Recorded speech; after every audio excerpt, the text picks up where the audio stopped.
Check, check.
Good morning.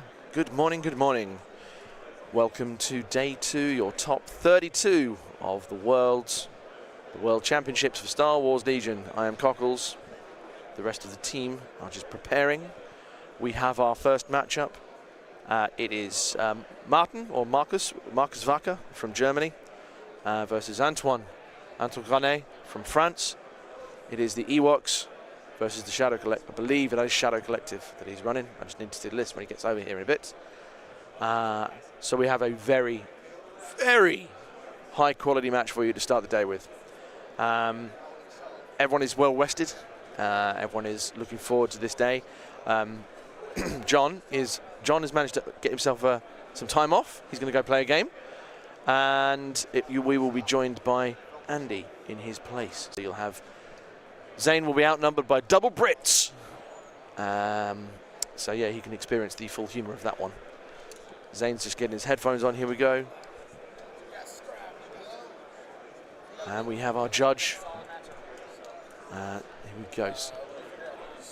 Yeah, you do that. I'm just, well, keeping the stream company.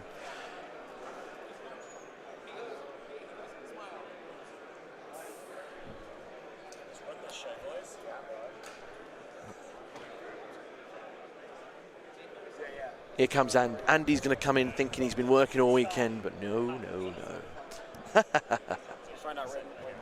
Yes, Andy. Zane's off to find red and blue. Andy is in the booth.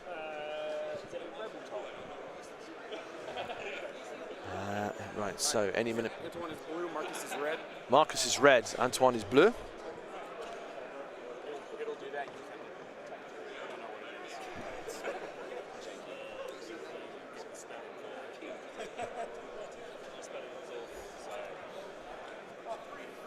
I know Marcus is M-A-R-K-U-S and W-A-G-N-E-R. Red, but I'm not sure you get it. And it's Antoine Granet, which is him.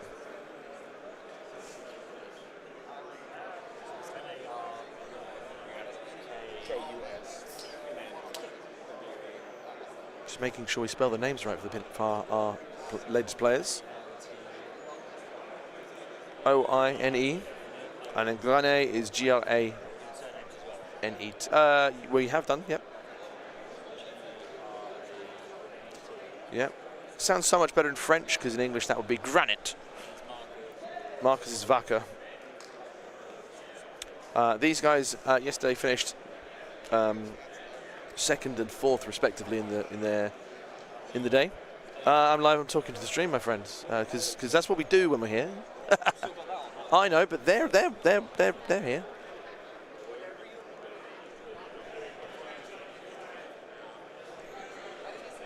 What's the name of it?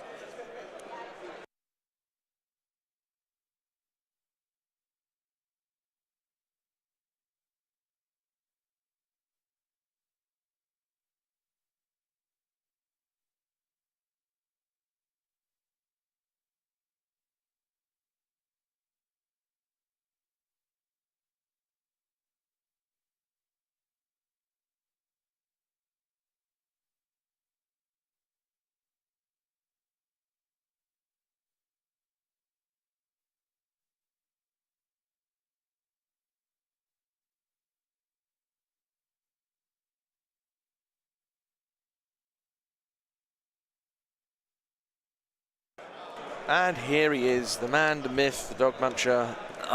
Good morning. Welcome to the booth. Welcome to hard work. Is it hard work? Yeah, it is. It looks easy. You just sit here, talk Legion, like chat with some friends and mates and have a laugh. Two things can be true. Isn't that just how all our podcasts go? Yeah, there is that. But we have, but now we're working with Yavin Base. We're upping our professional game. Oh, the equipment here for upping our professional game is like huge. Yep. Like the rig, the extra cameras, the whole shebang on everything that we've got set up for like the screen and everything. Something to aspire to. It is for us. Yeah. So that's that. I mean, if there's any investors out there to buy the equipment for So us. here comes turn one. Flop obviously will transition the camera shortly. So we have when the hand shifts. Breakthrough. Oh, hello, Zane. And it's all in French too. Oui. I just realized that. I was like, we have Parche. yeah, I was like, what's danger approach? Carriage l'explosifs, which are Well, obviously we have a bombing run. choice between it being in French or German. Yeah. Yeah. Same thing happened last year too. I think Marcus put his stuff down. We were like, what does that say? What is that? The bonus. I can speak it. I just can't read it. So payload, not payload. Breakthrough. Excuse me. Breakthrough of AP and fortified. No, and what's that? Clear. Favorable would be clear conditions, I suppose. Yep. There we go. Yeah. Position fortifié would be fortified. Thought that's Yeah, I'm also just looking at the artwork. yeah, that's the easier way. Yeah. Every day's a school day. Learning. Good morning, Josh. Our judge to our right. Head judge. Head judge, Josh. So obviously clear conditions is gone. I don't like that. Makes it easier. I think here, because obviously Anton, it's his deck, he loves every single thing here. He's going to push for that limited viz, which basically gives Marcus a choice between either playing breakthrough or intercept only, because he's only going to be able to ban once. Yep. Or he can get rid of advanced positions. Which And I will say both of these players, before they got turn 0 here, they figured out blue-red fairly quickly. Oh, yeah. But then there was a lot of measuring from both sides. Welcome to the big leagues. Yeah, lots of pre-measuring to see what exactly deployment looked like. They even had like command card or the battle deck out there measuring, seeing where deployments were going to be. So we're getting you guys some top stuff coming in today. I think it's quite a show of where they're ranked, though, because obviously Anton, known as Tazar Online, is currently second in ELO rankings. Wow. And Matten, he was he's 19th. Yeah. So this is going to affect their ELO huge. Yeah. Well, and it's the funny enough thing is I was talking to Marcus before this, and he was like, the one thing I don't want to face is Ewoks. And then they paired that matchup, and I was like, because it's all random, right? Yep. We don't select No. it. It's completely random. So when it randomly generated this round, that popped up, and I was like, yeah, sorry, Marcus, that's what we're taking. So What is he running?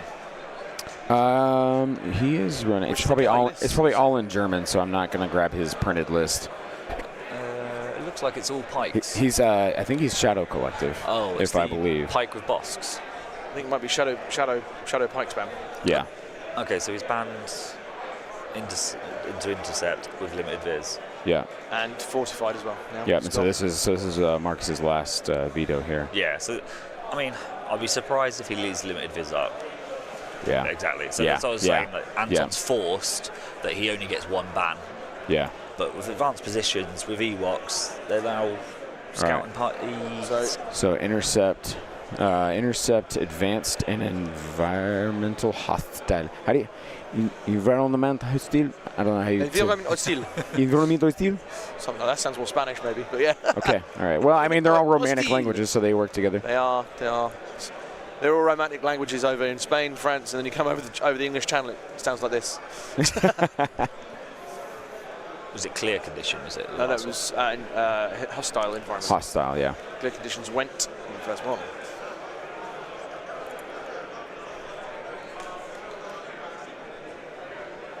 And advanced positions. Hopefully I've spelled all that. They've left me in charge of spelling and Oh, updating no. the screen.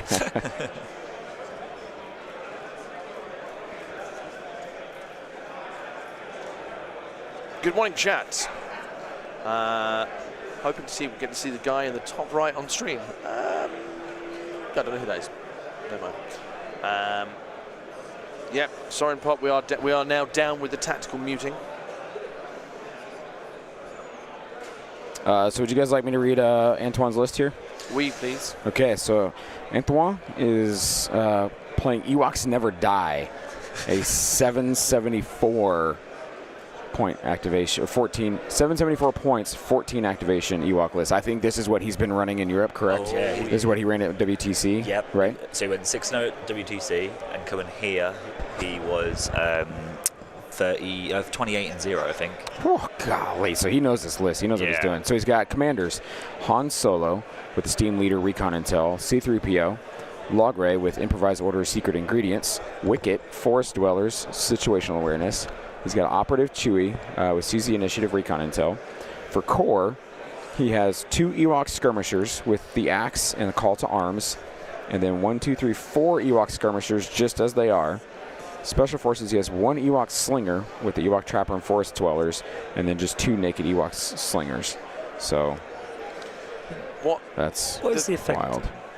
How many health is this list? A lot. I mean, so a base unit is what, 6? Yeah. And so you've got with the Ewok Skirmishers or the Axe. 6 is So you're 7 there.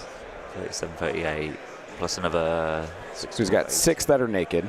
Yeah. All throughout. So that's 36. 36. And then he's got 1, 2, 3 that have an extra man for 7. So 21, 57. Yeah. And then you've got Chewie. With 9. So And then Wicket. 66. And then Wicket is 5? Yeah, I think Wicket is 5. Logray is 4. 74. C-3PO is 4, I believe. 78. And then Han is 6. 6. Yeah. Bloody hell. 84 health? Yeah. That's a lot. Now, that said, that is the same amount of hit points as our Wookiee list As yesterday. our Wookiee list yesterday. But Yeah. your Wookiees that don't have low profile. Exactly. Exactly. They're going to get shot I'd up. be very impressed if I could see a low-profile Wookiee. Yeah. Yeah.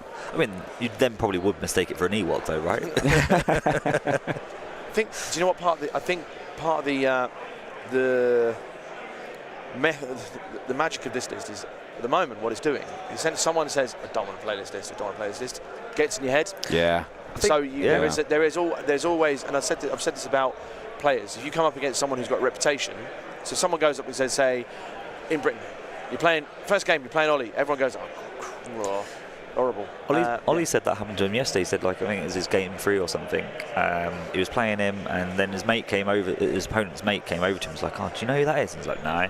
He's like, oh, he came 5th last year. He's does a podcast. He's like this on the ELO ranking or whatever. And the guy just went, oh. Yeah. So and then from that moment on, Ollie said he just started making loads of mistakes. He was fine up until that point. Man. Yeah, like so you 100% agree. But equally, it does work the other way around, because you are like Luke. I've had this conversation with Luke Cook, which you'll see later. It gets published. He's always. I have a target on my back, so I know people will have that as a scalp if I lose. Yeah. Obviously, he lost to Antoine in France. Antoine very, very gracious about it. Right. Then there will be other people who will see targets on people and go, I'll beat them. Yeah. So there we go. All right, we have Maul and the Fisherman are back. No, sorry, Maul and the Fishman are back. Fishman, yeah. Maul and the Fishman. Maul and the Fishman. Sorry, we're American. Maul and the Fishman are back. Maul and the Fishmans. We have. I'm not doing the accents. This one. We did the list reading for Zirconia in Aussie yesterday. Oh, right. Oh, it was So, did you so much fun. do some great bowling, mate? yeah, bowling Shane. Right, we have 2 Pike Capos with nothing on. Maul with Force Barrier, Force Push into the fray, and the Dark Saber Mark II. I mean, 1, 2, 3, 4, 5, 6 Pikes, all with the Disruptor and the Capo, except for one which couldn't afford the Capo. Right. That's at 9 activations and 798. That's an easy one to read out. Pretty slim down. What were the force powers again, sorry? Push. Barrier Push. Barrier push. Okay. It is full defensive tech, which will be completely wasted here. Yeah. So Martin is I would call a Shadow Collective veteran. Yeah. I went to Bremen 2 years ago. He won out the Star Wars Legion in Norden, Bremen open thing that Finn runs with Shadow Collective. He ran Swoops, Maul, Bus, and various other bits. Oh, Fury Road. Yeah, similar. Yeah, but not Black Suns. They were Pikes then. no one had discovered the joy of the Black Suns until Lila. Yeah. So he ran that. He beat Technophobia in the final. Beat Lucas Ustic. It was a great game to watch. So Martin is a true Shadow veteran. Tom Smith will be very, very happy he's on stream right now. I mean, this is going to be a great stream for anyone to come back to and watch this. And this is why I picked these guys too, because I was like, these are both top players that like. Not only these players will want to come back and watch this for sure. They will. But I know the entire German team will want to watch how this is played. The French are going to do the same. Like, there's going to be a lot of analyzing of this game itself after this game, and so I think this is a huge matchup for a knockout right now. I think any game that's currently going on with the top 32, there's some big names in there still. Yeah. Any game lost here is going to be huge. And so I was talking this morning too with the head HQ up there, and we were talking about where do people fall with where their rankings are right now, right? So we had 8 4-0s who played all the way through. Yep. Then there were 16 draws. Yeah. And then a couple 3-1s, right? So what we've realized is the people who played out their game yesterday went 4-0 are basically playing a top 8. Because 2 of those 8 are going to make it through. Yes. So instead of playing against 32, you're only playing against the top 8 to make it through. The ability to have an intentional draw is really messed up today's day. Right. Well, and then I also talked to Marcus here. Marcus said, I can essentially win my first 2 games today and then draw my third and still make it in. Yes, he can. Yeah. So because he would have such a high SOS with doing it, he could. All they've done is so the people who intentionally drawed yesterday is basically just guaranteed getting day 2 today, but then they have to win all 3. Yes. Where, for instance, with Marcus, he can win 2 and then intentionally draw his vote. So you're just pushing that draw down the line. Yep. Yeah. The later you can delay a draw from happening, the better off you are with your final result. But in return, I mean, it probably doesn't make any difference. Obviously, all the 4-0s will play each other. Yes. So that probably makes it slightly worse because you're playing against someone who did win their game. Right. Where all the 3-0-1s, the ones who took the draws, are all playing each other. Yes. So in a weird way, they've kind of deliberately influenced who they're playing. Yeah. And then obviously all the 3-1s are playing each other as well. Yeah. And even then, the 3-0-1s, the ones who drew, they could potentially be hurting themselves as well. Because, you could still win all 3 today and then be at the lowest point of the SOS and still not make it in. Yes. So there's a very slim chance of that happening. Yep. So, other matchups going on right now for you guys. I'm trying to bring it up. What's it? It's not on Game Uplink to find. It is. It's a past event now because it was. Yeah. It started yesterday. Yep. But we have Matt Bronson against Trent Hale from 317th Legion. Those guys are both 4-0 playing against each other. Other 4-0s, Jesse Gilbert of the Orange Guard playing Michael Berry Dashes. We have Marius against Jeff Podfrey from the UK. Yeah, so Marius so he's playing there. John Dunn is playing Luke Cook. Oh. Yeah. Well. I mean, not only is Luke obviously a great player, I think John beat me on Thursday in the Swiss. And I was playing experimental droids, and Luke's playing experimental droids. John's playing Anakin, Padme, usual current meta. A couple of 3-0-1 matchups. The draws, you have Timothy Keel versus Brian Bear, Oscar versus Philip Huck, Mike Knack versus Raul Rosado, Dustin Rude from 5280 playing against Octobear. That's going to be a matchup too. Yep. That's a solid game to play. Apparently, John Bushman said, "Don't put Brian on the stream. He wants to stream him tomorrow in the top 4." To be fair, also Podfrey has said the same. He said, "I don't want to be on stream." So if you get the final, he went, "Well, tough." Yeah.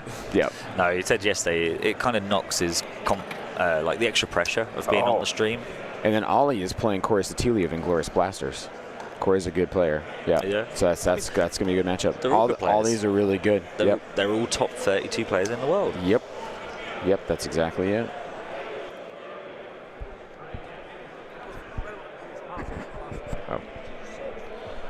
All right, guys, so we just have some just deployment going down here. Guys are playing advanced. It looks like they're picking that closer edge to each other and utilizing that Scout 1 Marcus has got they've got the range ruler out there to see exactly where range 3 is at from everything. I believe Marcus has range 4 shots, but it's hard because he's throwing 3 dice into essentially cover 3. So that's going to be hard for him to get anything through. It's just you're looking for crits. Crits. Yep. And the problem with it is, well, it puts some pressure out, but then you're just going to compel with C3PO. Yep. But I think then extra wounds early, if he does get the odd crit here and there, will help. Because once them Ewoks get in, he needs to be able to do a lot to them. And Maul's not going to do a lot here. No, he's Maul's only.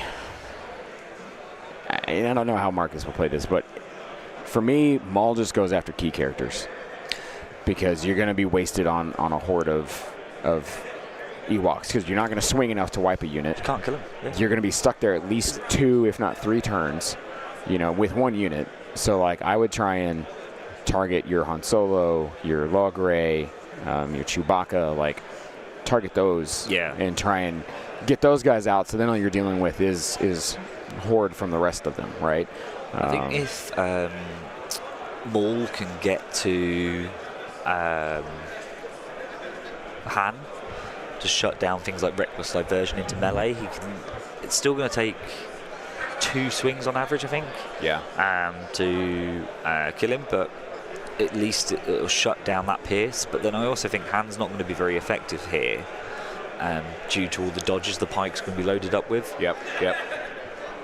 So it'll be interesting to see how it works. But I'm sure Anton knows what he's doing. Oh yeah. Also, great to have 2 more different countries on stream today. France and Germany. Yeah. Haven't had them on yet, so this is awesome. How many countries are we up to? We've had USA, Poland, Bolivia. We had Germany on first game yesterday, actually. Patrick. Patrick was on. Yeah. Yes. So, US, Poland, Bolivia, Germany, UK, France, Australia. That's good. So 7 countries out of 5 games. Yeah. That's good. Yeah.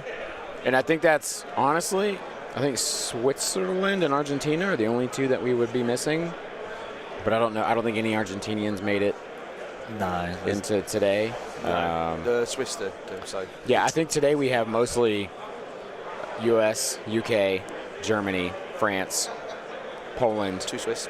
and 2 Swiss. Did you have any countries on during the last chance qualifier, or were they mainly all Americans? Same. LCQ, nations. yeah. Poland, US. Yeah, with Mateus coming over, just like specifically. Oh yeah, of course. Over, Of course. He made it 4-0, didn't he, on the LCQ? And then if you divided by state for the US, you had Colorado, New York, Oklahoma. bit of everywhere there.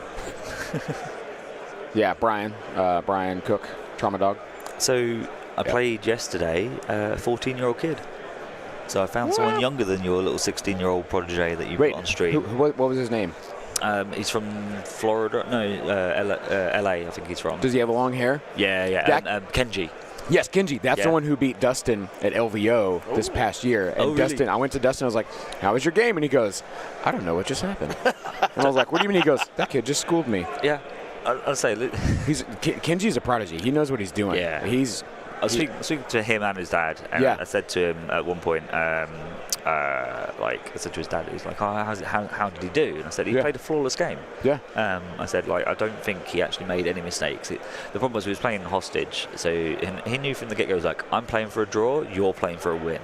Yeah, see, right there, the kid knows what he's doing. Yeah. He literally pulled back his hostage, he then...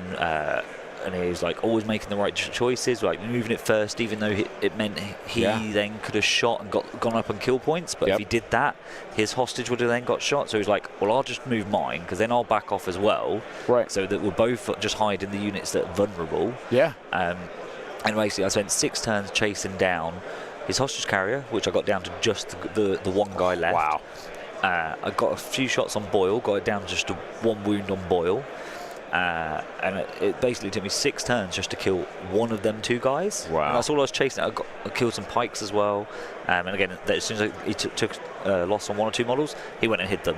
Yeah. And he was like, "Yep, we're not playing this game. No, thank you." Yeah, yeah. Like, I would not be surprised if in the next year or so, Kenji's going to be winning some major tournaments. I would not be surprised. In the US. I think it's absolutely amazing that a 14-year-old kid's won a store championship, Yep. come to Worlds. He won his first game as well. He's better than me. Yeah.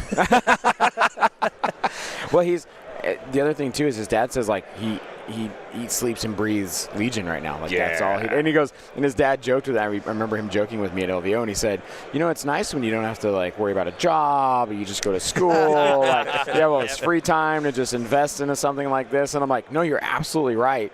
And this is how this kid is going to wind up being one of the top players in Legion, you know, for years to come, because he's got this base investment that he can just build on for the rest, no matter what else comes." He doesn't listen to my podcast. Oh. So I said, it was like, I listen to podcasts. I was like, now the important question is, do you listen to our podcast? Yeah. Of course. And he was just like, no. he went like a real bit sheepish. I was like, it's fine, man. Just make sure you do now. And then you went, right, I'm going to beat you now. Yeah.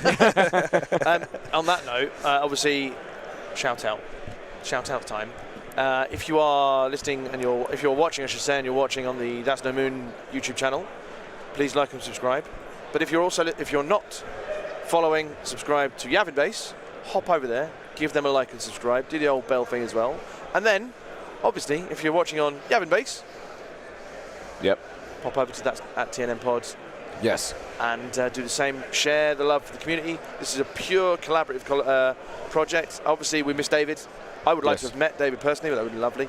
But it's been awesome to see yourself with those leggings. I was I forgot about these from last year. You had similar like last year. Not this. You wore something like that. Well, last year I just wear like shorts. Well, yeah. Yeah. Oh, yeah, cast on. Yeah.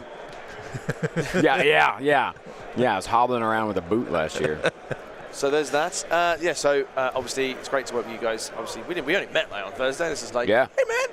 Yeah. John obviously has earned himself a day of fun. Yeah. He has worked his behind off. Yeah, he's put in a lot of work for this. Yeah. So loads of really cool stuff he's done. So he's earned himself. That's why you're here. You can chill out. Yeah. He's off to play other things because he wants to. Yeah. It's absolutely fine. And then, enjoy the game, interact the chat, which is what we have going on here. So, hello, chat. Let's see who's been saying hello and what. Let's get some comments. So, Patricio Riquelme from Chile. Oh. So, there you go. Fantastic. So, that's another nation that we'd like to get there. I got a tattoo from a guy from Chile. Yep. 6 Germans are on. Is it a Star Wars one? Diffs has chucked shade at the Germans. Germans are near enough Brits, is what he says. Oh, wow. I don't know. Can we have a chart with represented countries? That'll be something that we will do after the tournament, and it will come up. That's awesome. What else we got here? Carl Keeley. Intentional draws being in the format is beyond silly, but given they are, you shouldn't fault players for taking them, and you're right. Here we go. Completely. Here we go. Turn 1 starting. Turn 1. Here we go.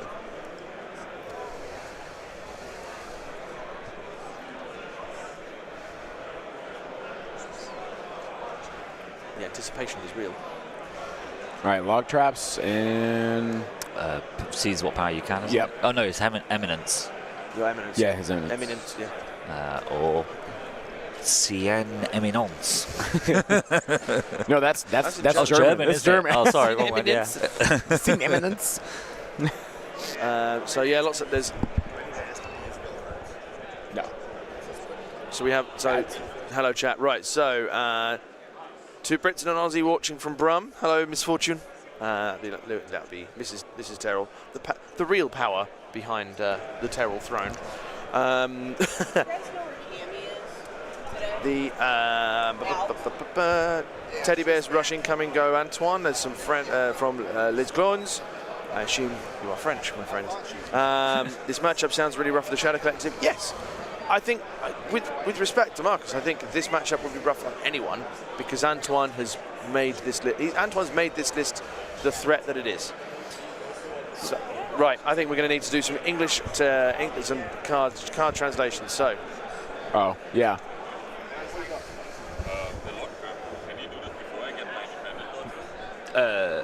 It's after all. I'm not a judge. Yeah. That's just instinct there, you know. Yep. Someone asks you a question, you're like, oh yeah, this is what it is. I'm just used to it. Like, Yeah, I'm gonna see if I can pull up.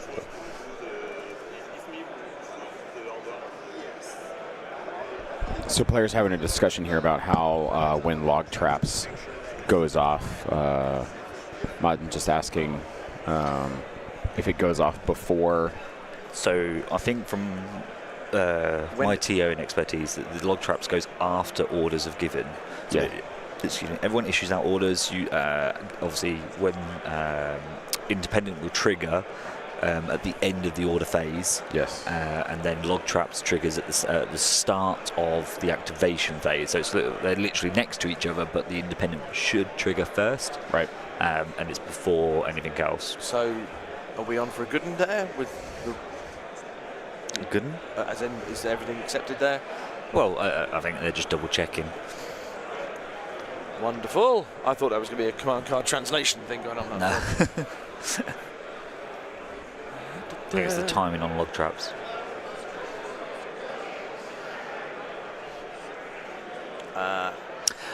So now I think this is actually a really clever play from Marcus for this, and I only just realised what he's done. Tell me what your eminence does. So his eminence, if I remember right, is all units within range 1 of Maul receive 1 suppression, and they cannot be panicked during their activation. Yeah. So they can still be panicked, but just not during their activation. Now the reason why he's done this is to counter log traps, because by putting suppression on the pikes, he's triggering the danger sense. Yep. So any of the logs that do get through and deal damage, he's got the extra defensive dice, and he's not giving up the independent on the pikes either. So it's actually quite a smart play just to give you that boost. And I imagine maybe Marcus has been doing this as his opening play in his other games to give him that extra defensive tech on top of the dodges already. Yeah, because if you are expecting an alpha strike, then you've got that extra. Yeah, no, it's a very interesting, smart play. I would never have thought about doing that as an opening play. We had we were told about a smart play yesterday. Was it Dustin in the 20-minute game of game 1 yesterday? He played pin down, shot 5 hits. His opponent. Wow, this is the log trap, right? Yeah, and as Killy just put in the chat, the suppression also gives cover because it doesn't have blast. So not only is he giving himself cover that he might not have had from the log trap shot, Yeah. he's then got a dodge to spend on top. And that's just a crazy good top tier play of knowing what your opponent's probably going to play against you and saying, okay, he's probably going to log trap me first. I'm going to try and counter this as best I can. Yeah, I know it's coming. Yep. It's the best. And it's similar like if you're playing against Yoda, you know the 3-pip, 2-pip, 3-pip combo. Yep. So how do you play into that? Yeah. X-Wing shush. Apologies, guys. The X-Wing guys just realized that our game is better, so they're applauding us. Hashtag I found out an interesting fact yesterday for Legion here at Adepticon. We've got more players than 40k. What? So the 40k tournament that's here at Adepticon is 256 players. They capped it at 256. So technically, Legion. Boom. Wow. That's a mic drop, man. At Adepticon, this side of the world's largest tabletop wargaming convention has more Legion players than 40k players. That's massive. That is huge. Now, I think there's probably lots of other 40k events. Right. Side events. Yes, of course. But in a main event, their main event, we had 272, Yeah. and they had 256. because theirs was capped. Wow. And I'm sure if they didn't cap, they would So blow it out. But still, that's huge. huge. Yeah, that's massive. That's huge. And Legion's only in its 5th year, 40k's in its 30th year or something. But yeah. That's impressive. Ragnar, that middle. Here, let's actually get you guys a different Angle. camera view here. Worth remembering, log traps has Pierce It does have Pierce, Just, but yeah. there was 3 blanks there. So white dice being white dice show. Well, that would help. So here he goes. You guys can see there. The middle actually does have a pretty decent line of sight blocker. That wall is big enough to hide quite a bit of things behind. So. Sorry. I just undid what you Oh, you're good. Just hit the right there. Andy's learning how to work cameras. Yeah. Andy's running our camera views today and our round counters and all that stuff. So it's all his fault. Yeah. Yeah. So just blame Andy if something doesn't work. So you can see Marcus is setting himself up for an at-range 3 shot. It looks like, well, I say at-range 3, or at least preparing for an at-range something. So I think when we were setting up today's terrain, because obviously for Ragnar said there's not much line of sight blocker. That big pillar is a line of sight blocker and would be key positions. Obviously it's off centre slightly for intercept, recover and hostage.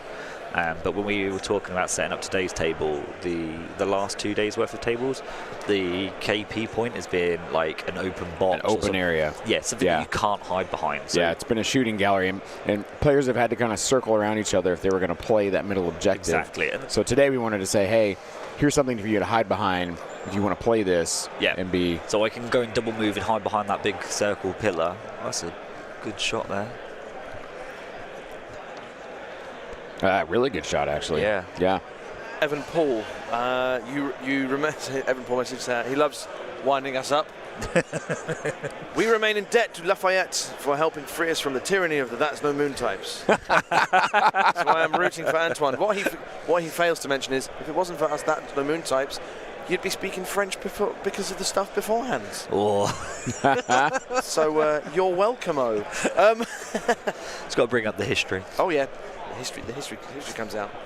It's when we had. So was that shot? So obviously that was a pike shot there into an Ewok squad. Correct. I'm assuming they were. It was at a range 3, so. Yeah. But that was 5 hits, so it must have been an open shot that he got onto the Ewoks. Yeah, because they weren't suppressed yet, so.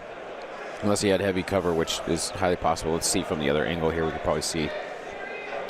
He's talking about the player count just a minute ago. We should also not fail to forget the 60-odd that played the LCQ.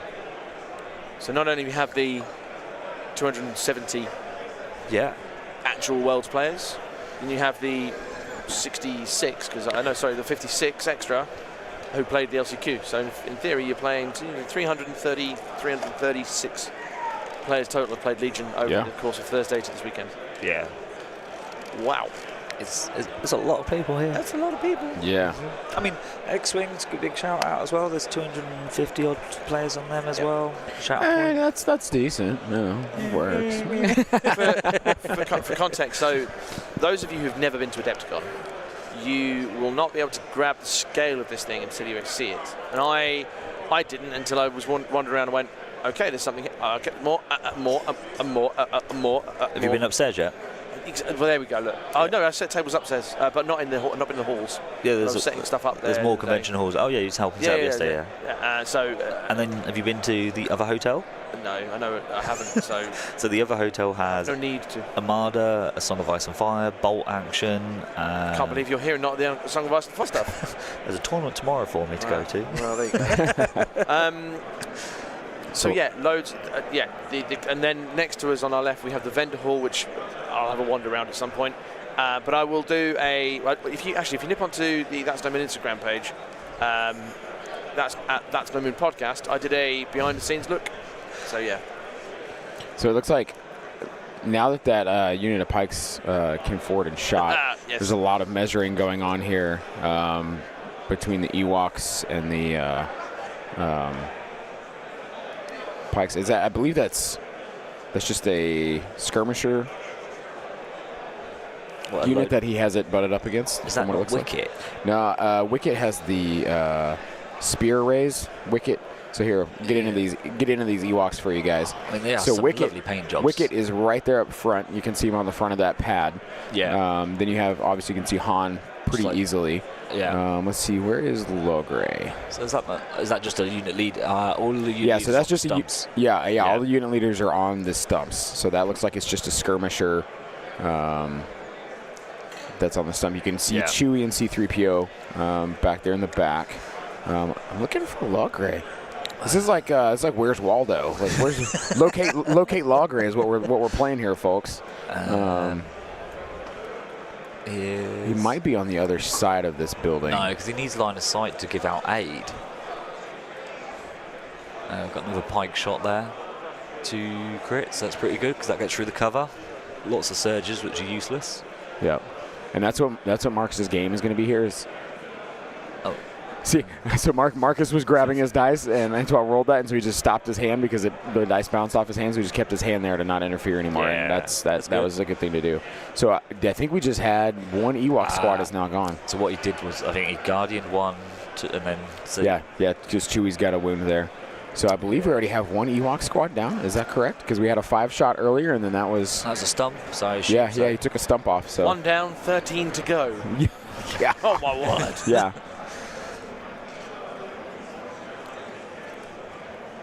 I wonder why, if it was...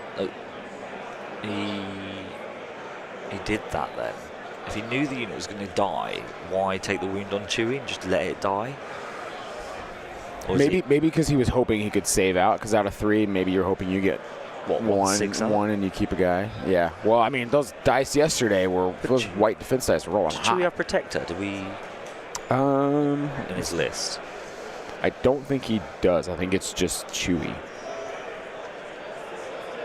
Ragnar's videos. Taking Rex, Chewie, Padme to a store tournament today, so I won't see all the matches. I hope the stream goes smooth. Thank you very much. Good luck to in your game as well.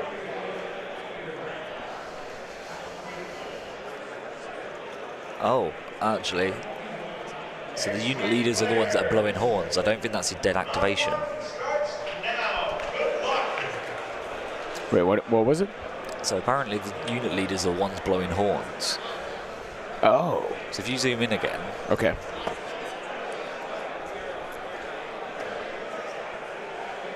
Do they have the same colored hoods?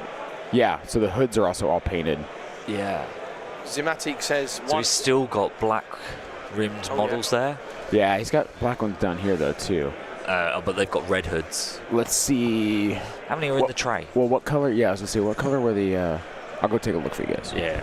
Zimatic says, once Antoine takes the positions in turn 2, it's game over. I don't think it's game over. Sorry? I don't think it's game over. I don't think it's ever game over while you have activations, because dice can still do things unexpected. Yeah. I get why you say that, but at the same time, it casts a lot of doubt on a very, very, very, very good player in Marcus Rucker. So I think just enjoy the stream, Zimatic. Enjoy the stream. Okay, so 2 died from the first shot from one squad. Yep. The pink... kind of pinkish. That was the first. He had an open shot into those guys. They were both open shots, he said. Then the other was 4 from the orange hooded squad. Okay, these ones here. Yeah. So. Okay. Both those. So 6. So we haven't lost a squad. Not lost a unit net. But 6 dead Ewoks. Yep. Only 78 wounds to go. Yeah. Still a tall order here. Put a wound counter on the top of the screen.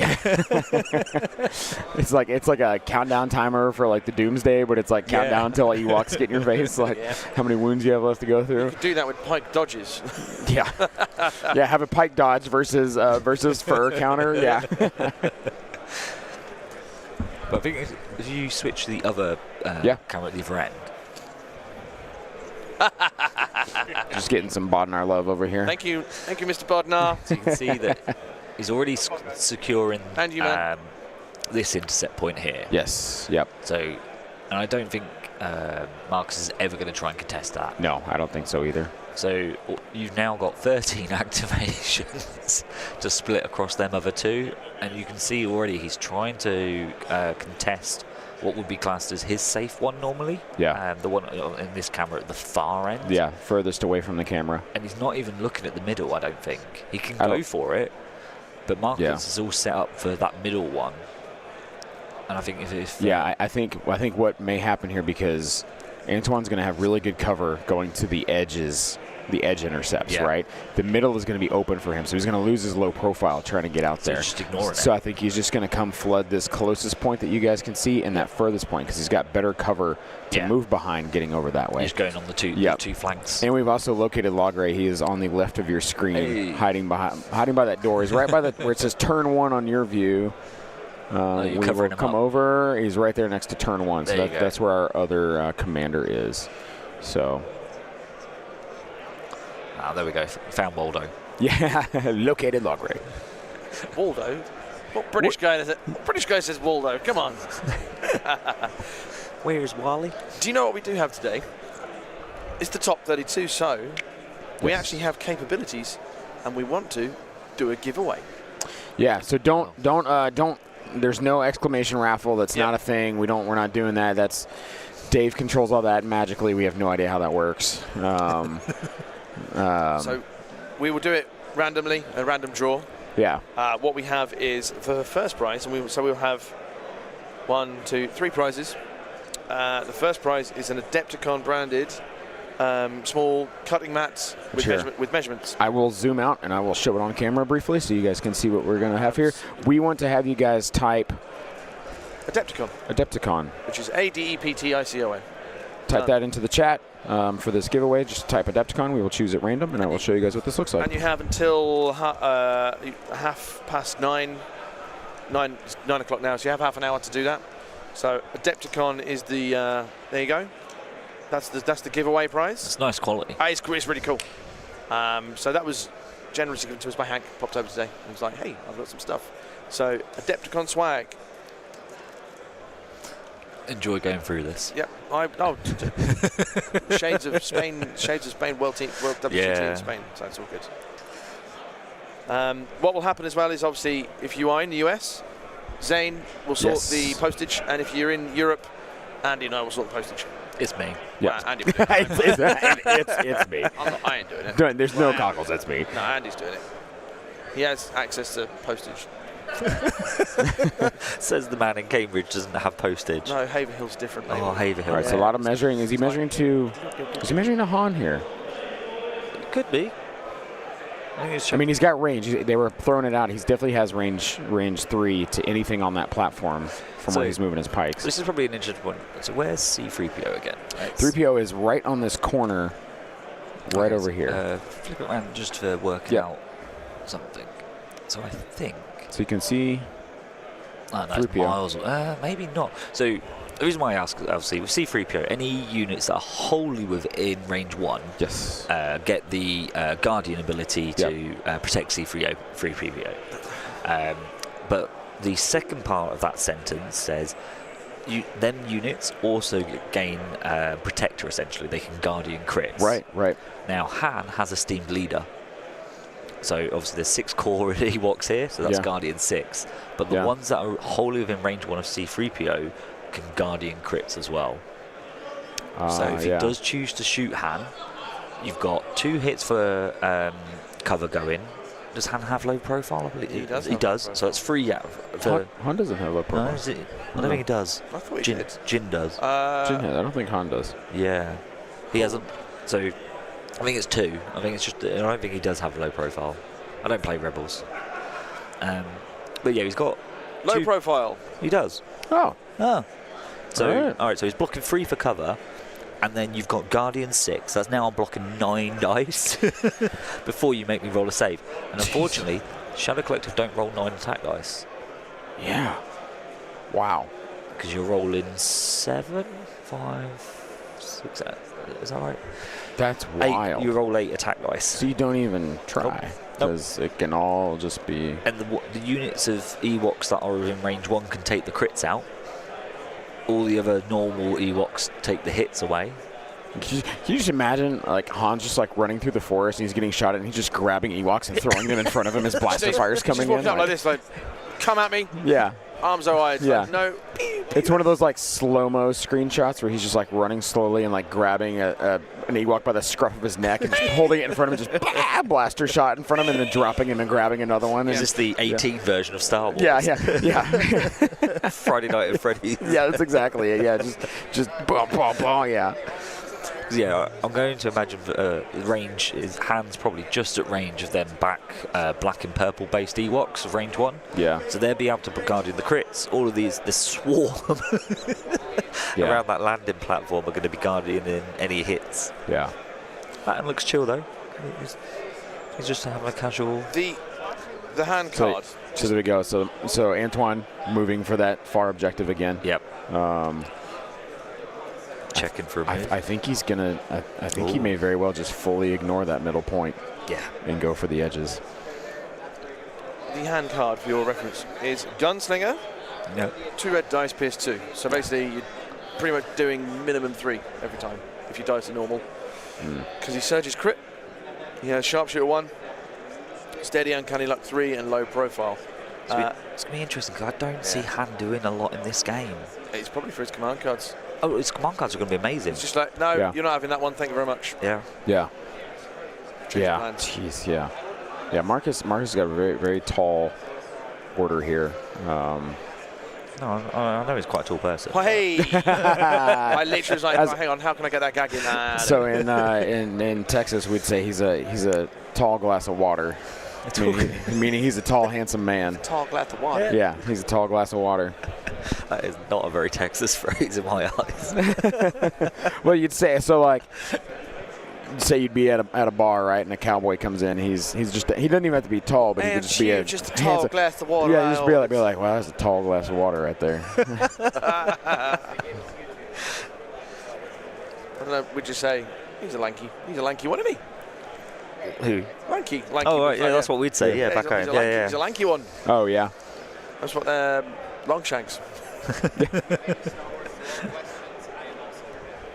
So looking to measure range 2 from Maul is what Antoine is looking at here. Maul has range 2 to get on the other side of that wall.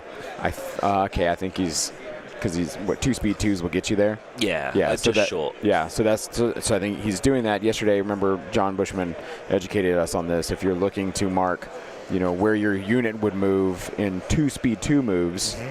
They're at a range 2, and you're like he said, it's like millimeters off. Like it's not that far, but it gives you an idea of where you're going. I think it's like 5.8 inches. Right. Is the move speed. Yeah. And obviously a range stick is 6 inches. So like moving twice, you're literally talking, as you say, like a few millimeters out. Yeah. So as you can see, there's Antoine shows where Maul can get to. So now we see that he can get on the other side of that wall really easily. Measuring 2 speed 2s from his Ewoks to see how close he can get to this far intercept down here. I think the other thing here is obviously when we were talking about when we made the decision for the table, Maul can sit and hide the other side of that middle intercept point. Yeah. And obviously influence force pushing the unit out of contesting it. So is Anton here just completely deciding to ignore that and go for the other points as well, because then Maul's not got that protective cover to hide behind and do force powers and things like that. Yeah. Which I'm sure Marcus measured out where Maul can get to, being where he is, correct? But I would also think Marcus would not just jump Maul out there, especially if especially as he's seeing Antoine starting to divide and go on each side. He's going to have to pick which side he wants Maul to go to. Yeah. And then I think the Ewoks just double back. Yeah. A few comments from chat. So we've had quite a few. Nicholas Dixon. This might be love. I'm in the midst of potty training my wee lad during this giveaway. Hopefully I don't miss the draw. You won't, my friend, you won't. I will make sure. We'll make more announcements before we do the draw. Yeah. So the draw will take place at 9:30 here. And we'll tell you how and one thing can win. And I will say good luck with the potty training. Something I'm having fun with Hallie at the moment as well. So that's a fun experience. Do not miss them years. Yeah, you've got that a long time ago. You had to potty train Ollie and Dolly. Context, Ollie had... one of them has learned, the other one is still learning. I was going to say, context, Andy has a son called Ollie. So if we refer to Ollie, his son, they are spelled differently. They are different. Many people on record are saying they hate fur. One particular individual said, I hate Wookiees, I hate Ewoks, I hate Steve. So put that there. Le Clones, I love the Kashyyyk Battle Force. I'm hooked on the Wookiees now. If you get a chance to watch back yesterday, we had the Wookiee Battle Force yesterday. Yep. The final game from Mokroźny from Poland, who made the top 32 despite the loss. Yep. Oh, nice. And who else? We had Tim McKnight with the So it looks ATSD like variant. so players here checking range. Antoine just tilting that building on its corner so he doesn't pick it up fully, just tilting it and then tilting it right back. Some good player action there with the tilting the building. Smart move. Yeah. So good ways to do that. Tilt the building like he just did. If you want to completely remove the building, mark it with your deployment tools. markers or your movement tools, either one. Mark that, pick it up, look at it, and then you have your exact spot where it comes back down at. Yeah. So.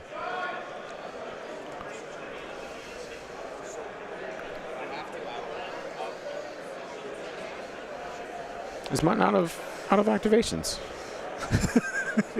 I think he's got a commander there.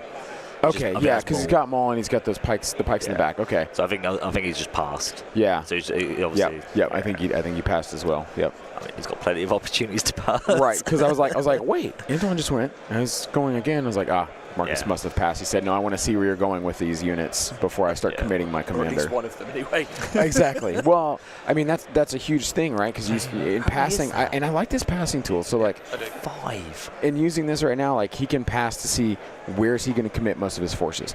Because he's got an even split 14-14, right? So he can go 7-7 on each side and do that. Now, mind you, some of those are just single units in commanders. Yep. But if he decides to lean heavier one way or the other, then Maul can the Maul can go, I'm going to go for the fewer count on this side versus the higher count on the other side and try and work on this more than chewing into more numbers that I can't do anything about. Yeah, so it's all interesting to see how Maul's actually going to influence this. Yeah. He's got a lot of weight to pull, but it is 5 uncontested activations. Yes. Yeah. That you're just watching your opponent play. Marcus is going to use that pass, I guarantee you, every single round. To see exactly what's going on. Most of the time, I think it will be with Maul. Yeah. Yeah, like it's going to be his last. Yep. Past Maul. Yep. I also think normally with Maul, because you've got cunning, you want to go first. And I'm going to imagine here that you probably want to deliberately lose priority to give you another activation, so that you've got one less. Yeah, to help that disparity. Yeah, even more. Yeah. So, oh wow, look at this. So Antoine measuring with this purple squad on the edge of the wall here. Oh, that's on the middle now. He's throwing us all off. He is going for the middle. Well, he's on the middle, but he's also measuring to potentially leave the middle because he just measured out there. You see here. That's a charge he's measuring there. I think he's measuring a charge. That's wicket. Oh, yeah, because he's got... That is wicket, yep. He's got his little sort of, relentless, doesn't he? It was a whip. Is a little sling. We have a new stream judge.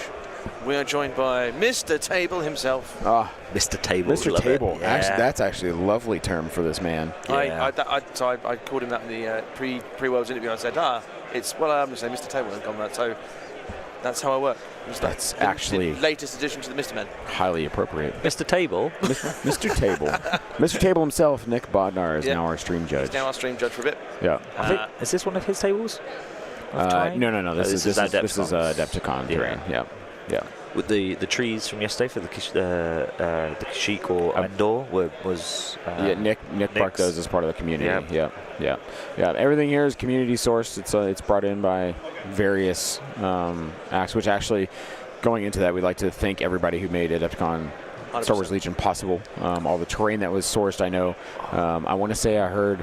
Hank, who's like the big guy here for all of this. So they had 3 semi-trucks of terrain and stuff that they brought in. Not for Legion, but for everything. Semi-trucks, yes. I think he said 40-foot trailers of semi-trucks completely packed in. So a huge event to get this going on, but huge thank you. Oh, hold on, we got a shot coming through here. That's a pike shot. That's a good shot. 2, 4, 6, 7. And look at that red missing annoyingly. Yeah, 7 into wicket, so he's going to dodge. No, so 3 for low profile, dodge 2, that's 5 gone. And then, what's the rest of it? Because he had 3 dodges on him. Oh, and there's the saves. And he saves one. And he saves half, right? Saves half. So that's 8 down to just 2 saves. Yeah. Or seven Seven to down two. to two. That's going to be Marcus's battle all day. And then Nimble gets one dodge back. Yeah. Because he just took the one off. He's like, I'm just going to put one right back. Yeah. But yeah, huge thanks to AMG for putting this on for all of us. The Bombad Generals bring a lot of our streaming equipment, the cameras, the lights, the rig. They supplied all of that. Endless from Yavin Base, even though he couldn't be here, still supplied us his laptop, his software, his login codes, his social security number, his credit card. No, I'm just kidding. He didn't get all that stuff. But he gave us a lot of stuff to help make this still run appropriately. You fellas from the That's No Moon coming in and simulcasting with us is absolutely phenomenal. Alejandro from Argentina, his crew built this dice tray that we have. It's a chroma key, and we've tried to get it to work, guys, but it's a new chroma key, and the lighting in here is not super great, so we have about 20 different shades of green that we were trying to match to that just was not coming in right. If you just look really carefully and actually see, like, you can see the you can see the different shading. Different gradient from different points. Yeah, so the chroma key works on picking one color, and that's the color that it is. That's why you see a lot of green screens have lots of bright lights around them. We don't have that, unfortunately. So we decided to just crop it, put it in the quarter. It's still a very beautiful box. They've done a great job putting that together for us. And then Game Uplink, the guys who are behind the Game Uplink have just pulled out all the stops to try and make this as flawless as possible. So huge thanks to everybody in the community coming together to make this happen. And you know what? Thank you to the players for making it a pleasure to be here. Yeah. Yeah. So what he's measuring there is 2 moves from Maul and then a force push. So he can't. And this is important. Normally, every other force user, you double move, that's it. You know you're safe. Right, but Maul's different. Because he's got 3 actions. Yeah. Maul's built different. He's got robot legs. Yeah. Lieutenant Dan got no legs. Query for you. Yep. Remind me there was a ruling about how many tools you can use and what you can use at a given time. So, because technically, so here we go. Technically, the best kind of correct. I believe the official rules document states that you are allowed to use 1 measuring tool for range and 1 tool for movement at a time. Now, realistically, I have never come across a player who will call you out on it, and the reason for that is 99% of the time, you're also going to need to put down more than 1 tool. Yeah, that's fine. And so there, for instance, he was measuring that he's in range 1 of the objective here goes Maul. Yeah. Force pull wicket in. Yep. So and this is what I said. Maul's going to need to go for key characters, right? Yeah. He's going to be lost in a horde of Ewoks. Now, Wicket should live. I think he's got a dodge. I think he dies. No, it's only 1, 2, 5? 3, 4, 5. So 4. 5 dodge 1. Yeah, 4 of a dodge. PS2. There's PS2. Pierce 2. Is he 5 health or 6? 5 health. 5 Should be 5. Yep, there he goes. All right. Marcus, hands in the air, raise victory of a death. He's only small. He's not have the same health as Han. Why not? Because he's tiny. He's nimble. Yeah. But what he did do with Wicket there, though, was he moved him up to strip the dodges off of the pikes, which Han had just shot now as well. Yeah. So Han's killed 2 pikes, which I was surprised that he was able to do. As I said, I was worried that Han wasn't going to have an impact. Yeah. But I do think Han's in a little bit of trouble now where he is versus where Maul is. I think he might be fine for priority next turn because he'll play change plans. I think what's really actually so what I think would be interesting is if Anton just let Maul dive Han, because you've got that swarm of Ewoks to charge into Maul and they would punch him to death. He's baiting him. Yep. But also going for Han is a sensible move. Yeah, and I mean Han's got a chance here that, as you say, he could play his 0 pip. He could shoot Maul and then double move away. Yep. He could shoot Maul and a pike. Now, he could try and waste a Maul 1 pip, but I don't think. It depends if Marcus wants to try for it, I guess. He might just be happy to accept going second, and whatever Han does, Han does.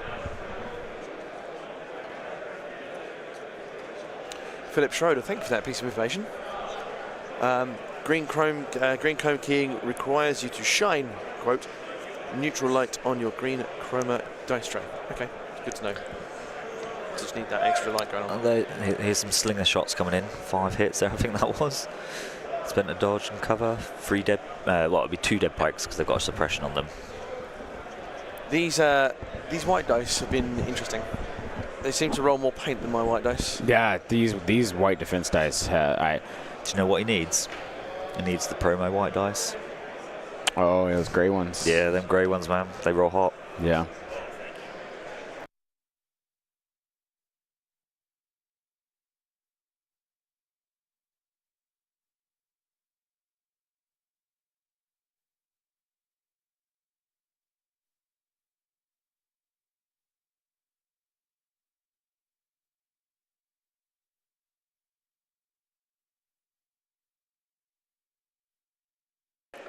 Tactical mute. It's because Tom's on there and he's just like, there it is. Oh, that's why that's No Moon's commented. I Yeah, was really confused. I'm not watching the chat. Yeah, it's just Cockles over here talking to himself. But I was like, Cockle's not. I was like, Cockles isn't typing. So what? Where's the? Oh, magic. Psychic. Oh, that's really the power threw me of off, man. telekinesis. Press the keys. He's got a chip in his head. He just thinks it and it puts it Do you not down see me there. go like this? Every now and again. Twitch. But while we were tactically muted, I did see that the Ewok slingers moved up, killed some more, and this is, I'd say, from watching Anton play now. I've not seen it. He's holding the slingers back till last, so that when he goes uncontested, he can go now and get these shots off. And then I wouldn't be surprised if he goes with them first. Yeah, shoots with them and then moves. Yeah, and just this kind of guerrilla in and out. Yep. Hit and run kind of. Because yes, he has a lot of bodies, but there's still white saves in the end. So saving as many of those as possible is huge.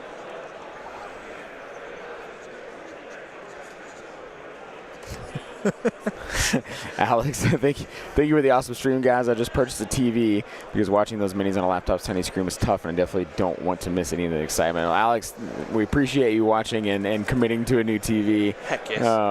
To make this happen. That's fantastic. We hope we're. Alex has been with us all weekend, actually. So he's Yep. So, Les, for your point about armoured flamethrowers into Ewoks, yes, it is amazing to throw that stupid amount of dice. But I was speaking to Anton about it. Like, is he even worried about coming across an armoured flamethrower skew or anything? And he just said no. No. He said turn 1 log traps it. So that's impact 3 pierce 1. So that's dead. Like, there's 3 wounds going through. It should be onto an ATRT. Because you'll save 1 maybe and it pierces it. Do you line of sight for it? Or does it just happen? It needs line of sight, which is not hard to get. It's a vehicle you're shooting. Antoine here, as you get, he just moved these. Moved into more. Hello. Well, no, his unit leader is behind the wall. No, I think he did. Oh yeah, it's a horn. Buzz. Yeah, he did. Wow, this is okay. We're gonna switch back over to this other view here. This is so the hornblower is the unit leader, correct? Yeah. He cannot base. No, he's charged in with all of call them. to arms.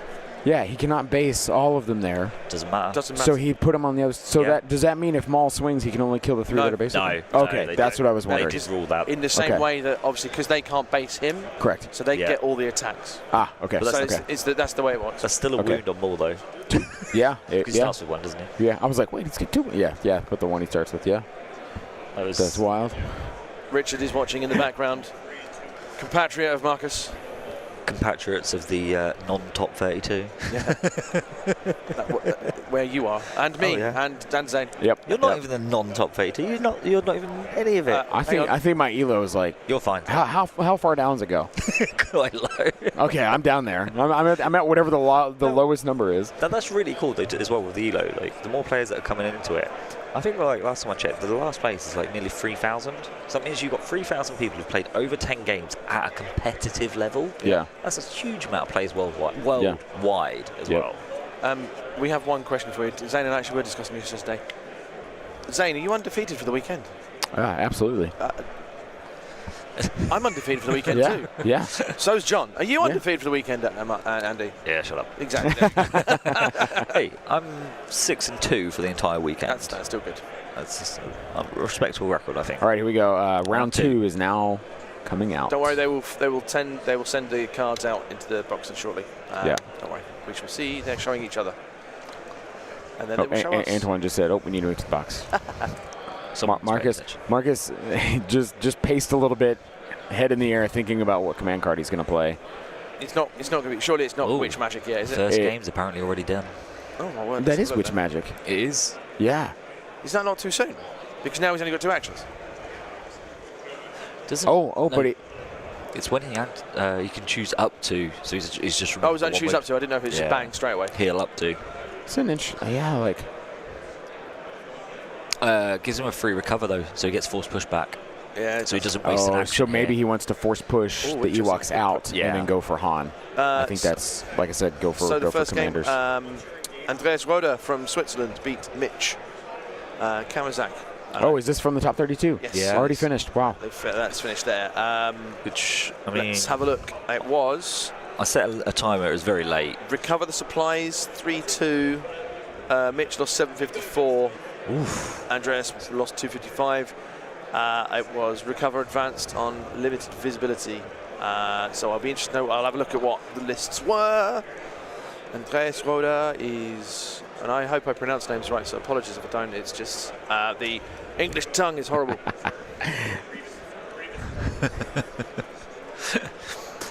Yeah, I set a timer. I think it was quite late on when the guys arrived, and they were they hadn't done turn 0 or anything. I don't think just yet, but they were doing the measuring and everything. But I've got a rough estimate of about an hour and 15 left. Sounds probably right. Yeah. But obviously, Cockles can make We don't know. a little better guess on time, maybe. I will have a look anyway. Okay. Andreas is running experimental droids. He is running he's running Kalani T series, 2B1s, 2B2s, triple BX. what's Shields. Jeff playing into? Let's. If you can find that out for Could you us. tell me his opponent, if you play? Yeah, sure. Yeah, Apparently another judge needed over X-Wing. Oh, so many judges. easier if they just had a consular. Marius. Oh, yeah, that's the other Ewok player. Was he 14 Ewoks? I think Marius so. Cylander. Cylander, sorry, yeah. That is, yeah, it's the 14 Act Ewok. Cool. Yep. Yep. Because initially when I told Antoine he was playing Marcus, he thought I said Marius, and he was Yeah. like, Ewoks against Ewoks, are you serious? And I was like, well, that would have been a matchup too. Oh, that would have been on That would have stream. been an That would've insane mirror but- matchup. I think that you wouldn't get past turn 2. Just all the movement, have to cohere everybody. You'd feel for that because it's just that. Horrible. Yeah. Now, I did notice that yesterday when Anton was playing, he's got a chess clock. Now, Yeah. he's not forcing his opponent to use it. He was just doing it himself. I think it's French habit. just to Because yeah. it's Yeah. a big thing in France, so let's go. They're, Yep. they're real big advocates of it. bravo for the French, because I applaud them for that. Right. So Antoine here measuring speed 2s from Han, from Maul, just looking every which way as to what the possibilities could be here. He will get to go first with Han because he had the 0 pip, essentially. It is coming up to half past. I'm going to prepare the choice for the winner, so bear with. You guys carry on. I'll let you know what's going on. Do some work. Oh, do we need to have more, repeat what we're... No, I said we've set the timer for half past and until half past, and bang, that's it. I'm not going to give people who only just joined a Yeah. chance. Oh, Because you can do another shout yeah. out. let's do it then. Yeah. Give them 5 minutes. I'll tell you what. All right, yeah. We'll So give him 15. yeah. So all right, guys. So we're gonna be giving away a cutting board here. It is not exclamation mark raffle. It is Adepticon. Type Adepticon. Adepticon into the chat to be entered into the giveaway here. It is Adepticon cutting mats. It's actually really nice. Yeah, It's very it looks- thick, very sturdy. And as to reiterate, if you're in the US, Well, you Zane will need it sort to you be out. thick If for you're cutting. in Europe, Andy will sort you out. So type Adepticon. Just a type Adepticon. Nothing crazy. Just Adepticon into the chat, and we will get you guys squared away here. Typing in things like "We love you, Zane," "We love you, Cockles," "We love you, Andy" will not help you. Yeah. Yeah. But you can still type those. We're okay with that. Hands shooting there and stripping the dodges off the... Yep. And then he's... And moving away. So I think he is effectively out of. He might be at a. Well, here's the thing. Maul will have to force push and then double move, and then he still won't be able to probably touch Han. I think that's what he was won't measuring. have force push because he's got to force push the Ewoks out. Well, that's what I'm saying. Yeah. So if he force pushes, so he's measuring right there, right? Yep. Well, he will have it. He will have. Yeah, and then he's making sure that he's still in range Yep. of the objective. Yep. So he's moving just out. So there you go. Moving just out of a double move to base. Yeah. Knowing he can't force push, double move, and force push again. So Marcus here will have to force push, double move, and then be in the open. So like we said, I think he stays where he's at currently, and he passes, like you said, to then go last with Maul. I mean, Maul's, he knows he's getting punched. Yeah. He's going to be taking, it's a 7-man unit 'cause it's got heavy in there. It's only, what, two wounds, so Maul should be fine. Yeah. And into red saves too, right? Yeah. So, and he doesn't surge, right? Maul. It's got into the fray, so he'll have one surge. Yeah, okay.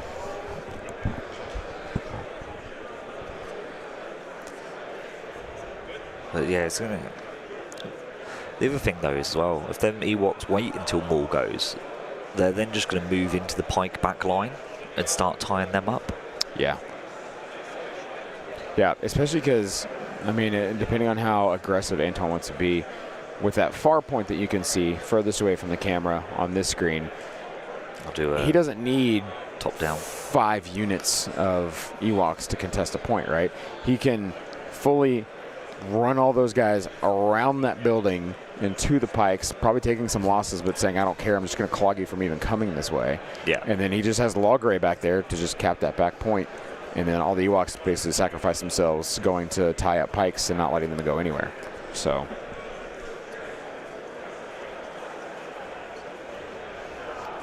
And like, then Ewoks can dive the middle or that safe objective if he ever needs them to as well. Yeah. The way they're positioned behind that line of sight blocker, they're not going to attack anything this turn, but they're within a double move onto the objective.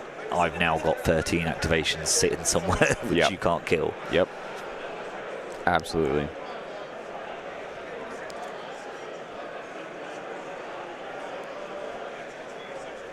I think that I don't see him use a lot of his C-3PO though. Like, once that opening turn's happened, what do you do with him? He basically just hangs out in the back. Yeah. There's not much that... Oh, I'm sorry. Yeah. Just hang around. Oh my. This terrain is quite uneven.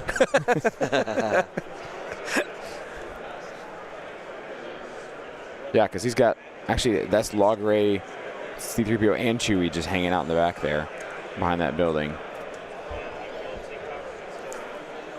Yeah. Oh, Chewie's still over there as well. Yeah. Yeah, it's very interesting that he has Chewie staying back that far, because you'd almost think, like... It is the weakest point of the list, because you can't Guardian a unit of Guardian.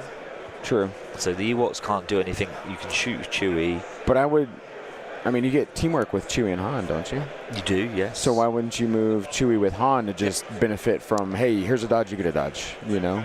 Here's a name, you get a name. Like, just benefiting, since he's moving Han so forward aggressively like that. Yeah. You know, why would you not... You would think you'd move Chewie there with him. I mean, because I don't predict anything getting back to C-3PO or Logray back there. No. They're too far back. There's too many bodies to get through. I mean, yes, he has range 4, right? But, like, they're behind a line of sight blocker. And even if they get a shot, he just moves behind that building, and then nothing can see them. I imagine Chewie's going to pop out this turn and take shots, though. Yeah. But, yeah, is it... Maybe he's been too cautious with him?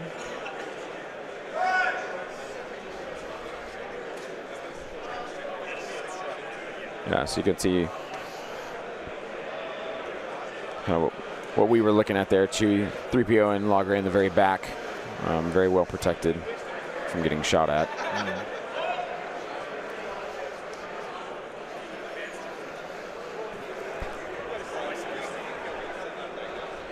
There are no full Ewoks defeated yet. I think he's only lost. And him and Marius. Wicket. Wicket is the only one that has sorry, died. I think Wicket. We are down to 13 activations. Yep. Yep. Yeah, he's only killed 2 from the... Is it the the orange? pink? Yeah, so you see the pink over there. Yep. Has lost 4. Yep. And then the orange on that platform have only lost 2. So no trooper special forces units have died. Just a Wicket. Yep. And then on the opposite side of things, Marcus has not lost anything yet. He's had a couple pikes. He's been whittled, but not. Yeah. So no full units, just Wicket is the only.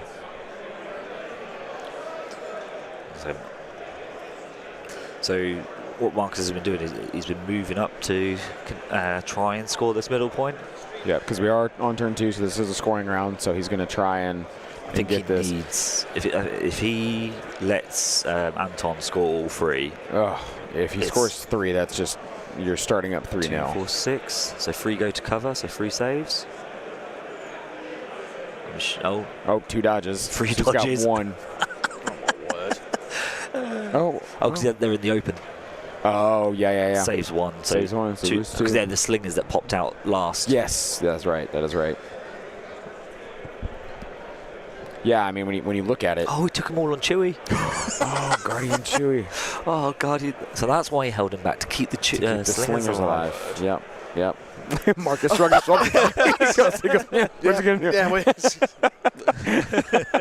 Both players just laughing and understanding, yeah, this is the game. This is what we're playing. So still highly competitive Legion, very sweaty, but players still laughing and I'm having a both good in time. high spirits, yeah, it's good. Yeah, saying, yeah, it's cool. well, I this think that is how this shows plays. the respect that's between top tier players. Yes. You can have a laugh, and you still like, this is the game. Ultimately, it is a game. Yep. It's just the way that you can't control who you play against. Well, No. it's within reasons, but yeah. Yep. All right, so it looks like a shot. Another shot into the slingers. I think there's slingers shooting back. No, because there's a red in there, so it can't be. Oh. Oh, it's punch him more. Oh, punch it. Yep. Takes Saves a wound. 3. All Yep. right, that's not bad. Oh, one Yeah. win. That's good. That's what you want. Yeah.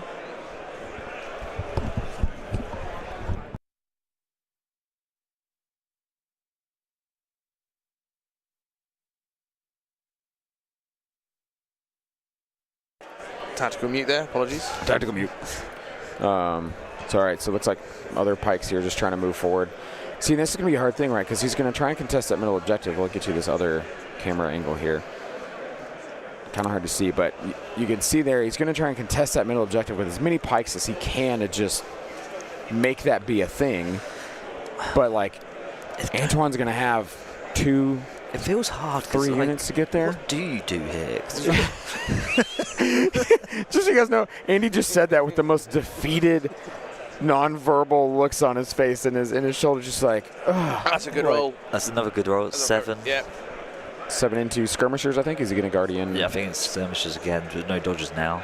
Have you played versus 14 Ewoks? I had to. Outside in Yes. CTS? So no, I for practice I got Jack. Jack did, okay. Yeah, he ran it for me. We had a practice day the Thursday before we flew out. And did where he fur you up? no, but we did agree. Kill. So that's 3 on Chewie. That was, yep.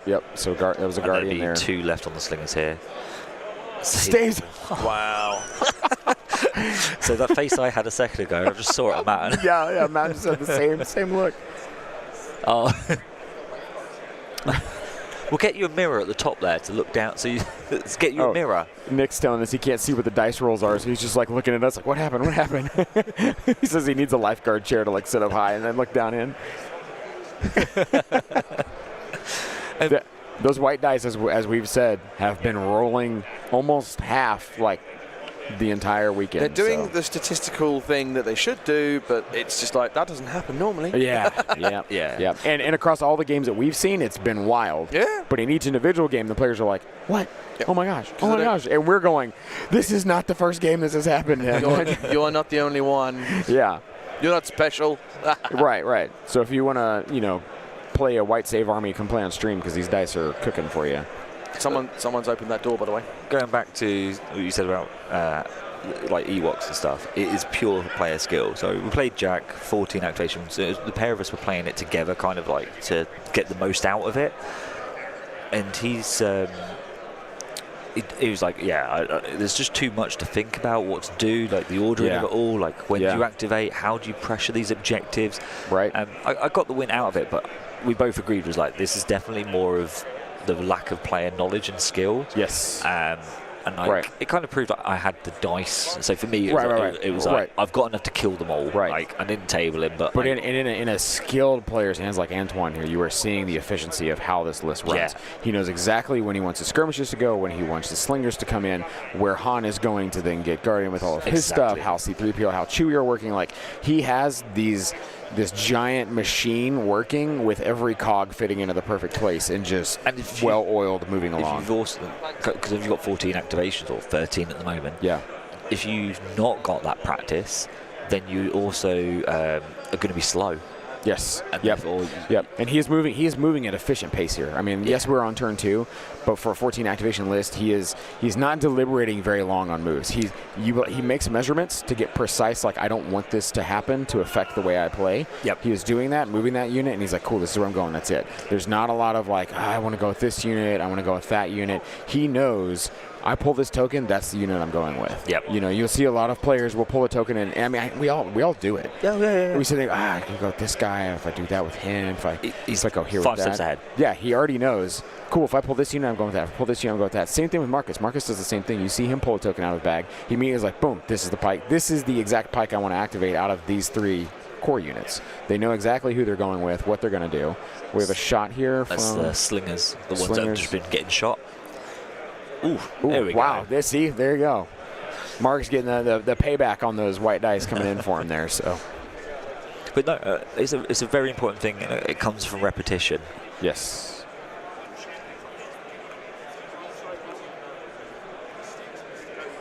So I believe he's going with. So that's quite a big thing as well. He might be trying to do there. So that pike who stood out there for contesting that middle point. Yeah. He's at 5 suppression. So He is. If he doesn't, and I think he's been by that token that's in front of him. Yeah. It could be the Yeah. unit behind, but I think he has been.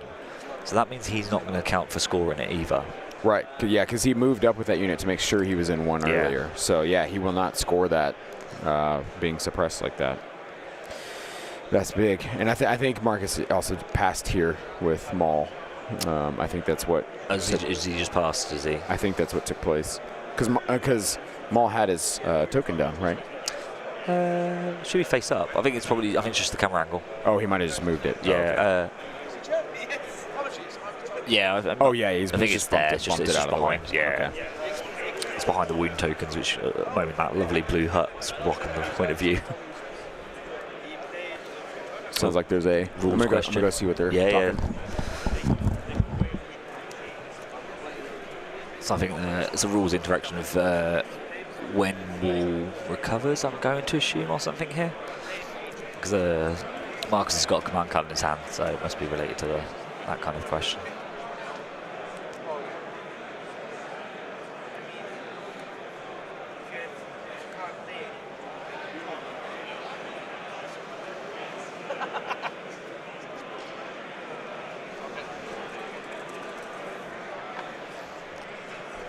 Just been having a nice chat with Finn. Slinger's there, I think. Getting 6. 1 wound. So they're just the call there was to see if trying to determine the exact language of which magic. It's when Maul activates, he recovers. Yes, and so that's what they're just confirming. And Nick read the card. He said, yes, that's what it looks like. Because I'm just going to confirm, but that should be it. Because the language on cards changes. Right, because we have a French and a. Well, that was something I was actually going to say. Has there been a scenario where the card is written in English? Yes. And then the next card comes out and it's in French, and obviously and it has a slightly different Spanish. The verbiage is switched around. Yeah. So sentence structure, yes, you will have like there was things placed differently, but like there, I know. I think Ollie said about it in one of his games. I think they or someone told me it was one of the UK players who played, and it was a timing or something like that. It was when scoring an objective. It was the verbatim was different in the language. Yeah. I can't think of which one it was. Which was massively important, because you can be playing something in France and it says you score at this point. Yeah. You can playing or English this has to happen for you to do this, and then you read it in another language. It says you have to do this way for this act. Exactly. So exactly. So I think that's what they're confirming, because Marcus he shows Antoine the card, but it's in German, so it's like that doesn't help Antoine to read that. So then we pull up the English version to see this is what the verbatim is here. So I suppose ultimately whatever the supreme ruling is done in English. Right. So Maul activated there. He recovered. He sliced most of that unit down. I think to just the 2. I think he took an aim and punched. Yeah. And then I don't know what he took for his third action. Yeah. So Antoine here now actually moving to contest that middle point. He's probably going to score all 3. That's going to be 3 up.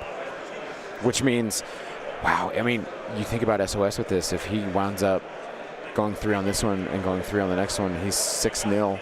Yeah. And so he's just massively pumping up as his soon numbers. as you've won turn 4, it's like you can't come back. Yeah. Yeah. Well, I'll rephrase that. Marcus will then have to score all 3 points on the final turn. But if you've With fewer units. Yeah. Yeah. Yeah. And if fewer you, units that are suppressed. Yeah. if you've already lost the first 2 scoring rounds, how can you do that? Like. Right. Oh. Allow me to introduce myself. Allow me to introduce myself. Right, I am going to now start out the giveaway, and then bear with, please. All right, so we've got all of the people who've put in for the giveaway. Cockles here is finding our random person that we will be giving this to whenever we. Evan Paul. It's there. What? Evan Paul Yeah. is one. Oh. Evan Paul. I would like to have been someone I didn't know, but no, Evan Paul, you were the random one. You have won.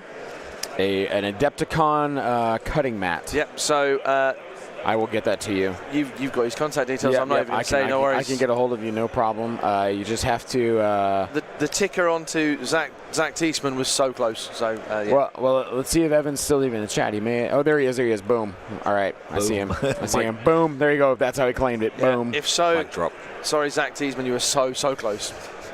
But there'll be another one in game 2 later on. There'll be another one in game 2, and we'll tell you what that is later on. We've got them underneath, so that's all good.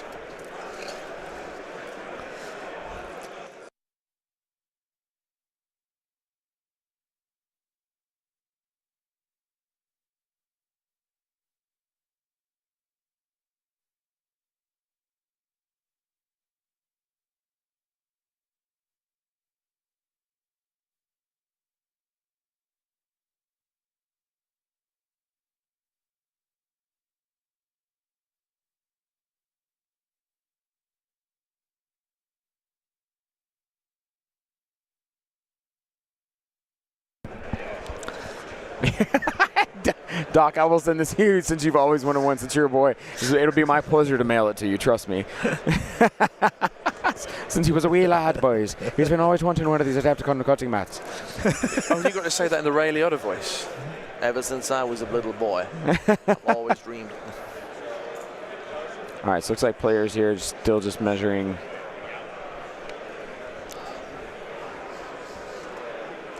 Yes, red is the color of passion. Oh. Something pike. Give me pike blood, I want to say. And, yes, the red colour is the colour of passion. Something about into pike blood. I don't know. Bathe in pike. Hola, I will bathe in pike blood. Hola, Yeah, because bañar is to bathe, I believe. And so bañame I is. was trying to start something like, what's that in French, and then I'll see if I can figure it out. Yeah. Right. Yeah. Yeah. So Orthang's hobbies there. Cheering on the Ewoks then. Yo comprendo que tú escribes. Bueno. Hablo poquito español, pero vivo en Texas. Well, good for you. It's what you're doing here is going and showing us up, because as Brits, when we go on holiday to Spain, we go 2 beers. Beers, mate. No. We go beers. Beers. Slower and louder. Cerveza. Yeah. And then they look at us and go, it's okay, mate, I'm actually English, I live in Spain. And you're like, oh. Yeah. It's just that's the old uncultured There you go, ways. you're getting some praise from your Espanol. Ah, see, there you go, yeah. Hey, we did have, Martin from Bolivia was on yesterday, and his dad, Humberto, was playing X-Wing. Humberto actually is going to pop over. He wants to just he wants us to tell his community to watch the stream. Nice. Oh, nice. And so he's going to pop over at some point. All right.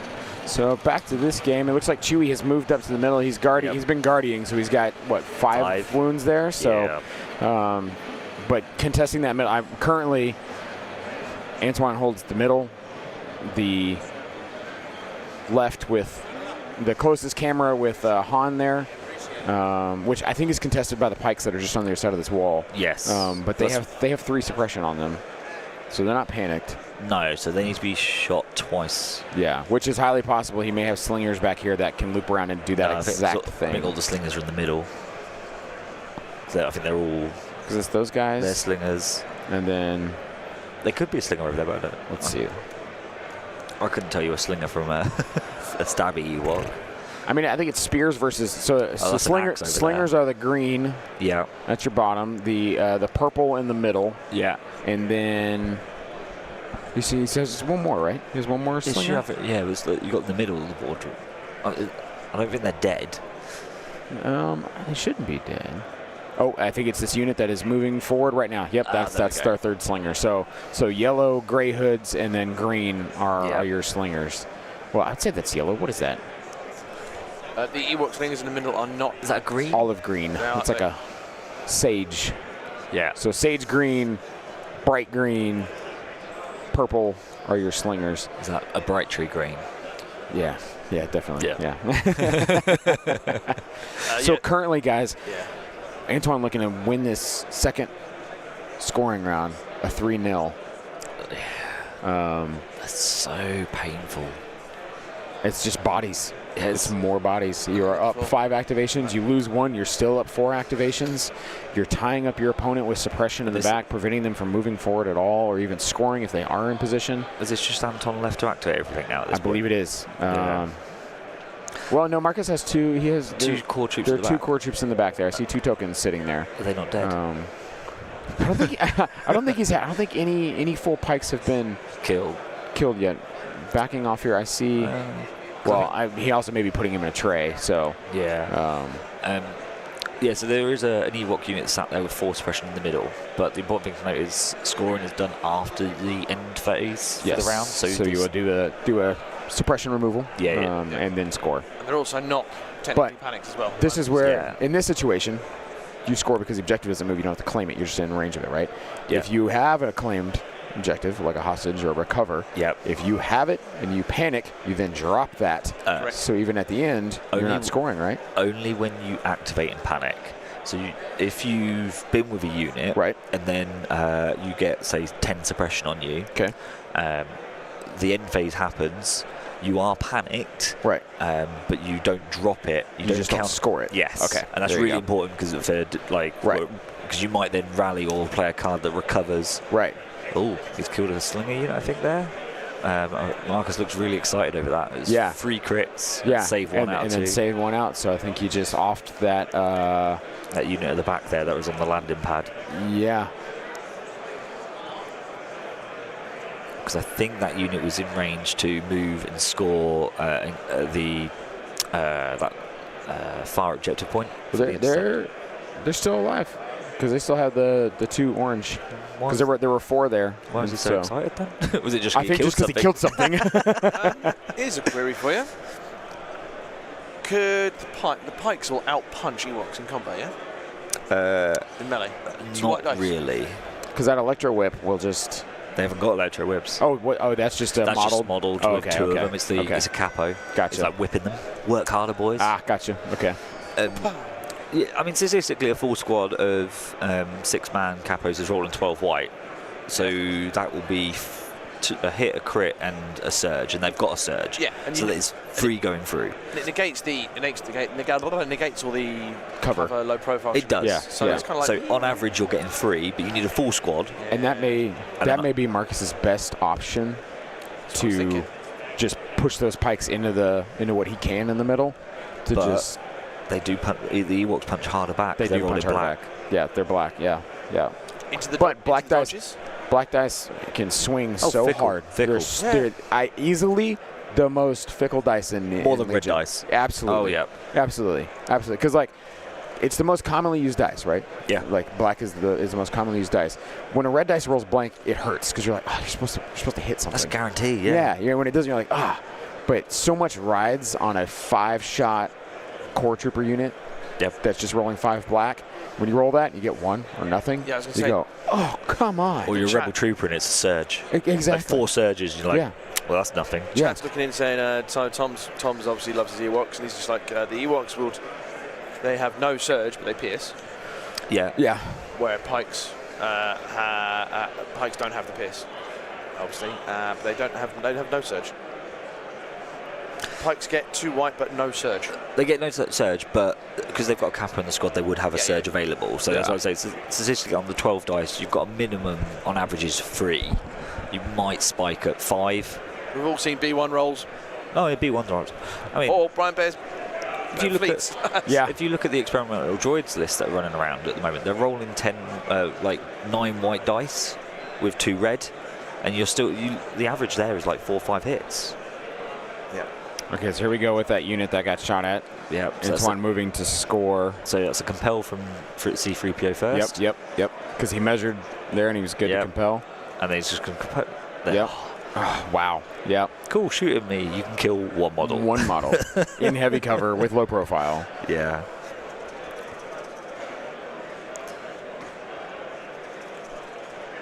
Now, if Marcus has something left, when is an Ewok panic? 4. So he's got 3 now, 4. Hands Courage 2 and so's Low Grey.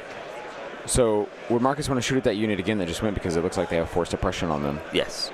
Just to prevent that from being a scoring unit. But then that still makes it 2-0. Right. Which you can come back from. That helps. It does. That makes it a little bit better for him come round 4 if he can help mitigate some more going into it. If So we get to round 4, I mean, time is 47 left on mine. yeah. They've probably got We're on turn a 2. round. Yeah, I mean, players are moving efficiently. There's just a lot of bodies to move. Yeah. All right, so Marcus is got a good spot to move these pikes to benefit from cover from those stacked barrels that are there. You can see it just through the windows of that tower.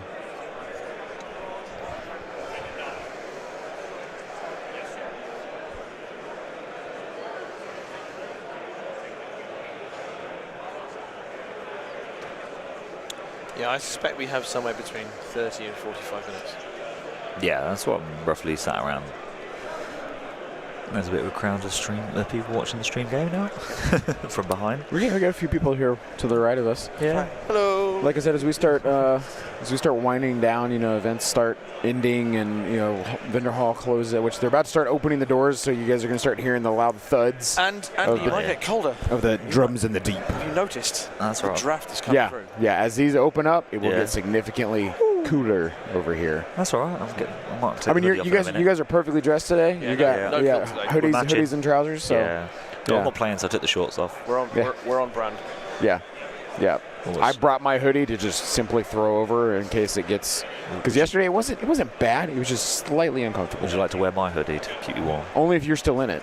It's not that big of a hoodie, man. That's the point. Not show. So there's another wild roll from. I think every roll that Antoine has rolled, he has rolled paint on these white defense dice. Yeah. Which Marcus looks up like, how? Yep. How is this? How is he not blanking fully on these? The thing there, though, as well, it gets 3 hits after covering into that Ewok unit, and could only do 1 wound. It's a Yeah. 2-man squad. Yeah, because that's what he's looking for, right? He's looking for that But he unit has to just go down. He has panicked it, so he has stopped it He from stopped. scoring. Yep, stopped the scoring. But in the same way, it was a 2-main unit, white saves. He just needed 1. He rolled 1. He got it. Yeah. Call Me Captain has asked us. I still don't understand why Worlds doesn't have clocks. We use them now in Australia. I'm going to defer this to Andy because you obviously run a very large tournament in the UK and run others as well. Yep. Tell me your thoughts, because in the UK we don't. We don't, but I think chess clocks are amazing. I'm not. Yeah. Yeah, I think they're a good advocate for it. And as someone said in the chat, this is probably a good case for chess clocks. But I do know that Anton is very cautious of his time all the time. He's been playing with one off stream. And Marcus checked he has a timer going on his phone as well, so he checked to see how much time do I have here. Oh, it's low grade courage 3. If low grade's courage 3, then the Ewoks ain't panicking. No, I think it's hard because I've also heard counter arguments against chess clocks, like people like who suffer from anxiety and things like that already.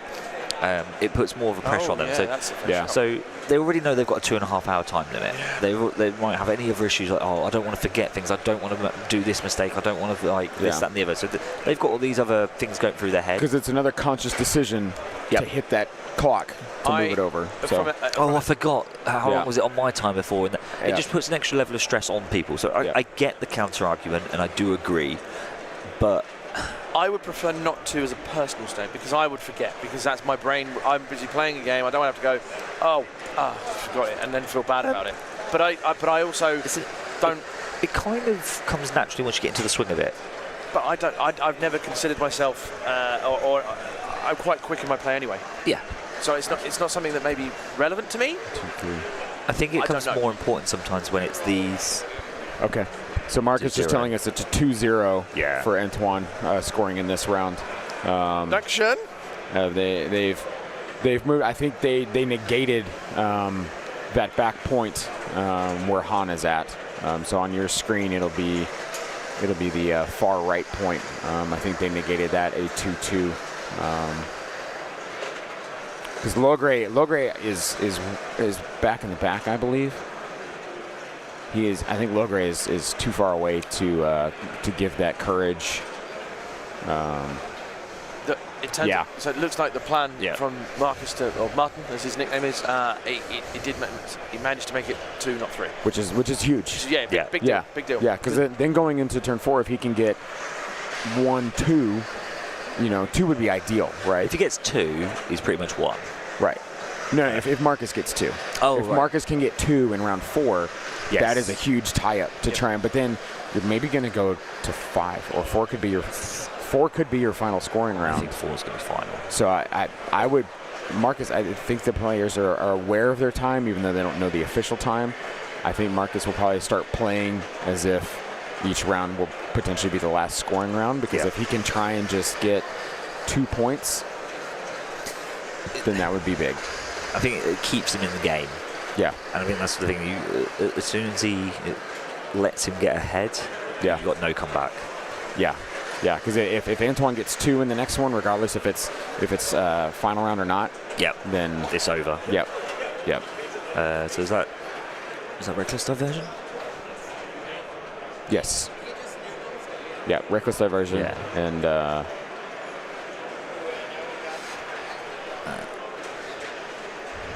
So you're going to have to shoot Han. so what is he?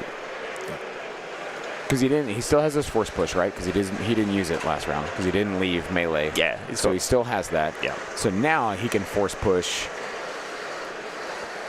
But he's out of range of double moving into more. He is. Yep. So But do you go for Chewie maybe? what does it achieve? You've killed an activation. And just another activation scoring a point? I guess. It does. Like what would you do? Would you take out the two main Ewok you're still tied up with? Or would you force push them, jump over to Chewie and take him out? Because then you're preventing a Guardian. Chewie's probably the better choice.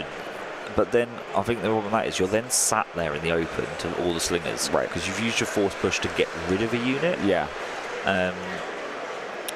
Maybe an option would be to kill the 2-man that you're in. Because you're still removing 1 activation.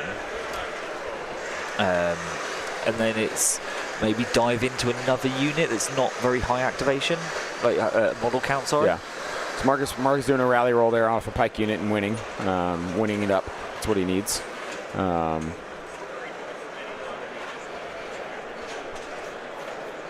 Why would he be checking a range 1 between 2 Pike units? Capos to Gotcha. aid. Okay. I'm assuming it was a capo.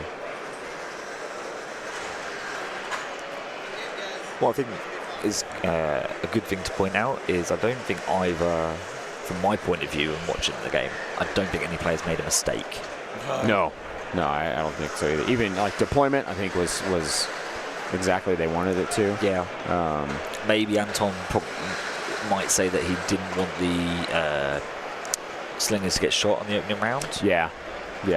But maybe he didn't have the space, or he doesn't mind. One shot he can take and then he activates them straight away. Yep. All right, so Pike moving up to get behind that wall. and that's just the capo, right?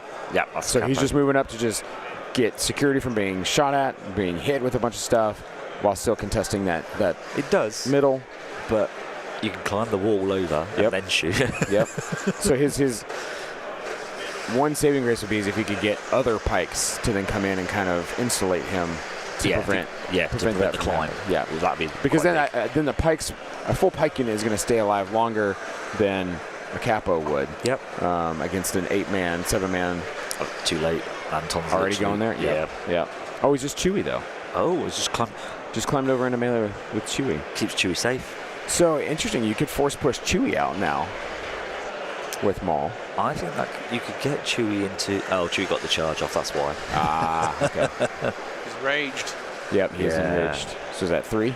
Yeah. Oh, because double move. Like, Yeah. Move once and then move Yeah. twice. I think it was. 3. No dodges on a capo. Oh, of course. Sense. That would be the first time there's no paint on the dice. Yep, and Marcus says, Yeah. yep, of course that happens on my roll. Yeah. Yep. Antoine been getting at least a little bit of paint on everything he rolls, and Marcus rolls his for nothing there. So, Bossy Grim, there is no Tempest, I think, in the top 32 anymore. yeah, I don't believe No, I so. don't believe so.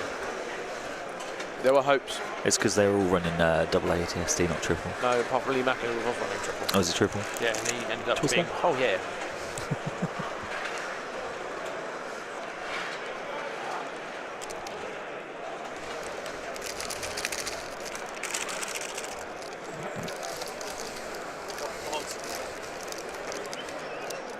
We'd like to thank all of you guys for being here with us today. We are currently at 268 combined viewers between our two streams. Didn't even notice that.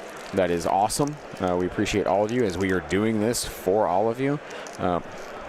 If anyone was wondering what that rapping noise is, me and Andy trying to get a red. Is it a red vines or Twizzlers? What was it? Those are Twizzlers. Red vines are vastly different. Trying to tasting. get Twizzlers like out of the pack. They're all stuck to each other. It's just absolutely impossible. But yeah, we all appreciate every single one of you watching.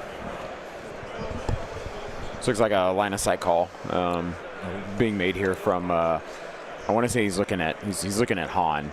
I Yeah. think he's trying to see if he has him in the open. If he moves to that location. Yeah.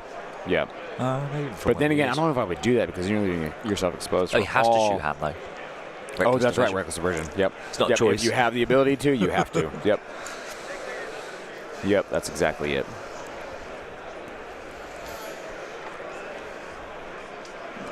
Four? 4, 5? If he's in the open, Takes. See, once again. Marcus going. Oh, See, Marcus. he rolls white, he gets one. I roll white, I get nothing. When Marcus rolls his white dice for his rally, he gets paint. But when he rolls it to actually save a unit, he doesn't. the top 32 faction breakdown then is 1, 2, 3, 4, 5, 6. 6 Empire, is that? Okay. 1, 2, 3, 4, 5, 6, 7, 8, 9, 10 droids. Which are probably all EXDs. I'll Yeah. be surprised if any of them. Oh, We have results. I have some results. Okay. I don't know why it's. There we go, round 5. Here we go. So, turns out Andreas Roeder is actually from Germany, All right. Switzerland.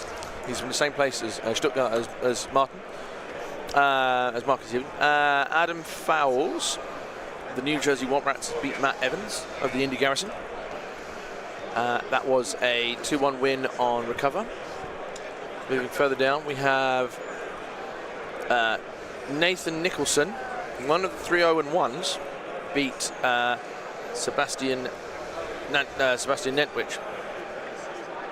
And also Adam Fowles was also he's now a 4-0-1. So 2 other results there. He just 5 clones. he just rallied 3 out of 5 suppression off. 5 clones, 2 separatists, 2 Shadow Collective, and Rebels. 1, 2, 3, 4, 5, 6. Yeah.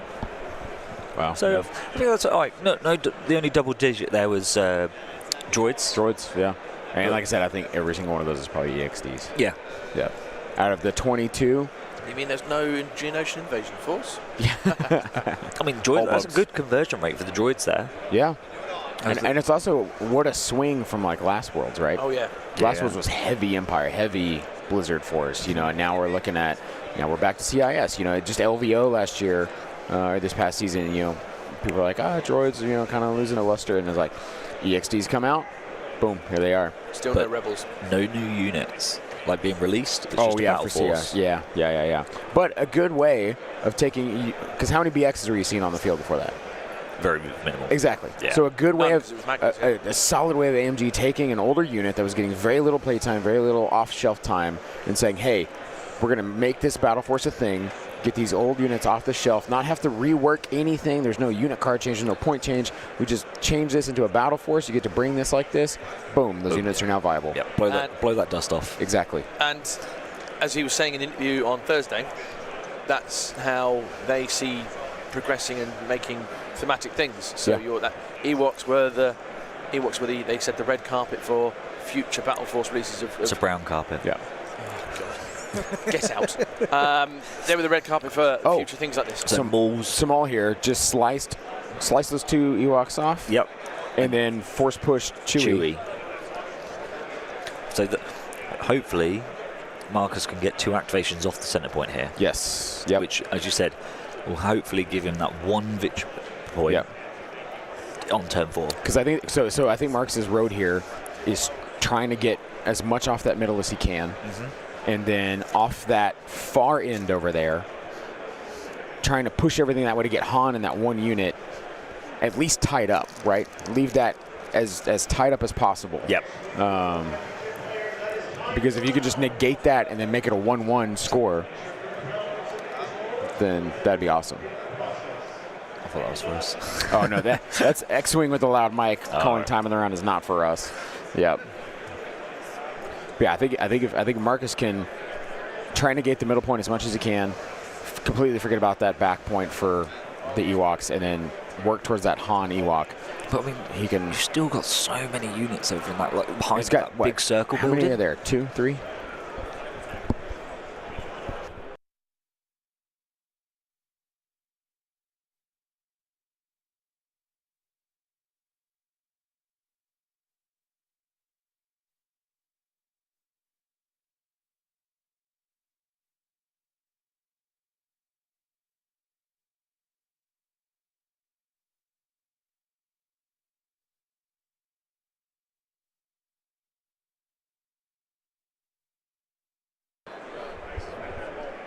All right.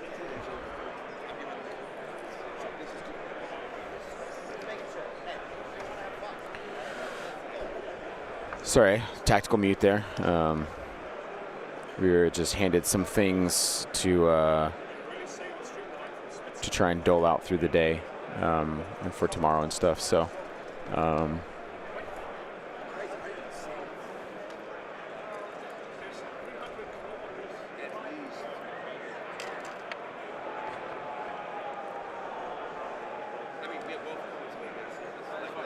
So Antoine here measuring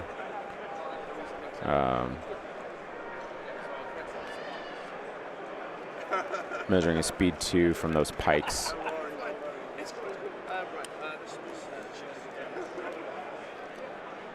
Marcus being ever the German realizes that the range ruler is not completely pushed together to get exactly range 2. He picks it up, mashes it in, and then sets it back and go, there's your range 2.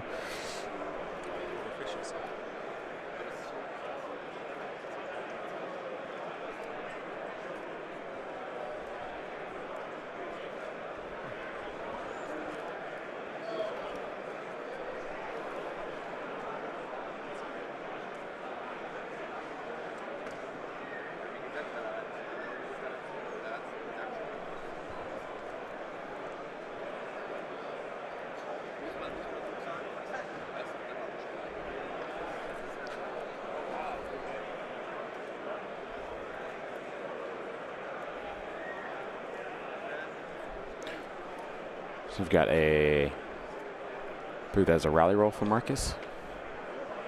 Oh no, that was a Ewoks. Shooting, so Marcus losing one more pike, but not an actual unit. No actual units from Marcus being lost yet, which is a good thing. He needs as much as he can against a much higher activation list above him. That's just putting the hurt on with just swarming everything right now. That last scoring round in round 2 went 2-0 to Antoine, so currently Marcus is down 0 to 2. Looks like a pike shot coming in here. We got 1, 2, 3 crits, a surge, and a hit. So no, he's got a full boat there. Once again, Antoine, nice dice. Nice dice. We've got a solid shot and then another solid white dice save. Marcus just shaking his head saying, I don't know what to do. I don't know. He says, I'm shooting. I'm shooting when I can shoot. Nothing is going down the way it needs to be. So he's trying his best here to make this happen. It's just such an uphill battle when not only are you fighting against a lot of bodies, but you're also fighting against just the dice themselves. You know, this is a dice game. It's random. You have no idea what you're going to roll. And expecting white dice to just continuously fail and then continuously succeed is such a hard thing to get over. But both players still smiling, having a good time in this game, despite the highly competitive nature of it. We are probably going to be getting close to time here, so it looks like we have a rally. Rally roll gets off 3 out of 5. So once again, I mean, look at those white dice are just coming in absolutely clutch for these players. Unreal white dice rolls here. Is that another save? That's a rally. That was a rally roll, but he got shot at from another unit of pikes. Took no wounds. Rolled off what he needed. He was like a 2 out of 3, and he rolled 2 out of 3, and he was like, "Yep, you're good." Just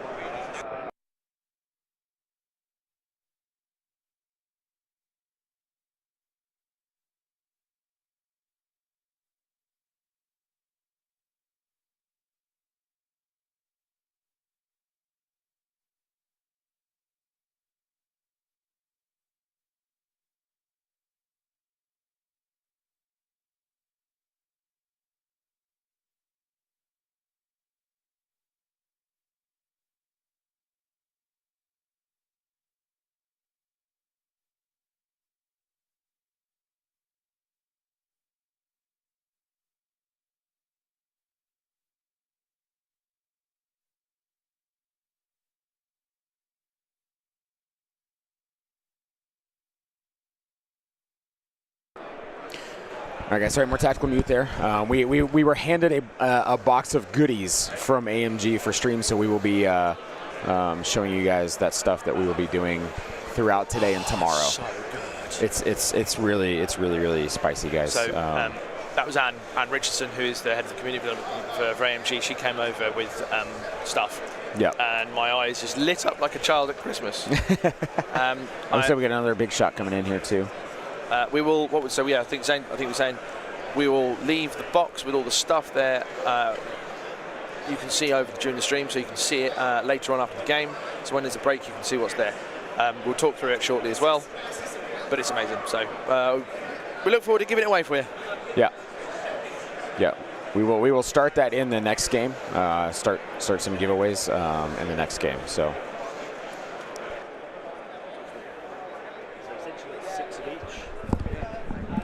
Six of each, the 5 versus first 3 John.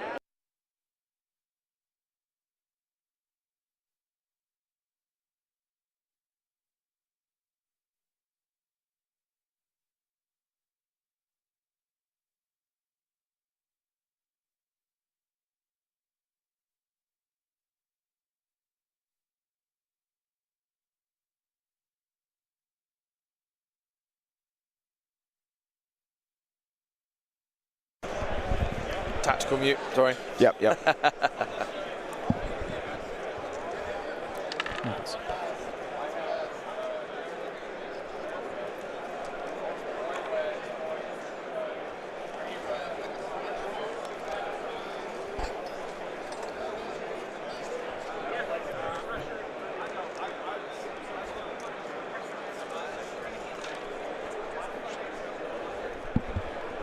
All right, guys. So more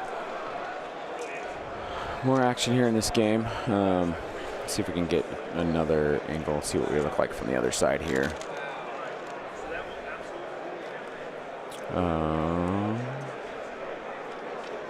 So currently, it looks like.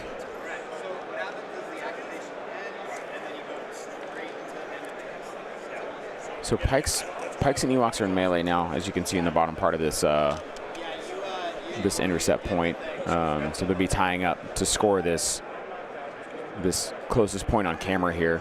I believe it looks like it's probably going to be a 3-2, 3-3 tie maybe on this one. It's not a scoring round yet. We're still in round 3. Turn 4 may very well be our very last round, which will wind up being a double scoring round. This looks like a Pike melee. Quite a few crits there. Oh my gosh, he rolled four natty crits on white dice. Mark is saying, okay, I'll see your white defense dice, and I'll raise you white attack dice crits. See what you can do there. And I think he took out that unit. Was that a whole unit of Ewoks? I think he took out that entire purple unit that was there. I see. Yeah, he did. Yeah, he did take out an entire unit. So we're down to what? 12 activations? I think he's down to 12 now. It'll be 11 because he lost the one that was in combat with Maul. Ah, yes. Is Chewie still going? Chewie. Or has he been shot now off the board? I think Chewie is also off the board. I do not see Chewie. Is he the other side of the wall? No. The camera? No. I don't think he is. No, so Chewie is gone as well. Chewie's a goner. So we're now down to 11. Yeah. So whittling down the axe. I mean, this is what Marcus needs to do. How many activations has he lost? He hasn't lost any activations yet. I think he must have lost some pikes, hasn't he? I don't think he's lost a full unit. Let me go check. I'll check and see what we got. I'll be right back to you guys.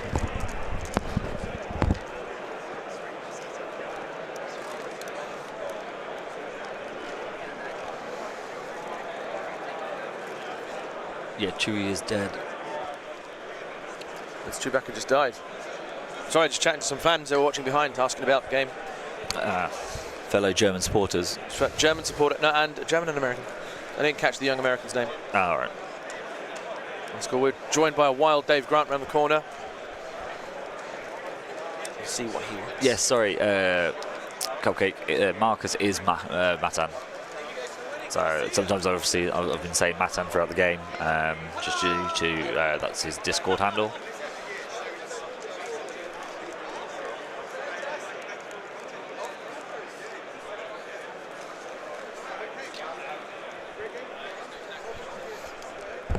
What's the lowdown? Okay, so he's actually, I mean, this is actually getting fairly close. Marcus has only lost one activation. He's lost one full Pike unit. Antoine has lost one full Ewok squad. He has 2 Ewok squads that are left on 1 man each.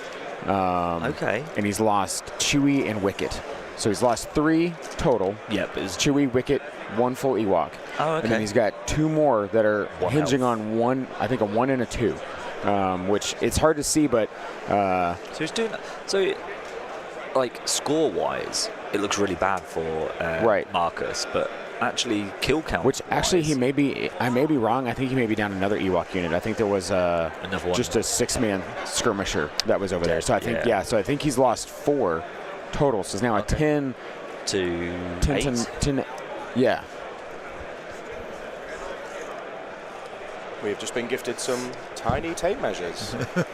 I'll hello, take chat. them. Ollie dropping in. I didn't even see. Didn't even clock on the Silent, mate. Silent as a Go on. mouse. What? the Cockles, chair. you look different. You've lost weight. So this game, Ollie, is really, really close right now. It's actually a little closer than what we thought it could be.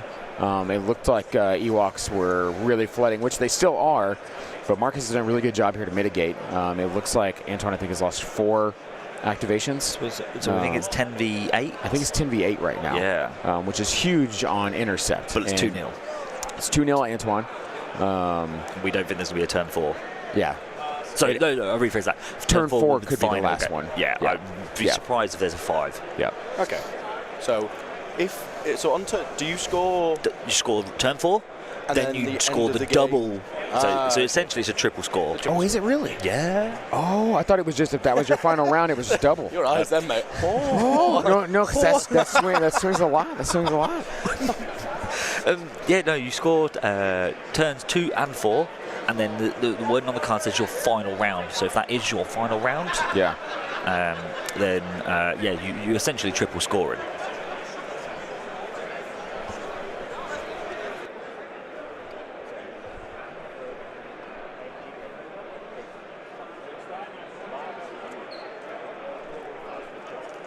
There's one of every card.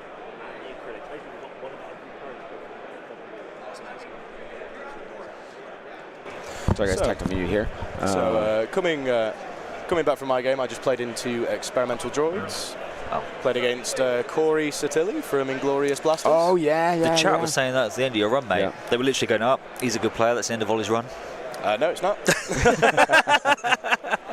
and I'll tell you why. Comms jammers. Yep. Absolutely amazing. We ended up playing Bombing Run. It was 2-1 on Bombing Run. He killed 130 points of mine. I killed 75 points of his. 75. Yeah, we killed almost nothing between us because every time a unit got blasted and got down to 2, they just ran away. So you scored 3 bombs, only scored. I scored 2 bombs. He scored 1. Oh, okay.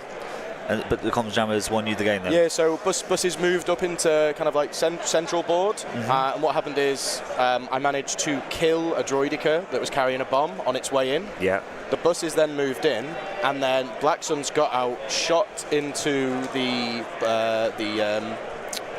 BXs that were carrying a bomb. Yeah. And I had a speed 2 move to engage them. And then the comms jam was just being sat there. The droids are like they're just so stuck. Yeah. And it literally just a case of they're just like, right, buses moved in, blocked. Unless he killed a bus, which was impossible at that point. With experimental droids, yeah. We're in turn 4 and he's done 0 wounds to the buses. All right, so we got a shot. 3. 2 surges there. Oh, is that maul swinging? It must be. Yeah. Yep. So That's he a takes maul swing. out. Does he take out a unit? Was that a? No. I think they're going to wrap in a second. Yeah. So that was another squad down. So now he was down 9-8. Sorry. 9-8. So that's big. That's big for Marcus here, taking out more and more activations.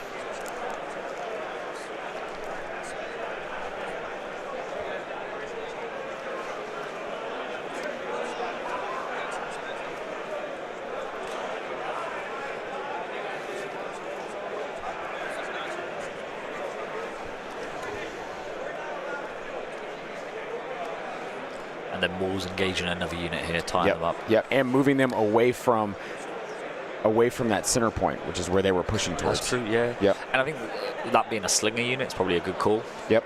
It stops them from being able to shoot the pikes. Exactly. Now, is he activated with that? No, they do have a face up at the moment. So they could disengage, but that would be all that they could do. Yeah. Is Slinger still a black in melee? Or are they worse? That's a good question.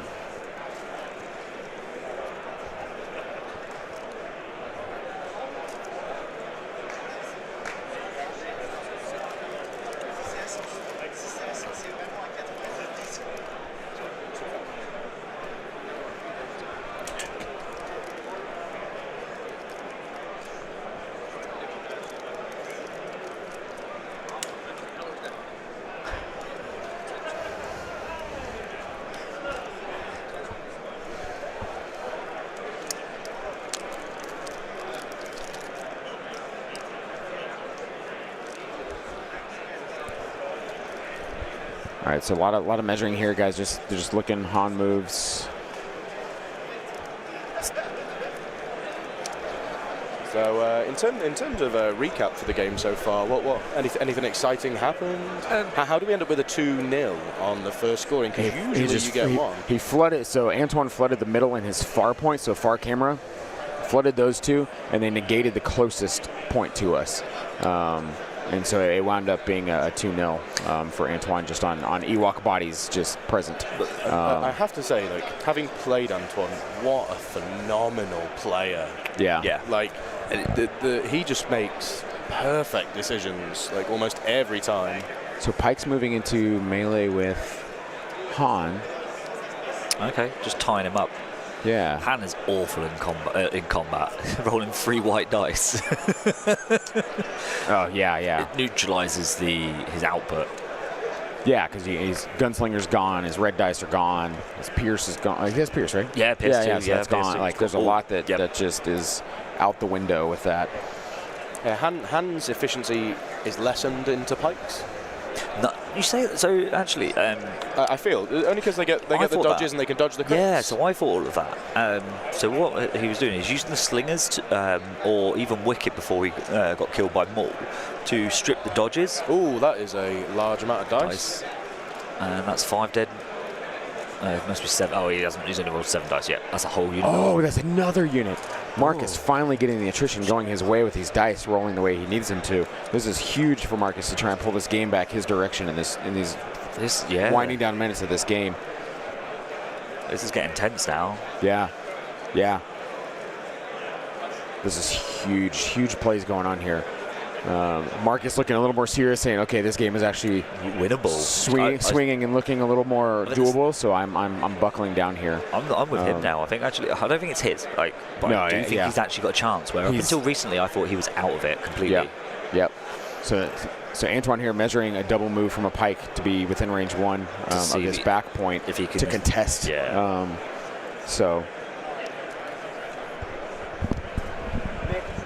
Is that Slingers? Moving up and attacking, it looks like. Yeah. If there's anything like his rolls against me, the squad's going to die. Oh, that was a lot of blanks. That is 2. It's that and then 15. So, 1 to cover, 1 to dodge. So just letting you guys know, just because we're on a high level here, Nick has the time here. There's 24 minutes left in this, and then a 15. So they'll finish this round and then probably get to turn 4. Which is what we were saying. So it's definitely not time 5. Okay. And is this information that the players know? No, they don't know. So that's still. But there's no way to let them know because they're not allowed. They just have their clocks. No. When you said because it's at a high level here, I wondered whether that was something that they were sharing. Yeah. No, not the players. Mr. Bodnar, what a judge. So my clock, I was on 11 minutes that remaining from when I started it, so it wasn't far off, and that's why you need to make sure you start a timer. Yeah, as soon as you get to the table, or if you do forget to set it, try and set one with about a gauge. I forgot when I got to the table. I was kind of said our hellos and stuff. I was like, cool. Look, I'm going to set about a 2-hour, 25-minute timer. There's a pike hit into some Ewoks to almost kill another unit.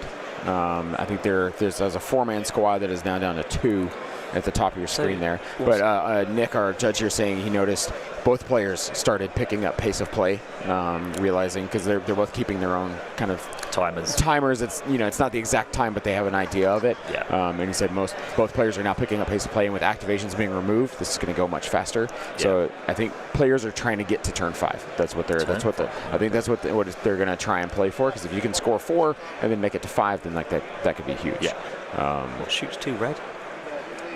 Han doesn't punch that.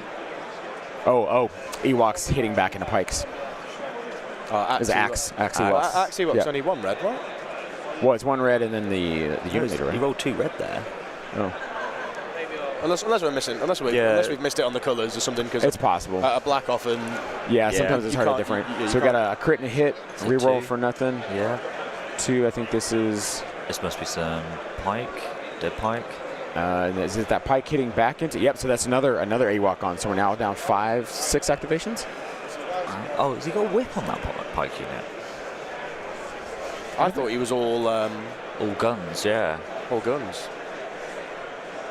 Oh, Tenacity on the Ewoks. That's possible, Tom. No, he definitely doesn't. We went round through the list earlier. So now Marcus is scoring that back point, right? So you look at this. Yeah. Look at this.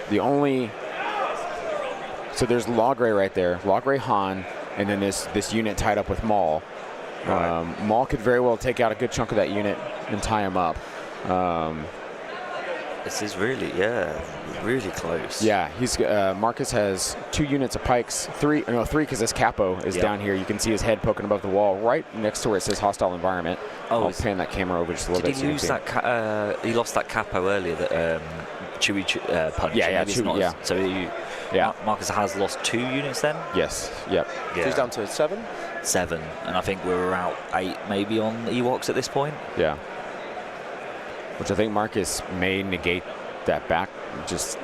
He might still forget about that back point. There is only 1 unit sitting back there, but he could fully say, I can run 2 units back there.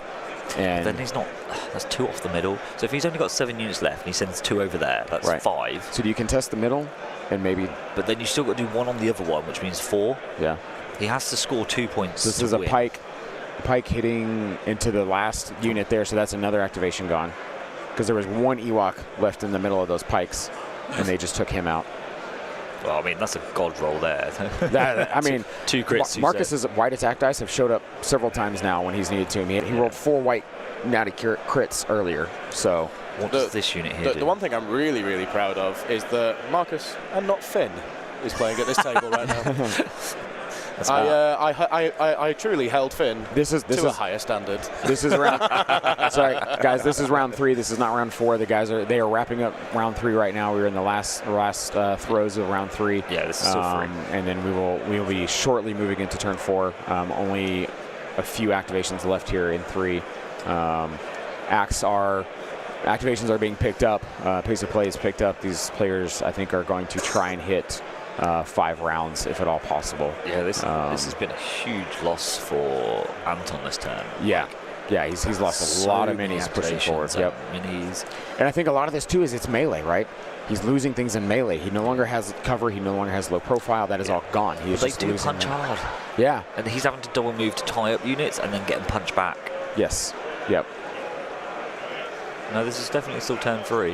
Hello, go for it, Painting.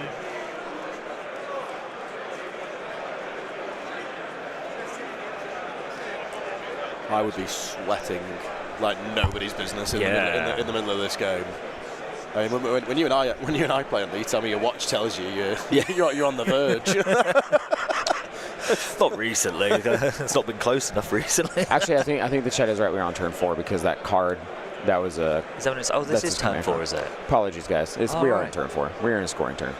We're the ones behind. We are the ones behind. So we are ending 4, going into 5. We apologize. Oh, this is going to be a quick turn 4 then. Yeah, quick turn for a round. Sorry, we've had a lot of people coming and talking to us and giving us things to give away. So we've kind of been distracted at times. We apologize for that. Matt Bronson taking a loss. Wow. Matt Bronson has lost. He's 4-1 according to what I see here. Wow. I don't know what they're for. They're for the players. Yeah, they're for the players. Duh. So at the moment, Trent Hale with what I can only assume was Trent Hale the Geonosian player? No way. Is there Geonosians in the top 32? Yeah. Oh, wow. I'm going to have a look now. I'm just going to have a quick look now. I'm just giving you a bit of an update on where we're at now. There's one player 5-0 at the moment, and that is Trent, and he is running. So score right now is 2-0 Antoine coming in round 4. They're determining. It looks like they're looking right now to figure out. Antoine will for sure score 1 on when you're looking at your screen, your far left of the screen. He will score that 1 for sure. It's a big pile. There are in this middle.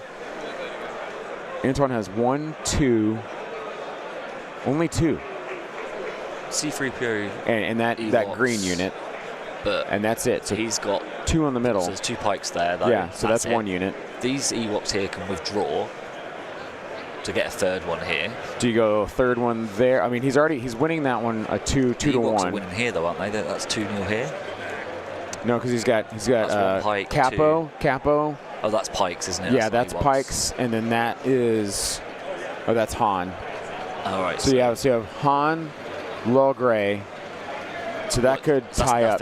Yeah. So that far right, guys, is probably going to be 0. The middle will probably go. So these slingers here then can either go this way to contest the middle or this way to. Well, he's already winning the middle with the C3PO and that unit, because this is just one unit here. Oh, that's one unit. That's one unit, right, too. Yeah, so that's one unit. So it's a 2-to-1 right now on the middle. It is tied up on the far right, and it is 1-0 on the far left. So I think all he has to do is move this unit here to untie that one to get the win. Yeah, yeah. So Antoine could swing this to be a shot from the capo. 5. Going into 1 crit, so it's 2 to roll by the looks of it. I wonder who he's shooting at. I think it's this unit of green. The green? Okay. Yeah. He just takes 1 off. Yeah. He doesn't even roll a defense He dice. doesn't. He says, yeah, I'll just take that 1 off. And that's efficiency on speed. What's the point of grabbing no your dice? need to roll it. I know what it's going to, it appears we're just going to take it off. And it's because they could only All right, see so now it looks like we're doing, Marcus is just lining up his tokens to make this move faster and clean up. Yeah. Coming into the round 4 here. So that's a punch into Maul. Aim punch into Maul. 3. Yeah.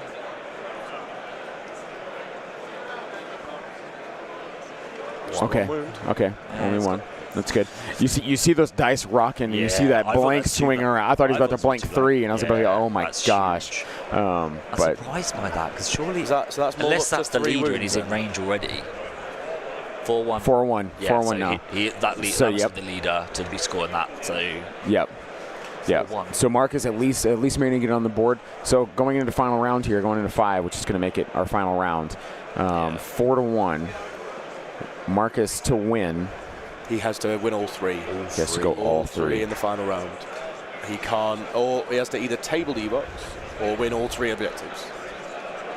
That is a tall order in a final round. So I did see that unit that took that shot. He's obviously positioned it to try and score this unit. Right. That unit has to. What you're saying is they have to kill that unit. Well, I think there's 2 units there. There's 1. No. That's 2 units. There's 2 different colors there. Oh. That's a capo and a normal. No. It's 2. They're up underneath. Up underneath. So there's a full unit. There's a full unit up underneath here, guys. So is their leader out of that terrain? So are they freely moving? Yes, because he's got his leader hands at the together. front. Yeah, the capo's there. What? He's Austining. Yeah. Yeah.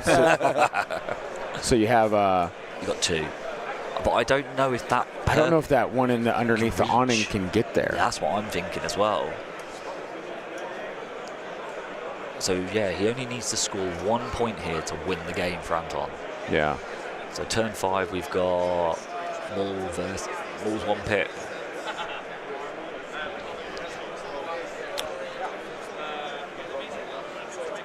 Oh, change. That's a bit weird. I don't think it changes. Alright, so this is the one which gives. Oh, I can never remember what this one does. The Ewoks ones are always so squirrely.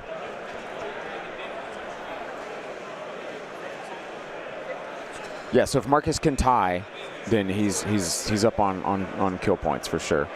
But you can't tie because the score's 4-1. It's an odd number because you're going to double score. Okay, so double score. So if he, because Marcus will, if he say if this back here safe objective, this 1 unit of Ewoks is scored, is a tie. So and then he scores the other 2, so he'd score 4, which would be 5-4, and then he would win. Yeah. So that's tying this back one. That is tying this back. Yeah. So he just needs to do those. He can say screw the back one. I'm just going to go for but those 2. He has to tie the back one. He has to tie the back one. So he has to at least push 1 unit so back he has to there. win the other 2 and tie the back one. Right. So it's essentially winning all 3. Right. But then if that's the case, as long as you've got an order here, that unit can just double move and grab that one and right, and then say, okay, yeah. That's it. Like. Well, if the unit at the bottom moves and goes around, then that wins him this back unit. Because that would still swing 2. If it swings in the middle point kind of thing. I see what you're saying. Yeah. Yes. Yep. I'm bearing news. We bear out. So we just got news that our beloved Samba Weebear has been knocked out. Oh. Yep. No, Yep. Not Weebear. There's also a list that we will talk about in the next game that is performing very, very well, but could replace it.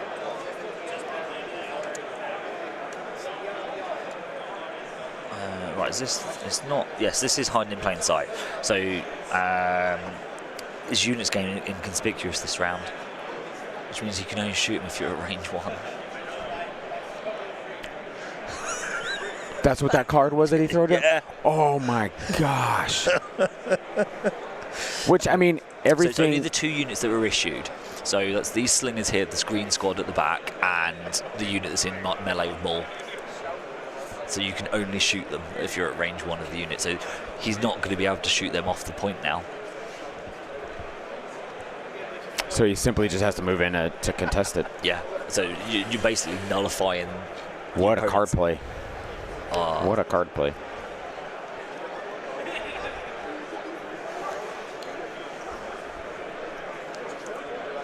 So activation counts right now. Marcus has 1, 2, 3, 4, 6, 5, 6, I believe. Yeah, I count 6. Yeah, 1, 2, 3, 4, 5, 6. Yeah, I think 6 for Marcus. And then we have 1, 2, 3, 4, 5, 6. So it is 6, 6, 6, I think is what we're looking at here for activations, everybody. 6 v 6 on our activation count. Oh, is it really 6 v 6? Yeah, I think it's 6 v 6 right now. Han moving over. Yeah, it's 6 v 6, isn't it? So the only way that I can conceivably see this happening is that you have to almost dive anything that you can.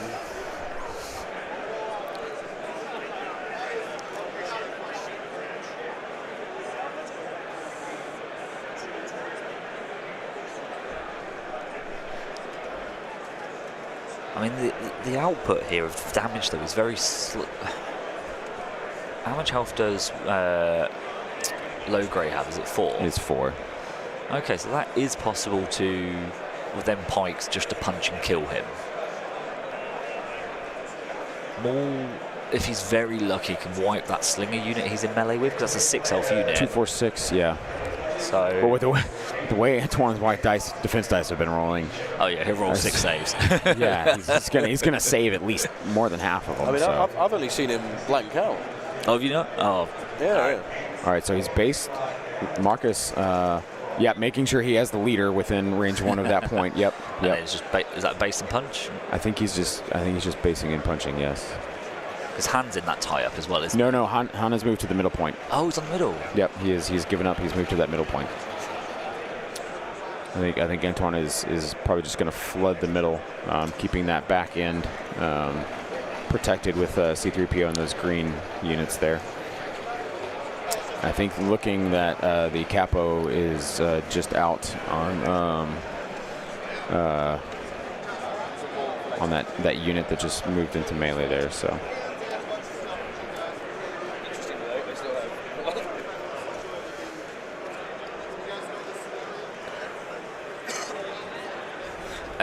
There are 6 activations left for each side. 6. The Shadow Collective card was Maul's at last, I think it was. To give him is that disengage card, isn't it? I believe so. Yeah. It is 6 v 6. So for Antoine, he has the unit of Ewoks furthest from the camera. He has the green Ewoks that he just moved up there. C-3PO. Light green in melee with Maul, Logray, and Han for 6. Marcus has the furthest pike unit that is maroon, the unit underneath the awning in blue, the 1 yellow and purple next to Han in the middle for 3, the blue guys in melee with Logray for 4, Han for 5, and a capo for 6 to the bottom right of your screen next to that point. So it is 6 v 6 activations. What a game. It's like, I think first turn 1 and 2, especially turn 2, when he nearly scored all 3 points. Yeah. I was like, he's got no out. Like, yeah. I couldn't see a path of victory for Marcus whatsoever. And even if Marcus winds up losing this game, this was still a very close game in the way it was played. To watch. Yeah. I mean, and this is why Marcus is a top 32 player and I'm not. Yeah. Well, and Marcus had said, he's like shooting at range. He's like, if I shoot at complete range, then I only get three dice and a low profile and heavy cover, and that's not going to do it. So I have to play differently. Yeah. And he has. adapting as well. Like when you're at this level of play, you've got to be able to adapt to these lists that are changing or the game. Like Ewoks are making you play a game you don't want to play, and that's, I think, the advantage they have. All right, so we got a 5. That must be some Ewoks punching something. I'm not sure. Do the Ewoks have the facilities to kill another unit? Yeah, I mean, you can kill more. Oh, it was a slingers. It was a slingers coming around shooting at the pikes. Okay, Marcus enjoying those white defense dice. But they've got no suppression, so it still is 2 dead pikes. Oh! Marcus's face. Marcus very excited by that roll that he needed. Yeah. Marcus very excited, losing no pikes out of that slinger shot. That's his first. With that danger close coming in. Yeah. Massive. And then rolls off 2 of the suppression that's on them. Massive. Oh, base in hand. Oh, base in hand protecting that unit from being attacked by anything else. Massive play from Marcus. He is razzed up, ready to get this try and get this win to happen.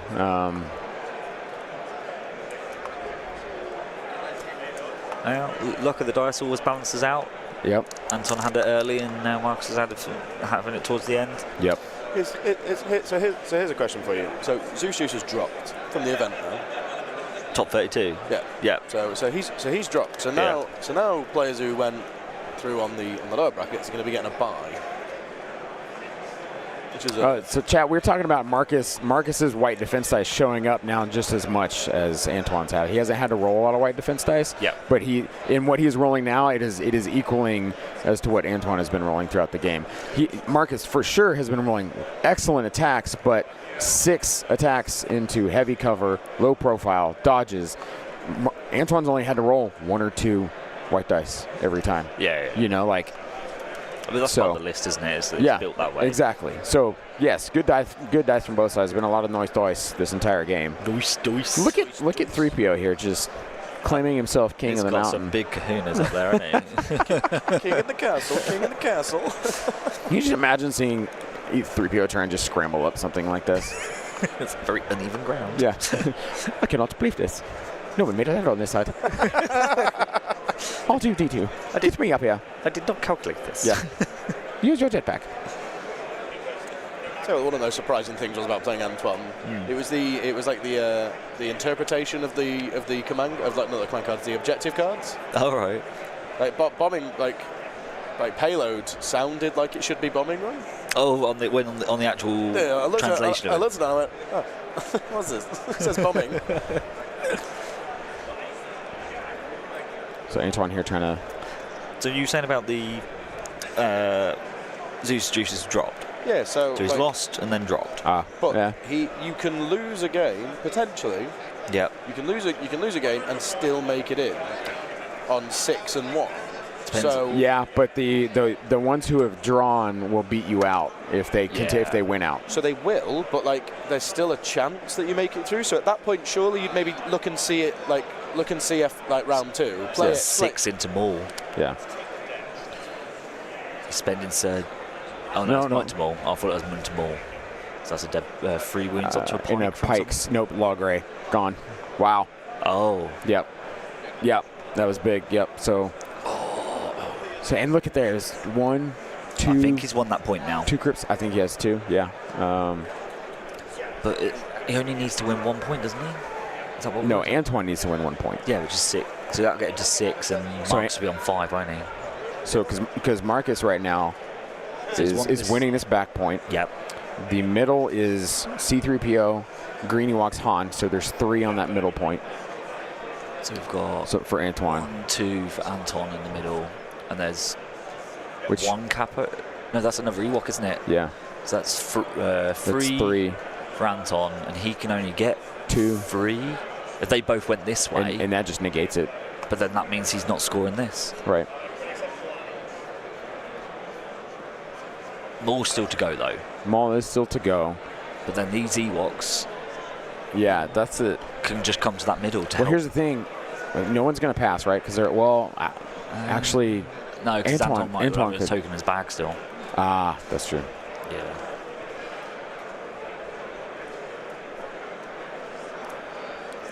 So where do you... So tense. I'm not even playing. No.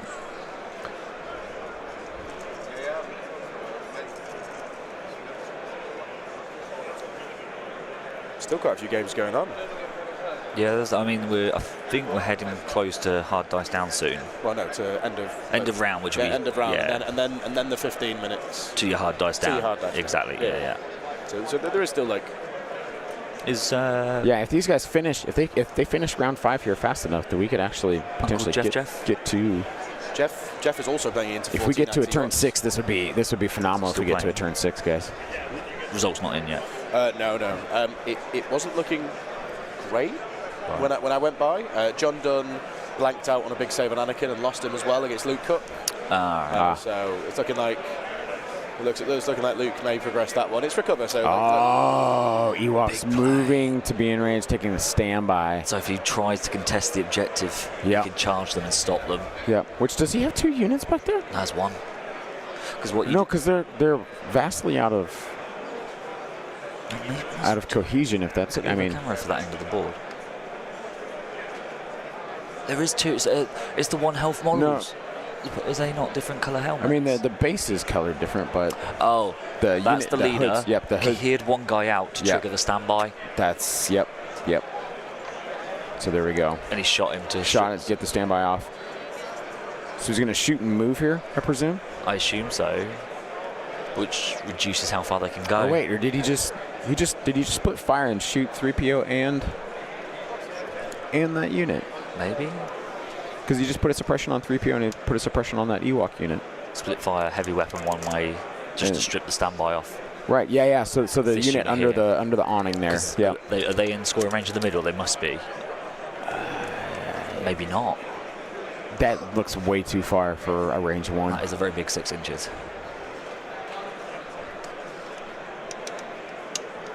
So I think he just realised he can't score from that. Hi, gents, back again. Okay. Do we know if this unit here is in range 1 of the objective? I don't think it is. I don't think it is. So this is it. It's 15 minutes. So they will not get to a turn 6. So they're probably talking it through now. Yep. I think they're looking to see what's scoring what here. They'll be able to finish this round out, but that'll be the final of it. While you threw with Ollie and I was sitting next to Nick, we were observing. All right, so he negates that left point here. Let's let this finish out because they're going to play this out and figure out how this scores. Right, so we know we've got 3 units here. Yeah, I don't think that far pike unit scores. These bin because they punched. Yeah, they punched. They killed Logray. So you've only got Maul. Yeah, I think Maul is all he has left. So I can't see how he gets the win here. I don't. Is Han still to go? No, he's been, hasn't he? No, because Han double moved to get there. Force push him out. Oh yeah. So but then that leaves those Ewoks to score that back point, right? Or no, they can't score that back point. They would only have to come flood the center. They can contest this one to stop him scoring it. No, there's a capo over here. So the far right point, guys, there's a capo hidden underneath that blue circular part. So if he force pushes Han out, then it's 2-2 because Maul would be in range to score. 3PO's up there. Yeah, so 2 Ewoks. So an Ewok and C-3PO versus the lone Pike plus Maul. So it'd be 2-2. Yeah. On the middle point. Yeah. This last unit of Ewoks that he leaves just double moves to score it. Yeah. I don't think there's an out. I don't think there is either. Look, the out would be full 6 hit here, killing them off. Yeah. And then move in force push. You're looking for like a Hail Mary. Yeah. That's exactly what you're looking for is a Hail Mary here, and that's if the play he decides to take is that path. Yeah. So he's done the right thing. He's negated this last thing over here. I don't think there's any shots to come. It's just Maul to go. Well, and Antoine is done with activating now because he went first, so he's going to have to go with those Ewoks first. Is he aiming and punching? Yeah, he's aiming and punching Maul to try and kill him. Maul's on 2 wounds left? 3. Isn't he 6 health? 3, he's 6, that's right. Yeah. Yeah. He's umming and ahhing if that's the right thing to do. Yeah. Mulling it over, saying... What you do is you take the standby, so Maul has to force push you. Yeah. And then he can't use it on Han. That would be the play to take a standby there. Yeah. All right, there's the dice roll. 1, 2, 3, 4. That's good. Reroll for 5. 5. Reroll. That was a surge. Oh, yeah. I mean, shoot. No. So 3. Oh! Wow. 1 health. Wow. And Antoine walking over to us saying, "Oh, if only." Oh no, because he's got yeah. So he force pushes them off. Yeah. Force pushes them off, so they're not going anywhere, and then he can double move. Double move attack. He's got. Oh my gosh! Oh my gosh! Oh my gosh! Huge play in a 3PO here. Mark is just realizing how amazing that roll was, seeing 2 of those blanks come in and saving with the 1. And this gets in. Needs this. He's got. Whoa! Oh! Wow! Full boat 6.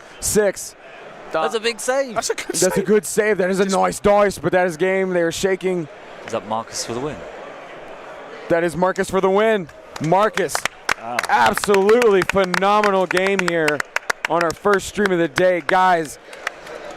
Marcus Wagner taking down Antoine from France with a 14 Ewok versus a 9 activation Shadow Collective in an unreal final plays of this game, coming in to make this clutch. Oh my gosh, guys, this was phenomenal play. That was absolutely unreal. See how that goes down. 2 big dice rolls at the end there. Wow. Huge. Not like there was a bug. Good game. Good game from both players here. I want to rewatch this. That was absolutely incredible. I think there's a lot of things we've missed or like. Oh my gosh. And we are at 313 of you watching this happen, guys. This is such an awesome event to see. It's such a great contest between 2 fabulous players here. Yeah. See, so Antoine looking there, if he had moved C-3PO to be in a place where Maul couldn't stand up there. Yeah. So he's evaluating now if I'd put C-3PO in the middle, Maul maybe could not have stood there. Why did he put him up there? I think to not get based by anything, or not. Well, no, because didn't matter if he got shot by anything. No, because I thought he might have. I thought he was scoring where he was. Yeah. I mean, that probably even he if was here, so he was a bit too close to Maul. So I would have thought maybe he thought he couldn't fit on there. Yeah, I think so too. Yeah, that is. As you say, like I think if he placed him where he is now.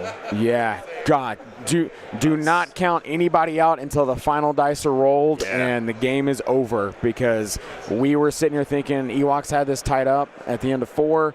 Yep. 4 wound up being a very close call, getting things tied up to make it a 4-1 at the end of 4, and Marcus taking 2 points to get. How many did he get? He got 4 points here. So Marcus scores 4, which puts him on 5-4. Yeah, so 5-4 at the end. Yeah, because that 1 unit over at the back there tying out. Yep, tying out. Yeah, so 5-4 to Marcus here with that amazing play. See, and Antoine showing here, like, I C-3PO was just over too far. Just a small millimeter placement. Miscalculated. Yep. That could come down to like being panic under the pressure of the time. Yeah. Worrying about it. Just knowing I need it. Just need to move here. I know I need to just move up there so I can't be based. Yep. And then misjudge the placement. Yep. Yeah. No, that's an amazing comeback. Wow. From going 2-0 down. Wow. First scoring round. It's getting the 1 VP to keep him in the game. Yeah, guys. If he doesn't score that 1 VP, he's out the game. He's out. Yeah. So Marcus needed that turn 4 to happen. He needed that at least 1 to score to make that happen. Because that doesn't happen, he's out. This wouldn't have happened. Yeah. So that's wow. That was absolutely amazing. All right, guys, we're gonna put this on mute and put it on standby to get our next round up here and going here shortly. We will be back to see you guys here in just a little bit. Oh, Cockles. I just had a quick conversation, obviously, with the boys. So, firstly, you can see Martin literally shaking and walking as he walks away to go to the bathroom. Yeah. That's the kind of game when you end, it's like, what the hell? I spoke to him about, you mentioned about the slingers or the skirmishers, I can't remember which one, right at turn 1. Yeah. Was it a mistake pushing him out?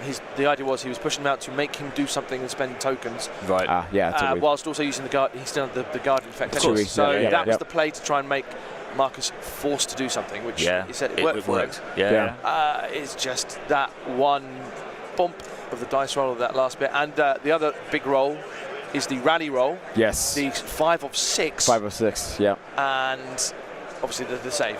Yep. Now, I know we're surprised with the save, but at the same time, that probably should be saved regardless. Yeah. It's just the way it played out. Yeah. Yep. He also said that he Antoine is like, he regrets. Where he plays 3PO. 3PO. We saw him moving him and then checking to see if Maul, and he's like, he just moved him over too far. If you put him right in the middle where he has him, Maul couldn't get up there. Just gone. My mistake. Did he? So I mean, it'd be nice to ask him about Wicket, because I think he did lose Wicket too early. I didn't ask him specifically about Wicket. Yeah. I think he's at the moment. And I would be too. I think he's still in the moment of God. It always does. Like as soon as you lose, you sit there and process it. But what is important? He is 4-0 with a loss. Oh yeah, so he can still make it. In theory, it depends on how the other games go and how everyone else plays out. Because the only people who are ahead of him would be the people with the draws. Yeah. But if they've already taken their draw and then they lose a game, they're out. So Ollie, for instance. Yeah. Ollie and the likes of Ollie and Weebear taking draws yesterday could be huge now, especially as Weebear has just lost. Yes. Ollie obviously hasn't he's lost. out then because he's got a loss and a draw. Yeah. So maybe the intentional draw for people yesterday is a really bad play. It's not. So it's not. It stalls it. So in theory, you can take an intentional draw as long as you've gone undefeated. Yep. Or it doesn't have to be intentional. It can be a real draw. So if you look at John, who's about to lose, I think I heard he's about to lose, unfortunately, to Luke Cook.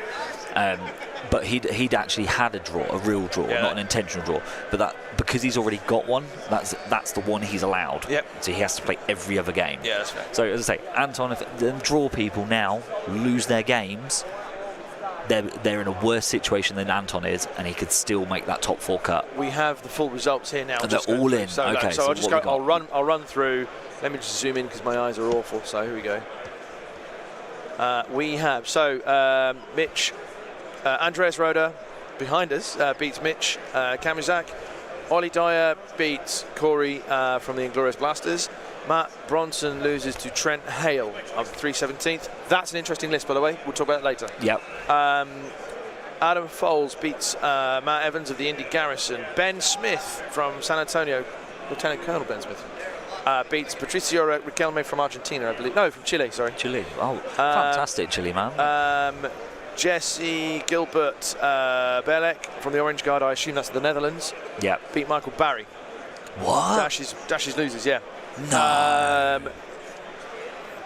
I'd love to know what he's running there. A team Poland kill Makrojny, who was on our last game last night against Austin, loses to Mikolaj Lucky Matsunitsky. So he was lucky then. Yeah.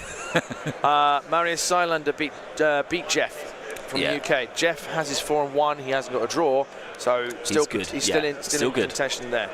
John Dunn loses, unfortunately, to Luke Cook. With 3-1-1. That's now him effectively out. Yep. He can still got his 2 more games to play. He still gets game to play, but I mean, like in terms of tomorrow. He can't make it now. Yeah. So you've got then Nathan Nicholson beats Sebastian Nentwich, also 3-1-1. So that would be him. Very, very, very unlikely to make tomorrow.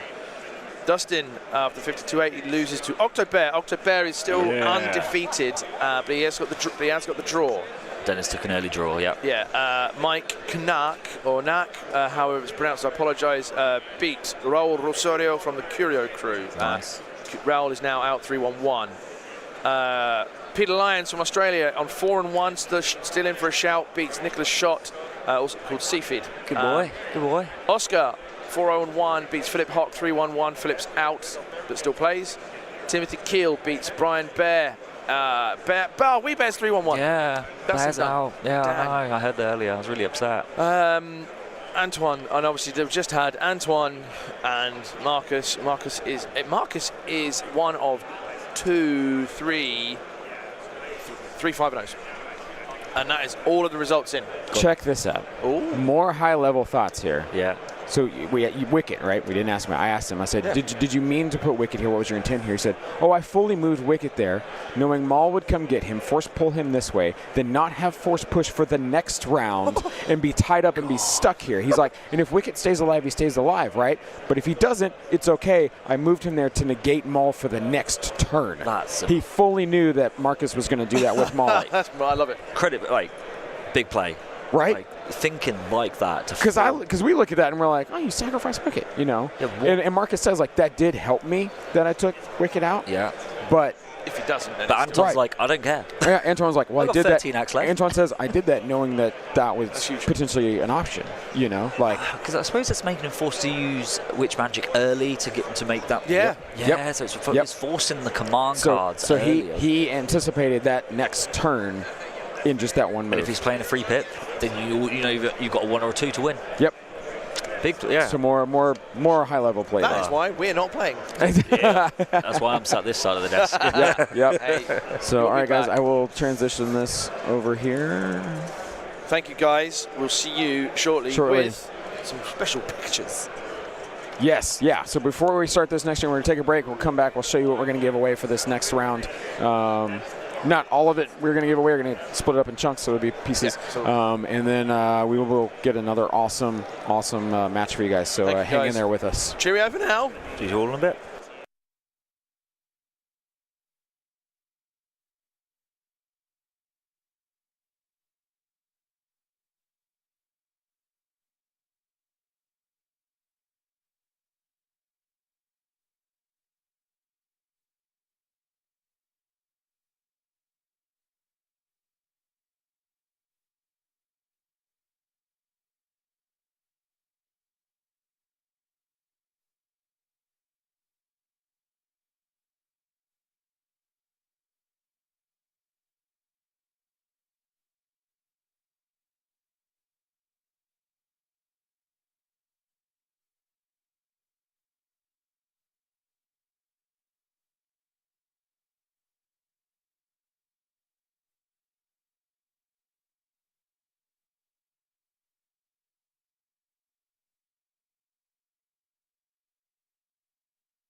All right, guys, welcome back. Welcome back. We are getting started here. The players that we have are Oscar from Poland and Michael Berry Dashes.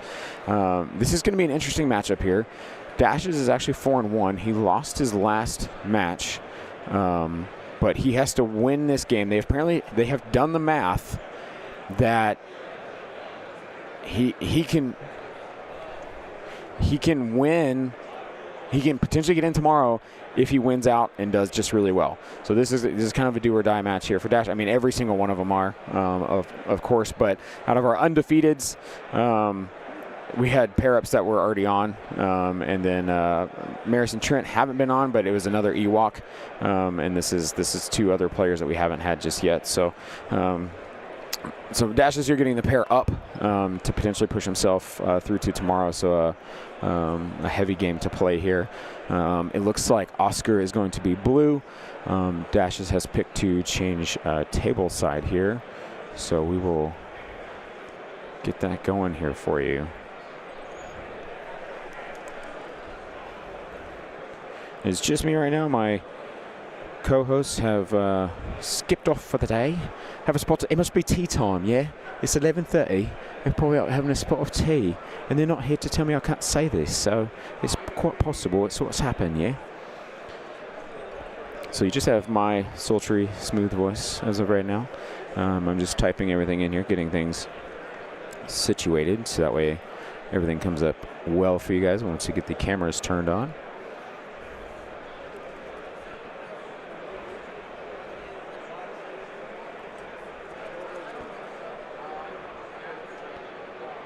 All right, we're going to transition over to table here. So Dashes apparently is not out. He thought he was. He was like, I've lost. I'm out. Because I picked him because I thought it said 4-0-1. Went over to the HQ guys, head judge, and I said, wait, hold on, Dashes, he's 4-1. He just lost. Why would you have this? And he said, no, he could potentially make it in still if he wins out completely. So that's what we've done here. So. Yeah, they just talked and got it going, so.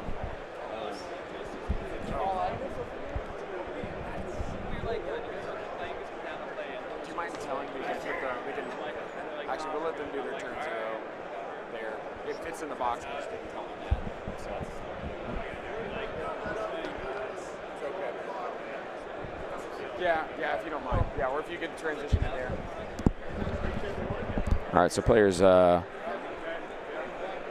just doing the we're getting the box here figured out for you guys a little bit better. I'm going to expand this so we can see this flop. Our head judge Josh coming over to help us with this, putting these here so we can see exactly how this flop. They've already done the flop elsewhere, but we are just putting it here in the box so you guys can see exactly what we have going on. So. Today is 3 rounds, guys. We're just playing 3. I'm not good at math. I'm not a math person. I'll tell you straight up. That's why I'm doing this stream. I'm not a math person. I don't do these things.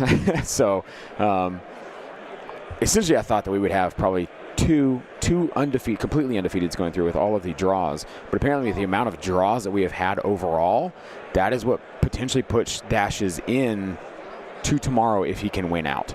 So with all the draws going on, that's kind of where we're sitting at. I'm going to be joined here by our head judge Josh Hale to help us figure out what's going on here as this turn 0 is going down. So Josh, what is the math that we have going on? What is the potential for Dashes here? So Dashes needs to win his next 2 games decisively, and there's a very good chance he can get into the top 4. So that's big, especially with having the pair up here. That could be huge. Looks like our turn 0 here is going down to key positions, major offensive, and clear. Yeah, it looks like it. Yeah, clear. All right. Clear, major key. Okay, all right. So we will get that fixed here for you guys and get that up and going.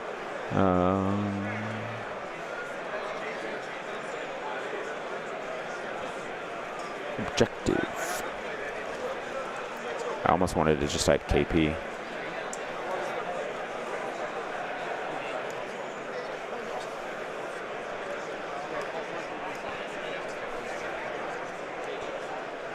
such nice to just have clear conditions. Just one more thing you don't have to worry about, right?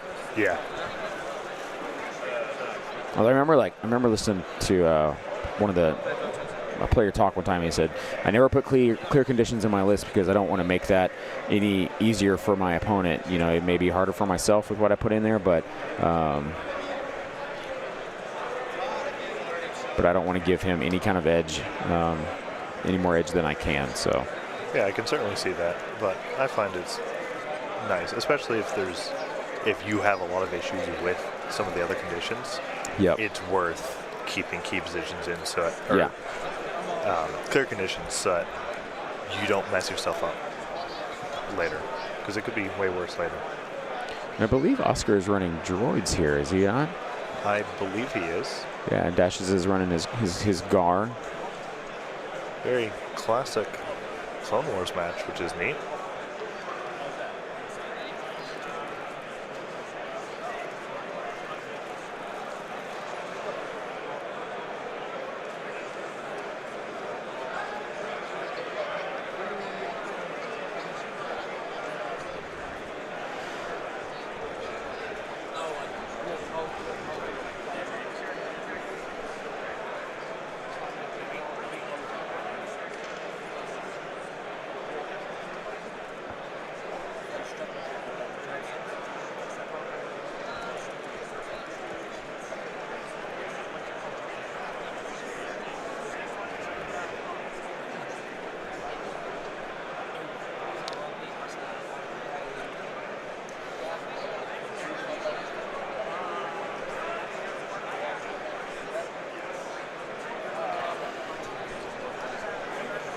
All right, guys. So, thank you for joining us for this. This is now round 6 total. This is round 6 total. Round 6 total overall, and we'll be doing 3 rounds today. So.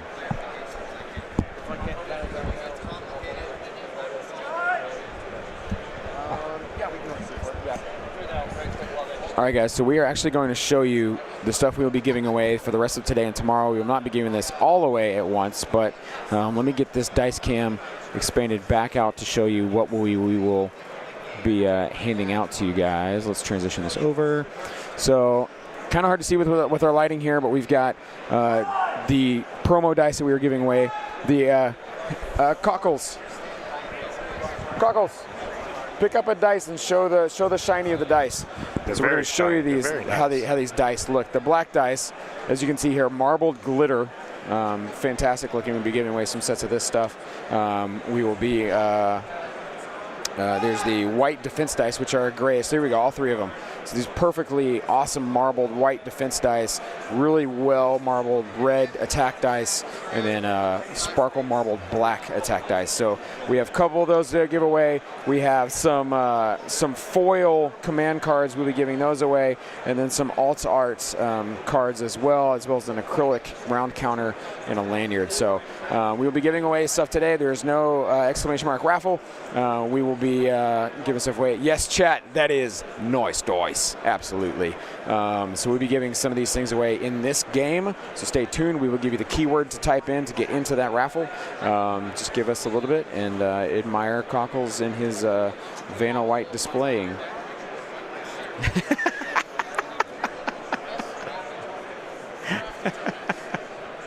We're not missing much with deployment. I'm looking, and there's not a whole lot of units are out on the field right now. So, in this round counter, guys, it is magnetic. Ooh, that's nice. I didn't realize it until I saw a couple of them stuck together, and I was like, why are they stuck together? It's magnetic. It doesn't come apart, but it is magnetic. Is it about the same size as the official round counter? I think so. Yeah. Cool. Yeah. Yeah, some lovely prizes they have here. Yeah. So we'll figure out something to put together and get that to you guys in this next.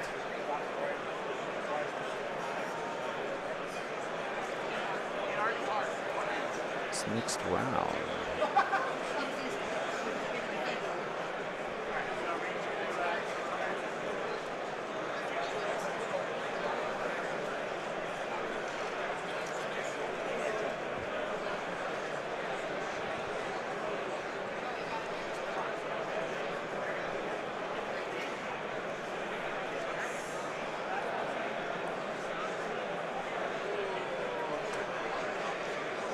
So guys doing a little bit of side work here, trying to get this stuff leveled out for you. So we've got a key positions, major offensive, clear conditions going on in this game.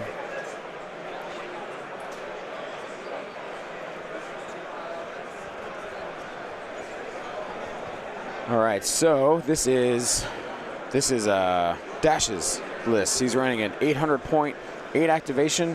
What does he call it? Does he have he has no fun list He has name? no fun name. Oh, Mike, come on. Unfortunate. Come on, all right. Well, he's running a classic Yoda Padme here. He's got Yoda, Force Barrier, Burst of Speed, Force Push, just Padme as she is. 2 phase 1s with the DC-15, 1 phase 1 with an RPS-6, 2 ARC Troopers with DC-15s and an Echo. And his command cards are "Our fate is in your hands," "Size matters not," "Aggressive negotiations," "There is no try," "Luminous beings are we," and "Diplomatic cover." And then we will pull up what Oscar is playing here.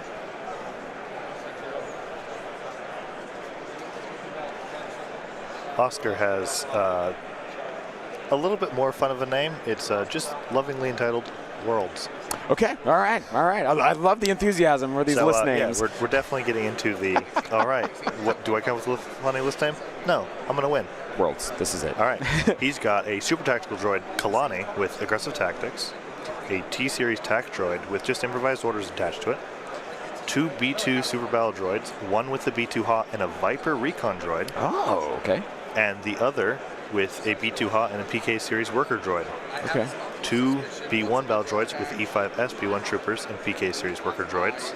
And then 3 BX series droid commandos with snipers and deflector shields. Nice. So a classic clone droid matchup here. Yep. And also, we were talking about this yesterday about like EXD players seem to take this Magna Guard, right? They keep put Magna Guard in there somewhere. And we were like, well, why don't you just take that out and put an extra B2 in? Here we are. Yeah. Oscar says, double B2. We've got the Viper for some of that. Yeah. Our command cards are Ambush, They Too Will Suffer, Orbital Strike, Preservation Protocols, Roger Roger, and Do Not Underestimate Our Means. Nice. So this is quite the matchup here, guys. Dash is needing to win out to try and be the top X1 to make it in to Sunday. Doing all he can here to fight and claw his way back in. Thinking he was out, but since he has since he is the pair down, he is pairing up. Oscar's pairing down. He has that potential with just how many draws we've had. That's why this is a possibility. So in flux with the amount of draws. Yeah. So. Yeah. From everything that it seems that you can draw, but it won't guarantee you a spot in the top 8. It won't guarantee you a spot in the top 4. So, just the thoughts on it. It's been interesting seeing everyone talking about the intentional draws. Yeah. And we're seeing some of the consequences of the intentional draws. Yep. But regardless, this is still top 32 here. Yep. Oscar is these are all fantastic players. Yeah, Oscar's one of the best Polish players. He was at Worlds last year.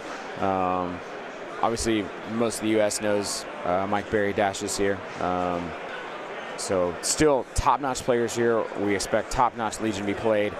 After that first game, I don't know if we can top that, but we will do our best to bring you as cutthroat Legion play as what went on in that last game. That was absolutely fantastic from both players. Great tactics, great placement, great dice. Just unreal. So hopefully we get a very similar matchup here. Key positions is often kind of hard. Most players will want to kind of toilet bowl each other, just kind of waiting out that middle point as things go along. Looking at where our KPs are at, it looks like we have one smack in the middle, obviously. The next one is right above on your screen where you see objective. That building is smack in the middle. It's got a token right in the middle of that square. I'm looking for the third one. Yeah. Where would the third one be? It might very well be hidden behind our dice cam. No, because behind the dice cam is a deployment zone. Ah, that's true.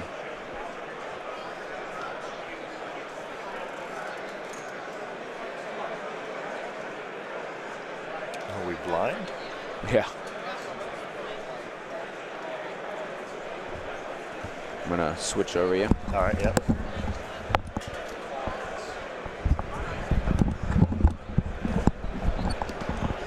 A little less tangled together now. I'm gonna see if I can find it via the other cameras that we have. So that's all deployment zone, so it's not there. I mean, yes, I could go just ask the players, but when you have fun toys to play with, like, of course. We're going to play with the fun toys. RoboCams are great.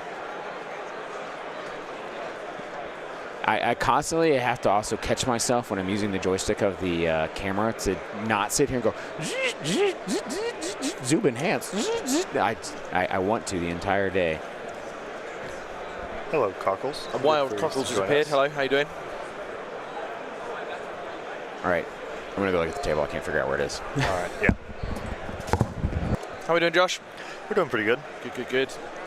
Are you feeling rested? Oh. Or are you overworked? I'm feeling not overworked, I'd say. I'm a little unrested, but that's all my own fault. I couldn't possibly comment. Yeah, I wonder why. But yeah. What we got? I have found the missing key positions. The players have divided up this right here. It is right in front of Mike's deployment. Oh, so wow. they have divided that section. It is that piece and that square piece. So that piece they're deeming as separate, and it is out of deployment. Okay. So that's a very. So Mike, having Sniper's Echo, can get in that top little turret area and be in there contesting and be able to shoot with cover. Yep, that's it. So. Have we done lists yet? Yes. Wonderful. So I was too busy getting a croissant in homage to Antoine, who's just played.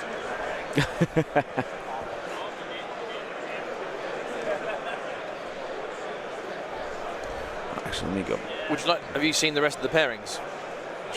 I have briefly, but I'm not. I'll just run them down very, very quickly. Yeah. While they're just sort of finishing the play. So, yes. Philip Hoch versus John Dunn, 3-1-1s. Marius Silander versus Trent Hale, both 5-0. Brian Weber versus Corey. Antoine versus Ben Smith. Jeff Porritt versus Andreas Roda. So that's a 4-1 versus a 4-0-1. Mike Knack versus Luke Cook. Matt Evans versus Nathan Nicholson. Mickey Matsuyuskini, apologies on pronunciation, versus Zirconia, so Peter. That's a 4-0-1 versus 4-1. Jesse Belek from the Orange Guard versus Martin. Yeah. Makrozny from Poland, Nicholas Schott, the 2-3-2s. Ollie Dyer versus Timothy Keel. I don't know what Timothy's running, so I'll have a look at it. Patricio Riquelme, Mitch Kamazrak, both 3-2s. Adam Foles versus Octobear, both 4-0-1. So no, still undefeated for those two. Sebastian Nentwich versus Dustin, and Mike Barry versus Oscar on the table in front of us. Some spicy meatballs in that matchups there. Yeah, yeah. So some of the players, some of these players we've had on already. So I was like in deciding who we want to put on stream, yeah. right? Some of them we've already had on. So they may be paired with someone who hasn't been on, but we would try not to not duplicate as much as we can. And then it's also just like players that we know are going to provide really good Legion. I know Oscar has played fantastically. Oscar wins his tickets in the UK. So he comes and beats all you down. Yeah, I think Andy said he won a UK Games Expo this year when we had, in this previous season. Yeah. And when he's come over, he generally does curb stomp people. I've not had the pleasure. I think Andy and Ollie have definitely played. But yeah, whenever I look along at the top tables, Oscar has been an ever-present. So good for him on that one as well. Yeah. Oh, yeah, fantastic. Does it in 2 nations.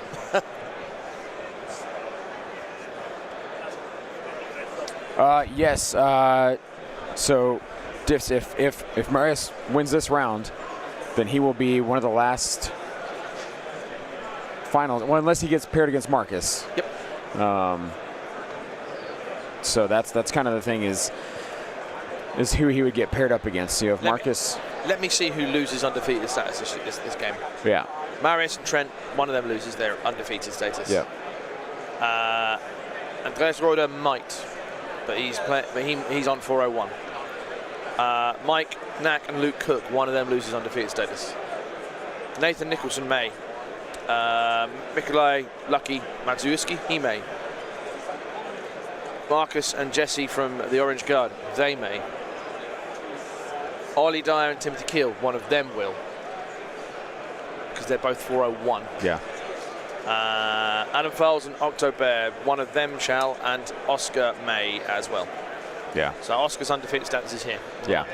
And one thing I think we should try and do for Worlds next year is when people register on Game Uplink, put the abbreviation of their country next to it, because the country code. Right, because we don't know. We have no idea. We see names. We have no idea unless it says Team UK, Germany, you know, like we have no idea who these players are. There's no indication. We don't know them all. Just hearing an accent and going, I think. Yeah, we don't know 272 players. 2 command cards down. We have the Padme 3 pip, so she didn't divulge, so she's going to get reliable. And then orbital strike. Orbital strike. For our turn 1. But yeah, so I think next year if we ask players to just put their country code abbreviation in their name, then I think that would help us out, help you guys out too, to see where everybody is from as well. So we do the best we can to figure out who's who, where they're from, when we can. So. And I hope we pronounce the names correctly. I've been really trying to try with the German names. Oh, I know I've been calling out names fully incorrect. I've tried. But there's been a couple names where I've gone, ooh, I'm going to mispronounce this. I'm so sorry. But yeah, country codes would be a great idea for next year.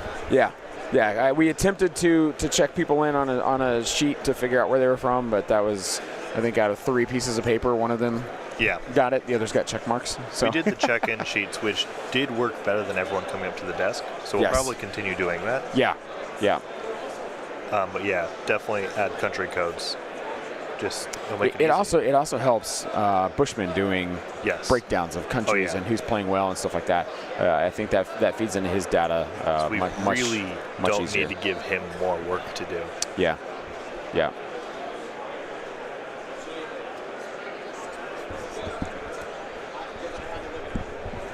It's been very fun chatting, but I should probably head back to They're like, where's our head judge? And you're like, I'm hiding over here. I'm hiding in the safety of the stream area. No one will see you behind the banner. You're fine. That's right. I'll just hide in the restrooms. That said, you are literally, you could be a foot taller and you'll poke over the restrooms. Over the banner, yeah. Yeah. I don't need to be taller. Please, no. Yeah, yeah. All right.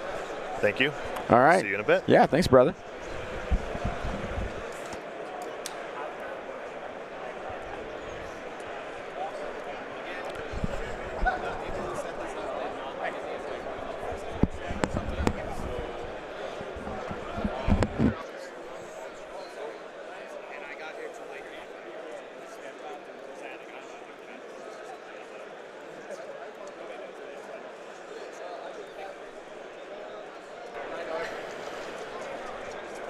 All right. Yeah, guys, pairings is all generated through Game Uplink. Like I said, I'm not smart. I don't know how that works. I just read who's paired with who. And I go, oh, that's a good list. Oh, that's interesting. Oh, yeah, let's play that. Because we have not had a Yoda on stream yet. No. We had an Anakin Padme yesterday. Yep, we did. But we've not had a Yoda. We've had EXDs, which I believe today, right? We looked at Faction Breakdown for like what was left. And did Andy not say there's 10 CIS players in the top 32? Yeah. And all 10 of those are EXDs. So the largest battle force represented at 22 has 10 in the top 32. So, guys, we're going to see some EXDs this weekend. Yep. Okay, just under a third there, occupying it all. Yeah. There are some interesting lists there. The Trent Hale list. Yeah. I like. Oh no, that's not an EXD. That's a non-EXD. Oh, that's true. Yeah. Because he's got some Genosians. Yeah, I'll just talk about his list very quickly. I'll bring up. And this is not a player that's playing. This is elsewhere.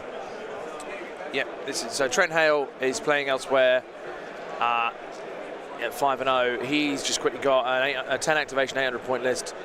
T Series, Bosk, Maul, bunch of B1s with the E5S, one with an HQ uplink and no E5S, and then a Geonosian Warrior unit. Nice. with a Force Spike, and then just for funsies, RPS Magda.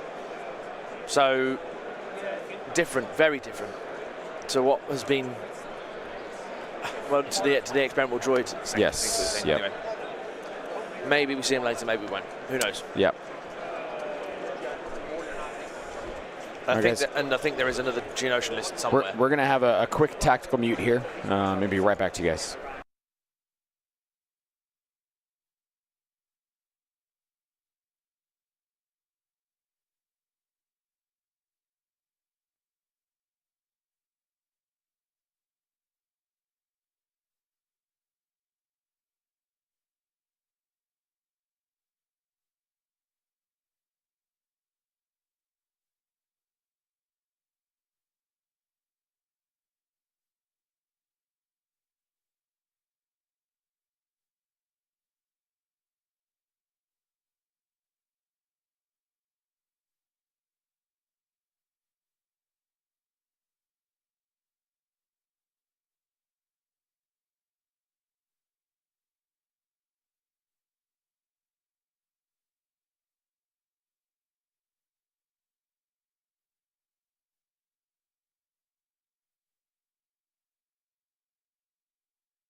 All right, tactical mute completed. Yep. So we have we just muted because we wanted to show you guys what we're going to be giving away. I mean, we showed them on stream already, but the promotional dice that they're giving away here at Worlds, we are going to give away in this game right now. Not right now, but during this game. During this game, we are going to give away 2 of each of the dice. So 2 black attack dice, 2 white defense dice, and 2 red attack dice. Yep. So in the chat, type nice dice, which is NOICE space DICE. Right. Or for just purposes of finding it. Yeah, or just nice dice.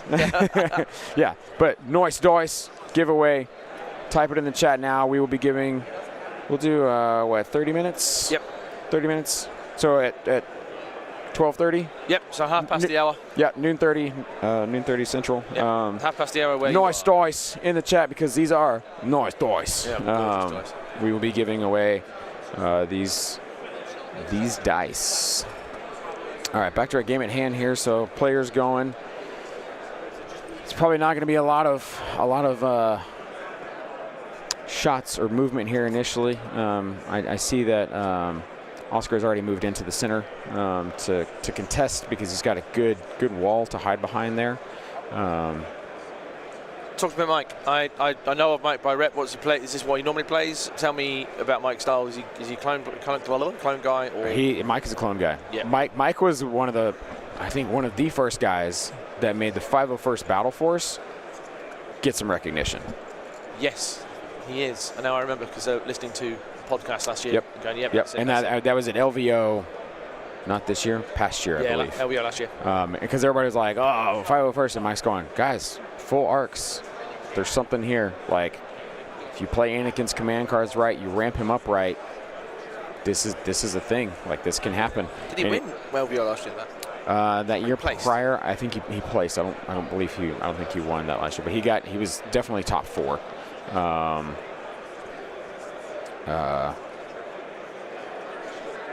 So yeah, Mike is very much a clone player. He knows how these guys work. He's very efficient with his arcs.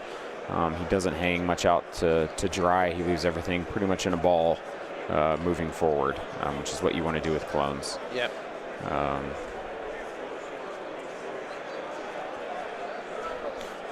Always quite nice with Oscar. He's his other half always watches. Yes. I said this about Ben Smith when because his other half has been watching, and Luke Cook had his other half watching in Spain. Yes. So yep. You perform better. Yeah. Just ups your game, that sort of thing sometimes. But what's also quite nice is when he finishes his games, she pops around and just clears up his models. Yeah. It's really nice.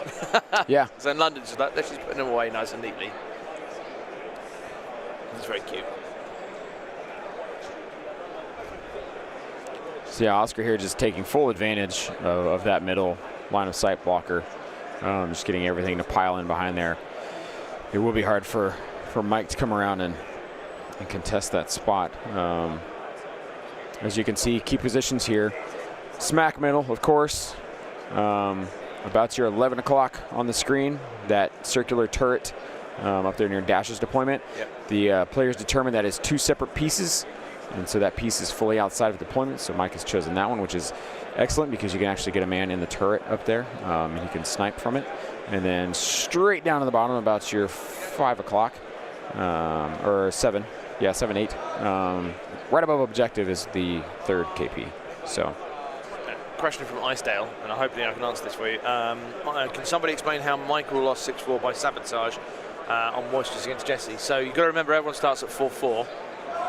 Because you have 2, 2, 2, that sort of thing. And the idea is that one's trying to take off, take on, and that's how it works. So obviously Jesse was able to sabotage or damage, depending on what he was doing, to get the points there. So that would be how that was 6-4.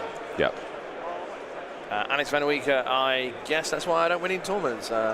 Another half. Same here. No, I mean, like, she supports me, but she doesn't come to this. No, you never find Mrs. Cockles here either. Yeah.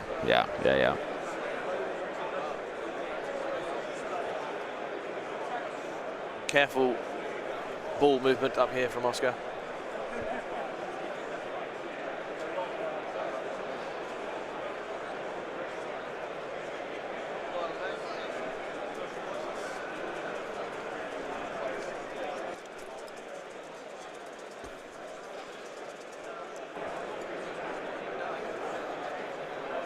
What I like, whenever you watch Oscar play, he's very animated with his hands.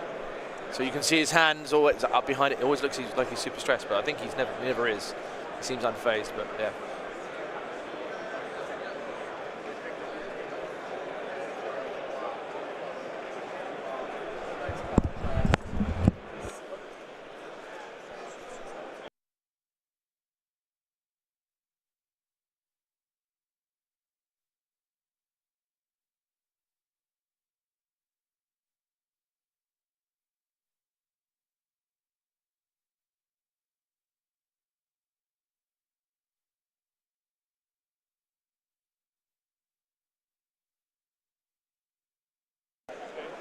Zane's just going to sort out some tokens for Oscar because he's got clear a cleric tokens. Try and send that quickly. It's not showing up very well on the stream. We're just seeing like highlighted green. So we're going to get those ones sorted so we can see for you guys as well. There we go. Do we need chat access to the drawing to win? No. Just type nice dice, nice dice or noise dice, and that's how that goes. They are very, very nice dice. In fairness, for the other game systems, they've been making dice as well for them. They all look lovely.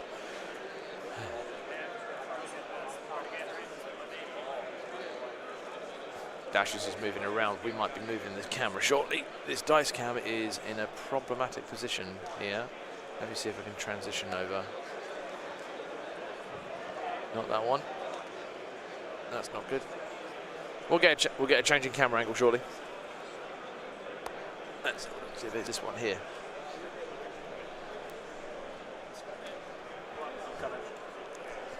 Yep. We have a wild Terrell who's just appeared. There you go.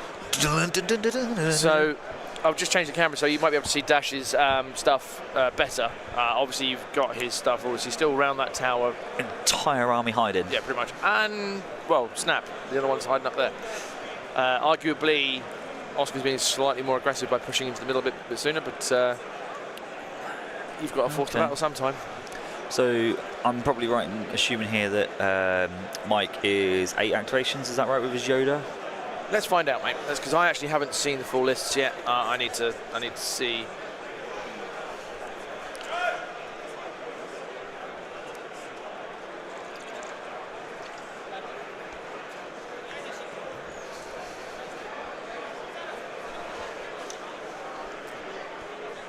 Michael Barry, here we go. Yoda. It's 8 activations, 800 points. Yoda, barrier, burst, push. He did go for burst. Yeah. Padme with nothing. Phase 1's DC 15 times 2. Yeah. And phase 1 RPS times 1.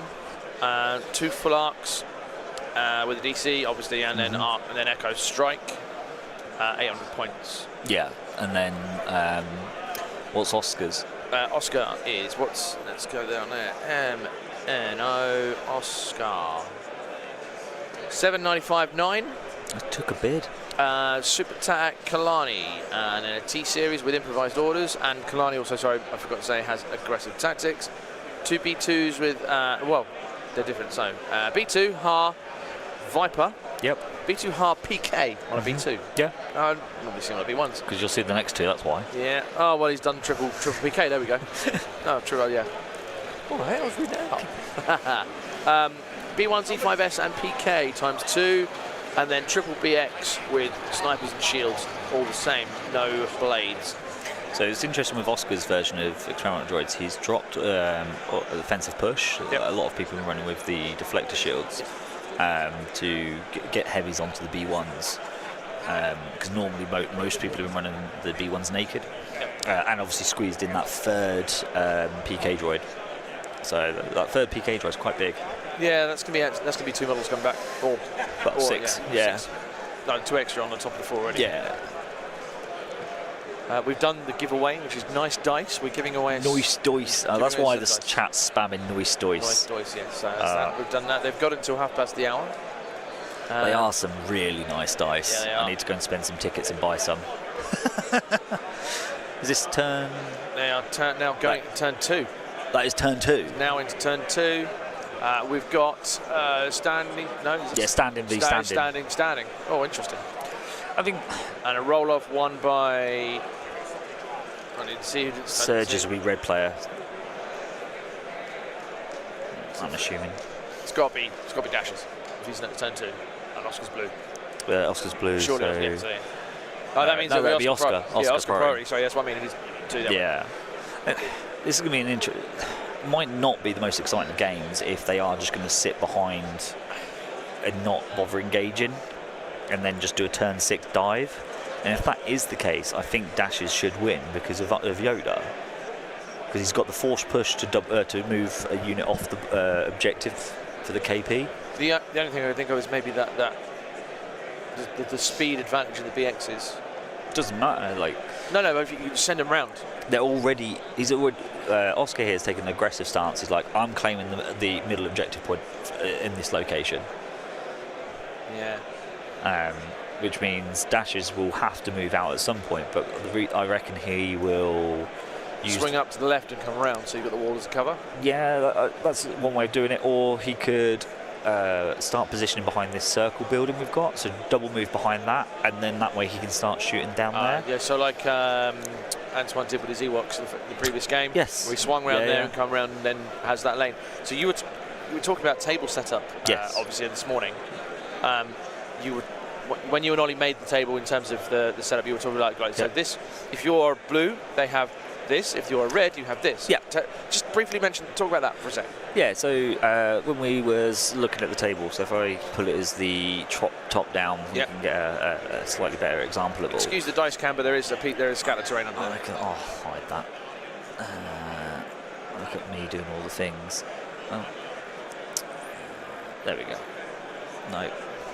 No. Click that one back that one to I make got to sure. hide. There we go. I hid the wrong one. Spoke too soon. Who gave me control? So I started off with the previous 2 days of tables that I'd set up were like open area pieces of terrain. So we had the steps on the last chance No, that was yesterday, wasn't it? Ewok Village? Was that yesterday? It was, wasn't it? So I put the steps at the bottom. So what did have some kind of line of sight blocking part to it, but it was mainly an open area with line of sight blockers kind of circling around the middle point, which is, as we like to say, like a very American style of table. The line of sight blockers weren't on the far edges, but they at least were like influencing the decisions that we're making in the game. So for today, I wanted to kind of do sometimes like what we do over in Europe a lot, where you have a line of sight blocker in the middle. It completely changes the game, especially when you've got like a force user involved or people with any unit with jump. So if you had Geonosians, it would have influenced their game plan. But to reward, what you have to do that is you need to make sure that you've got safe approaches at the same time and firing lanes. So we gave Mike's side of the table that building to hide behind with a wall, because in Oscar's side you've got a better approach if you want to. What are you saying? It was what's it called? It was approach versus firing lanes. Yes. So one side's got a better approach to the centre point as a safer route, while the other one has better firing lane options and open to them. So it's basically just designing the table and layouts. So you've got lots of different choices, and you'll see that if I've pushed a few pieces of terrain up against the edges of the mats. Might not be the best example from this camera angle, but by doing that as well, what we are doing is breaking up deployments like disarray, danger close, so you've not got a guaranteed shot. Now it might be that piece of terrain is pushed into your deployment, so you've got the choice of either deploying in the open the other side of the building, or you deploy behind it and you're still close, but at least you've got that piece of terrain obscuring or giving you cover to hide behind if you do play danger close or disarray or something. Yeah, so there's logic there, because we've spoken on the podcast about table types, and people have made comments about table types of layout for the European style, American style, and that does allow for two different types of play style, and that's why you see two different types of list building mechanics, and it's very big. There is no right answer. There's no wrong answer. Well, there is a wrong answer, but there is no right. There's no right answer to the two styles. It's just the way it is. Yeah, I think they can, if you know it's a given, influence your decisions on lists that you take. So if you know the middle is going to be fairly open, then it does influence how you're taking a force user, because you can't dive safely into the enemy. And I'm not saying that you should have every table make it so you can dive into the enemy lines, because then that's just unfair. But you should have the ability to move between pieces of cover, and maybe a little bit of view is obscured or left unobscured. So if your opponent then moves and takes a shot on you, but then they're exposing themselves. So you've got to give or create these opportunities to come into play. Yeah. This all bounces off really from the. By the way, we're talking because there's no shooting going on at the moment, so it seems like the thing to do, try and a bit of filler. Memories of those Europeans who remember coming over to the infamous LGT a couple of years ago, where it was just like, oh, there's terrain? No, there's not. And we had a member of the community come over and help us out and get terrain back on that board, so that was good. Yeah. But at the time, it was people turned up and went, I'm screwed. Well, for when we talk about that, like I was practicing at the time with AAAT, and I was enjoying. Would have absolutely destroyed the table. This is the irony of it. I had the tournament the weekend before LGT as my final practice. I took AAAT. I played into Lila. And I was like, cool, I'll shoot her, I get double tap with the tank, and when her dice were hot, it made me I was like, that's so bad. And then obviously if you've got another like a red save army I bump into, then I'm relying on their dice to fail. All because there was good cover for her to move between, and there was gave her heavy cover options. When we turned up to London, there was no terrain on the table, and the list I did take actually performed worse because there was no terrain. Yeah, and they're flying through this turn, by the way. This is turn 2. This is turn 2, and there's been no casualties. Zane has returned. 5 or 6 activations in as well. Welcome to turn 2 with no kills. This is quite. It's a slow pace at the moment. It's a key positions match? Yeah. It is what it is. Yeah, high-level key positions match is going to be toilet bowl until action in the end. Yeah, so we've had, I was going to say, comment from inside. I struggle with table design. Watching these live streams really helps with table setup ideas, so I'm glad that helps. Sweet, yeah. Cameron. Obviously, there are people to talk to about table design. Nick Bodnar is one. The table. Mr. Table. Mr. Table. Mr. Table. I love that. I hope that sticks. Mr. Table. Andy, yourself, obviously you run majors. What, 2 or 3 majors in the UK? 5 this year. Yeah. 5 this season? This season. Yeah, 5 this season. Yeah, so in the UK, we got 5. So the question is, how are you getting your tickets? But we'll sort that out. Don't. So Andy's running 5 majors, so Andy knows the tables. That stuff, yeah. I'll be back on this side of the stream next year. Other people who know, obviously you can speak to Lee Mackin of Crafted Terrain and Ben. They know their stuff with that. Yeah. They'll also help you with making stuff. I also I speak to Finn as well. Yes, he runs tournaments, and it's also accepting when you've done it wrong. Because when I was at LGT this year and Finn was over, he was criticising me on the tables, and I was like, I kind of took 20-30 minutes, went round and judged all my tables based on his opinion that he gave me, and I was like, actually, I concede the point. You're right. Maybe I have done this table and that table a bit wrong. It is too advantageous for this style of list. And with the meta the way it is, it probably is quite influencing it.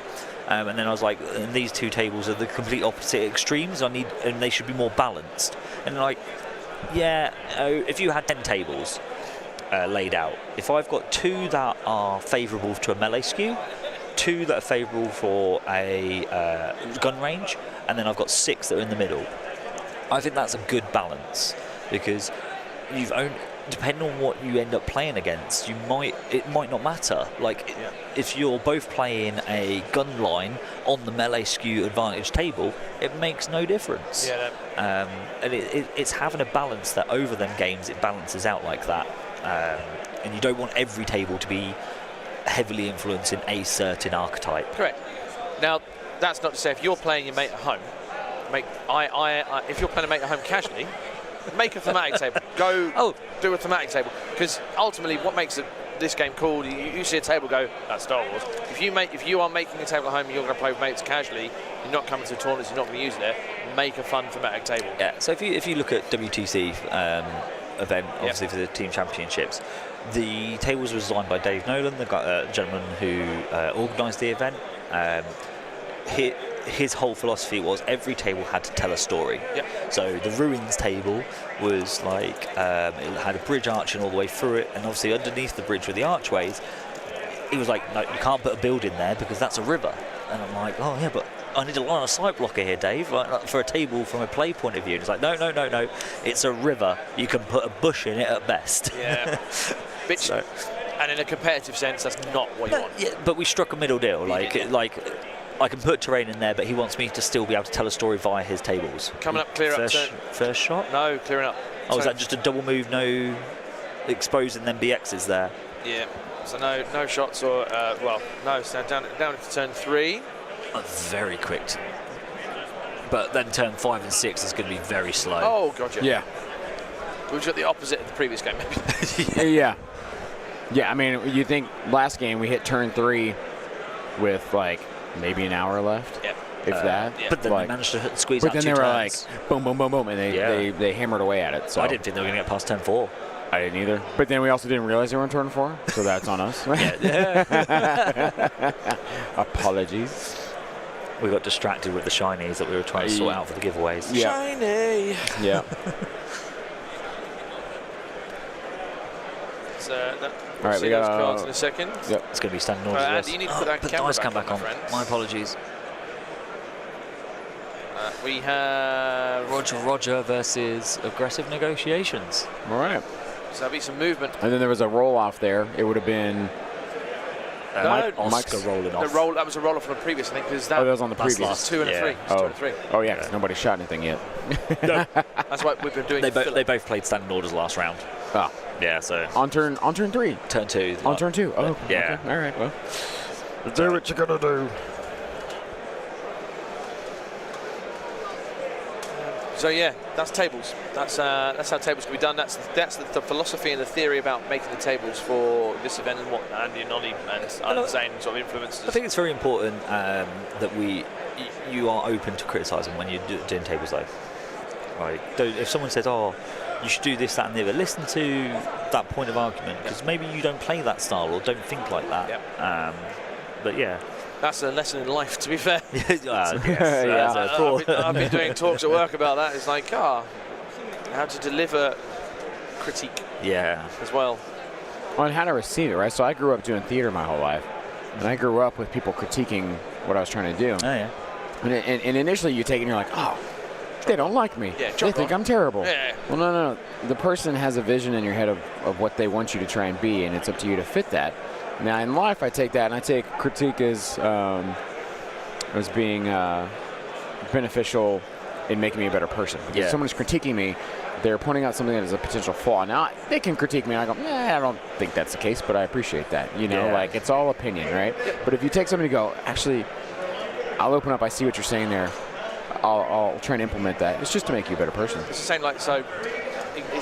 So when we start the podcast, so people saying, "Can you do this?" and this needs improving. It's like anything anyone says, "Can you try this doing?" Try that sort of thing. Yep. So audio was an issue early doors, and hopefully it's now definitely sorted. was. Yeah. Well, it was we need microphones like this. Yeah, that would probably. Well, we would. No, do you know what helps? We need microphones like this, but not only we need to make sure that all people use them because we sent Ollie a microphone. Bleeping use it, did he? But no. Jokes aside. Critique is just part of it, and when someone says, like, if you have a list and someone just says, "That's rubbish," it's not. That does you've got to justify it. And actually, what works well, even better if. Yep. There you go. Yep. So looking at the chat here, do you think we're going to see some new models shown tomorrow from Liam? I think there's going to be an AMG stream tomorrow. So they will probably be revealing stuff tomorrow. That is completely. We have no idea what they're going to potentially reveal, but there's supposed to be an AMG. Oh, you muted me. Oh, but what do you want tomorrow? Let's start. What do I want tomorrow? Yeah. Oh man, like I want Django. Fett. I want Django Fett. I want a Django Fett. That'd be quite cool. I would be a Django Fett, a Mace Windu. I would be okay with that. Absolutely, I would be. We had I had a conversation with, obviously in the pre-interviews I actually said, well, what would you like to see for one or two of them? And one suggestion was the generic Jedi, as in custom your own. So you say, this is a Sentinel, this is a Guardian, it's a Knight. Or a Consular, that's what I think. So and then you can say, right, the one has 2 force powers, one has a mastery. Yeah. And you can build your own, customize. Or there's like an upgrade, like mastery upgrades. Correct. Yes. So you have just a generic Jedi unit, and you Jedi, build them like you want. And I want that one to have Charcoal. Right. Or I want that one to have. But only like 3 wounds, you know, like Yeah, 3-4 wounds like a Padawan. maybe one courage because they're just Padawans. They're not like anything crazy. Like, yeah. Or I kind of like the idea of generic Jedi, but I'd like it as more of a commander point of view if you're doing that. Oh, no, that's what I was thinking as well. Because I think if you're doing the Padawan route, then you're kind of looking at a price point similar to what 5th Brother and 7th Sister are, where you'll have one Force user. So actually just dice roll. Yeah, we rolled some dice. Did they roll it in the tray? No, I don't think they did.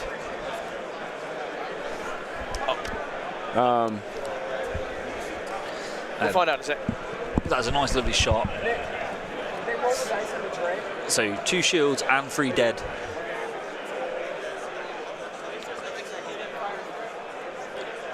Yeah.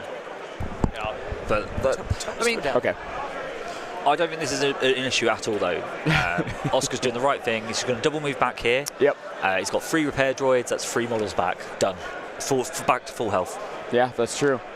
All that's done is it's burnt some resource, which isn't a bad thing for Mike that he's done that, but he's also pushed him back. Yeah, and he's still contesting the middle point, so it's like it doesn't, you know. Yeah. So, I think what Oscar has done is he's forced a bit of like aggression. Yeah. And then he's like, oh, that's a bit too much. he was like, oh, okay, that's a little spicier. Yeah. It's like eating a pizza in America. Yeah. He missed that. Yeah. So I had a pizza. I thought it was a little bit too peppery. Peppery. A bit too peppery. You put pepper on a pizza? No, what? Wait, he ate it and he was like, oh. No, it was a little bit too peppery without me having added seasoning. Yeah, but then John had it and he goes, oh, that's just seasoning. Pizza. That's just seasoning. That's what that is. Have you had the deep pan yet? Proper Chicago pizza? Only from this stuff here. No, that's not pizza. That's I'm not even from American. I know that's not what real you're pizza. asking. So what you're asking is, have I been able to go out of the hotel yet? No. Yeah, I haven't either. I haven't eaten anything outside here. Oh, other than No. Blue Yeah. Army. Yeah, except for our Blue Night letdown. So is that Chicago pizza for dinner tonight then? Is that I what we're believe saying? it is. I believe that's what Yeah. it is tonight. Yeah. Followed by karaoke. Karaoke. Which I cannot sing. So don't get excited, everyone. I think that doesn't affect previous attempts. Oh, no, it doesn't. No. I'm looking forward to Elliot. Oh, that man has got Unleash a the performance. Elliot, yeah. Unleash the ET. I think that's actually quite cool. An Naboo Defence Force, Rene. Ooh. Palace Guards, speeder with a large gun, the M1 fighter. I don't know if the fighter... That's quite big, isn't it? The extra snow Naboo speeder. one. Yeah, the Naboo, yeah. No, you can't fit that in. I mean, if it's similar size to the snow speeder, you can. It's not. It's quite a bit bigger, isn't it? It's bigger. If you look at it if you can think to Mandalorian. Yeah. How big that is? That fits him, Grogu, and then it has a cargo area supposedly as well. Yeah. I think it's a bit too big. You see that as terrain. You see that ship as terrain. That's Yeah. true. Yeah. I think it's too big. It's like the Razor Crest is huge as well. Yeah. Yeah. So you might.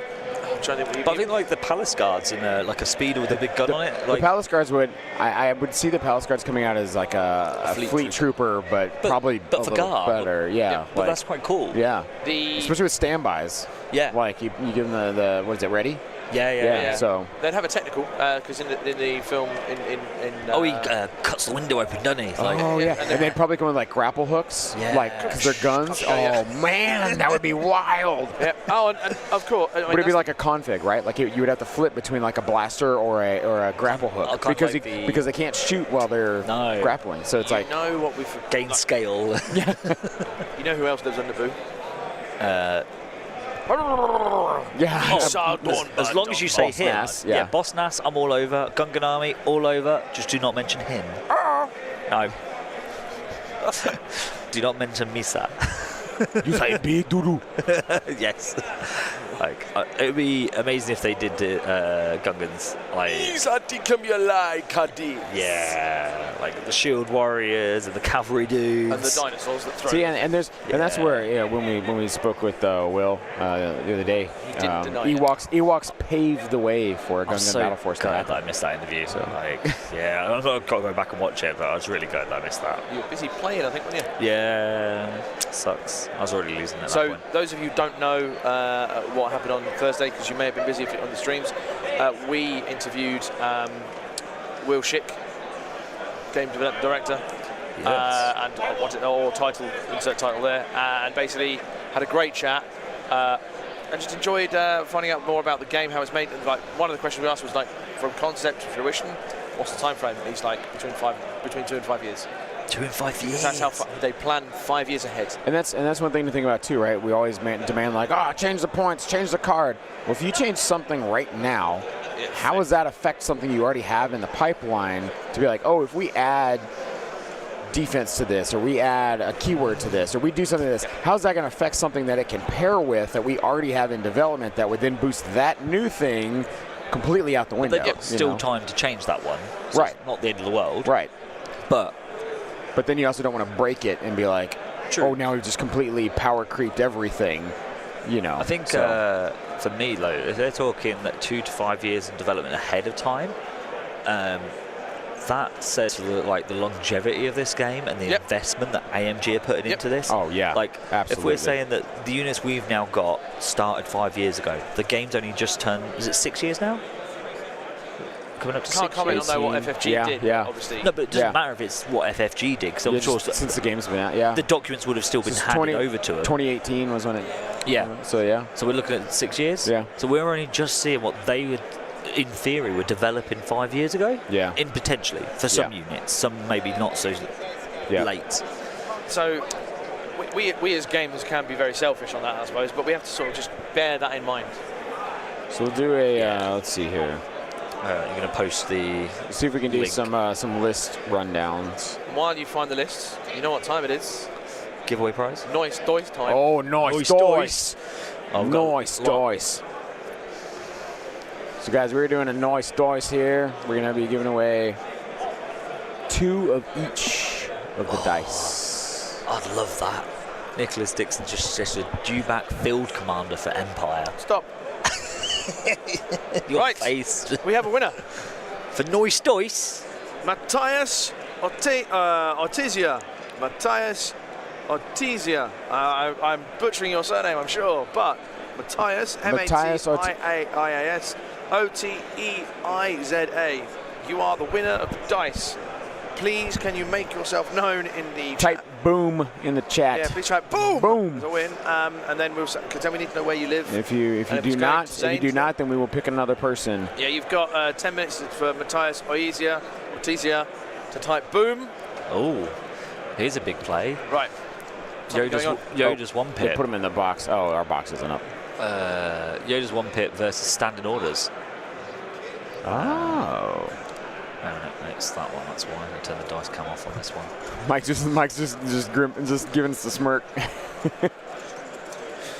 Matthias, thank you. Right, Matthias, if you could email. There he is. If you can email. Matthias, are you? Yeah, let us know. Are you European? And if you don't want to say, just email me cockles@that'snomoonpodcast.com. Yeah. And tell us where you're from. And Matthias, then if you're US, I will get in touch with you.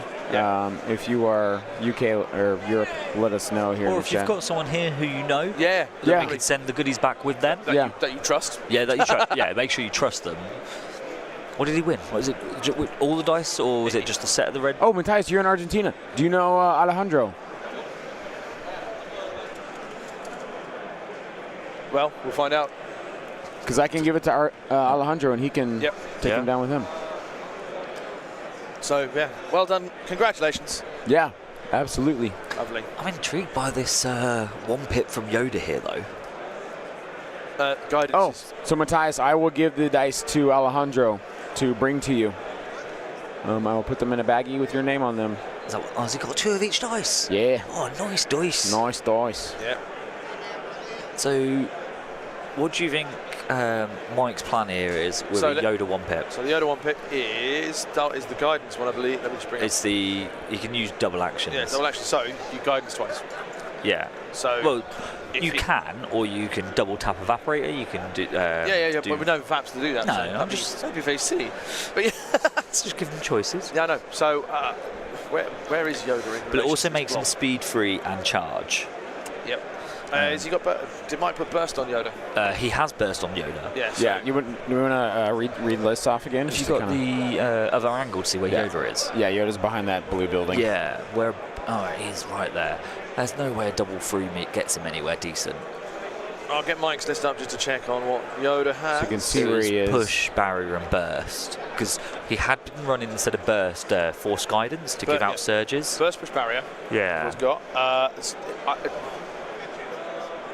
I wonder if he's going to yeet Yoda around the building see what we've got the big building. Just imagine to right to the south where it's still line of sight blocker. Send him that way. Then turn 2.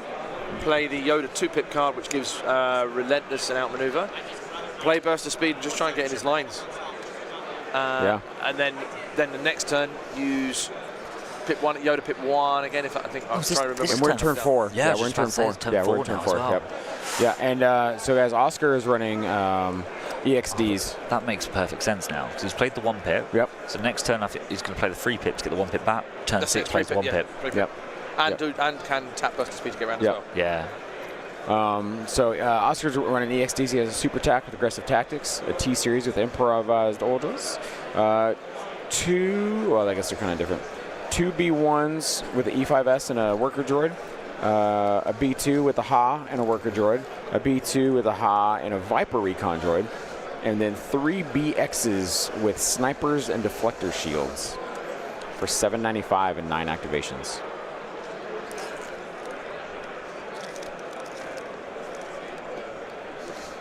What is that? Oh, I've just introduced Zane to some bourbon creams. Go for it. The biscuits. Oh, sorry, cookies. No, I like biscuits. Have you had a bourbon before? Don't know, I haven't. Ah, these are the top-notch biscuit. Oh, so see, if I read that, I read it as bourbon.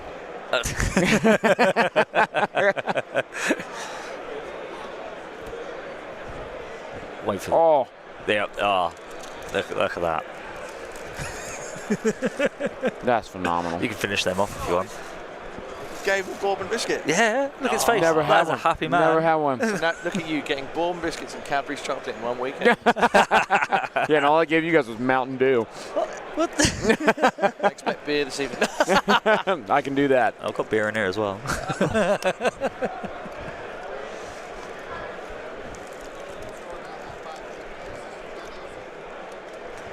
Yeah, I'm intrigued about what he's going to do with this 1-pip.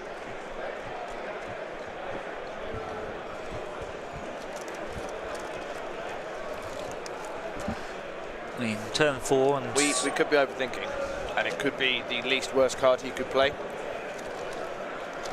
Have you never had trail mix? What is this? It's not a thing around our neck of the woods. Magic. Y'all don't have trail mix? No. Okay, I'm introducing the trail mix. They're introducing me to bourbon biscuits. No, what that might be is what's it called? An abomination is what that is. No. That's it's the American equivalent of What, chocolate and raisins? No. It's right. So read out. No, you got the nuts in there as well. Don't you? Right, so magic trail mix for the non-Americans amongst us listening and tuning in. We've got peanuts, raisins, M&Ms, chocolate candies, dark chocolate chips, and peanut butter drops, all in a bag. One bag. Yeah, trail mix. The reason this is this is a lot of nutrition with a lot of nutrients for when you're out on a trail. So that's why it's called trail mix, because you throw all this together, you go out on a long hike, and you just snack on this as you go, and you're just refilling as you're going.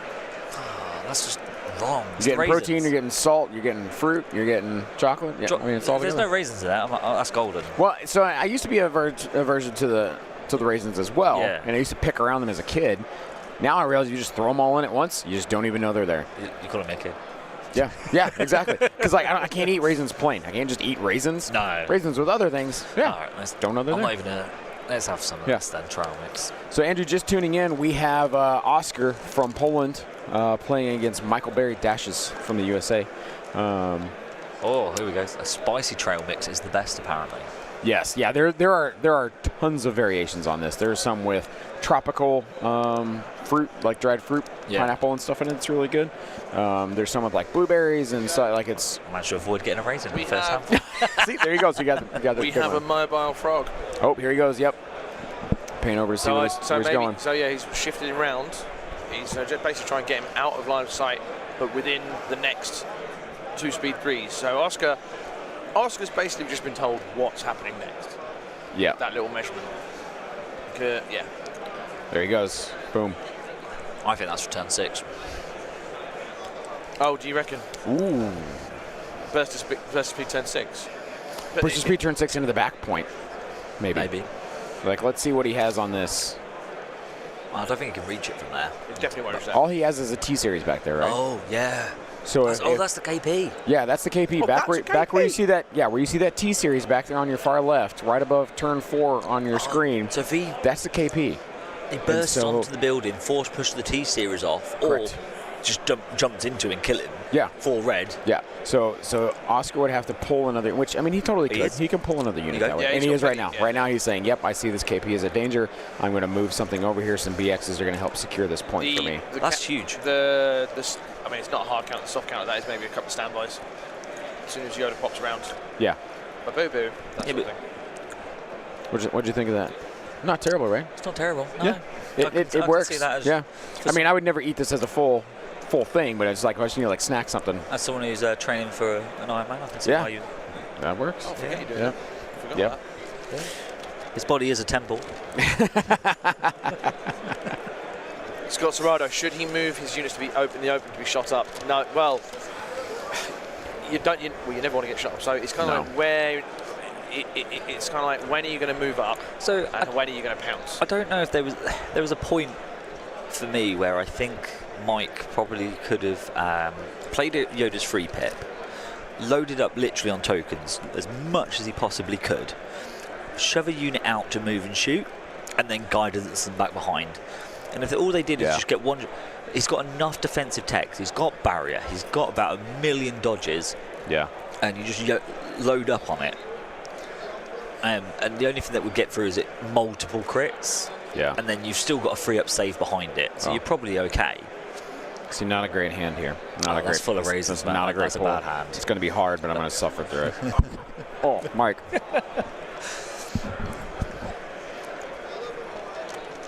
So I don't know if that was a potential earlier play, but then maybe Mike's a bit too cautious. Maybe he tried that last game, and that's what led to him losing.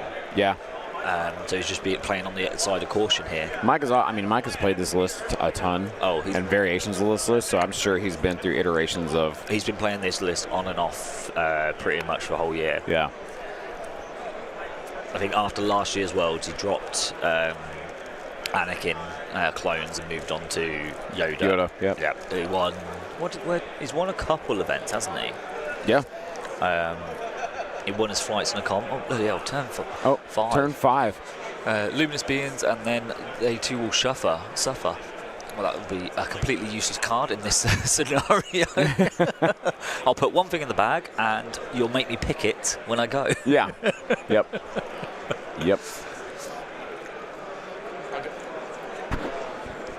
That said, he's probably looking to keep the other cards that are more useful. Yeah. So the disengage card. Oh, dice. There we go. Tactical mute. Yep. He's just telling me to put better camera angle. So we can see where we're what we're looking at here on this. Already turn 5. Yeah. We may get an early lunch today, folks. We'll have an early lunch and actually get to have a look around the hall also, yeah. Yeah. I might actually get to have time to walk through this massive vendor hall next. I've done no walking through. Very briefly. I'll join you because I've done none of it as well. Yeah. Let's take a jaunt, shall we? Let's go for a stroll. Gently stroll. Now I think things are going to have to start moving here on. Yes, I mean we're turn 5. Mike's got. I mean he's got good. He could move things behind that circular building on your left there, just left of the middle. He could get behind there and be behind cover. I think he'll have cover, but I think he's going to be a double move there is then going to put him at risk of being shot. So I think he can move units outright of that broken wall towards the circular building at the top right there, or like middle of the right. It's not raised. It's not raised. Yeah, it's not raised. So towards that platform to get shots on any units that do go and join Yoda. Yeah. I think but he is shooting heavy cover in the red armor. So he is, but he's got Pierce and the swing. It's a lot of BXs. Yeah, that's true. I would be surprised if we see more than 2 full units completely gone off the board this game. The one. I think it's going to be bodies on positions when it comes down to it. Here's one for you to think about. If he pushes his clones around, and Oscar gets shots on, multiple that managed to get say 2 suppression on certain one or another suppression on one. Yeah. They don't rally, 1 action. Unless it's the after 2, obviously. Yeah. So that could be significant. I'm speculating, but it's a potential. Someone moving a big cart behind us. Hey. It's my favourite American. Just to finish that sentence, my favourite American, Michael Smith. Zane, you can be offended by that. I don't care. I mean, you're competing for it after spending the day with your man. Yeah. You've got competition. Double force push turn. I mean, this is an option here. He could burst the speed with Yoda and then play the 1 pip. Right. Towards that KP. Yoda will still be then speed 3. He'll be speed 2. But it does open up that force push option to him. Right. Because he'd still be able to move speed 2, get onto touch the KP if he's not already there, and force push some units off. Well, Mike also just measured what was that, a range 2? So he's looking at a double move from behind that building into the middle KP. Was he? Yeah. So there areas he's checking it right now. Yeah. So he's seeing where does he have to be so to double move to touch that middle KP. Just a little bit past that range 2. Yep. Yeah. Yep. Evan's telling me off now.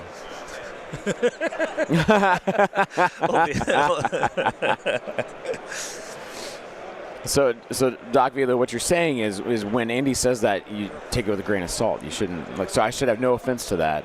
Neither should, because it just passes it around willy-nilly. Oh yeah, it's going to move to someone else tomorrow. Depends on what day of the week it is.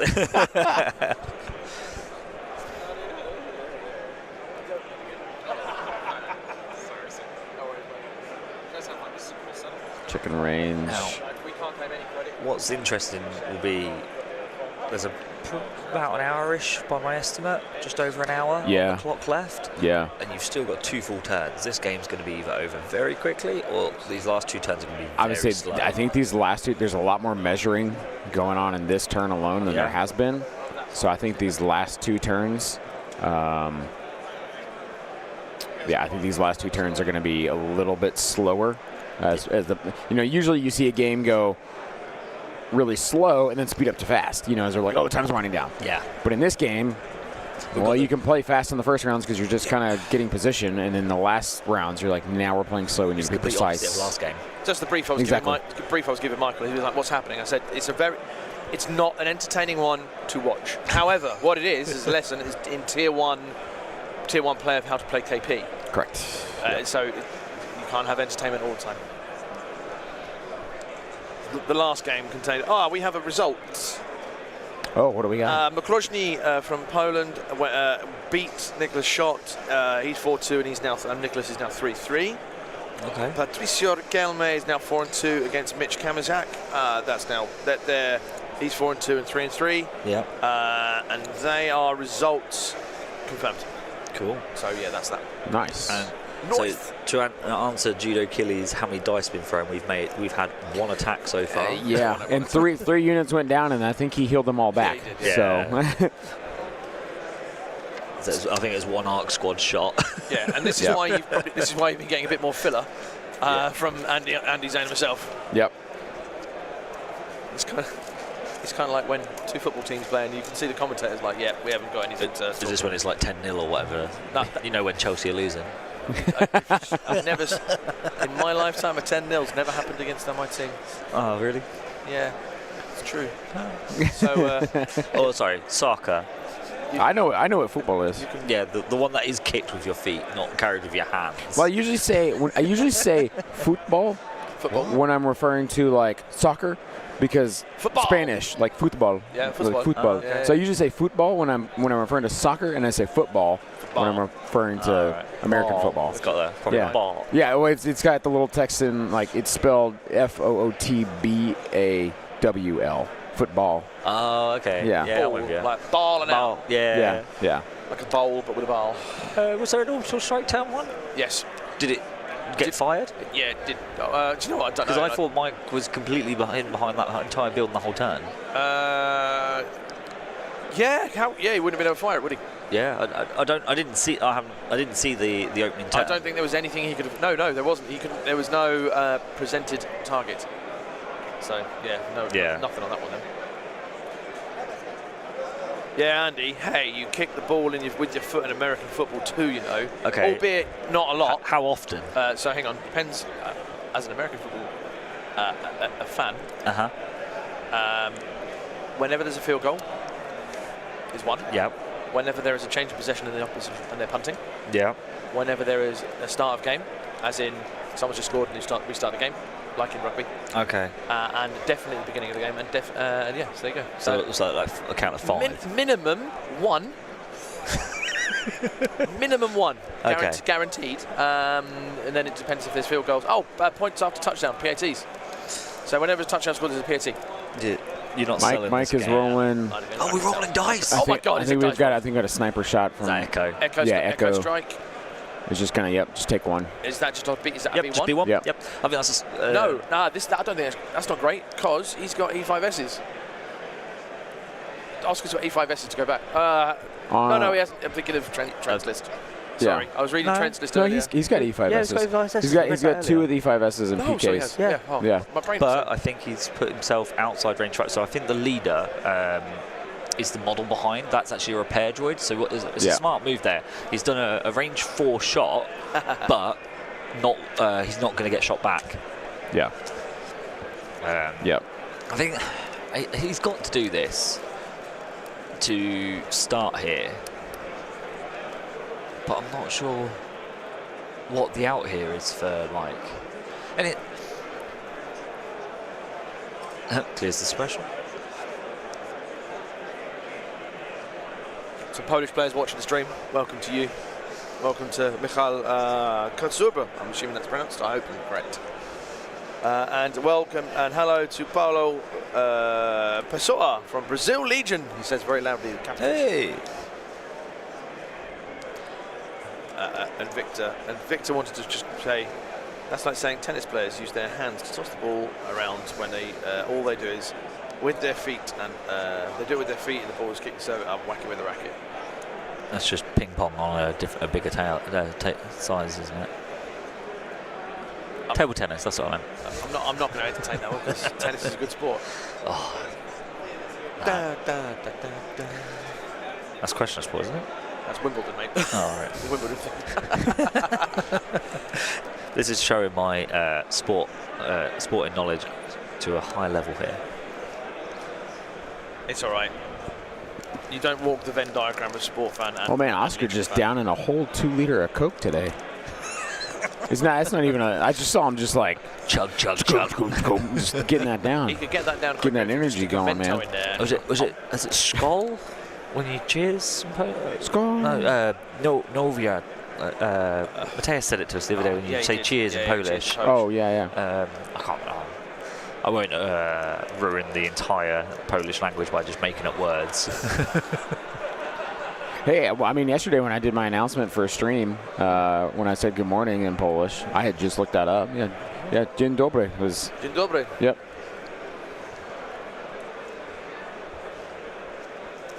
Cockles, what team is it you support again? Which one? In which? NFL. Seahawks. Go Hawks. All right, looks like we're getting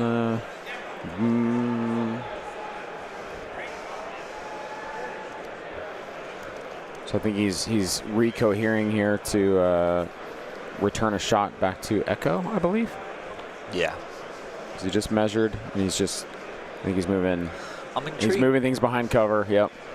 I'm a little bit intrigued by the decision for Echo. I know he's got to start like putting some pressure on here for Mike, but not confident for him. Well, and on that bottom KP, as you see down there, he now has a T-Series B1s and a BX to touch that. So he had 3 on that bottom, and then the rest of his units would be touching the middle. So I'm fairly certain Yoda at this point is literally going for the middle, not going for that T-Series position. I think he's outnumbered anyway. I don't know if Mike's be able to get around there in time now. Well, say Yoda does go for that T-Series and one-shots him, then BXs have to one-shot Yoda in return. Right. Which is not going to be likely. Right. Because he hasn't got swords, so he can't melee them.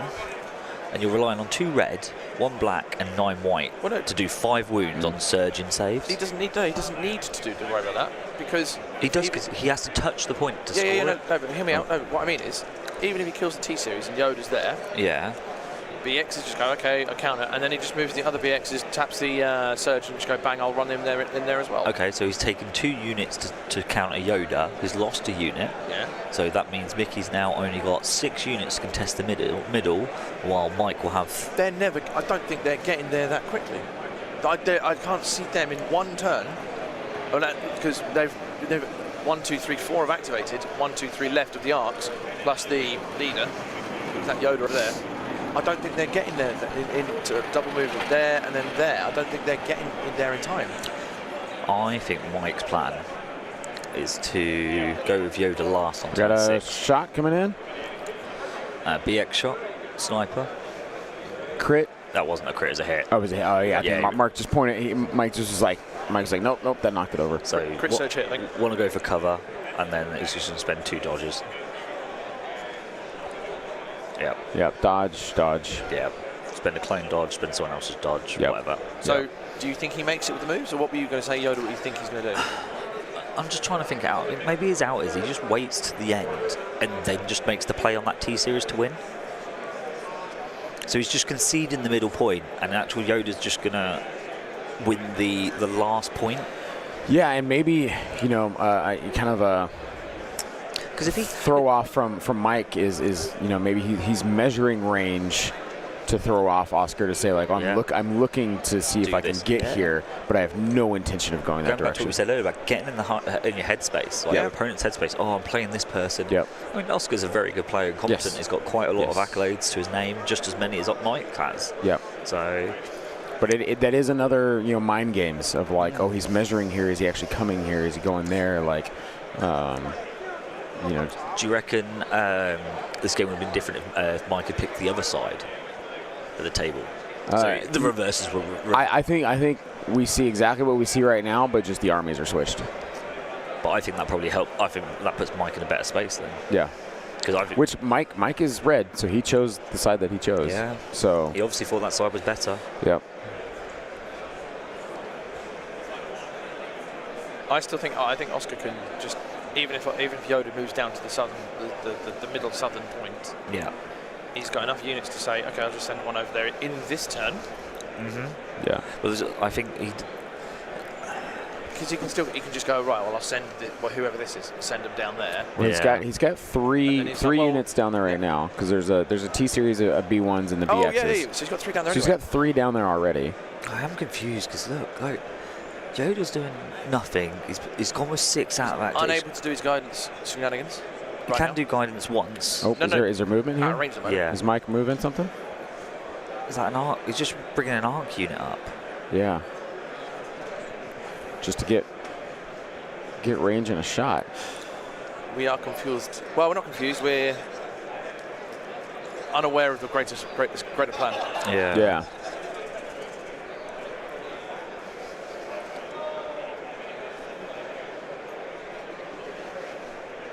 I'm sure I'm going to hear loads of critique from Mike about this table. You just tell him you chose that side.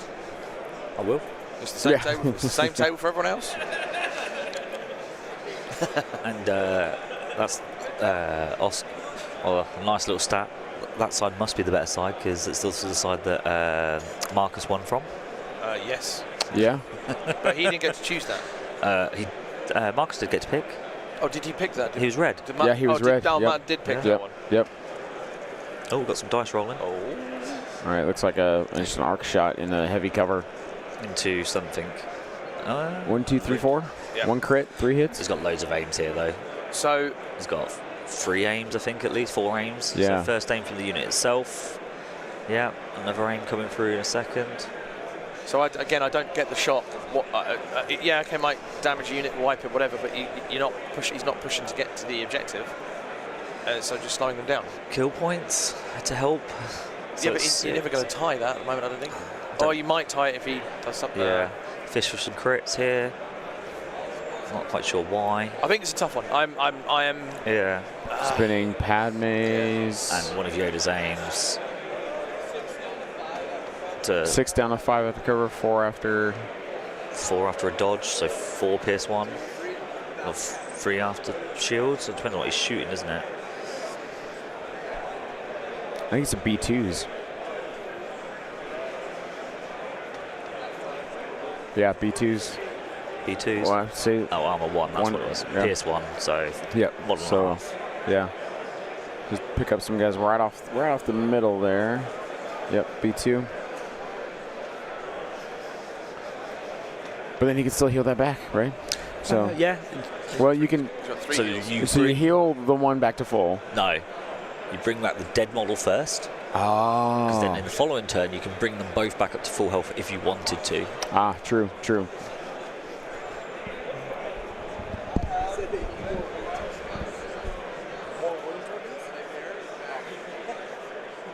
Nobody's got worms on. I mean, does it need more? You might. But they're being facetious. But they're being facetious because nothing's died. Nothing is dead. It's so stream. We kind of like want to say sorry for it not being as entertaining as maybe the previous one. However, that's fine. We had a really exciting game. Now slightly lull, and the last game's going to be really good again. Yeah. It's just the way. But it's just Legion. Like some games are just this. Yeah. My game 2, where we was playing payload, and I could have won the game by just sitting in the corner because he chose not to move his payload because he could never score it, so he was going to try for kill points. And it comes down to like making them kind of decisions. Some of it is, especially KP, I think it can be when you've got a line of sight blocker. So if this was an open middle board compared to yesterday, then you'd see a lot more engagement in these opening turns. As people said, like you're toilet bowling, you're circling around the middle, trying to gain the upper position on each other, and then you pile in turn 6.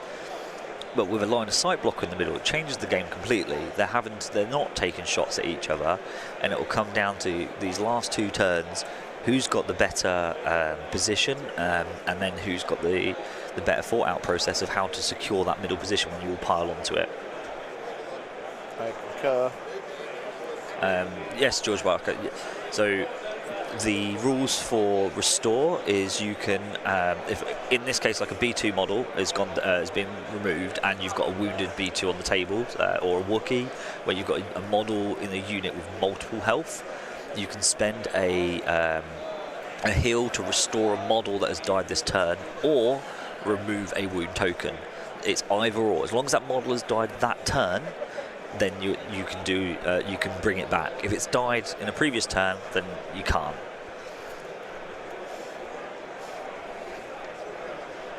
And that was a B2 harsh shot there. Was 1 after dodges, and Mike made a nice big save. Guys, we're gonna do another giveaway. This one we will give. I say we give this away when this game is over. Yeah. So stay in here. We're going to give this away at the end.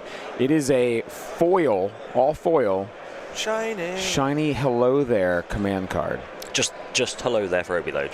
It's just that one. Yeah. Hello there. Yeah. But I would say hello there. Yeah. In the chat. Hello there. Yeah. Hello there. So type hello there in the chat. Hello there. Hello there. You have to have the exclamation mark. Yeah. You don't qualify if you don't have it. That's right. Hello there. So shiny foil. Hello there. Do you want to put it on the? I was going to say they're actually rolling dice. I was going to say. I'll go far camera. It's BX. Well, we can, as soon as I get in rolling, you can just slide it underneath the dice cam there. 2 seconds.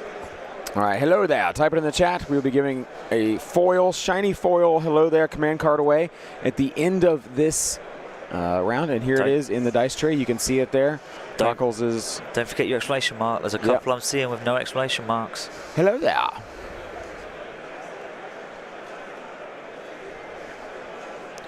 Throw it in the chat.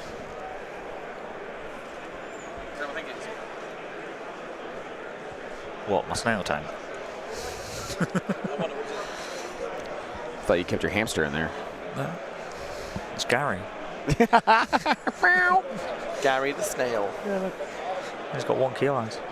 That's No, awesome. it's Tamatua.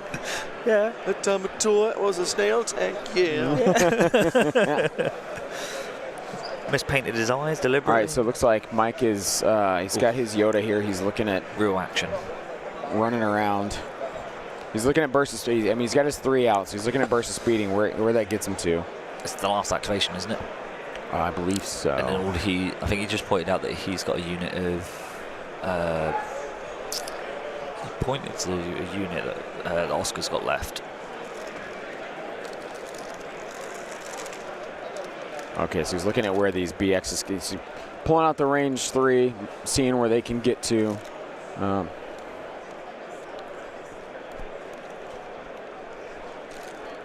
Here we go. Andy, I just muted you so you didn't get the wrapping in. That's right, mate. It picks up that wrapper pretty well, doesn't it, for a Twizzler? Oh, God. Yeah.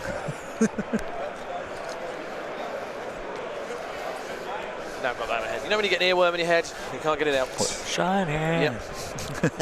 Disney songs are living in my head with a 2.5. Hola, amigo. Thank you to all of you watching today, by the way, to all 282 of you between the simulcast of That's No Moon and Yavin Base. Yep. Greatly appreciate you guys being here with us on this lovely Saturday afternoon. I don't know, it's not very Saturday nice outside. Yeah, it's definitely not. Baltic out there. Yeah, yeah.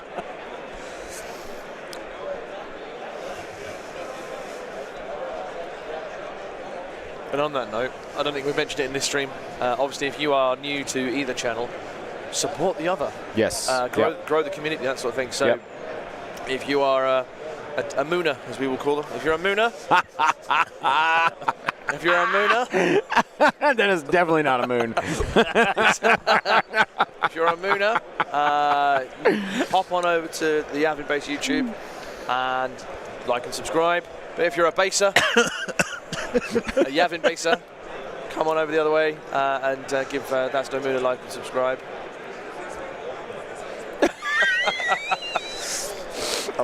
a wild nav. Got a wild nav. We've got wild nav appeared. All right, there we go. Nav. There we go. Yep. So so hop on over. Obviously, Yavin Base has a Facebook page as well. As do we. All right, Mike looking looking here. He's moved Yoda out, so Yoda is there. That's locked in. That's committed. He has to be there. So now where's he going from there? I think he's measuring a range 1 from where that T-Series is at. I think he should have a burst of speed, then played the pit 1. No, I see his play here. No, what the only reason to say, because you can then jump into it, and then you've got the better jump to them do pushes. No, I see. So I think what he's doing here is moving there. So next turn he can play the 1 pit, and he just sits there and goes last with him. Force push the T-Series off, force push the BXs off, he wins. 2-1. Yeah, because he's going to have it immobilized, right? No, yeah, so it'd be 2. Right. And if Oscar decides to bring a 3rd unit over, Yoda can still jump into melee with the T-Series, kill him, force push, recover, force push. And if he's taken that many units off that position, he's opening himself up to all of the shots of the clone army. Yeah. Because if he pulls any more off, so it's risky. Yeah. But so Mike doing really well here, guys. So key things to note is he places Yoda initially, then he puts down the movement tool for the 2nd time, right? He's not picked up that movement tool, so he's not committed. No, he is, because it's now Oscar's go. Or they no. He's force pushing. He just force pushed. Oh, that's range 1 force push, is it? Yeah. That's what he was measuring. So he just gets to the other side here. So he just force pushed the B1s. Oh, so there is a big unit there. To around. They're going to get shot. Mike can cohere everything. Yeah, he's doing the force push. Yep. So why did he cohere 2 of them around the corner? Let's cover. No, he's got. So if they're getting shot by the clones in a minute, he can't one-shot them because he won't be able to see them all. That's a question you can ask him later on. Yeah. All right, so BX is moving to occupy that space that the... oh, no, getting on top. They're going to... I guess avoiding being pushed off. I think they're going to try and tie up Yoda in a one-pip off. Ooh. Yeah, because they can disengage. Because that takes out one of his one-pips, one of his force pushes. Yeah. And he can't base them up there. I don't think he wants to. He doesn't care about them. He kills the T-Series, and he force pushes a B1 unit off the point. Which then moves back. You wait. You take the shot. You just get shot once here by the BXs. Turn 6 happening. Clean up. Going down. Here we go. This is going to be the action, guys. This is the round that we've been waiting for. Can Yoda win this for Mike? And I think it's pretty much just Yoda. That's essentially what it's come down to, right? Yeah. Because Mike can't get anything to the middle right now. But then, like, do you feel like Mike wasted his whole army sitting back there in the back? Yeah. Cards in the tray. It's all right. They put him there. Yoda's one pit and Disengage card.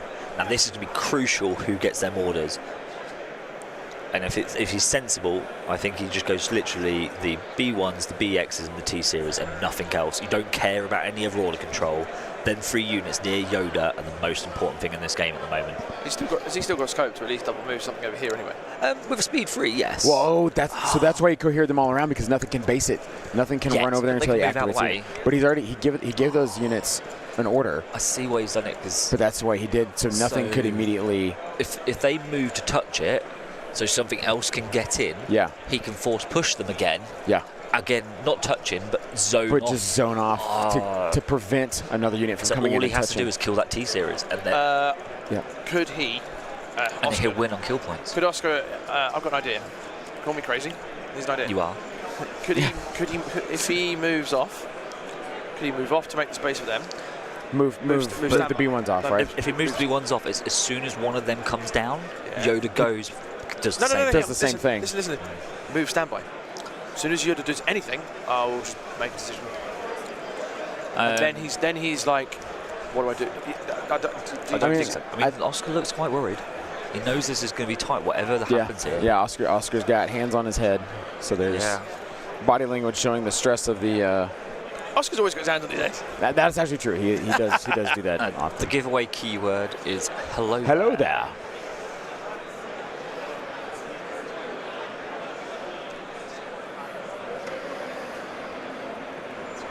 And I took a picture just as Oscar puts his hands on top of his head again. I mean, yeah, actually, just seeing what Mike's measuring up there is like, I'll go with my arcs. I'm just going to shoot them BXs that are up on that roof. Yeah. I'm not contesting the middle point here. I just need to help Yoda. Well, not only that, but like here's the other thing too, right?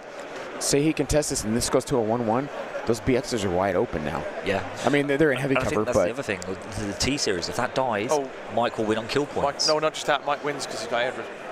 Because he what? He's 800. 795. Yeah, he doesn't even have to kill anything. Because it's just the tie in. I mean, I think he needs to kill something. Right, just to ensure, like. But that T-Series can't be killed now because he's got a dodge on it. Yeah. He's got to hit him twice, which means he can't recover force push. Right. But if these ARC troopers soften up them BXs, then Yoda can kill them instead. Yeah. So he's. All right, here we go. Shot coming in. It's actually quite good. Oh, 4? 4. He's got a name from Tactical. 2 bikes over there. He's got to spend a surge as well here. This is fine. Pierce. Here we go. He's going for the big dice. 6. 6. Nice. And a heavy cover? Heavy cover plus. So it'd be 1. Heavy light. And then 2 shields. Yeah. So 3 to roll. There'd be a dodge, 2 to roll. Which is fine. Yeah. The last shot, 3 of them died. Yeah. Yeah. But he's got another arc unit. He's took the shields off. He's weakened them. Got rid of all their defensive. Kills 1. 2. Kills 1. Yeah. 1. That's fine. That's one. It's 1 Yoda less. can kill them now. 1 less. They've got no dodges. Yeah, and then not even worry about. Yeah. Then you jump up there, and now he's got a spot to base. Oh yeah. Yeah. Yeah. So the more he whittles those guys off, the more downside is if Yoda's sat up on the top there, he can get shot. That is true. If he goes up there now, he has to rely on maybe, because Oscar could go with those BXs. Yeah. Fill the base. Because he wants to be able to go last. That's true. Yes, but then you can. He could still position. As long as their silhouettes would be touching, then that counts. I don't know if it will. See this lip? But then, if Yoda stood on that lip, then the silhouettes are crossing and touching. Overhanging? Overhanging the same terrain piece, therefore it's fine. Cool, thank you. That's why you're the rules dude.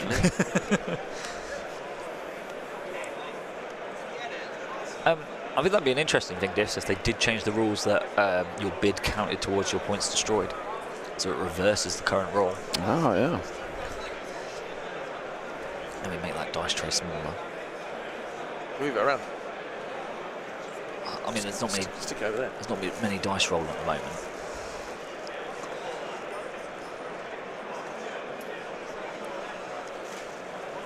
Just a reminder that it is hello there with an exclamation mark. Hello there. Not please don't. Like I saw Soren did For the General Kenobi. shiny So foil. Hello there. I don't want you to miss out. And Andrew, yes, both. So Oscar is currently undefeated. So he got the pair down into well, Mike. he's because he's 4-0-1. Mike is win to stay in. Win to stay in. Win to stay in, yeah. So Oscar is win and lose. It's not the end of the world. as I was saying to Anton after the last game, I said, keep going, mate. Like, you've still got a very strong chance of making the cut, because if all the people who took the intentional draw yesterday, or as I found out earlier from Nick, 2 of the games that had draws were real draws. They weren't intentional. Yeah, that was Luke's. Yeah. So if any of them lose a game today, they're out. Yes. Where so in theory, we're probably going to have players going into the final who might not be undefeated. Well, all 4 of them. And so that's where Mike was like, I'm 4-1. I'm done. I'm out. And I was like, no. They've done the math with how many draws there has been. Yeah. There's a chance of a 4-1 getting, or an X-1 getting in. Because at the moment, there's only 3 5-0s. Yeah. So it's Oscar and the other 2 that are getting paired. Yep. So if Oscar loses, that means there's only 1 5-0. Yep. So that means he'll get a pair down. And if he then loses, then it's all out the window for you. Yeah. So Mike will still need to rely on some game luck of other games to try and help get him up there. If he wins, and he's got to be honest though, because if he wins this pair down, he's in a stronger position. He is, yes, yep. So he actually puts himself into that 3rd or 4th slot. Yes. Yep. And the same for Anton. Like, although he's lost, as long he assumes that his opponent, because he was 4-0 at the time. Right. His opponent keeps winning the games, which you want. Right. Then his strength of schedule gets pumped and dragged up as well. Yes. Because the only person you've lost to is someone the person who's undefeated. Yeah. Yep. That's exactly it. So yeah, no, I think the results from this round and the next round will be really interesting to see for the top 4. Yeah. It's definitely wacky. Definitely wacky. But the downside is, this could have all been avoided if we didn't have the bloody intentional draws. Yeah, it is what it is. Here we are. More results in the meantime, very quickly. Ooh, what do we got? So we've done Matt Evans, Nathan Nicholson. McCroshny beat Nick Schott. Patricio we've done. Dennis lost to Adam Fowles. Ooh, Dennis is 4-1-1. That was the 4-1-1. And Adam Fowles is 5-0-1. So Dennis losing. Wow. Is that... so is Marcus doing okay at the moment then? So still got Germany. Still playing, yeah. Obviously, we don't know. Did Mike just go with, did he just activate a unit and not do anything? Didn't need to if it's the one of the call up behind there, isn't it? Generate a token. Pass. Yeah, it can't be a pass because he always has a pass because he went first. Yeah. And he's out activated, so yes, he can take a pass. Yeah, he may have just done that.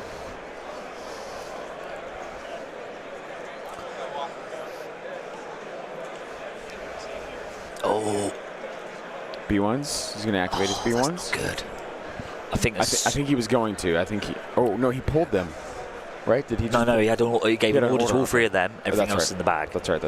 So he looked like he was going to activate it. Yeah. And I think as soon as he activates one of them 3 units, then I think Yoda goes and he loses. Yep. Yeah, because then Yoda goes, immediately force pushes them the exact same way he has them now. There's no way he can. There's no shenanigans he can try and pull off with a standby. I don't think the standbys help. Sorry, so what's he doing? Moving here, standby. No, because it doesn't get you in range to touch any of the objective. No, because once he does anything, moving here and then see what happens is what I'm saying. No. Oh, what's he doing? Oh. Is he going with B1s? B1s Because you can't force push him off the roof. Yep. and he's surrounding the BXs, so Yoda can't base them. Yep. I think that was his best option. It's a good move. Yep. But it exposes them B1s to being shot by the rest of his by the clone army. But now it frees up the wall for something to move over. It does. But as soon as it moves onto the wall, Yoda will force push them out. Yeah, but you've still got all that stuff on the top, assuming it doesn't get shot. He's got to shoot them. Yeah. They'll have heavy cover, obviously. So now Mike's got to make the choice. Does he shoot the BXs with 0 to... And then they just repair that BX back. So, so instantly, my choice is now shoot the white saves. Yes, absolutely. And Yoda hopefully clears them up. Yes. Question from Cameron. Cameron Gordon, he said, what is an intentional draw on new to competitive? It's basically where both players, when they turn up to their game, if they're in a position where they look like they can make a certain cut or a top 4 or whatever, they'll just say, we'll take a draw, we don't want to lose. So the reason for it, though, is the Galactic Conquest documentation, which is the official rule set that we are using for the World Championships, does not state that you can't have an intentional draw. And it's because it's not in the document and has been in previous iterations of documents. So last year, for instance, it was stated that you could not have an intentional draw.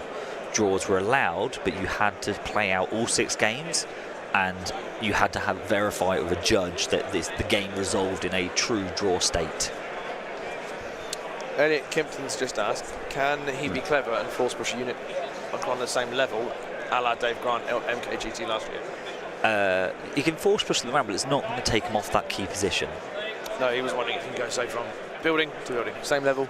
Oh, that is the same. That is a thing. That is a thing. Because that was just discussed recently on one of the podcasts. You can move. You can move between buildings, and it's essentially a speed. Yeah, it's a speed across. So that I don't think he can because the unit leader's not there. The unit leader. Unfortunately, that would have been. I mean, Elliot's great shout. It's great. How wild would that have been? That's a Dave. That's so. You could do that with Vader's Mount, Vader's Mount, Dave Grant did that to Paul Buller last year. Paul Buller. At MKGT. Paul Buller got a pair down. Wow. It was brilliant. To win flights and accommodation. So Mike now having another shot here. You're welcome. So is this a range 4 DC shot? Is that just the DC-15 taking shot? Yes. So I don't know why he didn't go with the RPS unit and generate tokens first.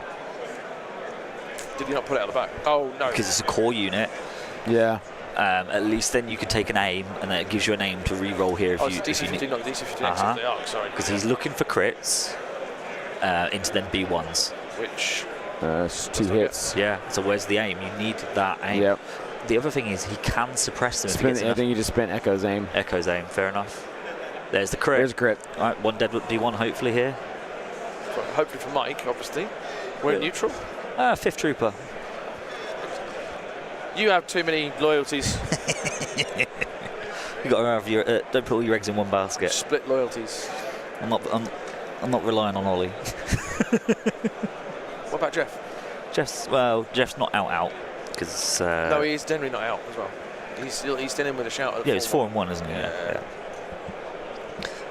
And losing to a 14 activation Ewoks. So we've still got potentially another one of them on stream coming up. Yeah. So Philip, the KPs are obviously right there in the middle. That bottom building where everybody is piled on top of. The other one is north, up where it says turn 6 on your screen. You see the red token flipped over. It is that round turret attached to the square building. The players agreed that is a separate piece of terrain, and so it is straight north, right center, and then straight south. I think it's the right call, to be fair, as well. Yeah. It is. Yeah. Especially for a clone ball wanting to stay in a certain area. I'm intrigued why he picked that one, and then the way he's ended up playing in hiding. You didn't have to move. No, but there's a lot when you think of how many units are stashed back there that haven't made an impact in the game. Yeah, so if this is your home key position that we're talking about in the bottom left where Yoda and everything is obviously contesting that point at the moment, you want to be covering both your points. So these other BXs and the stuff at the top right, which are by the center KP, yes, they're screening off Mike, but at this point, and Mike televised what he was doing. Yeah. And Oscar never reacted to it. Yeah. He sent 1 unit of BXs and 1 unit of B1s. Yeah, the moment Yoda moved over there, he just 2 units went over. Yeah, what he should have done is position most of his stuff behind that little hut. Yeah. All right, yes, you can shoot through that hut, Right. but on turn 5 it doesn't matter, and that way you can then go, double move onto the middle KP, or double move onto my home KP, and at that point I'm pretty sure Mike might have just conceded. Yeah. If he was positioned that near enough every unit could double pivot in either direction. And go either direction. Yep. But Mike's played it, and Oscar has 3 units, and that's it. Yeah. And Yoda's got to deal with all 3. Yep. Which isn't unreasonable. Top 4 for tomorrow. Yeah, top 4 for tomorrow.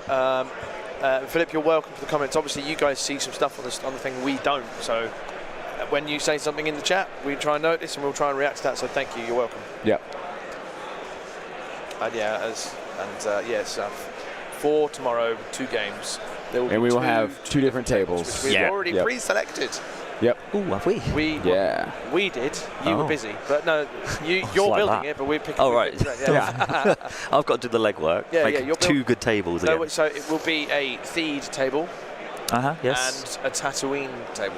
Okay. Tatooine or Ferris? Ferris. Oh yeah. Yeah. Oh, the Phoenix one. Or was that different? Can't remember, but either way, we know what one's in. Yeah.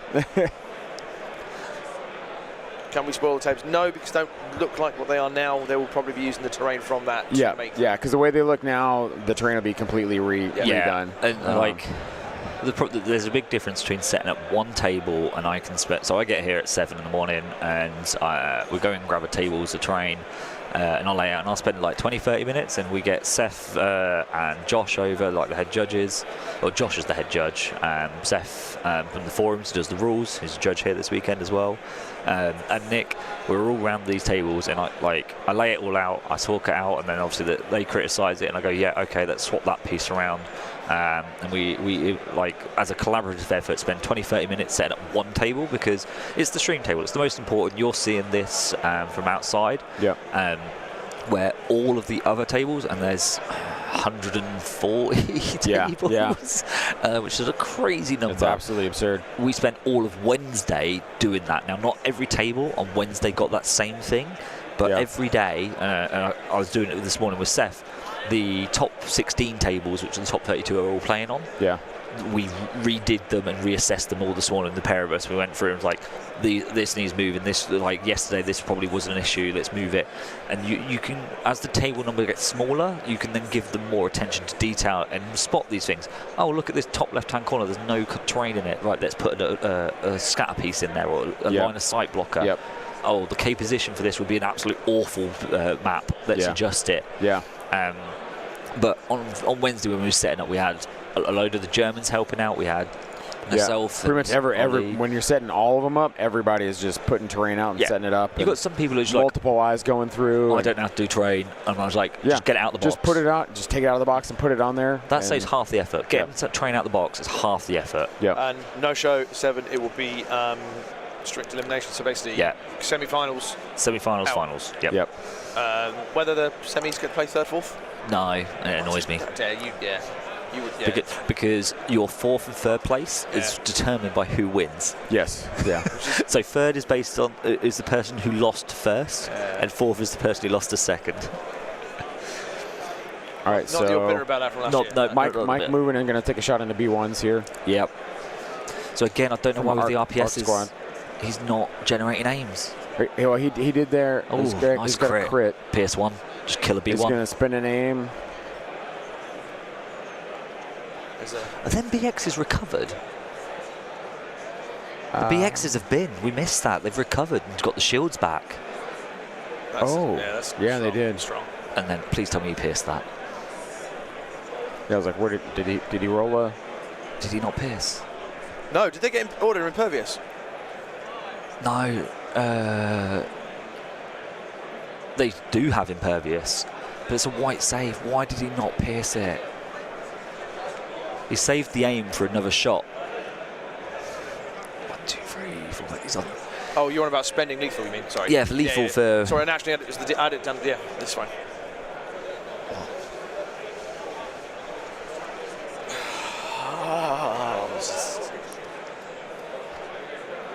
Lots of hand gestures. So it sounds like they're just discussing like where suppression. Yeah, and Was this is that- another. This is another thing. If he can get 5 suppression, which Yoda does generate 2 suppression per attack, Right. if he can Then he could just panic panic these B1s, to they not don't even have to count. score. He would need to move out to do that, though. He can move out. No, he can move onto the roof, panic the B1s, force push the T series off. Yeah. They're then drawing. Mike wins on the fact that nothing's dead. Something comes down. He can't get anything else from the middle. There is Genuinely can't reach. no. Oh, wow. I feel like. Because those are B2s that are there. And if one B2 makes it, another one doesn't. Like, I think his... Because here, let's go here. Yeah. Let's show you guys what's on this middle. Because they're not unit leaders. Hold I on, don't think they're there close. is some discussion coming on here. Yeah. And there's a crowd on the other side of So here, Team Poland. here we have of what do we have in the middle? B2s in the middle as players are discussing suppression and stuff. I guess there's token I issue. think Mike's face thinks that's a look of defeat. Token placement. Apparently there was suppression issue with suppression placement here. You can't. In fairness, you can't put that on that building. You'd never. But what we're looking at is the B2s in the middle. There's 2 units of B2s there that can only go speed 2. The BXs are too far back. Yeah. Even with speed 2 threes, speed B2s. 3s will get them short. Plus, if a B2 unit goes and touches, then they're going to effectively box out potentially another B2 unit from trying to get in there. So.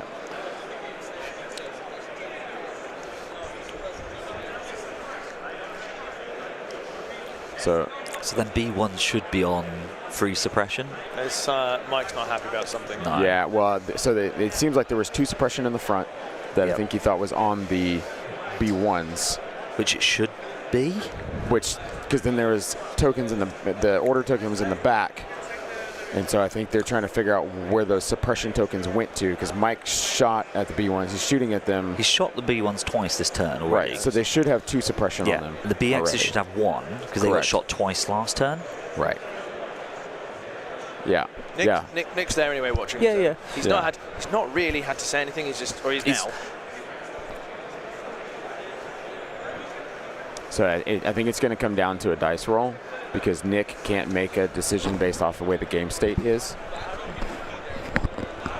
Hold on, guys. We will tactical mute for a second as we figure this out.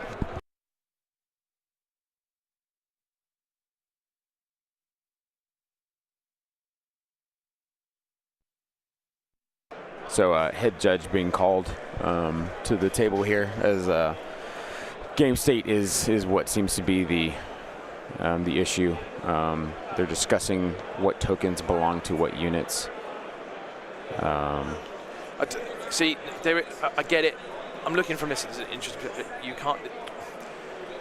You got to try and keep your tokens together, but when you're on that building, you can't really put them on the building. So when in a situation, I will try my order tokens together separate. Yeah, so you put your order. So like essentially to avoid this from happening, you have your order token there, right?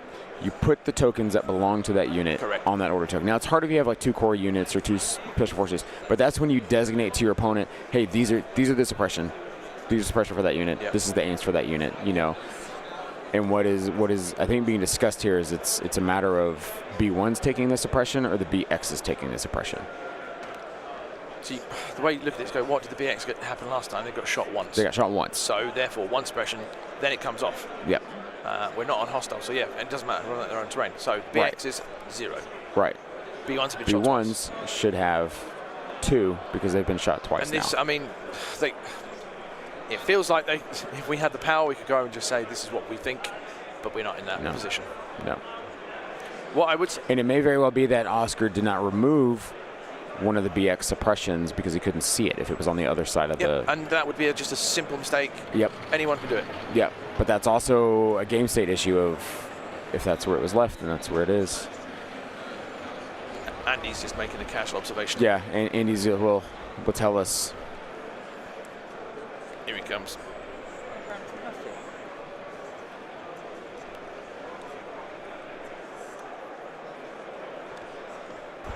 Right then, Helms, tell us what's going down. I don't know. I thought you guys knew. Oh, no. It looks like it's been resolved, doesn't it? Or is Nick now explaining to Josh? Well, I think it was. It seemed like it was a suppression issue. Who had 2 suppression on? Because there were 2 suppressions sitting out there. We think that it was probably suppression was not picked up at the end of the round. Hard to say. Okay. I'll just ask. I'll ask Nick see if he can whisper in my ear what's going on. Yeah. See if we get the 911. Yeah. Regardless, Mike is taking a heavy breath. Oscar is sitting down. Both opponents just kind of taking a breather to figure out what the play is here. That's why it was always key to talk out your intentions and where your tokens are going and who they belong to, just to make it clear for your opponent. So the do we know if the T-Series has been? Yes. Yeah. He's moved up onto the roof. On top of the roof, yes. Yeah. Yeah. 2 dodges. Yeah. So Yoda can double attack and kill him. Right. Which isn't unreasonable. Right. But then that's it. I think Mike might have waited too long because of that. I think so too. Because he's got 3 units touching there. Yeah, I think he had to go sooner. Yeah. I think Oscar's now found the path to victory. We've come to a really good conclusion here, actually. So look, we thought it looked animated. Yeah. It's fine. So what happened is, there was an acrylic suppression token, yes. Yeah. which was seen by Mike. Yeah. So he assumed I'll shoot that unit based on that decision. Right.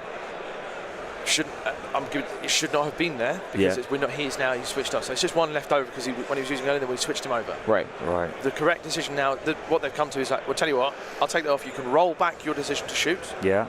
And you can now make decisions based on this state. Right. Okay. And they both That's agreed good. that, and that is perfect. Yeah. Resolved. Okay. Nick just said everyone was fine about it. Excellent. It's one of those we were saying, there was no intent to do anything wrong. Right. And then lost in translation because of languages and all this sort of stuff. So just a token on the board that shouldn't have been there. Good stuff all around. So it's all sorted. Yeah. Yep. It looked more animated than it was. Yeah. And you can see both of them going. There's a lot on the line. Yeah, big time. Yeah. So it worked out. Yeah, It's all good. It worked out. That's why by the time Josh got here, Josh showed up and said, "What do we need?" And we were like, "I think they're good now." It's a great Beatles. We can work it out. We can work it out. So I think. So Micah is then saying, "Hey, can you put your tokens on tokens on your order token so I know who belongs to who and just make this much simpler." Can we put that in mobilize or something as well? That's on Yoda. Yeah. So I think the path here for Mike is he's got to kill them B1s. Yeah, he has to. There's so much that's gone back there already. He's got four things have already gone. But that might be one of them's one of the ones he's redoing now, I think, isn't it? Maybe not. No, I think he just did because there's just no. He didn't roll dice, so. Yeah, I think they just need to shoot them B1s. If you can kill them B1s, Yoda kills the T-Series. I just don't know what he uses to shoot them with. Is the thing. Well, he's got another full arc unit and Echo. He's only been with 1 arc. And then Padme, if Padme goes early enough, that's some tokens. And this is why I said about that DC squad. When he activated that troop unit, he should have gone with a Z6 unit, generated at least 1 aim for someone to use, be it the BX, so the ARC troopers, or the DC, just to get that rogue crit through. Antoine, beat Ben Smith. Antoine, beat Ben Smith. Cool. They're both 4 and 1. Okay. John Dunn took the loss against Philip Hock. They're both 3-1-1. That's them done. Out, effectively. Yeah. No, they're not done. They still get their 3rd game. Yeah, no. They're still positioning for themselves. Tomorrow. They're getting their final position for the top 32 in the world. There you go. Yeah. Sorry, that's a misnomer phrase. They're done for getting in tomorrow. Yes. Done for.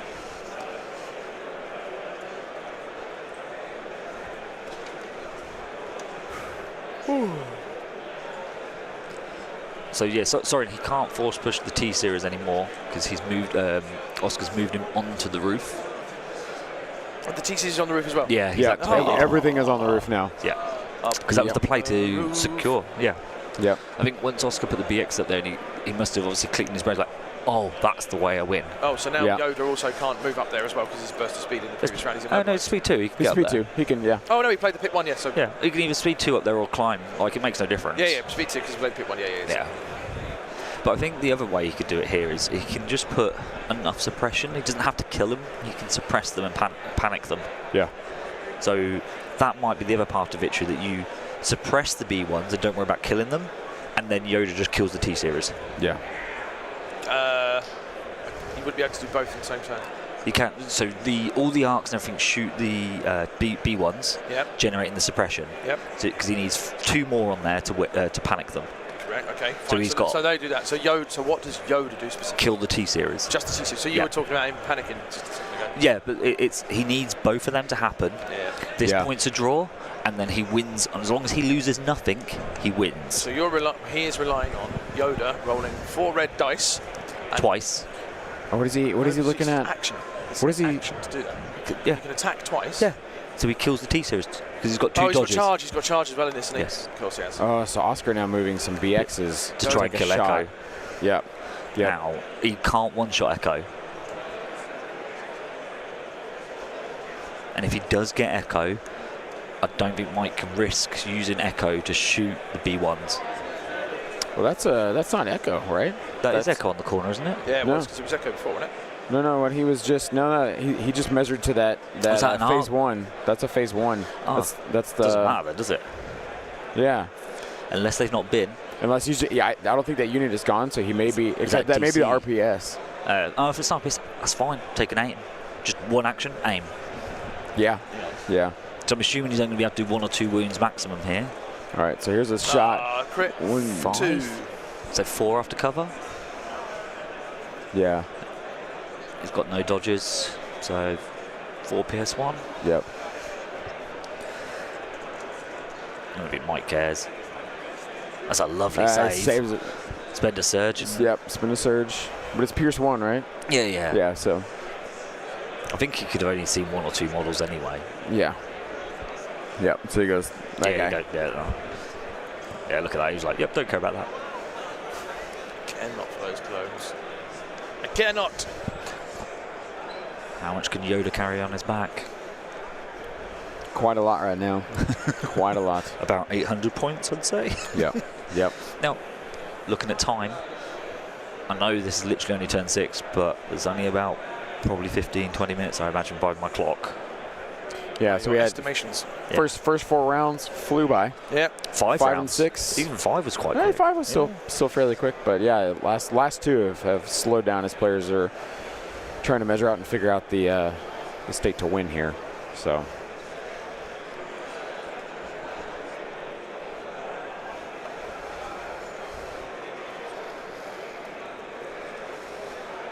Someone asking the question, Andy, again, seriously, can you not get down to the bottom left building, reachable by speed 3, then speed 2? I don't think he can. Because so if we switch the camera, we'll see if we can get an angle to highlight why I don't think. So if you zoom in towards where the B2s are, if you look where the unit leaders are, I think they're too far away. Yeah, because unit leader is. That one's probably the only one. No, that's a Ha.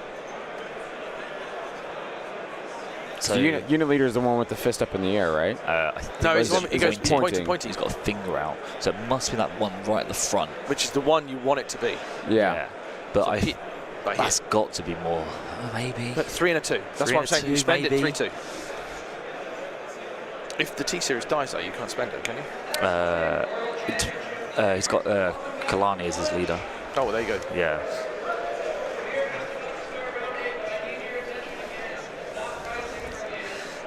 ISO, it's under end of round, I believe.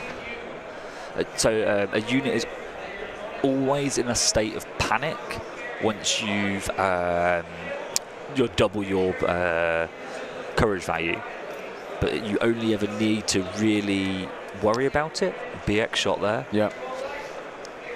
Oh, 1 after cover. You only ever really need to worry about if you are panicking, if it matters, is at the end of the game or when you're activating. Any other time, being panicked doesn't really matter. Something going on for the other games. Yeah, it's just X-Wing just being loud, as usual. I love X-Wing. I just love razzing on him because I used to. Here. Yeah, same. I played X-Wing before Legion. I was nowhere near as good at X-Wing as I am at Legion. I'm not good with either one, so. I did all right. Oh, I think I came top 300 at Euros. Top 300. Which is crazy. They had like 600 people at the event.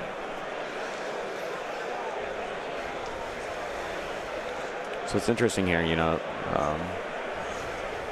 I want to know what Mike's way out is here. As he's. So I think his way out is, as I say, get 2 suppression on them B1s and kills the 2 series. Yeah. And as long as that B2 from the middle can't reach the objective, but Oscar's never bothered measuring it. Do what? Unless he knows. Oscar's never bothered measuring to see if he can reach. As far as I've seen, no. Now he just activated. He just flipped the core. So that's a B1. I think that's one with a repair droid. Yeah, B1's not going to make it. So if this B1 Oh, there you go. He's tweaked it. That's a speed 3 tool, though. Yeah, so I don't know what then I don't think the 2 makes it after that. I think the B2 might be able to make it. It would be very close. It would literally be millimeters. But that means Yoda can force push him off. Yes. Yep. So that's why he's keep waiting. Yep. So if that unit does go, I think he knows that now. But I think he's trying. He's tweaked it. He's trying to keep shooting this other unit. It's got 4 suppression on it.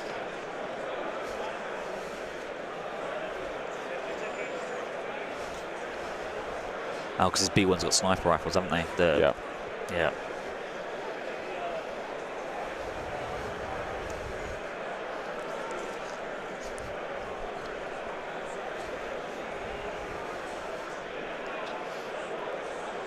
Could he make it then, Rene? Did we miss when he measured the B2s?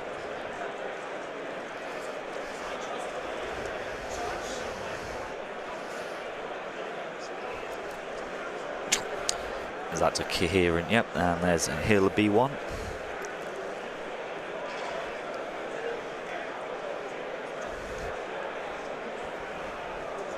Yep.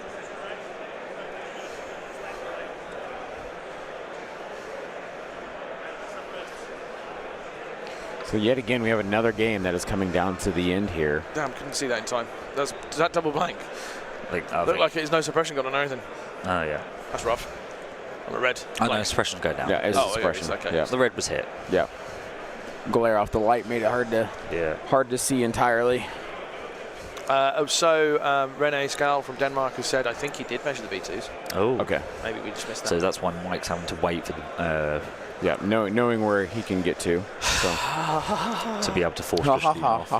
But Mike's going to have to go first. It's a combination of like, oh, it's got cold all of a sudden, and it got drastically colder. It did, yes. But we're like, you look like a little blanket on you. Yeah, I'm a little grandma over here. Got my little blanket on. I'll get you a Werther's original. Well, yeah, get me Werther's, please. Brew me a cup of tea while we're at it. I'm shivering my knickers off. Yeah, man, I'll get you that cup of coffee. I don't drink coffee, actually. I'm a tea man. Good man. Yep. Oh, actually, let me just give you your citizenship now. I had a cup of lemon ginger before we came down this morning. So.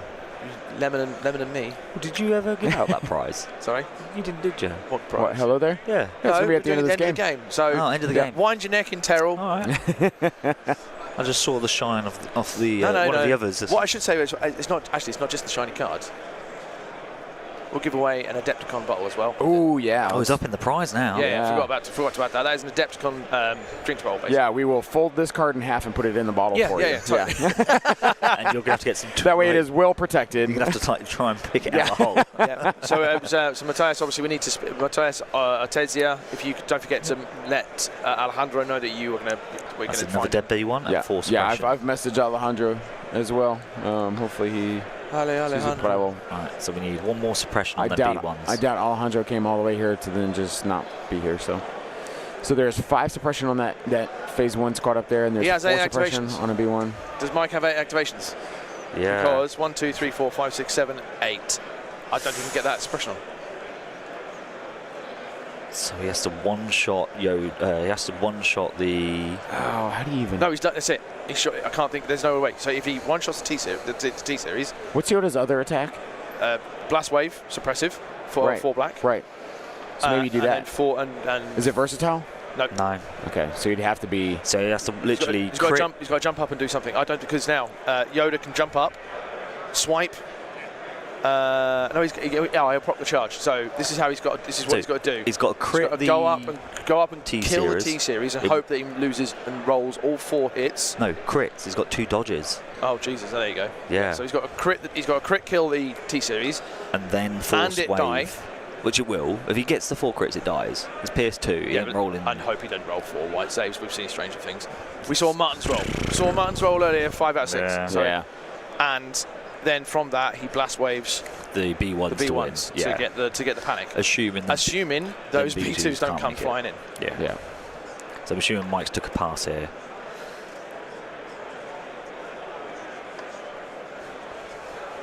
This is a shot. 2 crits. Yeah. Yeah, I think this shot's redundant because I think there's nothing that really matters. Spend a surge. Spend a surge, yep. Oh, he hasn't got any surges left. Oh, what a shame. He's going to get you for that. But it's just a suppression, though. Yeah. Yeah. The unit's on. No, hang on. That unit's on his objective. That's panicked and they're not touching. Yes. He's panicked him. Is that there? 1, 2, 3, 4, 5, 6. No, it needs to. Oh, no, there's a unit. There's another unit. Padme's on. Good old Padders. Jeez, that was close. For a moment, I thought that was huge. No, I did. I thought you was on. Yeah, if Padme wasn't there, then that would. Yeah. I think Mike's now working this all out in his head. Yeah. The Polish gallery at the back. The Rogues gallery with Matthias in it. All right, so it looks like, is he going with, I see Mike's got dice in his hand. He's got 4 black dice in his hand, which means that's force wave. Which, can he see? Can the force wave see it up there? Apparently so. Oh, here we go. Like 3. Well that was because he needed all 4. Wow. Yeah. Tough game. Oscar wins it out there towards the end. Confirm. That was very close, very tough call. Yeah, I mean, it's did what you could. Not the most exciting one. Yeah, until literally the last hour. Yeah, but that's how key positions goes. Is that right there? So good game from both players. Well played out. Yeah. I think Mike had a lot in the backfield that he should have moved up a little sooner. Yeah, you're risking some shots getting taken, but I think you're in a much better position to shoot. I think if he'd done like a last activate with some Yoda free pit. Yeah. So you build up all the defensive, so when you do pop out, you can hit something hard. Yeah. Would have then given him some momentum of something. Even if you see where his units are all up behind there, right? Maybe you go far left, out and around to that blue building. If he'd gone here, I think it opens to the blue circle. Yeah, because then he's got the blue circle building. I always forget. I'm pointing at the screen. Yes, yeah. That's why I try and audibly say what we're pointing at. Yeah. So I mean, if he had moved down to that blue circle building off the middle position, he can threaten the home objective of Oscars. And he's probably going to get some shots taken at him because you can't fully put everything back there, right? But you go there, can shoot back. Right, but even if you want to play it more safe, in those rounds where he just stayed up there and didn't do anything, maybe you just go all the way, like swing wide of anything shooting at you, and come back into that long vertical blue building, the double height blue building, and then you're that much closer to that KP in a much better position with nothing to threaten you besides what is on that KP. Yeah, it would have been, I don't know, there's lots of ifs and buts, isn't there? Yeah. And maybe if Mike, after playing now, does he think the other side is the better table side? Right. Giving him a better approach. And he could have done what Oscar just did. Yeah. What do we know? Couldn't base it. Couldn't base the T-Series, so it has to be the blast wave. There's no way to base him. And that's why I was like, Yoda's got another thing you can do. Yeah, so I just said, could you not go jump up? And he can't base. Could you not force push him to... There's nowhere to base him. Oh, because of where the other... Could you not force push him to create space to then base him? You know what? Now we're going to go tell him and see what he says. I'll let you break it because I don't want to break it to him. I know. I'll tell you. That's fine. But yeah, anyway. wait, what was that? So the reason why he attacks the blast wave, the T-Series, to move the because there's no way. No, T-Series can't scatter him. Oh, okay. He needed the 4 to go through. Oh, but he couldn't base him. So why didn't he push the T-Series to then base him to then to get the 4 crits that we needed? I see what you're saying.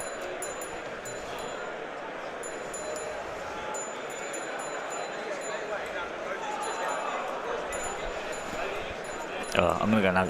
I'll go and chat. While they're chatting, I'm gonna do this. Oh gosh! Oh, I just snagged my own tie and about pulled myself to the floor as I stood up. That was nice.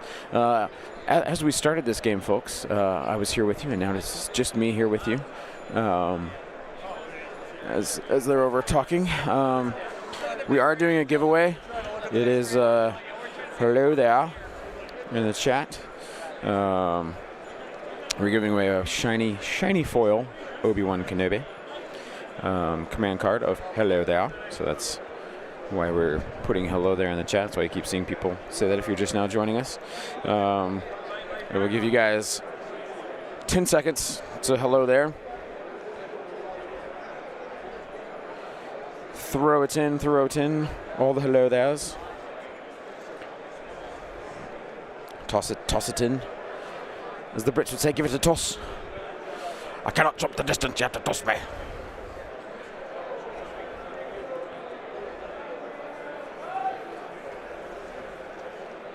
All right, I'm seeing them coming in.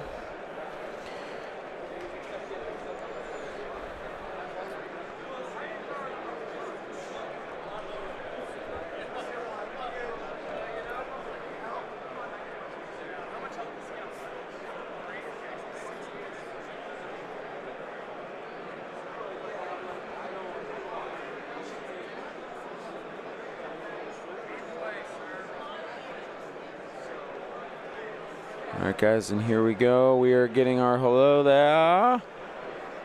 Right, it's time for that. With Rune Larson. Ah, Rune's one another. Rune Larson, are you in the chat? Type boom. Rune Larson won a giveaway in Spain. No way! Yeah, man. Lucky. Yeah, so Rune will get stuff. I believe that's coming. I think that's coming to Europe. In fact, Rune Larson, are you here? I'm going to give you 15 seconds. Otherwise, yep, we're going to. She's there. Or he's there. Sorry. They're there. There we go. Okay. All right. Cool. All right. Gotcha. If you drop me an email, cockles at That's No Moon Podcast, we'll sort your details out again. I just need to refresh it in my head because obviously it's been a long weekend. So you will get that and a Adepticon. And the Adepticon water bottle. Yes. All right, guys. So that is it for this stream. We are going to be taking a lunch break. We will be back. Well, in a while. There's no judge here, so I can't tell you when we're supposed to be back. Let me just refresh if there's any results before we disappear. Yeah, so let's see what else we have pending here. Also, one thing, if you are looking for something to watch while we are lunching or you're dinnering, we have made on the That's No Moon channel, we have made the interview videos live. Nice. If you want to watch, nice. If you want to know who Luke Cook is, go watch that. If you want to know who, my brain. You want to know who anyone is? Yeah. Go watch those videos. Austin Miller, Lila Claire, Andy Till, any of these top players that were here last year that were top 8 or won World Open qualifiers.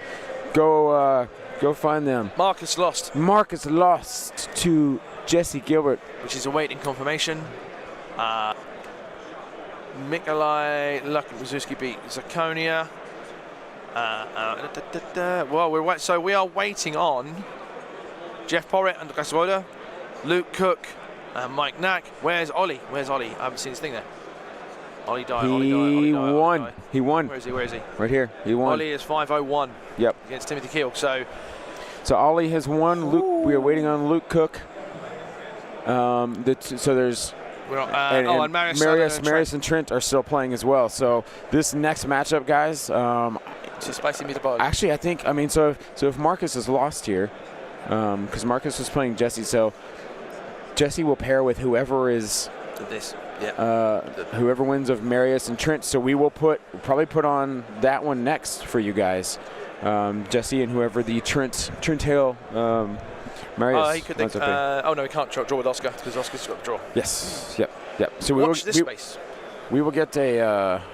Or do we want to do that, or do we want to find someone who could be on the cusp of making it? I think we should need to wait for the pairings because sometimes they don't always go the way we want. That's true. So we'll wait for the pairings. If there's a good matchup that is. Someone needs the cusp of getting in, or both players need the cusp of getting in, because as of right now, right, both of the players that are Like, let's see, because there were only 4 5-0s, Yeah. correct, going into this round? Of which there was a pair down as well. So. Right.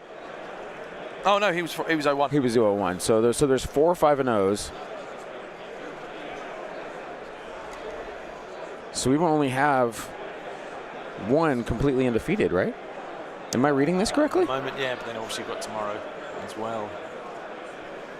No, because you've got. Hang on, let's check. So one of them. No, because technically undefeated also counts as draws.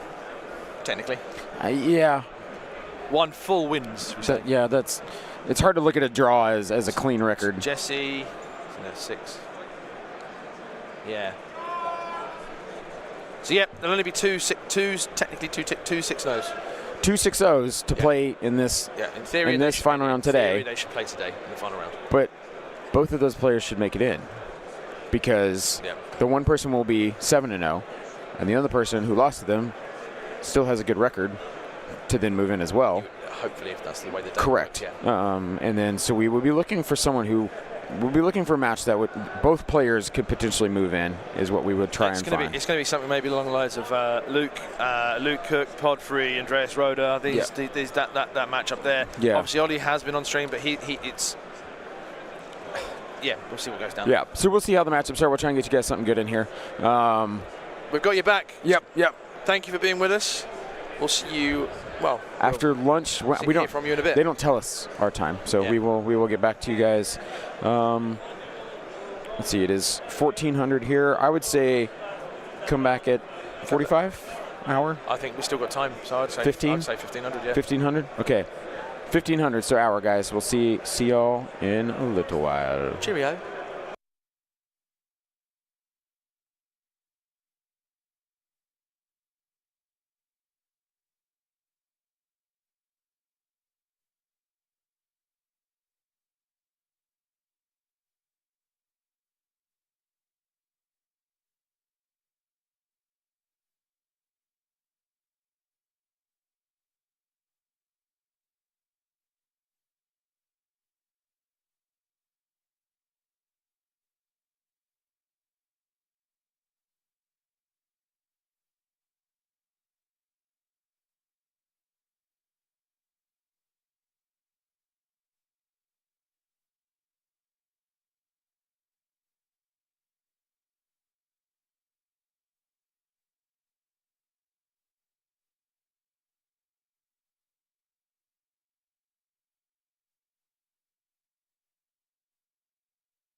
Hello, hello, hello, you lovely Legion people tuning in to this afternoon match. This, guys, is our 6-0 matchups. Coming in hot and frosty. See what I did there? There's a phone on All right. Oh, no, you're good. I would like to share just put my my box. Yeah, that was our chair. Huh? That chair? Yeah, that was for the players in the extra judge. What? What? Chair? I'm getting the stream going. All right, guys, so we are getting names and stuff plugged in here for you guys. All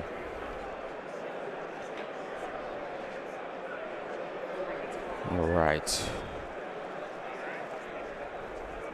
Hope you're all doing fine this evening.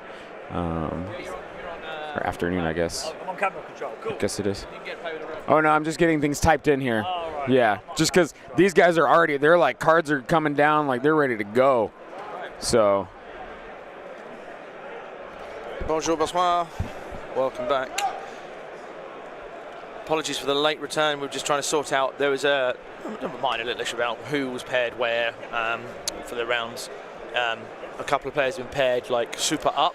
Yeah, super down. It's been interesting the pairings, right? Like what's going on there? Apparently, it was because of a drop. Here you are. Okay, got it. Here we go. Apparently it was because of a drop, confused everything, someone didn't show, so they had to reset things. It's all monkeyed it up.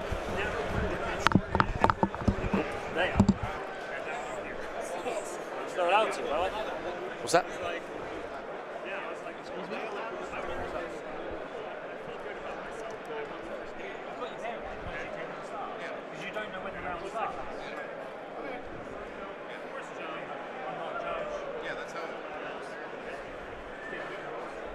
All right, guys, so we will pan over here. They're doing the flop in the box here. Just a time discussion going on behind us as well. It's a bit upside down here, but you guys can kind of see what's going on. Work around. When is the next game, Andrew Lynch? The next game is now. It is all going now. Right now. We are getting this going.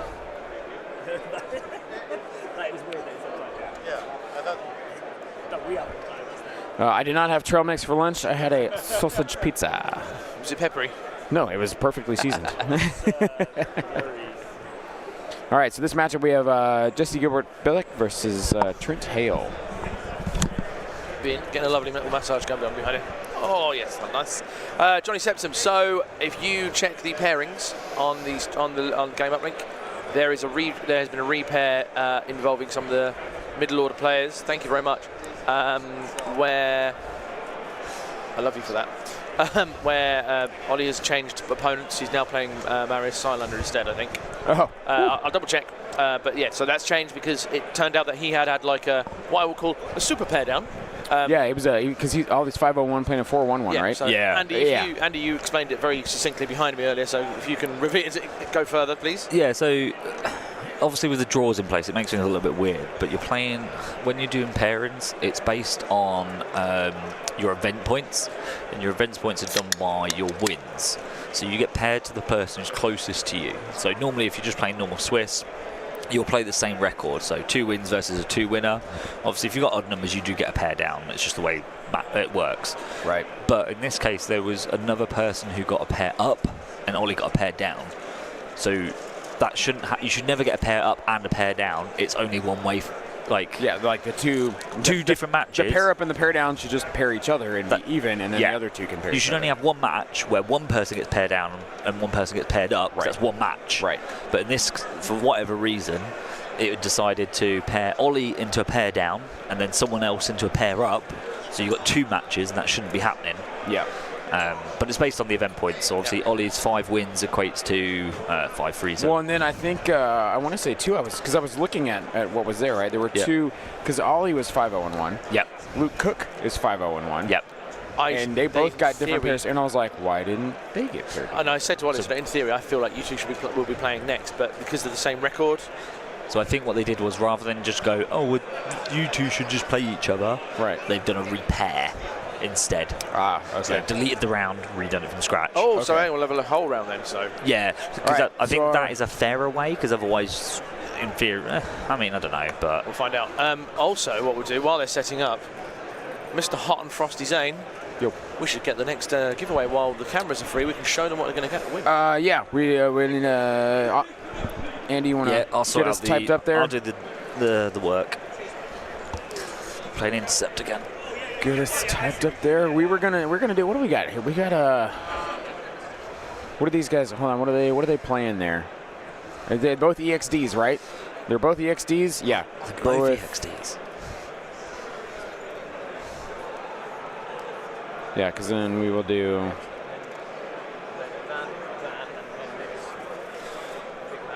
Yeah. Cockles, what was the condition? What was the condition? 45. 45. All right, guys. So this is the giveaway. This is a pretty spicy giveaway here. We're pairing dice with cards. So we're gonna have 2 of the alt art cards that are in the World's Open Qualifier kits, as well as 1 holo card, and I think this will be the black dice, the black spice dice, the black noise dice. So Cockles is gonna show those in the dice tray there. So there's the Count Dooku foil, the Geonosian. There's a lot of glare on that, but there's Geonosian, and then the Grievous, and then the 2 black dice. Is that rolling hits? For this, I think we type in the chat EXD. EXD in the chat for this giveaway. We will give away. We'll give this an hour before we give this away. So we're giving these to. So you get a foil, the Sith will rule, Count Dooku, alt art General Grievous, alt art Geonosians, and 2 black noise dice. So EXD in the chat because we have an EXD matchup. I'm sure. Well, it's a droid matchup. I think Trent is running our different droids here. But yep, EXD in the chat, guys. Get in this giveaway. We'll give this away in an hour into this game. So thank you guys for joining us. We will be doing a list read off here.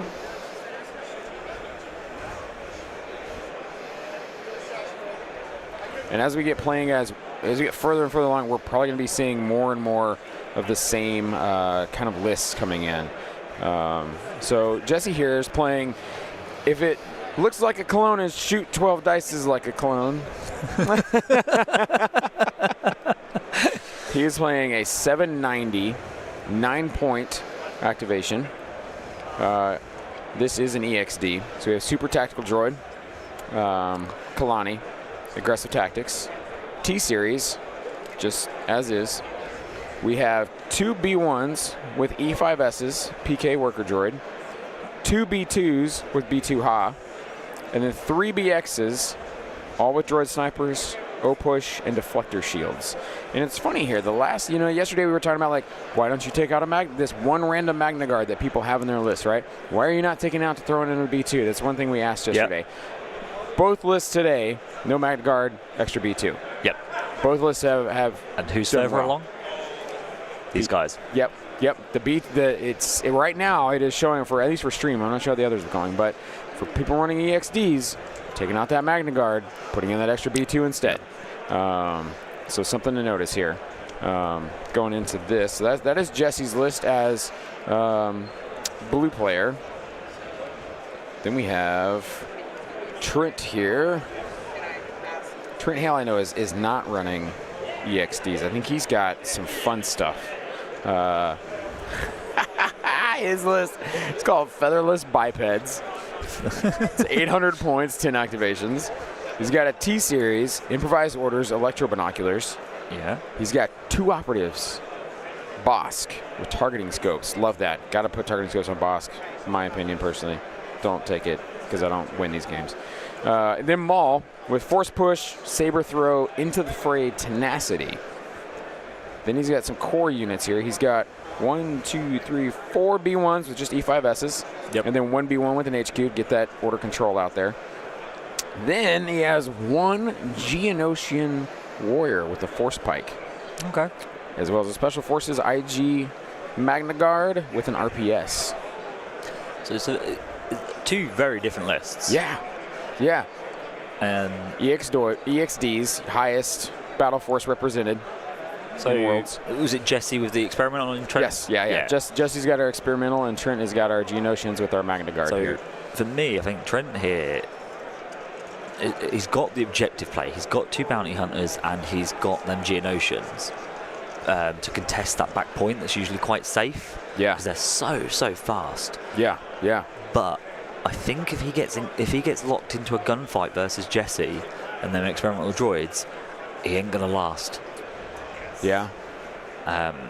Those BXs shoot heavy. Yeah, and that's even at range 5. Right. Because he can get 3-4 hits through, and B1s ain't saving on white dice. Yeah. I mean, unless he's gone and borrowed Anton's dice. Yeah, no kidding. So, yeah, it'd be interesting to see how it plays out. Yeah, and as we said earlier too, like, you know, the EXDs are such a cool way to take units that were on the shelf and make them relevant. Set a timer off. So you know, you think about how many people, you know, last year had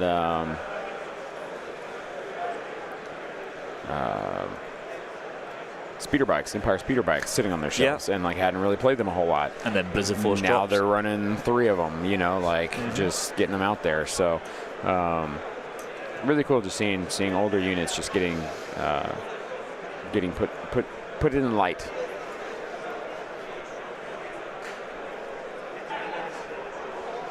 What unit do you have currently sat on your shelf then that you reckon you could make a battle force for it to start being used? Oh, I have so many. Right, it's my Shadow Collective right now. I'm trying to paint my Shadow Collective. Yeah. Yeah, and honestly, that's prompted by Lila. I mean, I was like, I need to paint my Black Suns. I need to paint Pikes. They're all primed. Yeah. They just need the paint put on them. Mine are primed as well. Yeah. They've been like that for like a year. Yeah, I think that's how mine were too. That's exactly how mine were. But I'm also trying to like paint these guys like, because like when I painted my Rebels, they're kind of hodgepodge. When I painted my Empire, it's kind of the same thing. When I painted my clones, I had a theme, and I was like, I'm doing this theme. Yeah. And I liked it. They look well. I've loved it. Shadow Collective, I was like, I want to do that again. I want to have this theme. So I'm painting like an underworld, grimy, industrial kind of setting to Grubby. them. Yeah. Yeah. I mean, they're all gangsters. Yeah, exactly. So I'm trying to. That's the theme I'm going for. Hopefully, I can execute it. We'll see how it goes. So. I'll ask you next year how you're getting on with them. Yeah. You'll be like, they're still primed. Yeah, that's exactly it. I'll be like, I've painted 1 Black Sun unit since we last talked. That's exactly how it will probably go. Also, notably, I've noticed this happening in every game, but like as I talk more, my voice gets a little more worn. I get more of this like husky, kind of deeper. Like I can really get down there, tell you some good Legion information. So that on the camera there, you can see the small little hut that obviously has been used quite a lot in the last couple of games. Yeah. He's put a barricade on the inside of it. Wait, he sure has. Yeah. That's why. Here, I'll zoom in here so you guys can see exactly what we're talking about. What that will do is that piece of terrain at the moment was not a line of sight blocker. You could clearly see a silhouette. Yeah. So now he's upgraded that into a line of sight blocker. Yeah. That's smart. Wow. Oh, jumping in the chat here, Mr. David Zelinka himself. Hey, it's David. Oh, guys, W's in the chat. Love for David here. W's in the chat. Throw some W's down. Give Endless some love for being here. Obviously, we miss him tons. We want him here. Cockles was saying earlier that he'd wanted to meet him. Do what? Cockles was saying only earlier that he wanted to meet him. Yeah. So many, David. I'm letting you know. So many people have asked after him. have come in and been like, "Where's David? Yeah. Where's Endless? I miss Endless. I miss him." So we'll get you here. Get you here next year, brother. You'll be here. But much love to him. Huge shout out to That's No Moon Boys here for. Don't forget yourself. Yeah, I mean, you know, I'm here. I'm here. You at the point where you're just here in body and not physically. Yeah. Physically, I'm here. Mentally, I have no idea where I'm at.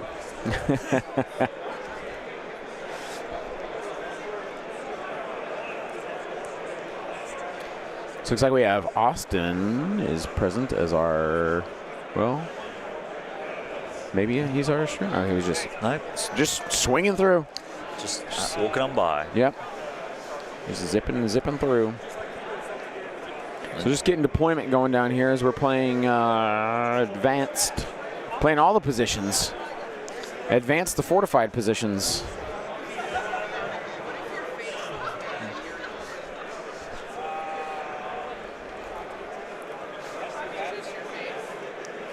It looks like Trent's setting up though for this gunfight, which I'm not too keen on for him.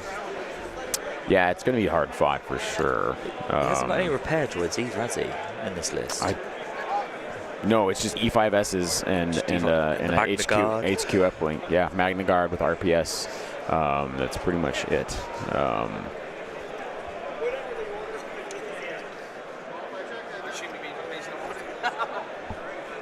Peter Line, what's your favorite position? Oh, definitely koala position there, mate.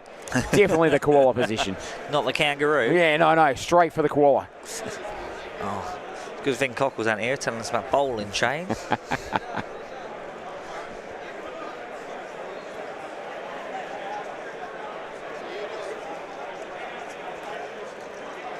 I'm not sure. Is the list chatbot working?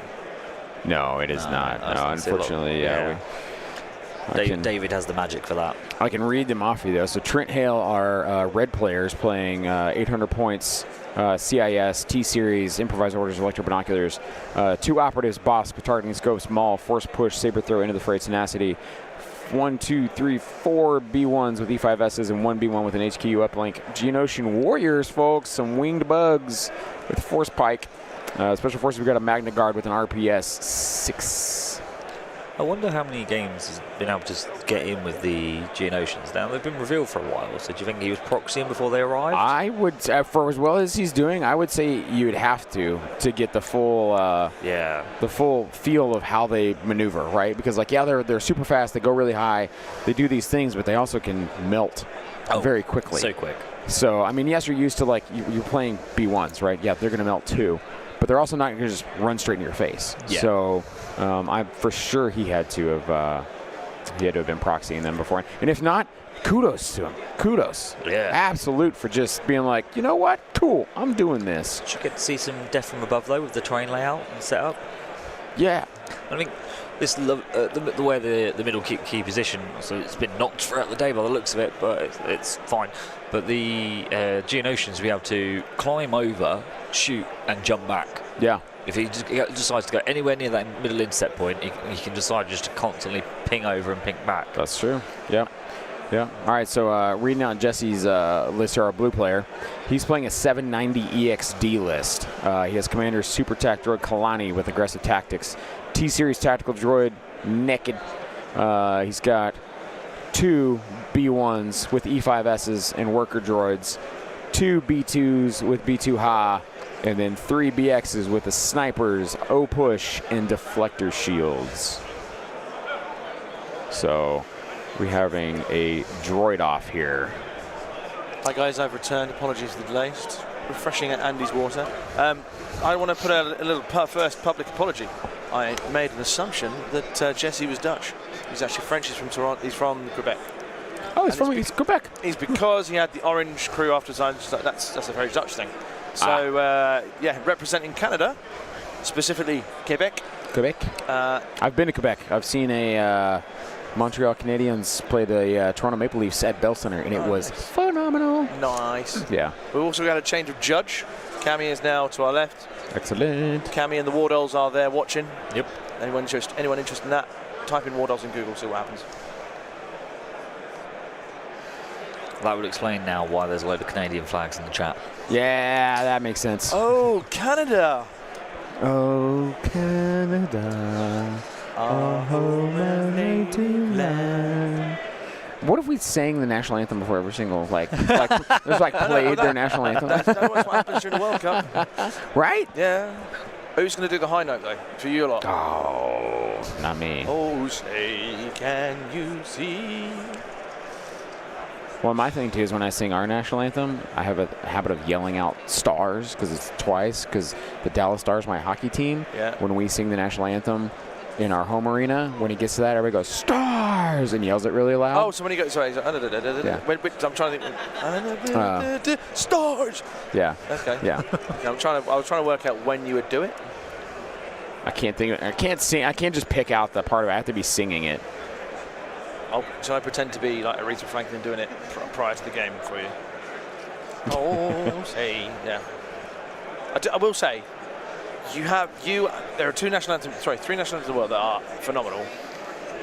The US one I love, is much more uplifting than the British one. The French one is interesting. La Marseillaise, but especially if you read what words are translated. And the Italian one's just very happy as well. Our one's very boring, isn't it? God saving some sort of king. Oh. Andy Foley just like zoning here. Such a sorry, go sports, yeah. No, it's not sports. Sports ball. Anyway, well, there's nothing going on. I'm trying to fill some time. Turn 0. Well, it's deployment, isn't it? And yet again, we have the old hiding behind building at top to left. Where's Maul? There he goes. He's going down there. Oh, did they divulge? Was he... I don't believe he did. Yes, Louisa, maybe. That's why she's still awake. So Maul and Bosk back there. Yeah, see, so here you go. That barricade that you were just talking about, he puts Maul down with the silhouette to then check and see. Yeah, smart plays, man. Well, apparently the wife's asking me now to bring home some trail mix. Hey, I can just give you the rest of this bag here, brother. Shout out, David is watching. David Zelenka's giving it the watch. There you go. Just take that back with you. All right, I've got a bag of trail mix now. Are you going to ask him for his Haribo? Thanks, man. Yeah, do you want the Haribo? Yeah. Oh, yeah. Here I've got. I've got I haven't given Jay his bourbons yet, but I've got another bag I can trade if you want. Sorry, you brought bourbons and I brought Cadbury's. I've got custard creams as well. Oh, wow. Oh, what are you giving them you got a bag of Haribo? Yeah, I got a bag of Haribo, man. Now, what I found weird was when I went to go and buy some sweets, obviously for sugar and stuff. Thank you. The red Haribo were cherry, right? For the teddy bears. Yep. Teddy bears are the best. Now, what flavour is green? Apple. It's cool. Yep. I thought it was lime. Nope. It was strawberry. Wow, what the world? But they're green. There's more green on a cherry than there is on a strawberry. That's wild. Yeah. I had no idea. Who did that? Yeah, even on the back of your bed. That's what I was looking at. I was like, that's bonkers. A pineapple's my favorite. That's what I go for. Yeah. Oh, I got a strawberry one right here in my hand. I'm gonna clear the palate. I never knew the green one was a strawberry. David, all I can say is I bought the Cadburys for some of from the Americans here. Zane got some, Bushman got some, and various others have got some through, and then there's some swaps. The other one I bought was Iron Brew for Weebear to make him remember Scotland. I had a sip of that. Oh, did you now? Absolutely loved it. Absolutely loved it. I'll keep that in mind. I don't even like it. What? You're a heathen. I have no Scottish in my blood. See, but I'm like half Scotch-Irish, so that's why. Fits in. If you have the Celtic in your blood. That's right. If you like the Celtic in your get blood, some you're going Iron to Brew just runs through my veins. You're going to enjoy the Iron Brew. Straight down from my ancestors. Came down from the Highlands with a brew running right through their veins. I'm not joking. They're actually bits of iron curd that make up that drink. I don't doubt it. Yeah, I do not doubt it. It was like that's what the dockyard workers used to drink. So you drink enough of it, and it's like that scene from X-Men where Magneto pulls the iron. Too much iron in your blood. Yeah. Yes. Yeah. But yeah, David, thank you for watching us, mate. And yeah, that's all good. My God. Yeah, that is strawberry. Is it? It is. Now, is it? I'm gonna have to check when I get home if that is actually if it's the same back home. Now that you say it, like now that I know it is, because I just eat it, I'm like, oh, this tastes good. It's just Haribo. But now you eat it with that intent of like. Let's get one green one out. Yeah. Now that you eat it with that intent of knowing the flavor of it, you taste it. No, that is strawberry. Clean my palate. That's wild. Why is green strawberry? I've never thought about this before. As y'all would say, absolutely mental. Stupidly mental.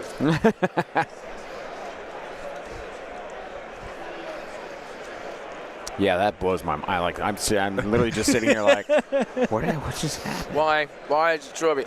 Dear Haribo. It's not even that. It's amazing that it is strawberry. Yeah. Well, and because there's raspberry in there. That's the red is raspberry in the regular bag. Oh, in the regular bag. In the regular bag, there's no cherry in the regular flavor. bag. Here's one then. It is raspberry. What's that one? That's pineapple. It's pineapple. That's the best one in there, in my opinion. I'm a pineapple guy. I love my piñas. Probably should have said that a little different. I said the Spanish version of pineapple with a little flair to it. I didn't even twig until he said it, so yeah. Leave it where it is. All right, so there's a lot of maneuvering in the game here, guys. Just getting into position. So just remind, so we have intercept, advanced, and 45. Yeah. So Jesse looking to see where this speed 3 will get him when he deploys a unit. Is it go by Jesse? Is it Jesse with a hard J? Or is it? I heard the words Jesse, not Yessi. Okay. Or if you're Spanish, Jesse. Yeah. I was just making sure. Range 5 sniper shot.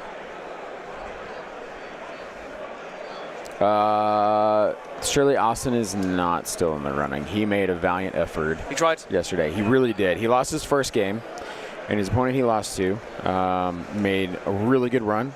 He's played Octobear, Dennis, who went on to draw at the end of the day and be, 3-0-1? Yep. So he made 3-0-1 at the end of the day. So Austin was 0-1 starting out, knew what he had to do. He went all gas, no brakes. Yep. He knew every game mattered to try and at least get as high as he could. And he went out there and he was crushing games. I can tell you that Austin then... I think he placed 67th overall. Ouch. Which out of 272 players, you're over half. Yep. Now what I wanted to know... No, he's moved. So this is what I thought would happen. So I took a screenshot of the final rankings this morning. Oh, okay. So I finished in 64th. Okay. But because the way they've used Game Uplink, they've dropped everyone from the event apart from the top 32. Yeah. Now, obviously, as them top 32 players continue to play, the strength of schedule of the players who are dropped is changing. Oh. So your rank and positions are changing. So now, if you have a look... Now it depends on how your opponents that beat you and stuff. Who made the break. Wow. So I've now dropped down to 70th. Oh, and Austin Miller is 72nd. Yeah. Okay. So I think he's come up. So I think he was a little bit further down. He may have been, yeah. He very well may have been. I took a screenshot this morning. Wow. Okay. I have a little. Still, you're over the top half. I'm staying at 64. 64 yesterday. I'll stick with 64. There you go. There you go. All right, it's just a lot of measuring here to see the shots that are going to take place. As we said, it's going to be hard for Trent to weather these BX shots that are going to be punching into B1s. Because where's Wes now? Where's Wes ranked?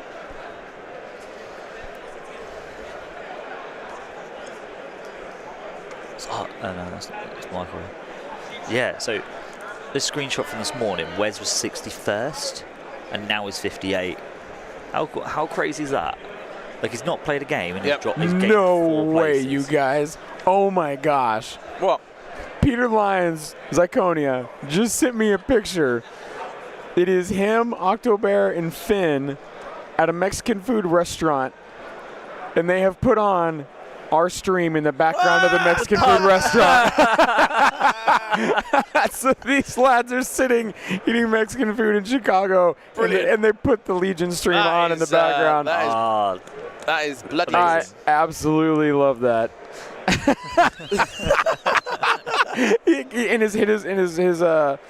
What he says, when you scrub out and force the Mexican joint to put Legion on the big screen. That's amazing. Would you mind? Could you send us that? Oh yeah, for sure. I might have to share that somewhere. Can you just imagine like asking him like, "There's a major tournament on right now. Do we mind changing the TV?" Oh what? And then given their Aussies and Germans, like, oh, there's some football. Oh, it's gonna be football now. Yeah. What? No, that said, there will be some football going on at the moment. I would say, to be fair, Germany is up 1-0 on France in the 43rd minute. And Ireland and the Netherlands drew today. Is there football on? Pick up the news. All right, so I think I see a command card out in the middle of the table. Yeah, just. Has no one told them what to do? I'll let them know. I'll let them do a flop to one another, and then. Okay. I've got easy access. It looks like a lying in wait versus something. Oh, boss, yeah. Underestimate our means.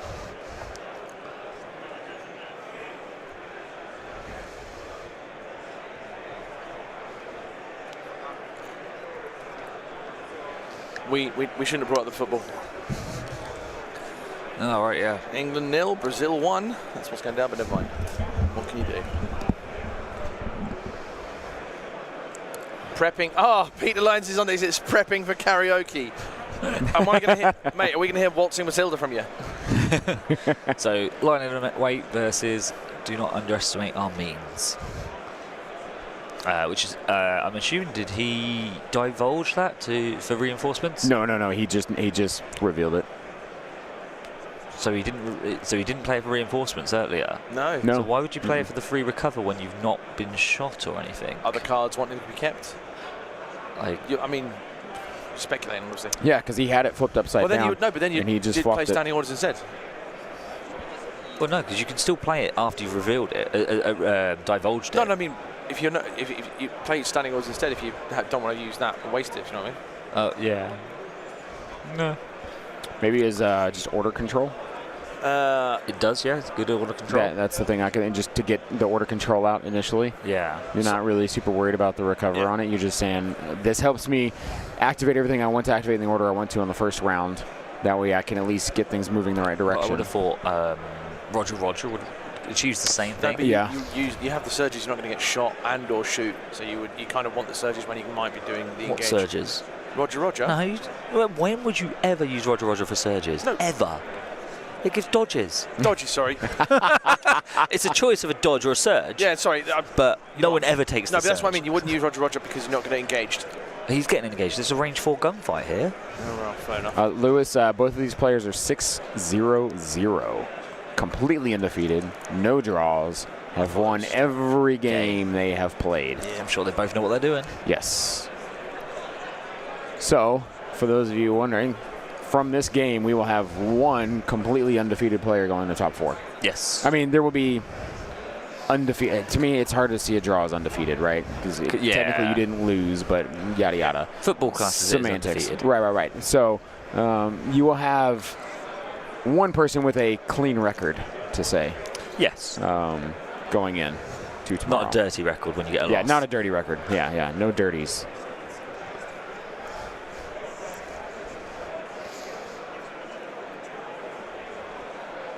I'm still laughing about that picture.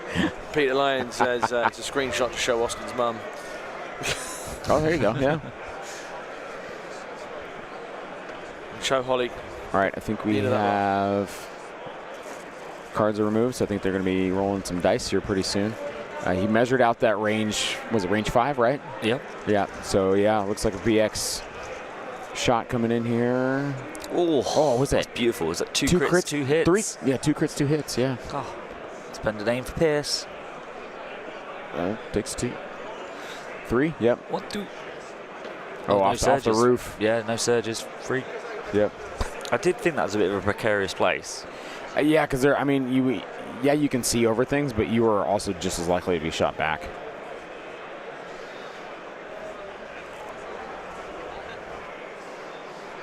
It's a good angle, that, actually, seeing the whole board. Yeah.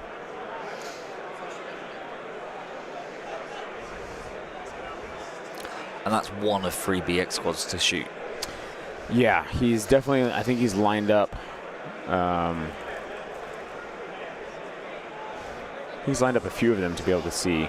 Yeah. It looks like he has his units differentiated by base rim color. It's running out of room. Yeah. It's getting tight back there. Suck it in, boys. Are there any PKs in the list for the... No. No. In Trent's list, no. No, in Trent's No, list. in the EXDs, yes. Yeah, in the EXDs, yeah.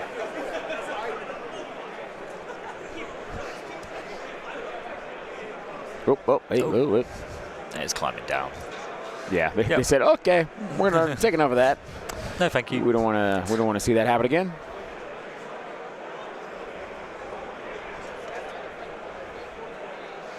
What is the theme of this table? That's a good question. I think it's a low fall. Yeah, Yeah. I think from what I remember, the box saying on it. Yeah, and Lewis Min said, can't go how good the blue looks. Oh, it's absolutely popping. The camera doesn't actually do it justice. No, No. in person it is absolutely wonderful. Yeah. In And that's purple. yeah, ooh. And that's why we picked it. Cockles and I went around yesterday and kind of were looking because we'd had brown and then brown and green, and it was like, okay, like let's get something like color, like Pop. something Yeah. good, yeah. And we saw this table and told Andy, we said, hey man, Andy, make it. yeah, make it so, and he did. That's definitely the wrong franchise. I know. But he did, and the table looks phenomenal. The terrain's phenomenal. Huge shout out to everybody who's chipped in to make this happen.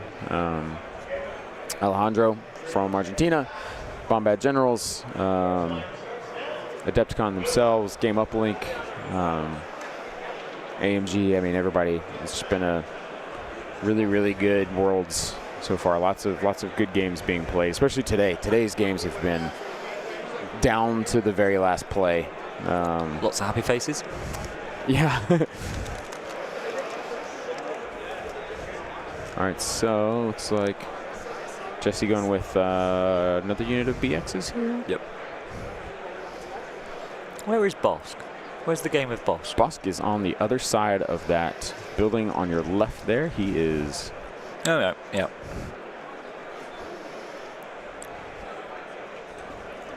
Right there. We got Bosk and Maul. Vicente del Bosque.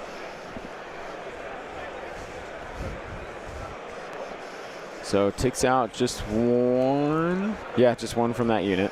One in a suppression.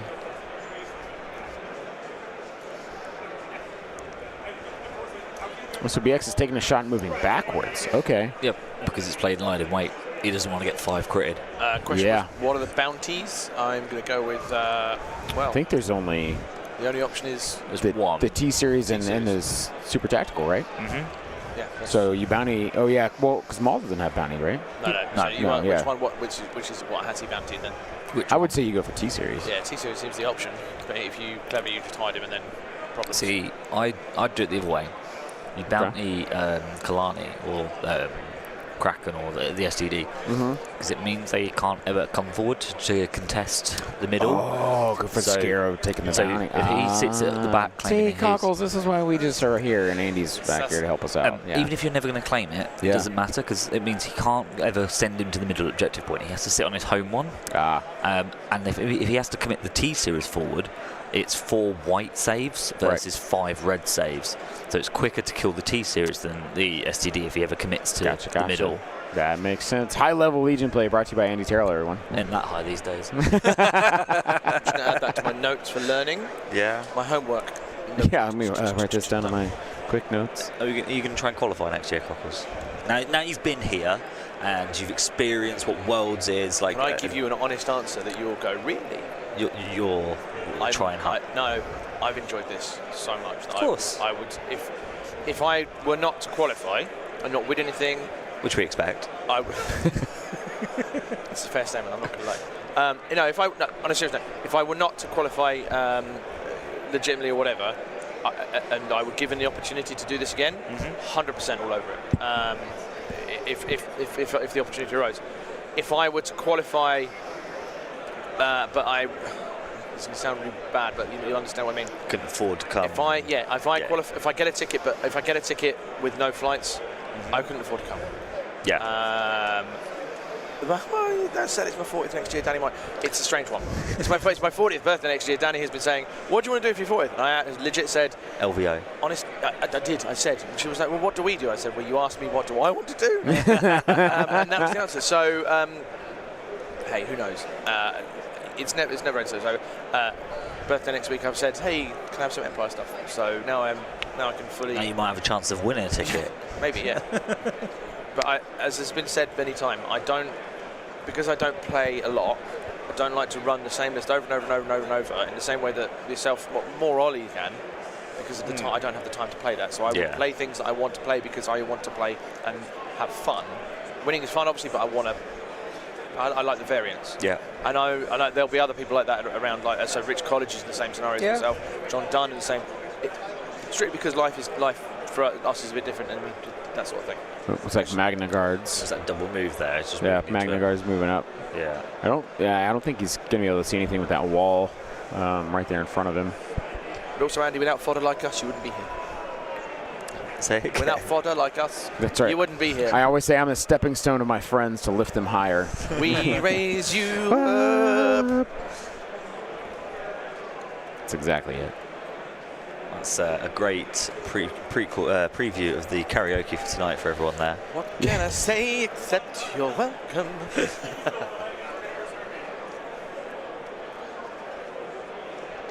Yep, Johnny Laird, you bounty Kalani before some back. What Andy said, Johnny. Polar Knight, go Canada. And Nick Berger on no, go Quebec. Yeah.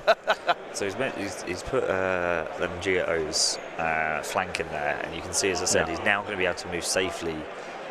Is there only 3 of them left? No. I think he just had moved them all up. Yep. He's going to move him behind that position of the wall, which I talked about during setup. If he gets there safely, he's going to be able to scare off anything that comes by. He'll be able to just climb over, shoot, jump back down, and you can't do anything about it. And especially if he climbs, rather than climbing over as well, if he climbs up on the top of that tower, he'll then get death from above. So they're an open cover shot. Oh, you're right. Because I don't think they can all fit there, though, right? Yeah, you can easily fit 5 guys up there. On that. Yeah, one of them. Tower with the ring. The ring, like, I don't think you can fit all 5 because that ring makes it awkward. Just tilt them all in, leading inwards.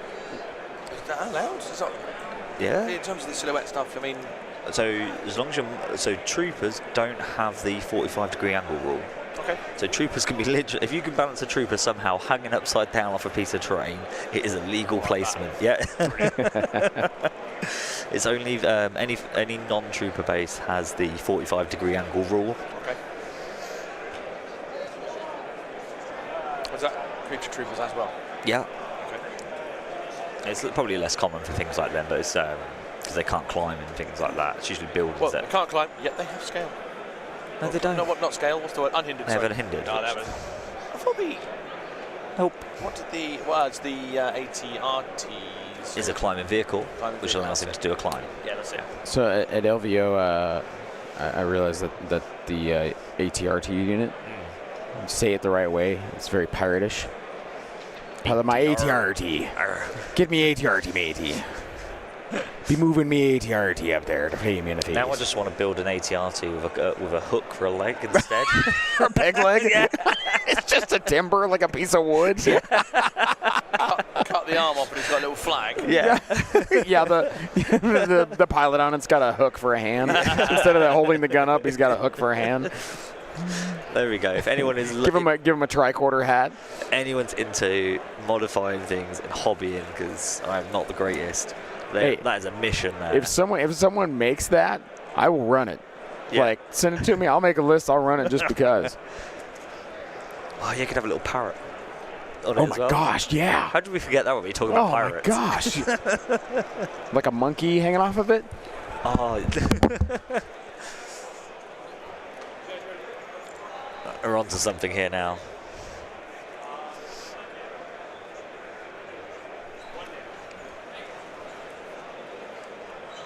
Speaking of pirate games, yeah, that's it. There's a thing going on down the road. David, yeah, that seems to be fun. Blood and Plunder, yeah. I haven't actually played Blood and Plunder, but it's meant to be quite good. It's Can't you do like the ship? Like it's got multiple parts. If you want it to, you can also do like the ship parts of the pirates in, and then there's also like the way you say land ship battles. is very dangerous. Audibly. Ships. Yeah, no, it just sounded really different for a very brief moment. I don't know. I'm going to have an actual wander around at some point because I just had literally 20 minutes. So I managed the stalls on the way to the food at lunch. yeah, that's all I've done. Yeah. I have said hello to Rob Hobbies, you have a spare ATRT knocking around? Oh, I mean, his name's Hobbies as well. Like, No. he's got to be good at hobbying. Oh, yeah. Yeah, Rob Hobbies? Yeah. Yeah. Rob Hobbies. You make up a pirate ATRT. I'll run it. Oh, yeah. Yeah. I'll win a tournament with it. I will run it. I will run it until I manage to win a tournament with it. See you in 20,000 years. Or with the next Battle Force release, you never know. As long as it's not a rebel one. No, I know what you'll do. You'll like, right, I'll put him a list and I'll just hide it. Put it behind the line of sight block the whole game and then do clever things with everything else. It's essentially an FD turret that just sits in the back. Yeah. But hey, who remembers the halcyon days of the triple barbecue flaming ATRT? Oh, with Han. With Han. HQ uplinks, flavors. Yeah, fun. All right, so it looks like we got another BX shot here into Magnus from this. Yeah, with a dodge. Yep, into heavy cover. Save. Yep.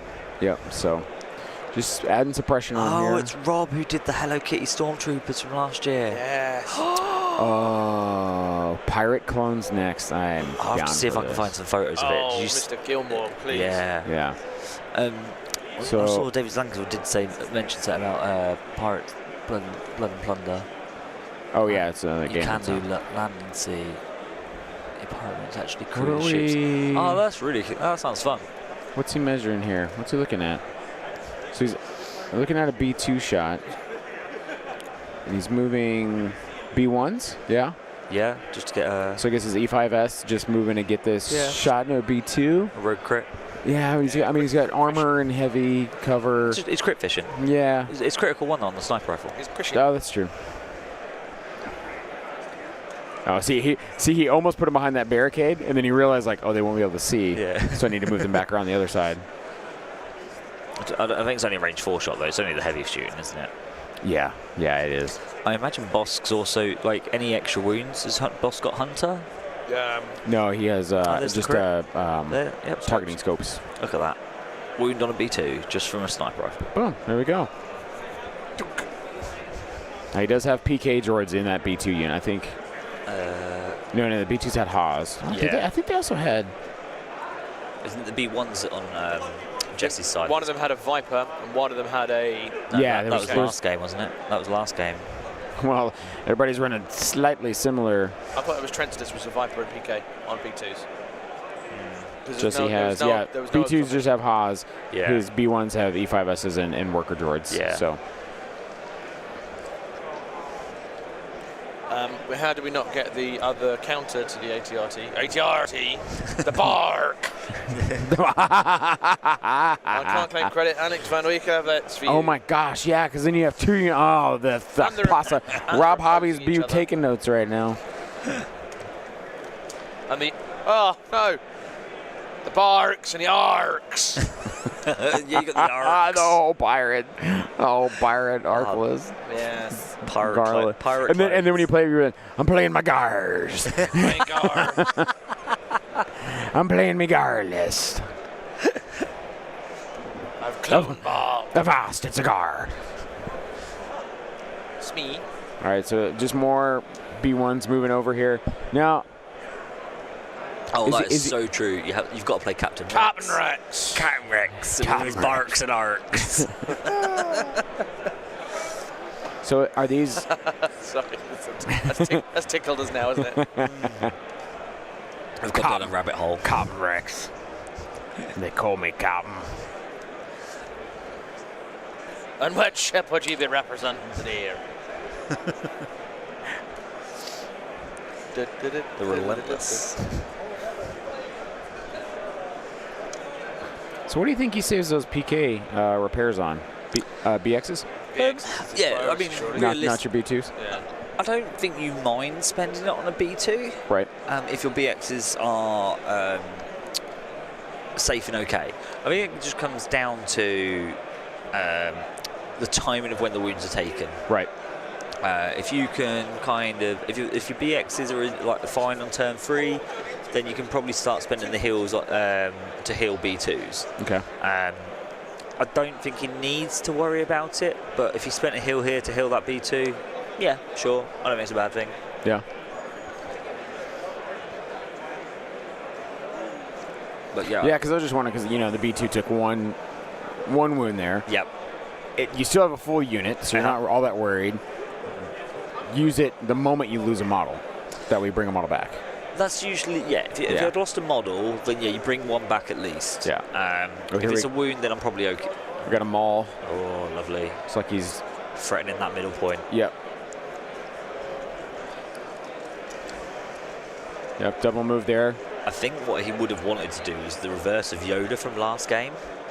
And kind of go to the big circle building on the left-hand side. So if he double moved this way, so from where he was going diagonally towards the left, the big circle. Big green circle building. And then he'd be threatening the home point of Jesse on the left. Yeah. But then could also jump to the right if needed. Yeah. But I think with the way Jesse's come around with them B2s. Well, and it'd also be hard from right there, because Jesse has his BXs, straight north behind his deployment, so he could swing them round to the right and then have shots straight at Maul. Which is why I think he's got this safer route here. Yeah, I think that's a good call there. And again, Maul's going to be able to jump up, saber throw, jump back down. Yep. Especially as things start getting closer there. And then Geonosians and Maul securing that centre point. You can see why this list has done 6-0. We up? Yeah, both are 6-0. Yeah. And then Bosk is doing his line and wait here. Is that? I think so. He has a fat stack of aims back there, but I don't know where he's gonna spend them at. Is it 9 activations? 9. I think he moved everything out of range. Because they're effectively, I think they're just doing a cleanup now.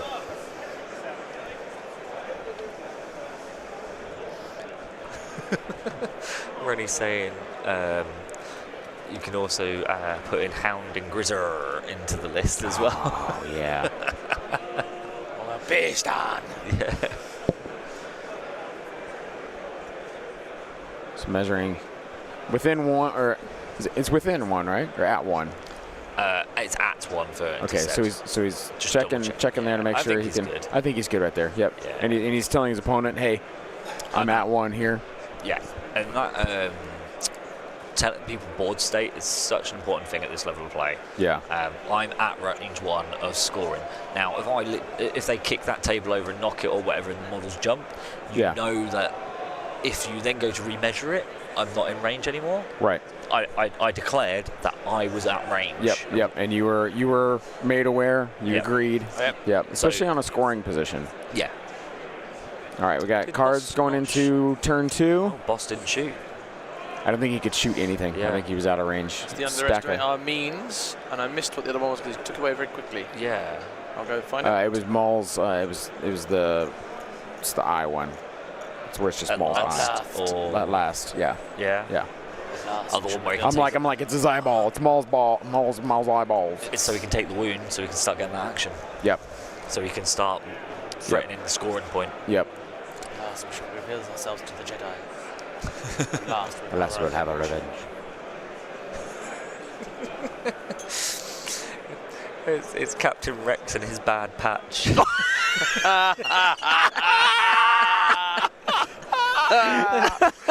Oh, chat, you are on fire. Alex, solid fire. And you can play Obi-Wan and be like, ahoy there! Ahoy there. Ahoy there. This tickled me greatly. We're on turn 2. Yeah, we are on turn 2. I mean, the other one, you don't have to get Hound and Grizzer as much as Waxer. Oh, yeah. Boyle can actually look like sickly. Yep. You know, like, I've got the boils. Model him as like Smee. Yeah, Smee. What about Smee? Smee. Captain Kenobi. Captain Kenobi. They be calling me Captain Kenobi. Oh, that's a good point. You could even play the Wookiees because they're already like pirate-ish, aren't they? So when you read the cards out, wonderful. Chat, you're on fire. People are going to watch this back in the early doors of this game going, where's this game going?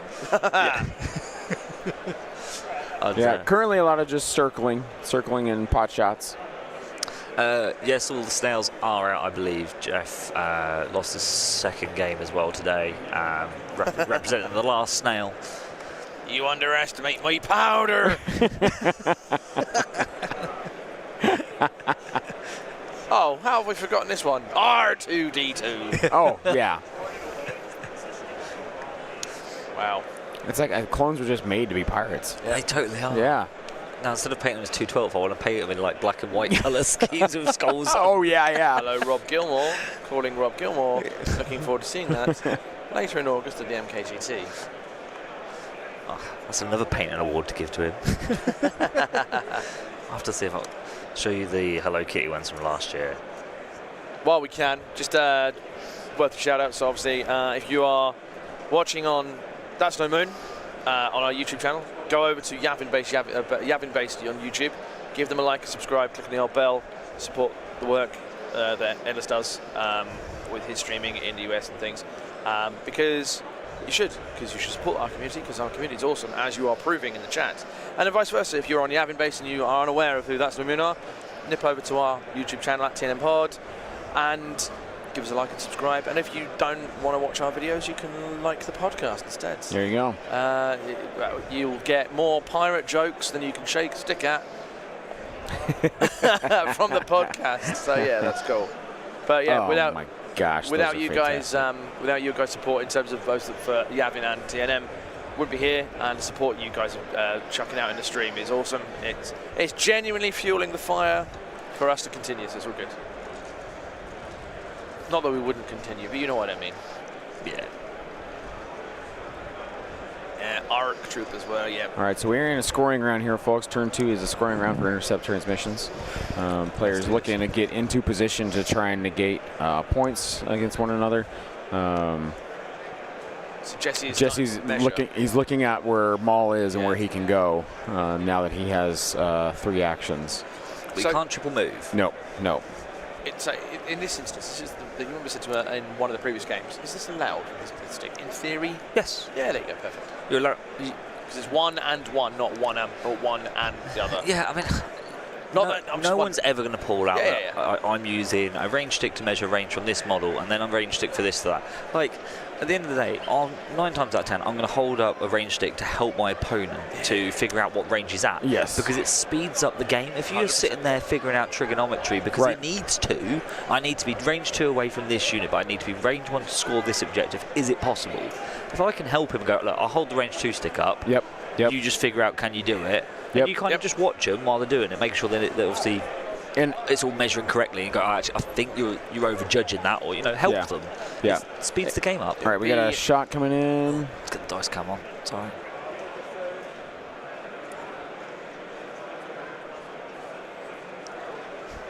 It's 2 crits and a hit.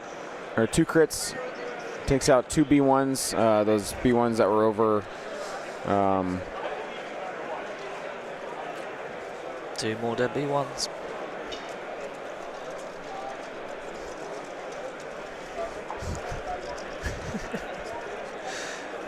Take that, plankers. Take that, plankers. This is where the run begins.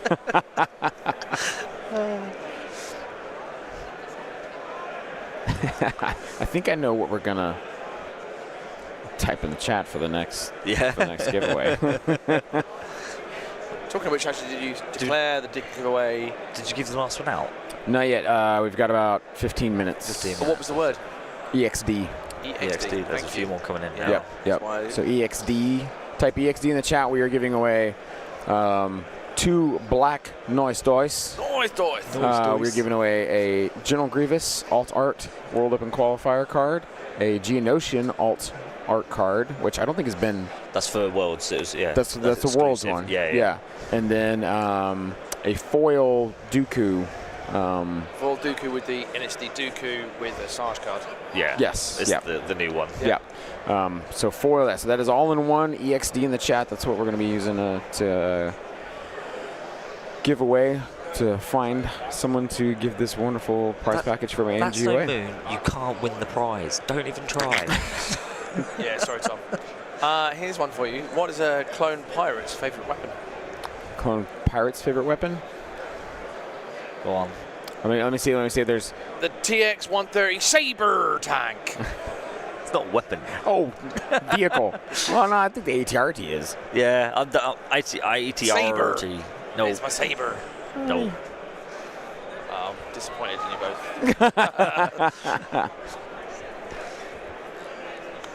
The rudder. Nah. I thought weapon. I was thinking RPS. Yeah. I'll take me RPS. So that was a good one. Yeah, it was. I'm not denying that.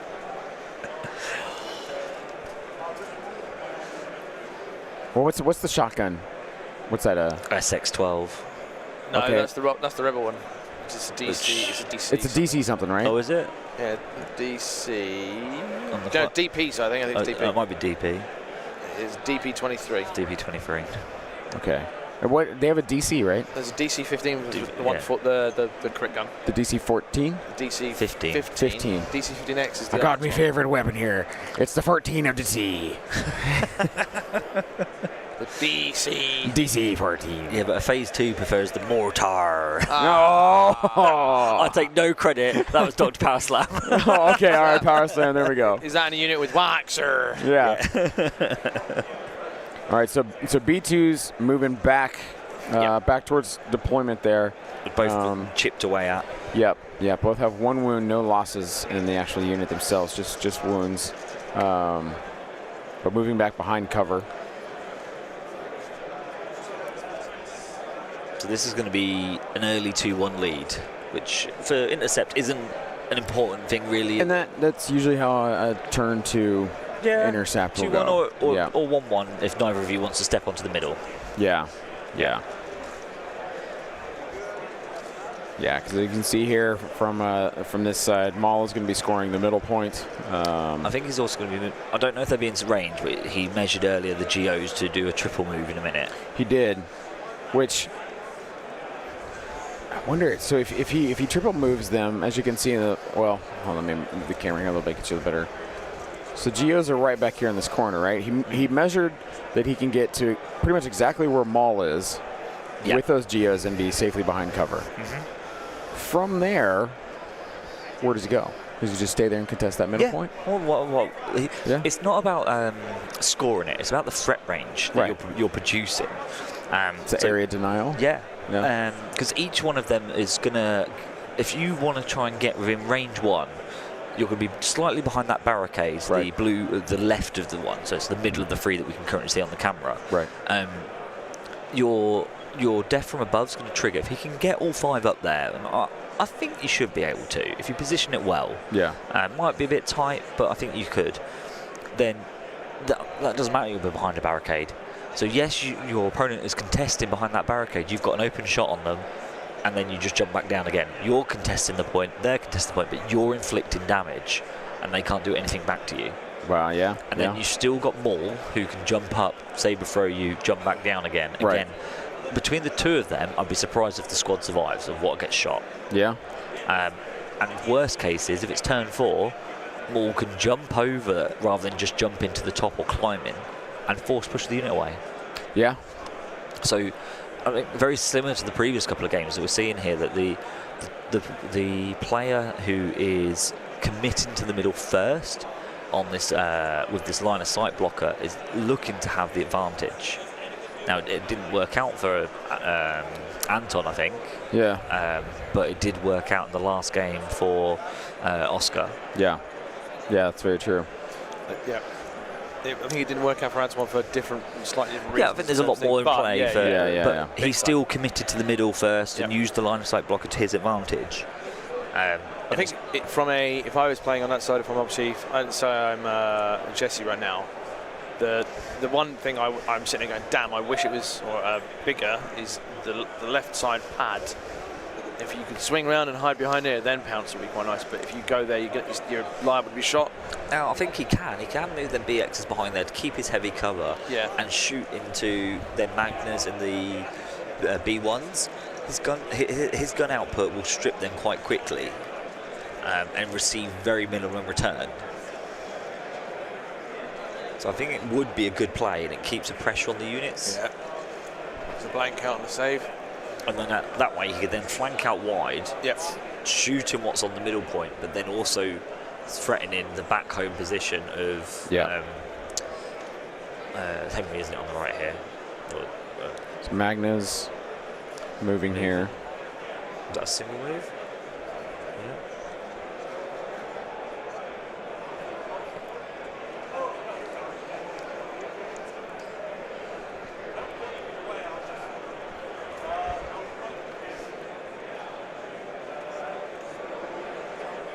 I think taking a shot.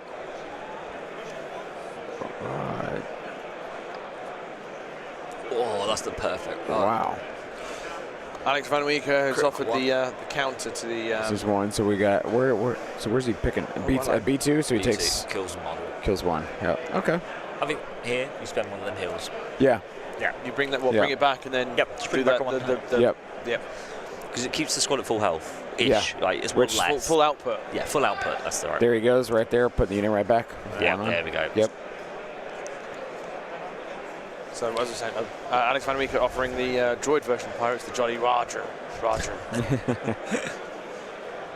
I think that's so demoralizing when you take a unit off and your opponent goes, oh cool, yeah, just heal right back, and you're like, he's back in the room. Okay, fine, all right. That'd be like, who was that yesterday? We had 9 shots. Or was it this morning? It was 9 shots would not put a hit on. Was it on? It was Antoine's hand. Yeah. It was Marcus. Marcus was like, okay. Yeah. This is the game we're playing. Yep. Yeah, because it was Chewie Guardian 3 of them. Yeah. Because he had low profile, heavy cover, and then he dodged 2 more, and then Chewie Guardian 3. So he rolled 1 and he saved it, and he was like, cool. And Marcus was just like. He won in the end. But he did win. Happy in the end. He kept going. Yep. All right, so those B1s that healed just moving up. Ollie's playing 14 activation Ewoks. Now. Yeah. I wonder how that will work for him. I mean, whenever his Black Suns fire, he will delete a unit. There's that many dice for it, and they've blast. Yes, you're right. Yeah. Yep. With the overruns will help as well. Yeah, because if he does get tied down in melee, the overruns can. Yeah. And the reckless. The suppression. So, suppression going out there would be huge. If he ever remembers it. He never remembers it.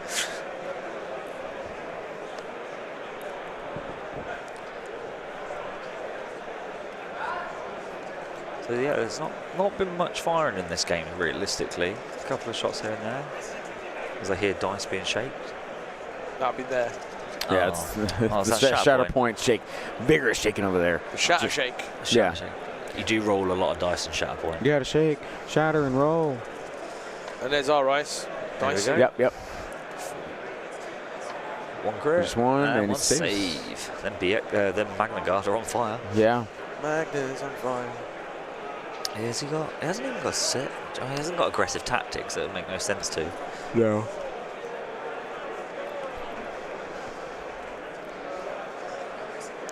But he's got a generic T series, hasn't he? Yeah. Just generic T series, nothing on it. Yeah. So he can get surges onto them Magna Guards to give them free up saves. So measuring here with BXs is range 4.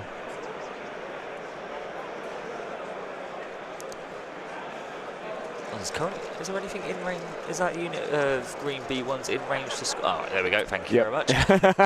Is that unit of? Yep, here you are. Oh, he's literally just activated with dodge and standby. Yep. Yeah, I think that's fair. It's as if he heard me. And just so you know, guys, we are sitting far enough back from the table itself that our talk the players cannot hear. There's enough background noise going on, and they're wrapped up in their own game that we would.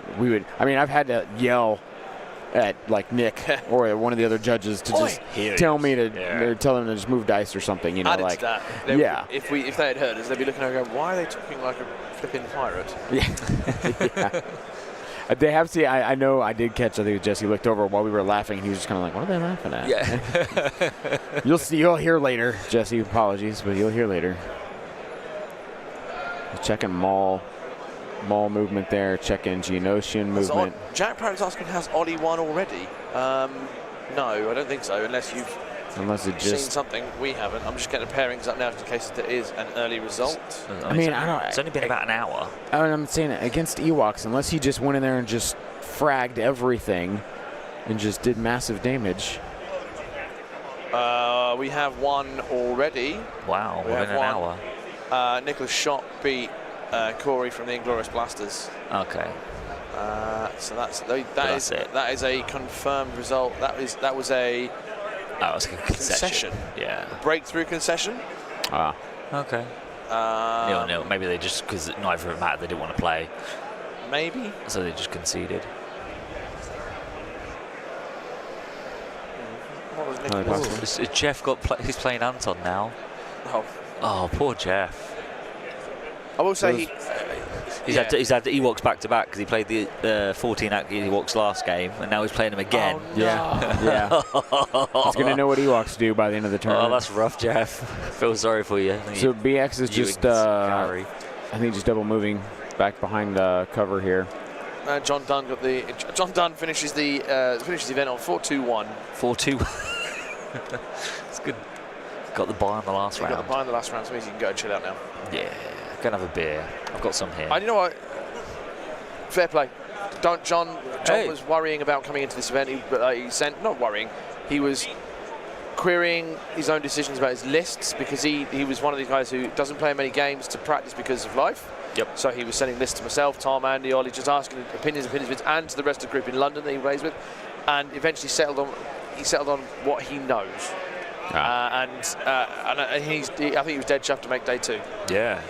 Oh. That's what he told me. He was like, I just wanted to come and win a game in Swiss and win a game in this and be good. And he's like, and here I am on day 2. He's done exactly what he wanted to do, I think. And then he was like, so it's all a win from here for me. Is what he said.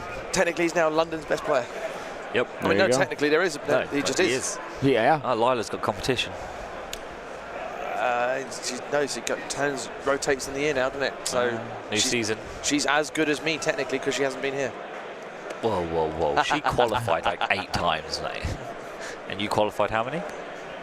I'm here, aren't I? I'm here and undefeated. So B1's just like Ollie. B1's moving up and around. No shots. I think he's getting ready to flood this middle point potentially with where he's posting everything up when the time comes. Trent, you mean?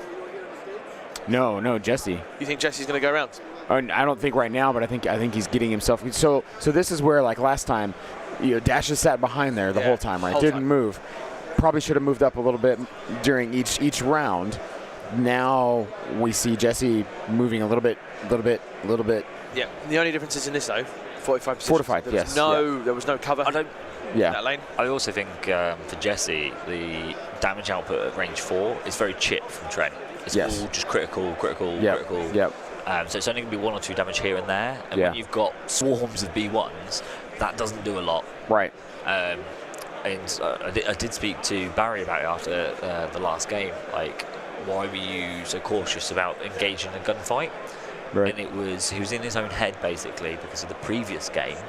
He engaged in a gunfight with experimental droids, and he said he nearly got tabled, and it wasn't even close. Wow.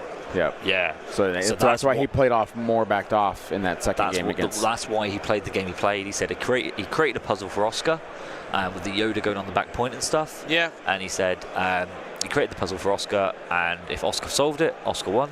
Oscar solved it, and that was getting the units on top of the roof. Yep. So. Just to remind myself and others out there watching, where was the bounty on him?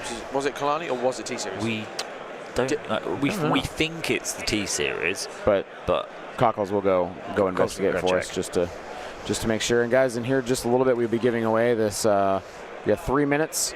EXD in the chat for a really cool Alt Art General Grievous, Alt Art Geonosians, a foil Count Dooku, Asajj. It's the joint buddy command card, and then 2 black nice dice. I think I'm going to try that when I get home and play. What? Dooku and Asajj. Yeah? Yeah. I love Dooku. I want some Geos in there. Asajj, Dooku, load of Geos. Yeah. And to prove Andy is the superior player amongst us 3, Kalani is the bounty. There we go. Like any good pirate on the bounty. Yep. Hey, all right, so Maul being measured here, and there's... maybe. Okay. Maul going there for 1. No, I think he's just double moving and hiding. Yep, and hiding. Yep. Yeah. Great shout. I think he wanted a saber throw, but he just can't reach it. Yeah. And you can't reach it and be safe. Yeah. Yeah. Oh, he's just he can't. He can't. Yeah, he's not allowed. Yeah, he has to stay there. He has to move from there because he picked up his movement tool. So now he's having to spin his move to go back. So see, this is where last time you guys saw Dash's leave his movement tool there to then see where he was going, and he picked it up. So I think he's fine. And it's up to your opponent. Your opponent can say, "Yeah, it's fine. Go back there. I don't care." Yeah. But essentially, he's correcting it because it was the jump, yeah, not the move around.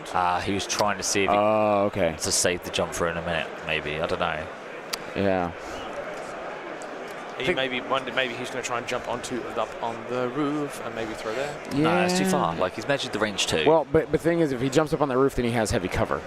I think he was looking at coming here and seeing what he could do.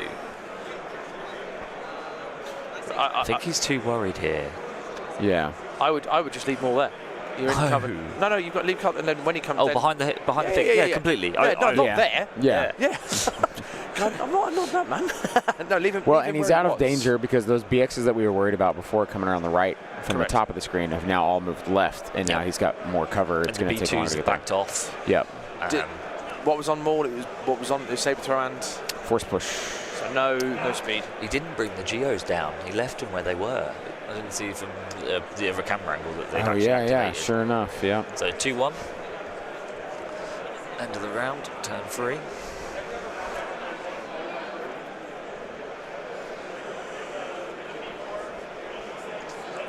So Trent scores 2. Yeah, so on Maul, force push, saber throw into the fray, tenacity.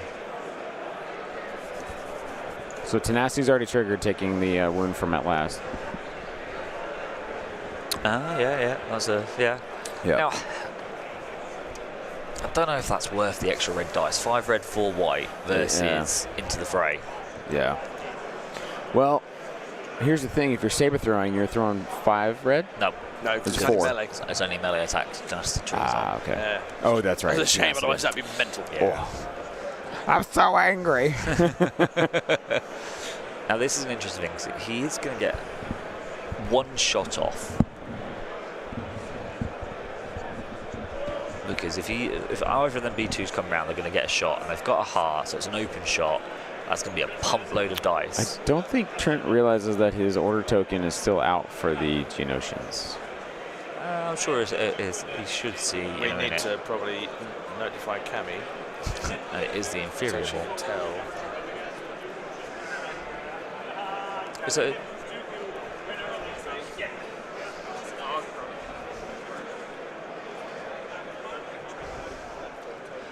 I think you have to play one of Maul's cards to give him a dodge. Orbital strike, staining orders. Wow. He wants to go last. Interesting.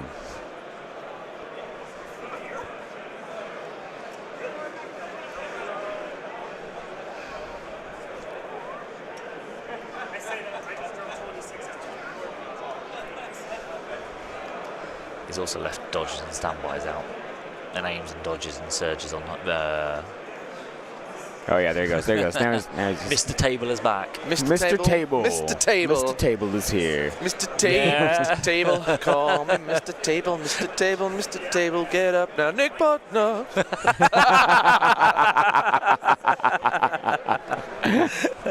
What's that, man? You making fun of me? No. I was singing a song. All right, we were at time. Singing your praises. It was a song. You've got like Dr. Jones by the Aqua. It was Mr. Table, and then Nick Bodner at the end. Cockles, we are at giveaway time. We are. All right, Cockles is going to look through the chat to find who we have here. EXD, I'm looking for. EXD. Well, I say I'm not looking for. Yeah, but anyway. Bear with. All right, so lots of orders going out here. Surges, surges, surges. You get a surge, and you get a surge. Are you ready for today's winner? Well, it's not today's. It's this winner. This game's winner. Rock Farfar. Farfar. Rock Farfar. Rock Fafa. Rock Fafa. Rock Farfar. Give us a boom in the It was chat. a Rock Fafa. Oh, no, that is. Who? Robert Svensson. Robert from Sweden. Is it? I believe it is. Yeah. Rock Fafa, give us a boom Rock in Farfar, chat. give us a boom. Boom. For you have won. Yes, you have. Rock Rock Farfar. Farfar, if you can confirm who I think it is. Is that Robert from Sweden? There he is. There he is. Rock Fafa. Lovely. Yes, it is. Yes, it is. So Rock Fafa from Sweden. Yep. So the Scandinavians are clearing up, it seems. Yeah. So I will give these to Cockles. Cockles will I get will those post two. it. No, Andy's posting. oh, yeah. Andy's posting. I am doing that. Do you need him to? You know where we are, Robert. In fact, you collect them. Collect them. You can collect them if you wanted to when he goes to MKGT. He can come collect them from Up to you. MKGT. But or Robert, I can post them before. Robert, get in contact with Andy. There's Rune Larson's, by the way, as well. Where? Rune. This one. Yeah. I'll do Write that it down for me. Yeah. Oh, here. Otherwise, they might just suddenly disappear into my collection if they're not written down. Cockles, do you have a marker? I have a pen in here. I have a marker. I have a marker over here. Oh no, I've got a pen. Got a bit of paper. Ah, Yeah, then I was thinking just slip it- write. and then slip it in the baggie. I was thinking you just write it on the I was bag. just going to write it on the General Grievous card. Right. Yeah, sign it. Andy Love. Carroll sends his regards. Love. Oh no, to pass autographs. Zane and Cockles and Andy. Love. So Dude, this is a great giveaway, honestly. Oh, we've just crossed over 300 viewers now as well. I've been sat there watching. I was like, oh, it's like 10 most away. excellent. 307 right now. Yeah. Love that. Love that. Love that. Rune. So Maul now moving right back where he was. Yeah, I think he wanted to try and measure. Yeah. And then obviously his opponent said, look, you've lifted the tool away. You can't now undo it. Yeah. Which is fair enough. That's the rules. Rock Farfar says he'll collect from you. Pick them up from the UK. Yeah. You're welcome to, man. I'll hold on to them. You won't play with them, obviously, and waste out the good rolls. Oh, I'm going to use them dice like there's no tomorrow. Did you not see them roll on the screen? They were crits. I did roll them, yeah.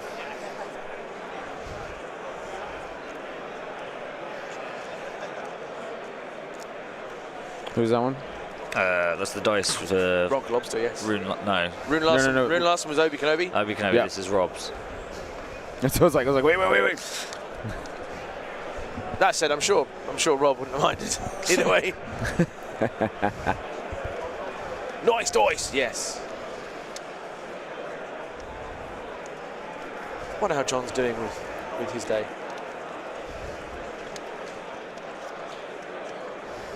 So I think this next one we do. That's those two plus the big mat. Do we want to do that?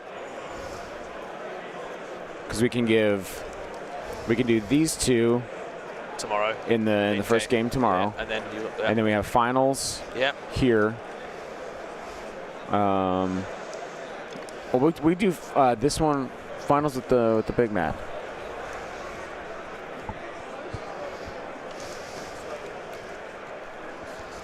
Tactical mute from Cockles here for a little bit. It's getting told off by the big boss.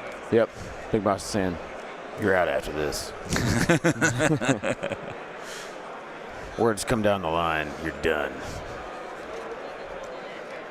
I can see what you mean now about getting that husky voice there. Yeah, you hit a good tone on that statement. Yeah, because I can kind of pull it back a little bit, so I don't have it, but I can feel it, and then I can bring it right back down.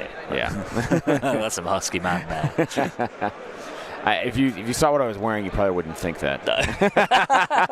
It's a very jazzy shirt. Yeah. That's a DJ jazzy shirt. Yeah, DJ Jazzy shirt.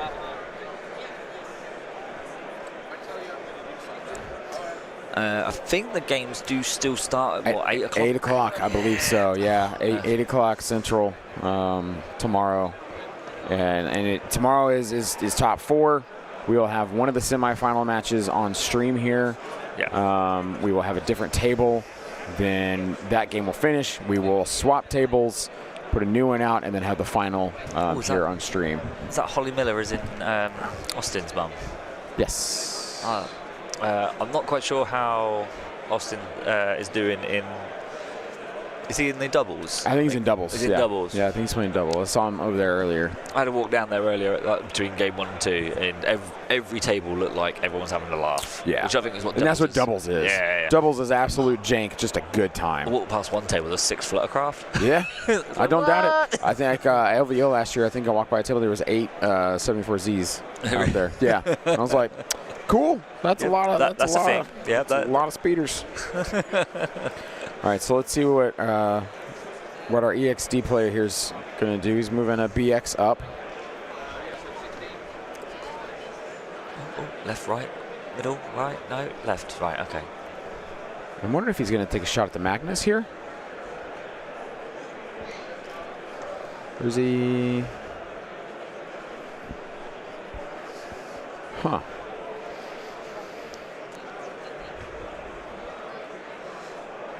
Yeah, the format does look good. 'Cause they're saying that they get missions assigned to them. So So the way doubles works is because it's okay. We got a shot here. What is that? A crit, 2 hits. Yeah, 2 after cover, 2 crits. Oh, as 2 well. crits. Okay. Yeah. And takes 1. Takes 1.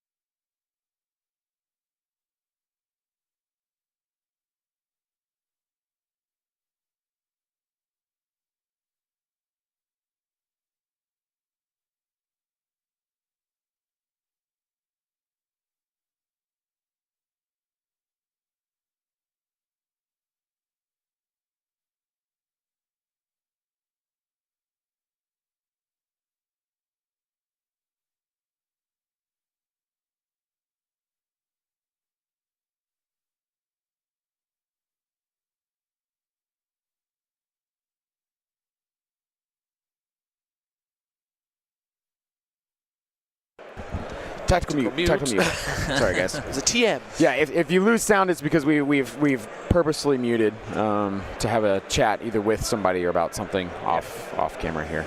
So the reason was we had Hank, who is Mr. Adepticon, pop over.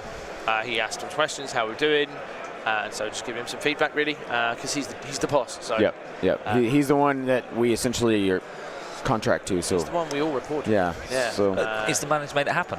Exactly. Oh yeah, he is the founder of Adepticon, along with another guy called Matt, I think it was as well. Yeah, I think so. Who I've not met. I will.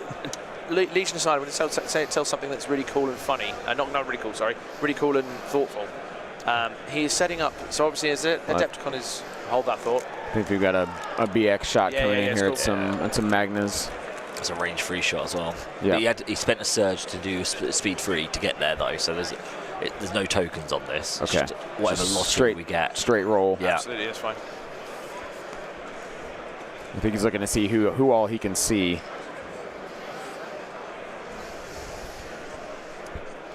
Now, Andy might tell us why that silhouette might not be as the best optimal silhouette. Yeah.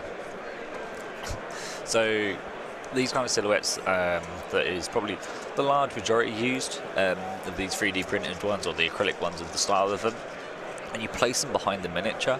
1, 2, 3, 4, 2 crits. 4 and 2 crits. Yep, so 1 for cover. He's got a dodge, so 4 to roll. Oh, spent an aim. Yeah. That's weird. Why didn't he pierce?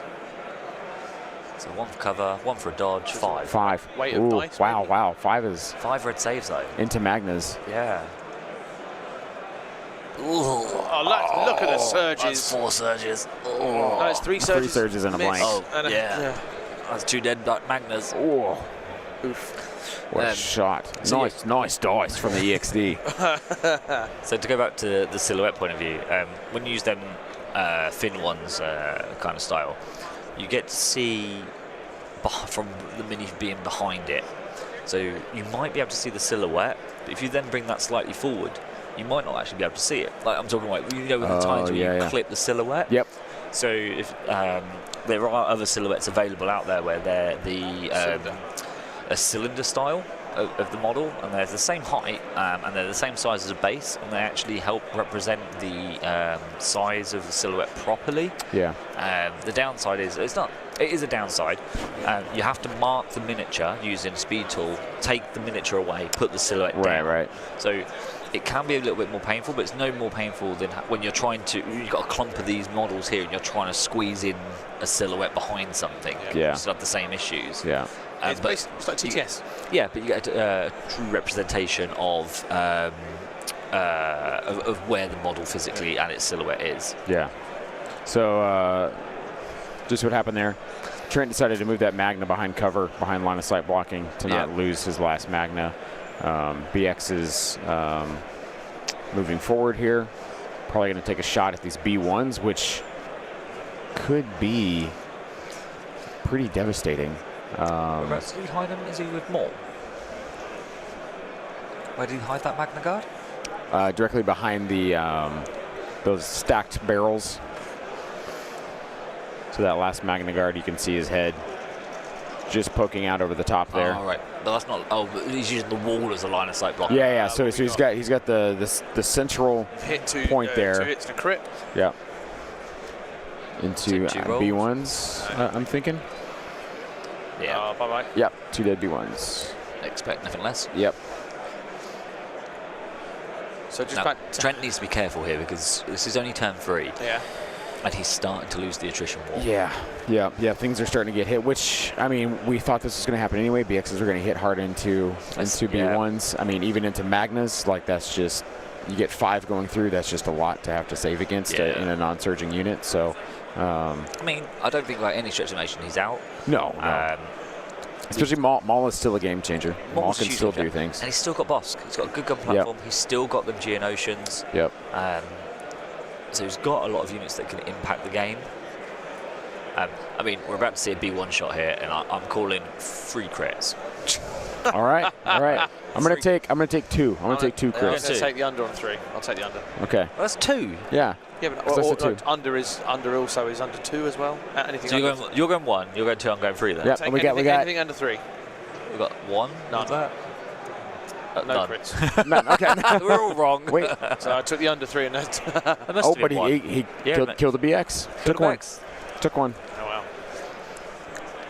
Did he choose not to spend a shield there? Oh. What? Oh, actually? Well, maybe he uses a PK and just brings it back. No.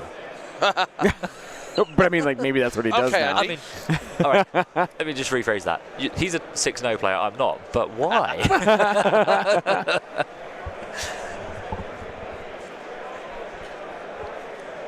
Can he bring him back though? Did he not bring a B2 back earlier? He's got 2 medics. He's got 2 of them. And so B1's moving up, I think, to try and get a shot back at the B1s who just shot at him. Well, these are just naked B1s. No, they have E5Ss. Oh, they do, don't they? Yeah. Yeah, he has E5Ss with PK on them.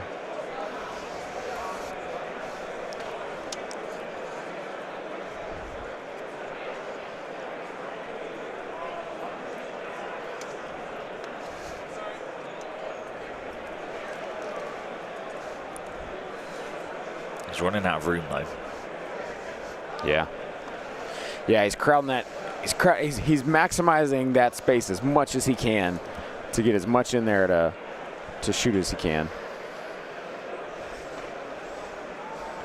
Oh, Paul Jones, that's actually a good call. If Bosk hasn't fired, it's probably worth saving shields for a Bosk shot potentially. Yeah. So, yeah, that's actually a good call. Fair enough. All right, big shot coming here from B1s. That's what I'm talking about. Hey, crits. That is an E5S. From an E5S. Takes 1. I think that squad is now down to 2 minis. Oh no, they've got quite a bit left. There's 4 minis still left in that squad. So Is it a mistake to have left the Geonosians hanging away, very far away? Because now it's going to take him another turn to affect I was surprised he didn't move him where he had measured initially. last turn. Because then they would just be safely right there, ready to go for this round, you know, Exactly. and you could pop them up, shoot, and then move them back down. Yep. Now all he's able to do this turn is put them to where he was. Yeah. Unless he's trying to save them for turn 6. Like a turn 6 flood. Yeah. You know, you just run them in there and try and. But I don't think he'll have many other B1s left to help with that. No.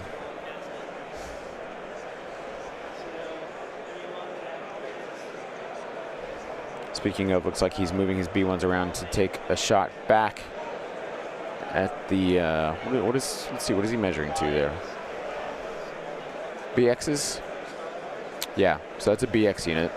So BXs all have the purple, blue bases. Lovely paint job, by the way. B1s have that yellow. So. It's an interesting colour scheme. Yeah, I'd say that's a rather experimental colour scheme. Whoa, look at that. That's 2 crits. 4. And wow. 4. Okay. Dice. He's got. Is he going to spin his shields? I wonder if he's looking at that. Is he looking at spinning the shields, or is he just going to roll it? Oh, if you roll this and then blank, how bad are you going to feel if you die with your shields up? You go to Droid Heaven and say, hey, what were you doing? Yeah. He's measuring well so he can shoot. Oh yeah, he's looking at what Boss can shoot at. Well, he can definitely shoot them BXs. And he spins 1, 2. both shields. So he's rolling 3, 4. He's rolling for 2. Oh no, yeah, so 2 blanks. You're So half loses right. one. Yeah, Loses 50-50, one. exact averages, unlike them white dice. But that's what when you're running B1s like that, you are just running the weight of dice, and you'll have one shot that fluffs, and you'll have the next shot that hits, and you're running 6 of them. I mean, in this list, he's running 4, was it? And then 1 with a HQ uplink for the order control. Yeah. Yep. So yeah, you're just looking for the lottery and hope that you hit these 2 big rolls, and then your opponent flails the saves. That's why Weebear swears by the Fleet Troopers, for that exact reason. Yeah, 8. Because 4 men, four men throws 8. Yeah. First one does nothing, next one does 10. Yeah, exactly, yeah. Crits count as double. Oh, imagine if that was a thing. B2's coming around. I think they're going to take a shot at Bosk here.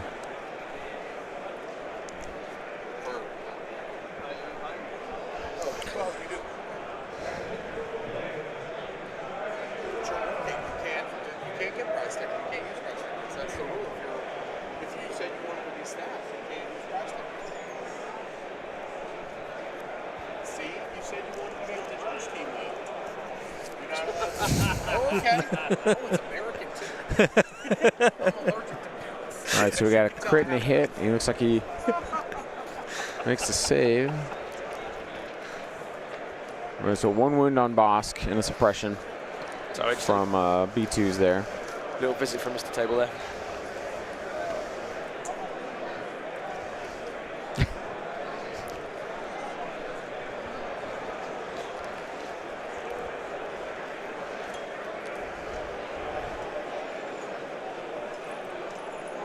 If we were to speculate, how much time has passed if we were to speculate? So when I started it was when we started talking, it was like an hour and 3 roughly left. Okay, there you go. Just about an hour-ish.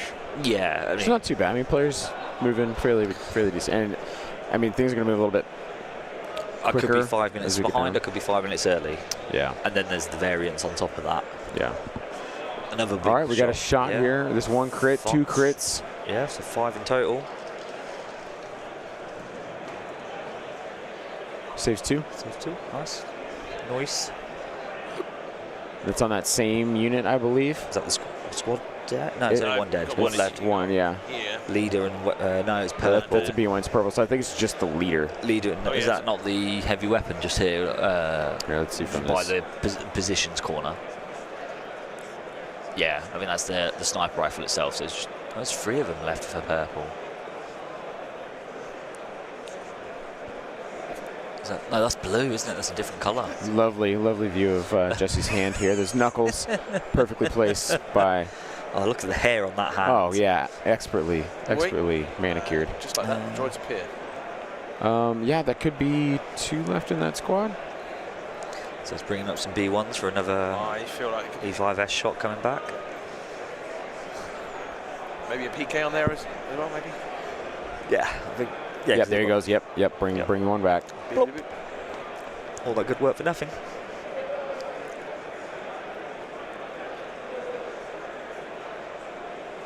So that is 2 charges left. So he spent 1 on a B2 earlier, didn't he? Yeah, so 1 there.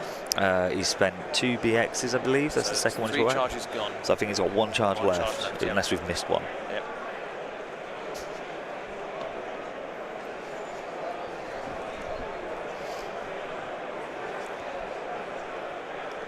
All right, so he's moved the B1s up. I think he's taking a shot, potentially at the same B1s he was shooting at earlier. There's not really much of them left. Yeah. Just the 1 crit. And 1. He's rolled 2 there. Oh, it's on the other unit. Oh, he shot at the like black and maroon unit there, kind of off to your screen there behind the turn 3. But he was shooting. So Jesse was shooting at that mostly brown unit, and then he just took a shot at the black and red unit, which only took 1 mini. I'm hoping Boss loss. comes around this corner and kills them BXs. You know, I think that would be the play to go for, because there's only 3 left, and I think he can do it, especially with no shields. Yeah. So He's measuring something. Etienne, I'm wanting to say that Jesse is one of your local players, for the love that you're showing him.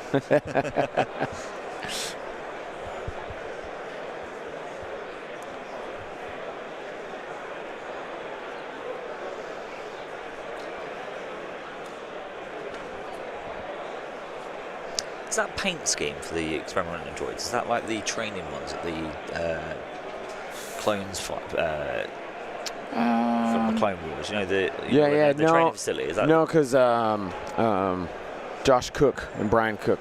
Brian was on stream. It's the white. Those they're white with like targets on them. Yeah. Josh Cook paints them for his dad. And his dad plays them, and they're impeccable, impeccable paint job. And that's not related to Luke Cook. No, separate cooks. Other cooks in a different kitchen. Too many cooks in the broth. Yeah, different kitchen, different cooks.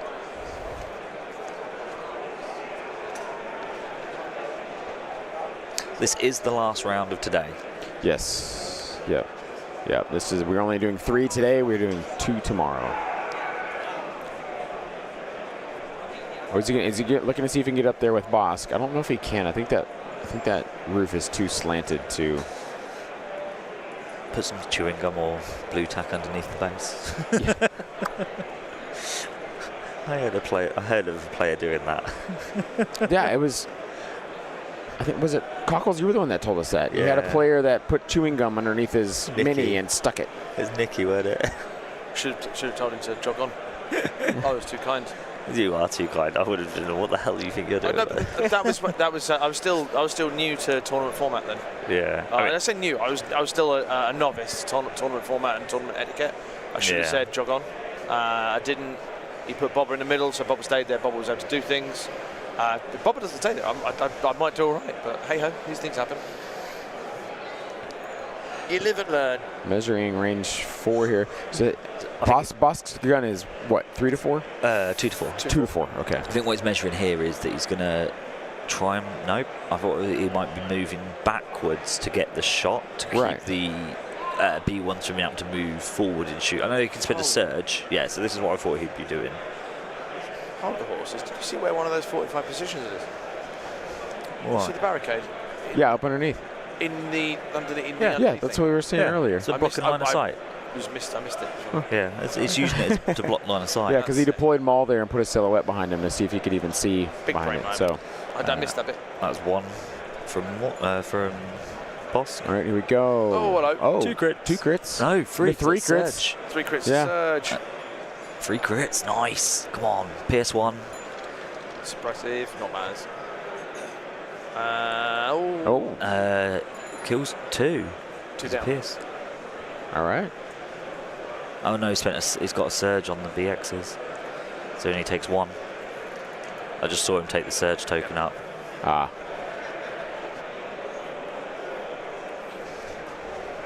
That's a rejuvenate roll there that doesn't come through.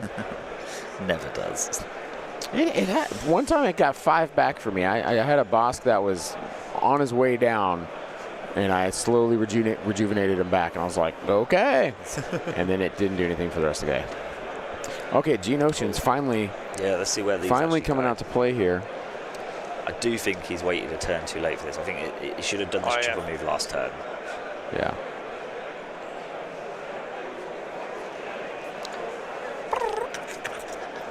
It's not just me that does it. What did you say about my mum? Hey, exactly. I said she's the most beautiful woman I've never seen. There's what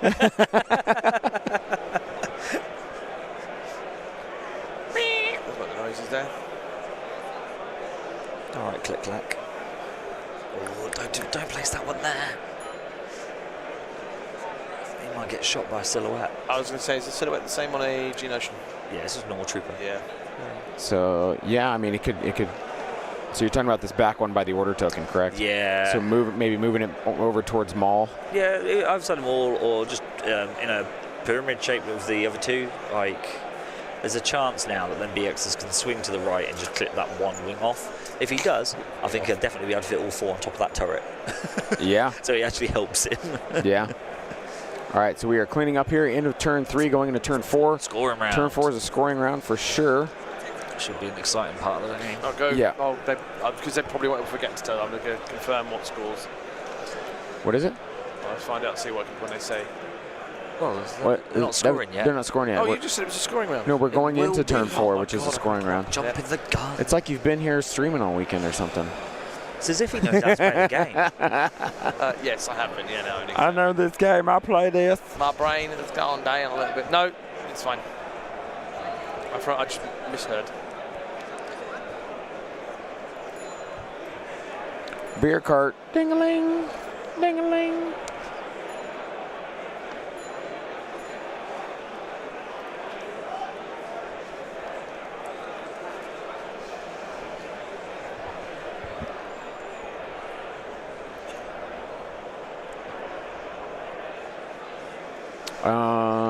Put it in the box. In the box. Do you want to do?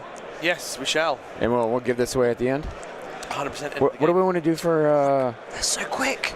The word. They just threw the They put cards it in down. and then they took out straight away. One second. All right, Andy and I will figure out the. What do we want the? Oh, what the word for this? The word. I thought it was going to be pirate based. Pirate. Just R. Just like A-R-R-R. Like just like a bunch of A's and R's.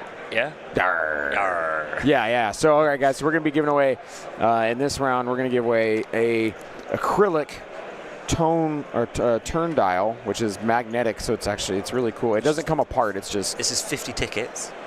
This is 50 tickets? That's 50 tickets. Oh, my gosh, guys. This is 50 tickets. That's 5 wins. This is 5 wins of 10. So R in the chat. A bunch of A's, a bunch of R's. As many as you can throw in there. Yarr. So it's going to be acrylic turn token, as well as a AMG lanyard. multi-faction lanyard. And Big Matt. Or do we want to do? I think we do Big Matt. No, that's the only one that's left. No, we do Big Matt with this one for the final. Yeah. So this one will be this will be the acrylic turn counter and the AMG multi-faction lanyard. Which I mean, it's actually really cool. I think the lanyard's only 10, so it's like 60 tickets, which is 6 wins. 60 tickets. That's what 6 these wins. guys have earned so far. Yeah, that's wild. So that is essentially the prize we are giving you is what these men have earned in 6 games of wins. Hard wins. Yeah. So, just command cards. They're both pip 2s. So is it lying in wait? Is it no, it's Reptilian Rampage. Yeah. So extra wound. Preservation protocols. Nice. And Jesse won the roll off. Okay. So that will be fun. Yar, get the R's in the chat there. You throwing them down, me arties. I'm loving all the emphasis, the different emphasis on the R's. Like there's some people that are kind of like Dar. Oh, we've got some GHs at the end of the R. Oh, that's like R. That's the guy who's saying R and then gets run through. He's like R. Now, I'm going to assume the preservation protocols here is just to get dodges out on the units so they can move up and contest this middle point. I think so. I don't like this at all, though. Because this card here is a big win against Maul. Yeah. Because if Maul's engaged into a unit, then you play this card, that unit can then just get out, shoot Maul, and you can't do anything about it. So yeah, I think if you wanted the Dodgers to move onto the centre point, concede the initiative and go for Roger Roger. He hasn't played it yet. Could he jump Maul over? One move him up again into melee, right, and then take a standby. Yes, he can. Preparation for the next turn. Yeah. All that means is the unit that's got preservation protocols is it suspends both its activations to disengage from Maul. Yeah, and then Maul still sat in the open. If he standbys. Yeah, I move once, you spend your standby, you're back in melee. I move again, you're sat still in the open. Yep. Okay. Cool. Yeah. Yep. Could he? No. Well, the bonus is though, if he is that far in, with the move and he can move, he could maybe go into another unit that doesn't have the activation. Potentially. That's but then that unit's probably not been yet. So if you go too early. Yeah. So you go into I don't think Maul's jumping over. No. I think it's an option to maybe. I wondered if you go super aggro. But then BXs have just cleared off 2 suppression. And I imagine he's gonna shoot and scoot here. I think so. Yeah, because he wants to stay alive. He needs to keep activations alive in order to score. So intercept's all about, similar to KP, keeping your activation count high, higher than your opponent's. Yep. Yeah, I think we're going to see a lot of units moving where Maul and those Geonosians are at. It's a good shot. 3 dead Takes D1s. 3. Yep. Heavy and a leader left. He needs to be real careful now. Yeah, that's. I mean, I would activate those guys next and then move them. Oh, Mike Barry got his last win. No, he didn't. He lost. No, winner. Winner, Andreas Roda. No, look at that again with your eyes. Winner is the top line. No, it says winner. With my eyes. Do you need Cockles' glasses? Yeah, can I just borrow them for a second, Cockles? What do you say? Mike Barry lost again. It looks like a 4-3. 700-0. When you say 4-3, do you mean 3-2? No, it'd be 4-3. Oh, he's 4-3. Sorry, it's 4-2 at the moment. I thought you were reading that there. Oh no. And it may just be like, Mike. After that last game, or after his first game loss, he was kind of hesitant to play again. Hello. We have another one. 5-0-1. Mikolai Lucky Matsuniniski. Yeah. Apologies on pronunciation. Oh, go He's now 6-0-1. Okay. And that was the. That was a 5-0-1, 5-0-1. Ooh, wow. Yeah. Okay. So we've got one of our potential 4-4 semi-finalists. Yeah. I dare say Poland. Mikolai is one in. for Europe. There you go. Yeah, Mikolai's in surely. He should be in. Yeah. All right, so we've got Bosk here in the game. Bosk just jumped up on top of that building there to your left. Measured range to those B1s.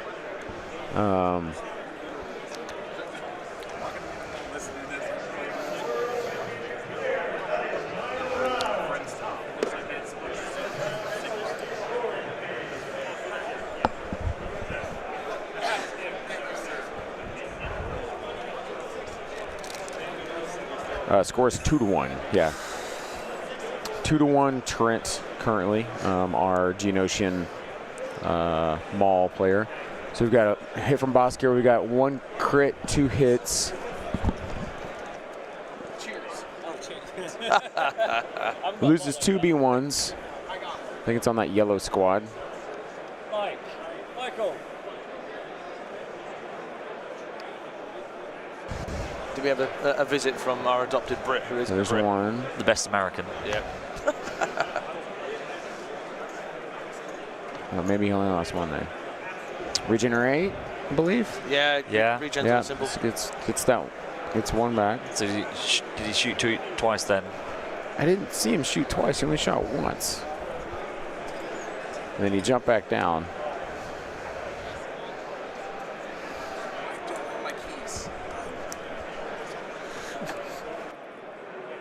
So, okay, all right.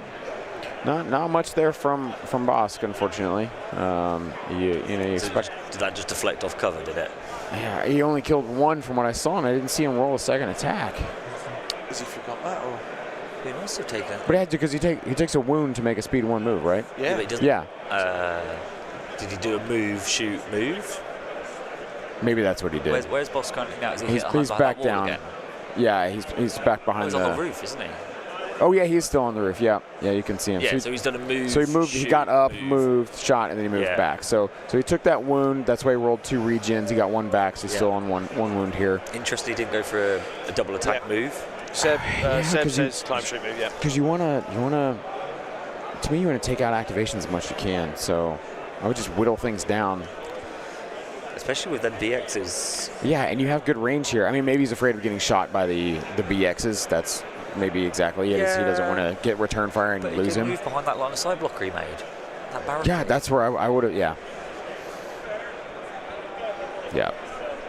I would have lasted with him. Yeah. Waited till things played out, jumped out, shot, and then. Because you can take 1 shot here. Like, I don't think there's anything there that's going to be able to 1-shot you. Like, the BXs are slightly wounded. The BX might. Is that better for you, Cockles? It's a bit clearer, that's why. It's a bit quiet.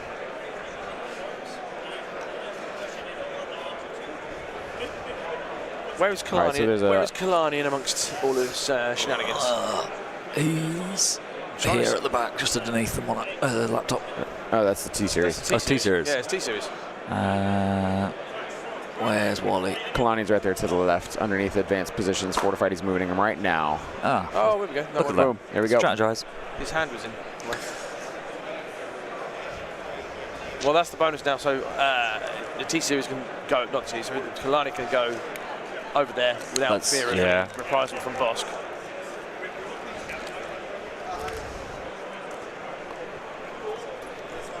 NHS pharmacist says, as a British citizen, I'd like to speak for all of us. It's not Bobber, it's Boba. I'm just going to say, listen to the film when he goes, Bobber, you're dead soy, and tell him to pack his bags. But I think he's saying that in Kaminoan, or Mandalorian. Yeah. So, yeah. That's El's over there, just giving us a watch.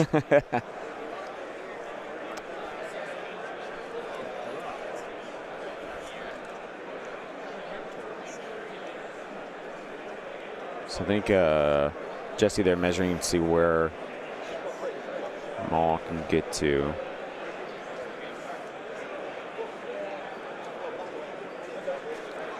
Attrition for Trent has not been his friend in this game.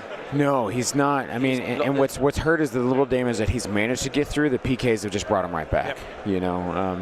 That's what's hard is he's fighting against the list. It's got medics, it's got good cover, it's got range. Yep. There's a lot stacked against him with these EXDs. Hence why they're the most brought battle force in Worlds this year. So one hit up there just to put suppression on B1s down the front.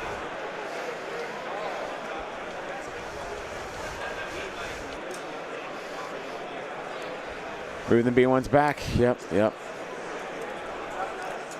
Interesting though, he did move those the unit that's down to the leader in the heavy. Yeah. He moved them behind his little barricade wall that he's made back there, but rather than push them towards the middle to hide them and contest the point, which is where I feel like I would have moved them to.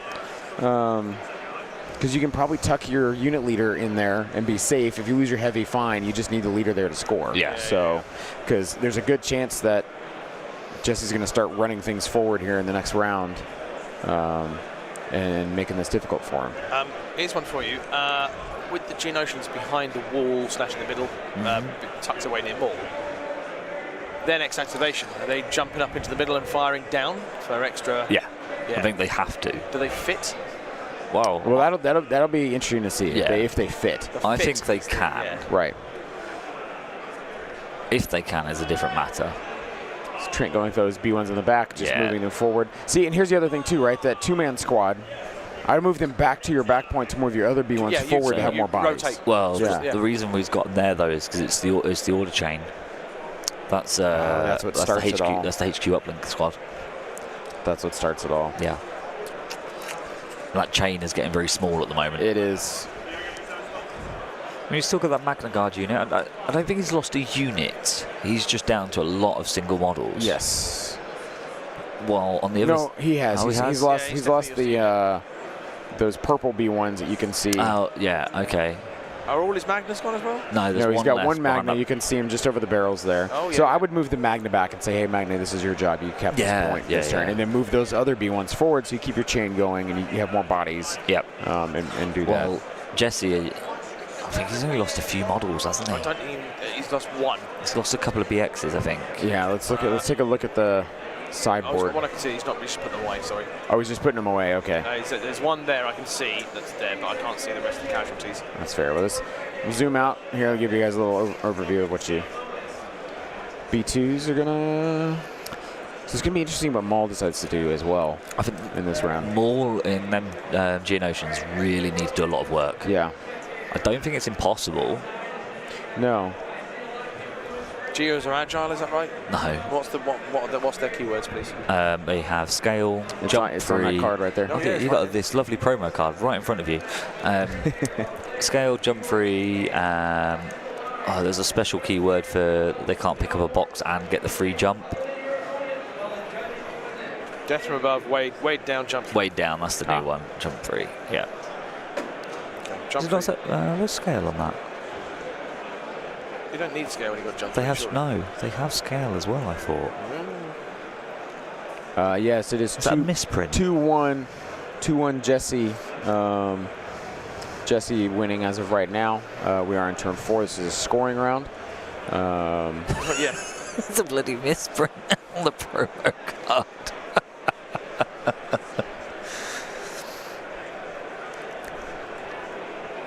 Yeah, jump free, scale, death from above, weighed down. It's okay. Wow. You're going to use jump more than yeah.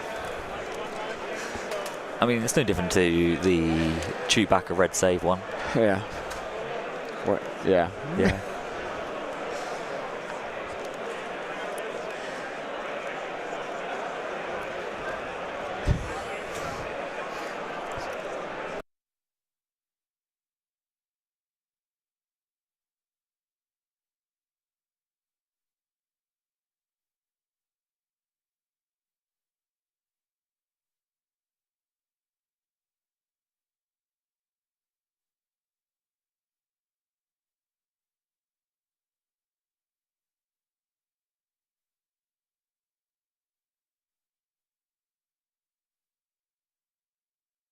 Sorry, so they give you a bunch of corrective prints, but then the doing bloody... a tactical sneeze. Okay. All right. Yeah. Tactical sneeze. Tactical sneeze. I have a very loud sneeze. None of you need to hit All that right. down your head. Here we go. Here we go. I hear dice. Jesse was getting dice cooking. Oh, he's moving so he can get a shot on Maul. Yeah, he's getting. I think from the other camera. Can you see it from the other end? Yeah, let's see. We Bear wins 5-1-1. All right. Good man. It's a shame. It's a shame we couldn't It's a get long on. shot, but you can see Maul. At least for next turn. Yeah. Timothy Keel beats Ben Smith 5-1-1. Okay. Well, he's still going. Oh, Luke it's Cook's still going. Luke's still going. Matt Evans, Mickey, Anton and Jeff. And our very own small furry Wakolidora.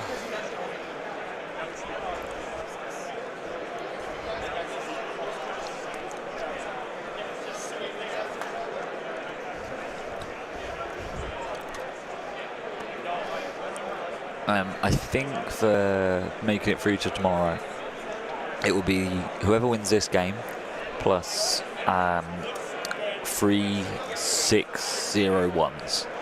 Yeah. So only people who've taken a draw. Yeah. Because they're technically higher ranked than someone who is 6-1. 6-1. Yep. Yeah. So playing this game was dangerous for these two. It was dangerous. T-Series just moved put them up at here. risk if they didn't. So Shot from a T-Series blanks. by playing the game, Yeah. they're putting the control in their hands. Yeah.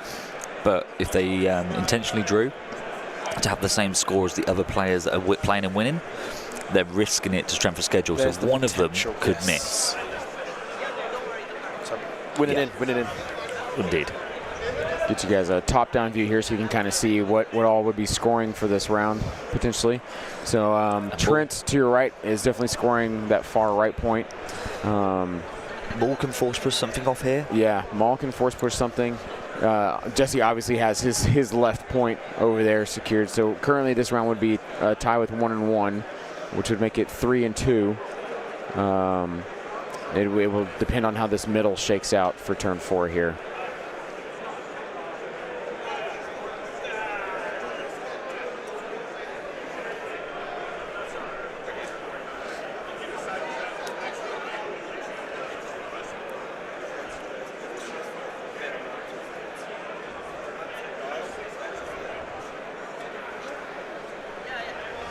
I think players just trying to see exactly what they want to be doing here. I think Trent especially is trying to make sure he's making calculated moves to not unintentionally sacrifice something to a shot.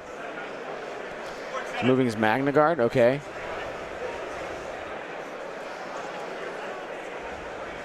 Ooh, I don't think I would move it. Okay, all right, there we go. Okay, if Maul's got that, then the Magna Guard's got it as well. Yeah, so Magna to help contest that point. But I feel like where that Magna is, he's just like a BX. Well, those BXs might be too far back. He might be safe. We've got a little crowd gathering, so there's a TV at the front of the hall. Oh, no way! By the tables, obviously, that aren't on stream. Which they've had there all weekend, and there's a bunch of, obviously, I'm assuming Legion players grab chairs, and they're gathering around the TV. That is absolutely fantastic. Absolutely fantastic. If you can hear us, get yourselves a big old selfie, and then send it on to, send it on, stick it in, and we can, We've got the local Mexican that's got the Legion on the bar TV. Yeah. We've got the there's Legion is invading Chicago right now. Yeah. Coming to a TV near you. This fall. Tune in for Star Wars Legion Adepticon World Championships. Just wait till tomorrow. He'll be on the billboard in Times Square. I wonder if the Mexican restaurant has audio playing overhead. Oh, please do. Like, ahora in Adepticon Star Wars Legion World Championships.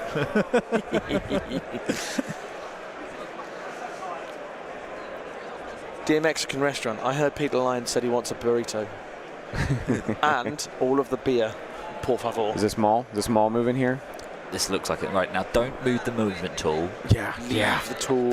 That's one thing. He's given him one rollback already. Yeah. We just talked about earlier. That's one thing Trent has been kind of like, and he probably knows about it, but I think he's just pressure. Yeah. You're playing at high level, you know, like. I think as well the problem with that as well, I think that burnt a turn for him and left him. It did because he bent that one to go forward, and the next one he had to go exactly right back to where he was. So is he moving, saber throwing, jumping back? I think it looks like it. Because did he measure range 2 to anything? He's taking his tool away now. He hasn't, so he's definitely moved. Yeah, so he has to commit there now. Yeah, that's the thing about it. He's gonna jump, and there's no way that he can't push. And he jumped. Although, mind you, hang on. Well, he can't jump over that. Things have activated. Yes. He hasn't jumped yet though. Yeah, he just jumped over. Oh, did he jump over? He jumped to get there, I believe. Yeah, that's one move. Oh, nice. So he can't jump over that barricade now. No. But he hasn't rolled yet. Nick, Wadzilla, no, it won't be an all Droid top 4. We won't know yet. Yeah, not sure yet. Ollie has Shadow Collector. So what is... there, so wait, what's rolling? What? Did he have a standby? It must have been a standby. He must have had a standby. 2 crits, 3 hits on a no dodge Maul. Yeah, no dodge ball and a heavy cover. Oh, 3 saves. That's a tank Maul. Okay. Yeah. Okay, yeah. So he must have had a standby there. Is that on the B2s that had the standby? There's multiple standbys here. There is, isn't there? Oh, this is desperate play. If he's triggered multiple standbys, I don't... 1 crit, hit. 2 hits. It's another B2 shot. 2 saves. Nice dice. Nice dice. Nice dice from Maul. I mean, that is risky. That is knowing Jesse you had just 2 looks up standbys. Going, nuts. Yeah, knowing you had 2 standbys to jump into and going, yeah, okay, cool. Is there anything else to shoot? So see, now he jumped now, so he has to go around this barricade. No, oh, don't go back. Okay, I think he's just measuring. I think he's trying to see if he could have made that same move without a jump. Yeah. And that's something you gotta measure before you take that tool up. What's not gone? That's an interesting point. What is not gone? It looks like there's a BX back there that hasn't gone.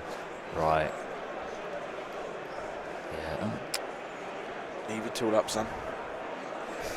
I don't think that was a great position there by Got from all. I think these haven't been the best. Yeah, because I mean, where's he gonna? I mean, you move there, you saber throw those bottom guys. I mean, what do you? You can saber throw the B2s. You can I think what his intention here is to force push back one of the units here. Right. Because Jesse's gonna obviously just flood this middle point. Yeah. In the last turn. I think he's content with taking a 4-2. Well, it's a 2-1 lead for Trent right now, correct? Yeah. 2-1 lead for Trent, our red player. Jesse's obviously playing this game that he is going to score his home point. That's going to be 2-4, and he's then going to flood the middle and flood the home objective. So he's going to win 6-6 on kill points. Yeah. Unless something real drastic happens, Yeah, and that's it. Like, Trent is actually on the back foot here. So we got a Maul saber throw? 4. Yeah. Unless is that a crit or surge? Couldn't want to see. I think it was 4. I think it's 4. It's 4, yeah. Yeah, and that into the B2, so that'd be 3. Yeah. Because of armor. Yeah, B2s. Oh, I think it was. No, armor's got. He's got the impact. Crit. Oh, that's right. PS2. He's good. PS2. But still, that's a good roll. Oh no, hang on, he's gone up there. Oh right. Oh, B1s. B1s. Yeah. So why is it not pierced? They are B2s as well, aren't they? Yeah. Yeah. So it's impacted on that save as well. So he only took 2 models off there. Looking to see. I think he's going to move these. Oh, will they be X's? No, because it's white saves. Oh yeah.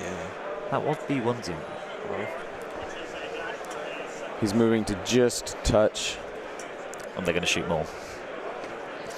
Maul took a dodge as his third action. So move, saber throw, dodge.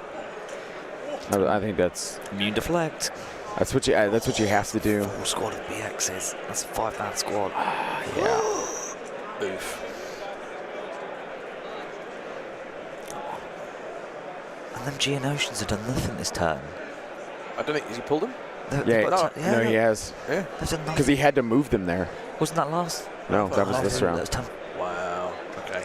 I thought it was turn 1, 2, 3. So he's done nothing this turn 4. Oh, okay. Oh, that's Maul's token. That's right there. That's Maul's. Yeah, that's Maul and the Magna Guard's token. That's there. That's Maul and Magna's. Yeah. All right. So he should have a Geonosian. Right. So Thank God for that. But here's a shot. Here's a shot coming into Maul. Yeah. From BXs. This is extra dice or an aim. This could hurt. Extra dice. Crit 1, 2, 4. Hit 4. 3. So a dodge 1 to 2. It's got an aim. I'm hoping. Yeah. Yeah, it's got an aim. 4. Okay. No. 4. Okay. Takes 1. Dodge 1. Dodge the other. So 2. He didn't dodge. I don't know where this. What? Why would you not dodge? What? And that's caused him 2 wounds. He just took 2. And now he's on 3. Oh, because what else is going to shoot at you? Yeah. ¿Qué pasa? What? There must be another unit that we've not seen. Is there another BX shot? Oh, there's another BX token that's up around there. the back there. Yep. Let's go. Is he going to get the full shots on though? He's only. Yeah, I think you can get range 3 on that. Here we go. Right. Come on, Geos. Why don't they jump up? Jump up. Jump up and get down. Let me begin. What? He's just going to jump around. He's going to. Yeah, I mean, he did the same thing. He just put his tool down, move the unit, and he hasn't measured range. I think this is definitely either fatigue or nerves. Yeah, because he hasn't. Unless he knows he can't fit all 5 up there. But why haven't you at least tried? Yeah. Your card does have scale. I've just checked. All right, so here we go. World shot. It's a lovely shot. Okay. If there was no cover, that'd be even better.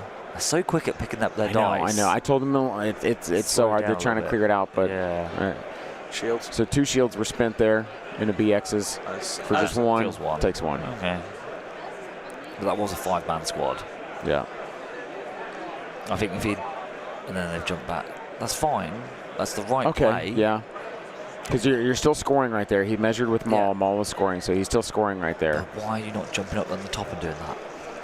I mean, same effect, right? Well, no, because you denied the cover. Oh, because then you get the down. That's two extra saves on the BXs. That could be 2 extra dead. Yeah, you're exactly right with that. Yeah, utilize those keywords. Yeah.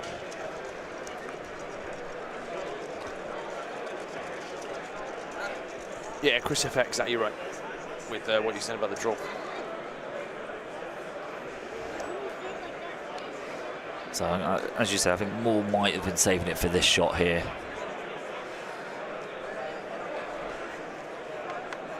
Assuming that the opponent now rolls bigger.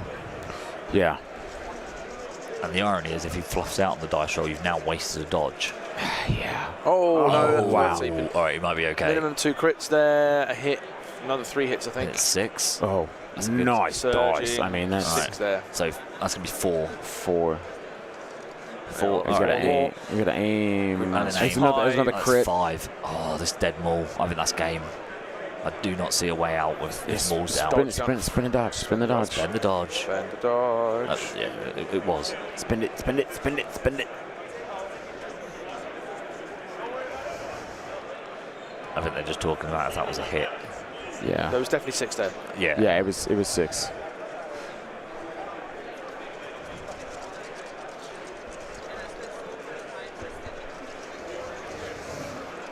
So that'd be 7 after with the Yeah. edge. Oh, that's saves. Saves. That's some lovely saves. Oh, hang on. Didn't see the dodge bent. Thank Oh, God for okay, that. yeah, Thank yeah, God for that. yeah. I was just checking. Yep. Didn't see the dodge come That's up. exactly what he did. That's nice dice. That was a nice dice right there. And if only he could deflect those. Yeah. That's the role you dream of a Kenobi solution. Oh my gosh! Can you imagine that 3 going back into them and just being like, "Cool, 3 Yeah. decks is gone." Bye. Goodness.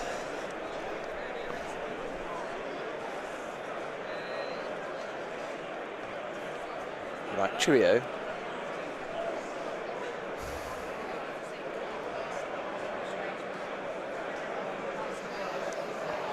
All right, now B1's moving forward. I guess take a shot back at those BXs. Yeah, and he's got 3 on the point, which I think 4. 4. on Yeah, the yeah, point, yeah. which I think is more than Jesse here.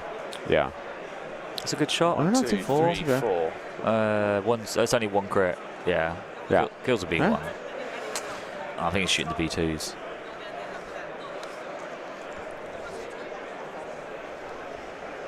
All right, so this looks like it's going to be a. No, there wasn't a deflect there, Richard, because BX snipers are immune deflect. So that would, if that was like a normal sniper shot. All right, so we are end of turn 4. It looks like it is a 4-2 Trent Hale right now, scoring the middle, his point, and then Jesse scoring his far left point. So going into turn 5 at a 4-2. But the guys have got good pace for the turns. Yeah. Yeah, they're both players actually playing very, very efficiently. Yeah. So that's 4 and a 2.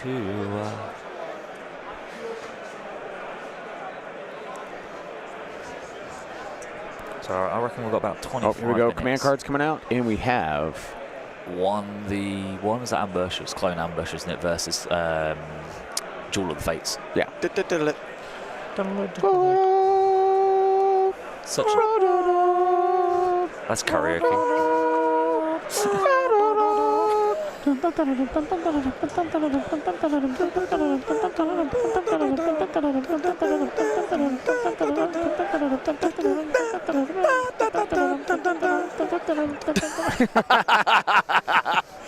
That's one of those songs that, like, you can't start it and then not go into it a little ways, you know? Like, Disappointed you didn't join in, I know, Andy. I'm awful at things like that, man. I know the song and I recognise it, but I could not play the song now. I couldn't even tell you it now. After I've just heard it, I could not play it. I like that. I gave that saying the look to say, keep going psychically. And I was going, you carry and I'll go. To get the harmony. That's right. That was that a roll off by any chance, Ryan? What you seen up there? With a single red dice. Yeah, actually it might have been. So if it's turn 5, that would be 1, 2, 3, 4, 5. It's going to Trent. Yep, Trent has first activation here.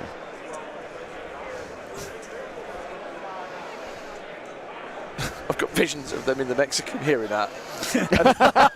out the front of the lobby as well, going. I think those TVs do have sound because I walked by one the other day. Oh, did you? Yeah, I walked by one the other day and I heard something. And I was like, "What?" I looked over and it was the Shatterpoint guys, and they had it. It was the Will I thought they were just gathering around for pictures. Yeah, right. Geez, they actually have to listen to these guys. Here we go. Here we go. All right, Maul's jumping into this. Oh, take standby. Take standby. Don't attack. Stand by, boy. Has he done it? Yes, he has. He heard you. Good man. No, he didn't hear you, obviously. There you go. He didn't hear it, obviously. Big more plays. Big more plays. It's just like the Kenobi play. Very similar. Yeah. With the hello there. Move, dodge, standby. Oh no, you get a dodge from the card, don't you? Yeah. So what was his third action? Is he forgot an action? No. So he move, standby. Was that free move, dodge? Move, dodge, move, standby? Was that? Oh, Yeah, because he couldn't get to where he was in one move. Right. Yeah. If you had burst of speed, you could. If he had, not be funny though, if he had burst of speed, he would not be there now. He would have gone right up there earlier. Yeah. He got straight to him. around. Yeah. Or jumped straight over and been there. Exactly. So that would have been a different Can you just zoom in a little bit to find the unit leader? Has he based the unit leader on that BX squad, do we know? He must have, surely. Okay, yes. So what I was watching is, you see here, he's cohered back a model quite far. Yeah. Now what he should have done... there's two of them. There's two of them that are cohered back far. Yeah. Both of those light blues. Now what he should have done here is, and it's a really clever, smart play, these two, you swap one with the unit leader, and now your unit leader is... When he dies, he snaps... your unit leader then disengages a speed 1, and you're further away than what he can catch up with, because you've done a speed 1 cohesion plus a speed 1 move, which is further than a speed 2 to follow up after you. Okay. Now Maul can jump into another unit, but that unit then just disengages naturally, and now you can just shoot Maul until he's dead. Okay. Is he moving his Magna? He's moving his one Magna charging out. in, tying him up. Oh, well done. Oh, very nice. Well, wait on, what did he activate then? What did Jesse activate? Unit at the back. Yeah, I think he's a unit at the back. Yeah. And a nice little punch, 2 hits. Dice, yeah. Nice dice here. 2 dead Magnus, hopefully. 2 dead Magnus. 2 dead. BX There's one. kills the BX. Kills one. That's not bad for a little one-man Magna. Yeah. Yeah. Getting in there to make his name known. You know what, that will just cause problems. Just if it just gets out of combat and go move into combat, stop people, stop the B1s. I do think if the Magnus if the BX is disengaged, that Magnus dead. Oh, 100%. But then they've wasted their thing disengaging and not attacking Maul. Yeah, and Maul can jump into something else. Hopefully. Yeah. It doesn't get to an attack. And as soon as they aim, maybe as well. Oh, I'll just whack you first. Yeah. If they aim to punch him. Oh yeah, he went with Kalani in the back there. Kalani's got the order token flipped over. So he gave an aim and a dodge to the units in melee. Yep. So this, if he'd saved that preservation protocols for this turn, this game, because then BX's move shoot Maul, and they just do a speed 2 move out, and that's it. Yeah.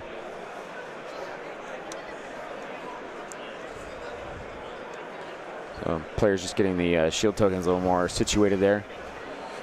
We do not know how the other games are going until they're reported. Well, unfortunately, but we're working on it because looking at it, trying to look at it now. Up and down on my laptop. Laptop's having a restart. Yep. Nope. Okay,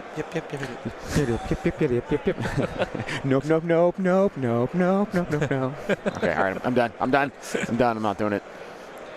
I'm not doing it. Cockles. Don't you worry, son. Don't make me do it. You're all right, son. All right, Governor. Hello, Governor. Okay, so we got B2s. He's looking to measure. Oh, B2s into the Geonosians. That could hurt. They're not making that. I mean, shooting. Sorry, shooting. Speed 3. From when he said into, I was thinking charge. Oh, no. He's now that's a bit cheeky. He's used a dead model there to see if it gets him in the range. Now, that is a little bit cheeky because you're not meant to do that. Most people won't mind, but technically. And that is the best kind of correct. Exactly. Bureaucrat Hermes. Yeah, and the wing of that Geonosian just got moved, so Trent was just saying, hey, he was up against there. Yep. Jesse saying, yes, I mean, when you've got lovely spindly, and they are lovely sculpts, the Geonosians in person. Yeah. I didn't think they were that fiddly to put together, though. I haven't put any together. I don't even bought any yet, so unfortunately. I was putting them together and I was like, oh, I don't need instructions. And I clip everything out first. Right. And then I was like, well, these are the feet. They go onto the legs, and I glued all the legs, the feet to the legs. Then did all the wings to the backs. And then when I went to go and glue the legs to the body, so wings are in the way. No, the wings are fine. Guess how many feet I got on backwards? Brilliant. Probably all of them. I got one foot in the right direction. It's a 50-50 chance to get it the right way, and I got one right. All right, I think it's B2 shot coming in. Geonosians here. Oh, hello. There's so 1, 2, there's only two, three. it's a surge. Oh, no surge, two and a it's surge. only 2. 2 and a surge, not a good roll. Blast. No And he saves, still though. loses 2. Still loses 2 there. But in a tough position for those B2s coming around to that flank. You know, he's no longer safe hiding behind that wall anymore. Yeah, it's set up last time Jesse had. Like I said, it's going to either shoot Maul or it's going to be shooting them. Yeah. Yep. Yeah.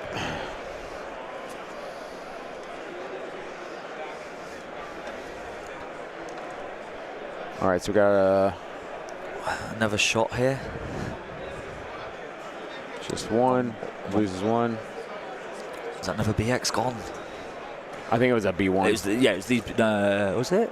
No. He shot with the B1s into the B1s. B1s to B1s. Oh, it was B1s to B1s. Yep, Was it? yep, Oh, right. Yep. Yeah, with the heavy cover, he just had the one to block.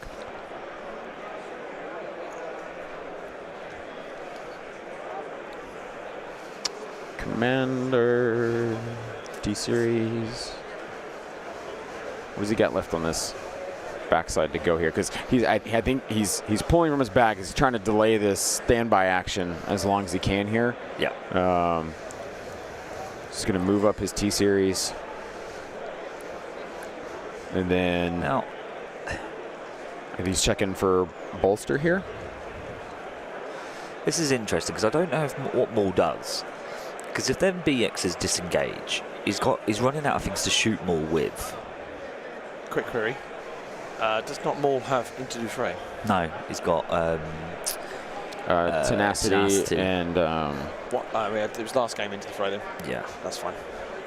So I think if something disengages from Maul at this point, especially if he leaves this many activations, like uncontested. Oh, sorry. Oh, he does have into the fray. Oh, he does. Yeah, two train slots. and tenacity. Oh, it's both. I thought so. Right, so Maul's getting loads of surges at the moment. I'm not seeing them on his token. Is he forgetting about it? Yeah. Yeah, and that just may be like. I'm now lost count as to how many what's gone. So that's. Well, they're at range 1 of him, right? Nothing at the moment. Yeah, I don't think it's actually been. Yeah, because then it would also trigger his standby if he wanted. If he wanted to, that's choose to ignore it. Yeah. Yep. All right, looks like he's going to move these Geonosians into base, the B2s. Okay. Overrun. It keeps him safe from being shot. Yes. And B2s don't hit as hard when punching. Yep. Yeah, it negates that ha by a lad. Ha ha. It's because it's only 1 black each. Still in the white saves. That's. Oh, he can 4 aim and punch. He could kill that one-shot them. Yeah. That's a tough matchup, but I think tying them up to just avoid being shot more is. As these B2s, I don't think have gone in the back here, the yellow ones, the yellow base. So like they could move around and then they would shoot the Geonosians and then that could potentially finish them. So not a bad move to move into melee and negate that unit from being taken off the board there. Draws effect an SOS. It is included in the calculation. Plus half, isn't it? I think it's just counted as a half of your. It's half of the split point. It's half the tournament. So SOS is actually the number of tournament points that your opponents have earned divided by the number of games they have played. Yep. So you half of a tournament point of a draw is half, obviously. So so take Ollie for instance. He's got 5 wins under his belt at the moment. So it's 5 times 3 for 15. So I think these BXs are punching Maul right here. 4. Oh, that could kill him, can't it? Dodge. Oh. Save, you should have a surge, so it should be 1 wound. He hasn't got the surge there. He hasn't got the surge token there. Well, no, he has. Let's see. Let's go this other side. Why is he just punched them straight off there? Yeah. Okay. So. Yeah. So he spent the dodge, and he's only put 1 wound down. So he must have. I mean, they must have realised he didn't get the surge. Yeah. So Maul on 4 wounds. 4 wounds now. So 2 left. Yep. Maul does not attack yet. He just lets them sit there. Yeah. You swing when like these BXs or these B1s go. Yeah. Yeah. Well, there's a BX and a B1. Yeah. So whichever one's last. Yeah. Go with whatever activates last. Just let him sit. Yeah. What would be his remaining command card for after this? Second. What would be the remaining command card for each player? For turn 6. Yeah, pip-wise. I don't know what they had to begin with because we didn't have command cards. I don't know what they have left. I mean, a Maul Witch Magic would be... not Shadow Collective. Oh, that's right. Never mind. It's not the good That's one. so weird that it goes one way but not the other way. You know, he might, what's the one where nothing can shoot Maul? That's it can only shoot with the range 2. Yeah. Oh, within range 2. Ah, there you go. So it's not a long range. Okay. For a moment, I thought, Yeah. So as Chris has said, like to work out your SOS, it's the number of points your opponents have earned from the tournament points. So you get 3 for a win, 1 for a draw. So Ollie in this case is on 15.5. So your strength of schedule is that as a percentage, I think. Like you then add up all of your opponents' scores, and you divide that number by the number of opponents you've had. It's not an easy thing to work out, but it's to do with that basically. So if I play 5 games and win 5, yeah, you've got 15 points. Divide that by 5. Divide that by 5. It's 3. It's 3. So I have a strength of 3. You give me a 0.3, so that's just from you. Maybe 0.3. Yeah. So now I work out Zane's score of his strength of schedule because that affects me. So you add up all of your opponent's scores and divide that by. Yeah. All right. Whatever. Okay. Maths now. Go away, math. Numbers. Yeah. No. My brain's melting. The actual formula for it is in the Galactic Conquest rulebook for you, Holly. So you can find it in there. Yeah. It's about a couple of paragraphs long. I will skip it. Divide by the cosine of pi. You'll find it out. Here comes. What's chumming around it? Here comes B2s. the droids. Doo-doo-doo-doo. I'm not a fan of that song. Sorry? Not a fan of that song. Droids. Here's the reason being, they played it during COVID every time someone left the hospital, so I heard it about 10 times a day for 2 years. I can get that. Yeah. And it was just the chorus. It would end on. That was it. That sucks. Well, it's a hot one for my head. It's the song my daughter was born to. Oh, okay. For you, I love that. Born to. Yes. Yeah. C-section. Right. So not conceived. Really. Yeah. I'm sure he'll tell you that song as well.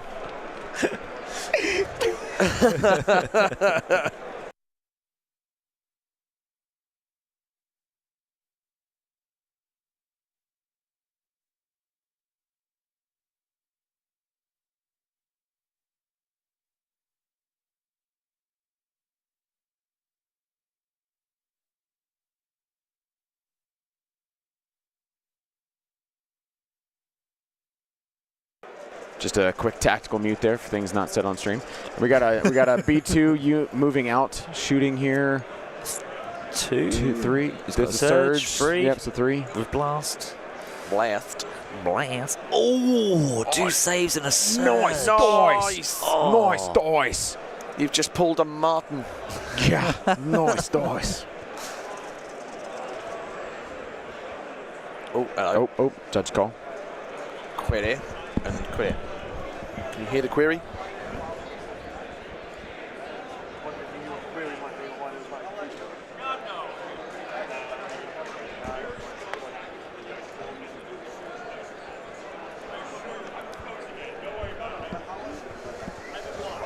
We'll find out shortly. I'll go find out.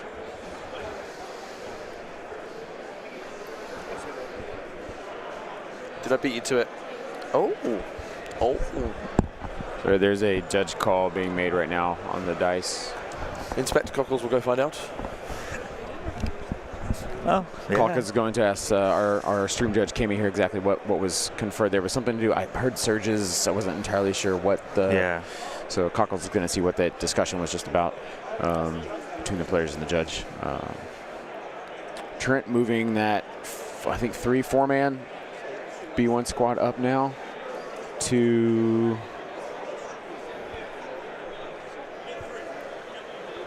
What can he see to take a shot at from there? I guess the B2s, right? I mean, they're there. They're contesting that point. Oh, I don't know. Like, but it's not. I mean, that's not a. Like, that shot's not going to do much, potentially. I'm just not sure what you do here. Guys, so the query was there was too many dice rolled, and a surge spent that didn't exist. Right. Then Trent rolled the defense. Yeah. Obviously, he saved everything. Yeah. So, right. But because there was too many dice, what's cool? Kami asked him, said who had priority, and ruled, and Trent does so, ruled to Trent because it was not his error. So anyway, that's how she ruled it, and they seemed fine with it. So. Okay. Okay. I mean, yeah, when you've saved all, then you might as well.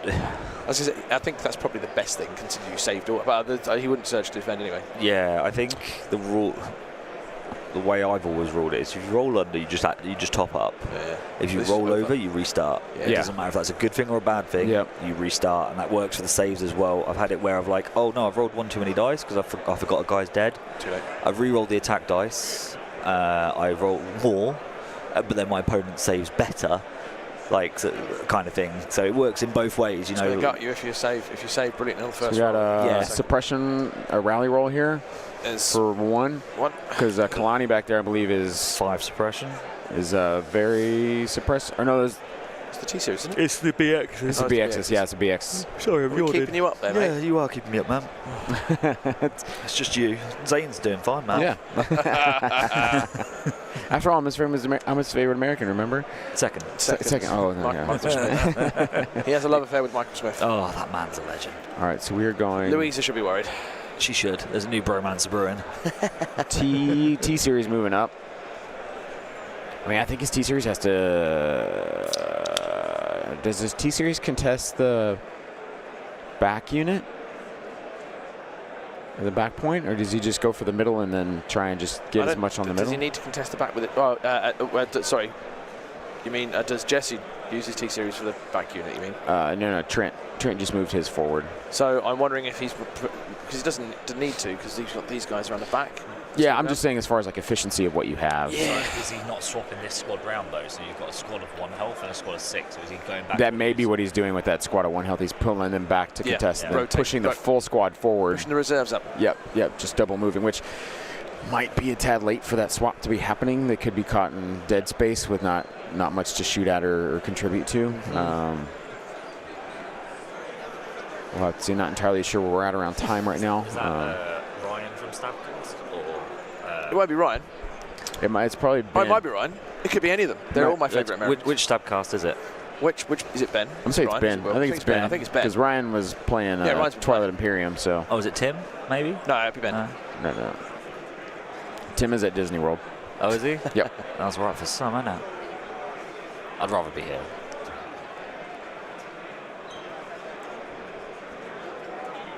I think Jesse is looking to see what is activations, I believe. That is correct, Mrs. Miller.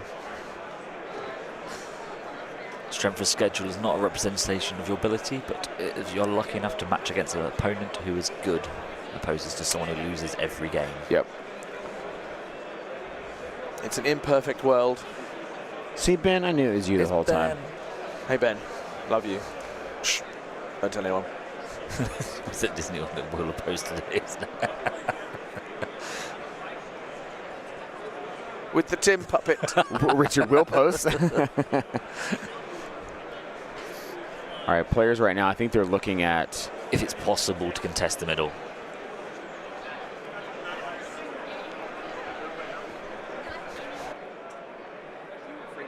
Oh, this is scoring round. This is scoring round. Kami just told them time. They're in the 15-minute runoff right now. This is scoring, so we have. Is that hard dice now? Hard dice? Is that hard dice? It's hard dice? Is that 50? Yeah, so we're in the 15-minute overtime now. This is the final turn. This is the final turn right now. So that's a big change. Like, so turn 5 is going to be the last turn. So this is a double scoring round. So let's see here. Wow, I think it's. I think Jesse's gonna score.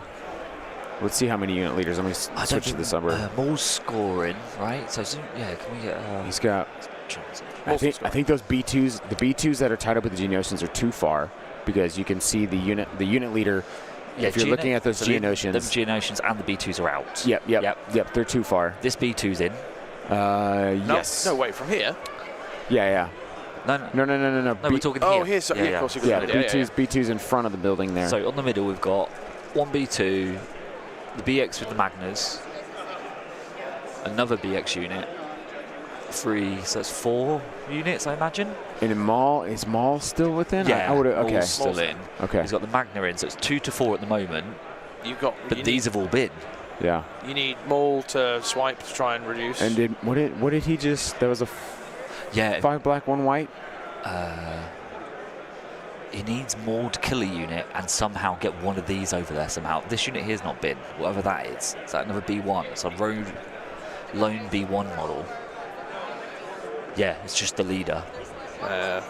So he has to kill a unit and get them in to tie the point. Actually, I think every unit there has gone because that's 1 unit. That's a unit.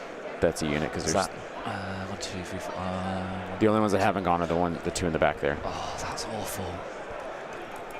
He's going to lose on time. I don't think he could have won turn 6.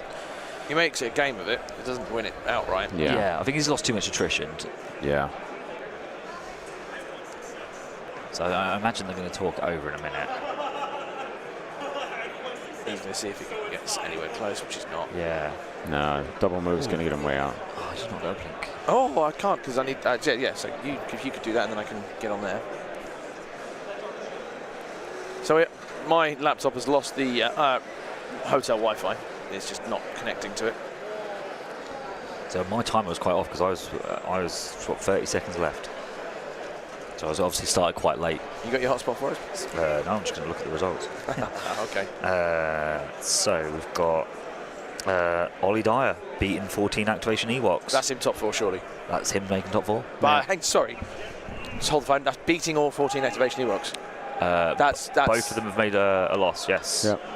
That's interesting. So, all right. So those B2s just moving up, taking a shot at the B2s. So Luke Cook and Marcus are still playing right now. That's a game. Yeah. And that's Marcus is to lose. So Marcus has to win to make the cut. To make a 6-1. Yeah. But then someone with a draw could potentially beat him out, right? Like Ollie could beat him out. Could do, but he's knocking out one of the draws because Luke Cook's one of the players with a draw. Yeah. So if Luke Cook wins that, he guarantees himself through. But Marcus kind of puts him in the run-in for it. But yeah, it's all spicy in the. Because Anton and Jeff, one of them could go through if Luke Cook loses. Yeah. Yeah. It's all too many what ifs. Too many what ifs. All right, so we got a. See, 2 crits and a hit. 2 crits, 2 hits. For 1.5 a save, so just loses one of those. Oh no, that was another unit gone. That was that 2-man unit. So that's it in the middle. That's T series, and then that other brown unit. That's what we're looking. So we're 3 units there. So that was the activation gone. That's Maul swinging now. Yeah. 3, 4, 5, 6 or more 6 into the BXs. Yeah. I thought he'd be shaking his hand. He's like, I need more dice. I love it when can I just borrow some dice, please? Because you've rolled too hot. So 6. All right, I think there's only about 3 or 4 left in that squad. That's terrible. That's some bad dice. Yeah. He did a bad thing. I think that's the whole squad of 4. That is a whole squad of 4 gone. Yeah. Which that might have been a scoring squad as well. I think it was. I don't think it matters much. So you've got B2s, 2 to Magners, 2 and to 2 B1s. So it's 1, 2, 3 versus 1, 2. Oh, he may have it. These B1s here will be free, which means no one scores this. He scores his home, they score his home. Trent still wins. Jesse needs to get one more unit on the up there. What's his last unit to go? But I don't think that's in. You're not over that. Yeah, that's what you want to be making that precise. But, I mean, he can do double moves, so he should be able to get in there. So he's moved that BX. That's a BX unit.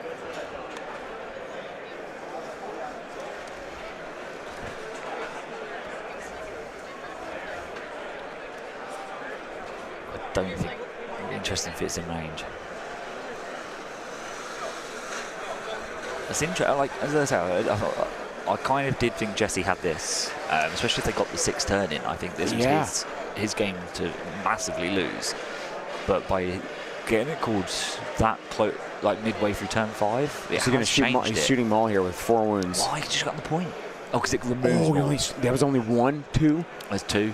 1 save. Oh, by Maul gone. That's game surely. He's got no other shots. Don't think so. Maul's on 1 health. Unless we've not seen something. What he should have sniped that guy off. Ooh. That BX sniper move here. Oh yeah, that BX sniper moved around, shot that single. It's hard to get the line of sight. Just climb up on the roof, get it, bang. You can't score your home objective. I win. Yeah. Why is Maul been taking the ball yet? Where's Bosk? Oh, he's over here, isn't he? Oh, forgot about him. He's going to shoot them BXs. He's going to shoot. So you got the range to measure it, or? Yeah. Oh, that's right, because he shot that from earlier. Yeah. He's shooting at B2s or BXs? I think the BXs to get 2 crits. That's not enough to kill him. It's not going to do Sorry, it. Maul's still on the board, and we believe he took a wound, and he was on 5. No, he was on 4. He was on 4. Oh, yeah. I thought he was on 5. No. He was on 4. Ooh. PS1. He's got to spend a surge. Oh, right, yeah, spend a surge. No, he's took 2 models off. All right, so they're talking over right now who's scoring. Did we do Ollie won on payload.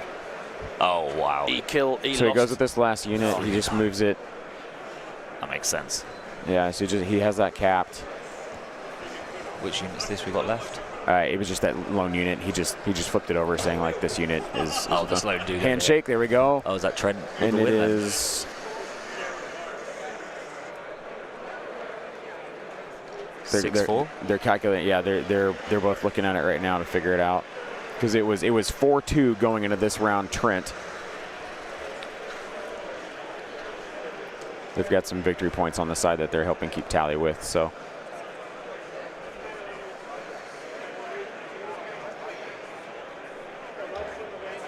It was 4-2 going into this round. So 4-2 going into this round. So it's so players looking to see.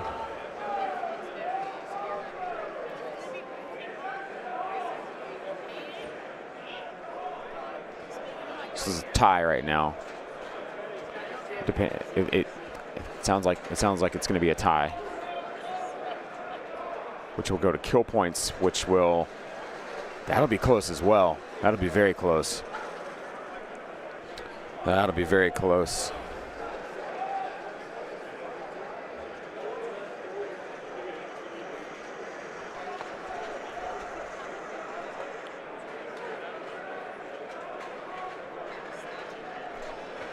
I'd like to thank you guys for tuning in all day today with us, and those of you that jumped in occasionally. So. Lots of really good games. Tomorrow we will be streaming 2 games, one of the semifinal matches, and then the final match. We will have 2 different tables on stream for that. I believe we are kicking off at 8 a.m. in the morning, so make sure you tune in at 8 a.m. Central Time to get that going. Well, it's a tie on victory points, but then with points killed, we're waiting. They're still trying to discuss it out here. Andy's coming back over after hearing the discussion to figure out what exactly went on here. So, Andy, what do we got? Yeah, we've been wrong this whole time. Oh. Trent did not score the middle on turn 4. Oh, he didn't. It was a draw. So they contest it. So it was actually 3-1. It was 3-2 going into turn 4. Oh, 3-2. So after turn 4. Okay. So turn 5. Jesse has 4 units here. So this B1 unit at the top, just above where Maul is. So the purple unit on the screen. So this unit that is in range of scoring, along with the BX unit next to him. So the yellow BX is there. Yep, the BX is behind, and that purple unit to the right of Maul. Oh, where that B1 is at? That is a scoring unit. Oh, wow. Okay, they were a lot closer than we thought they were. So then there's the B2, so that's 4 units. Yep, so essentially everybody, all the units in screen there. Yeah, and then so in comparison, you've got the B1's Maul and the Magnus for Trent. So it's 4-3 in the middle. He scores his home objective, while Trent scores his home objective, which makes it 6-5. 6-5. Wow. Okay, 6-5. All right. 6-5, Jesse. Folks, your Canadian moves on undefeated tomorrow. Yep, guaranteed top 4. Guaranteed top 4. Jesse, the Canadian from Quebec. And Luke Cook won, as we are getting in the chat now. Oh, wow. Beating Marcus. That's huge. Marcus, as we saw earlier, playing a heck of a game against the top friendship player. Yeah. In Antoine. So Luke Cook's on the track to be the triple world champion. He is. He's looking for the three-peat. He knows the target's on his back. He's looking for the three-peat. All right, guys. In the chat, we are going to be giving this away. Cockles. Cockles is engaged in lively talk. We're going to be giving away this acrylic round counter and the what's the lanyard. Giveaway? What we're going for? What do you mean? What's the word for it? Oh, yeah. We've done that one. All the R's, yeah. R's. We'll get Cockles to do it as soon as he comes back to the. Yep. All right. Cockles is coming back.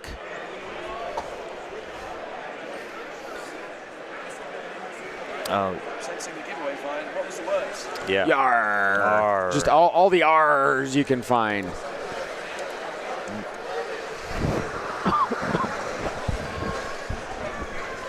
Yar, matey. Whoa.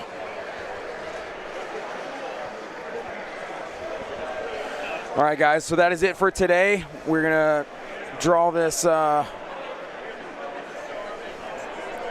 giveaway winner here, and then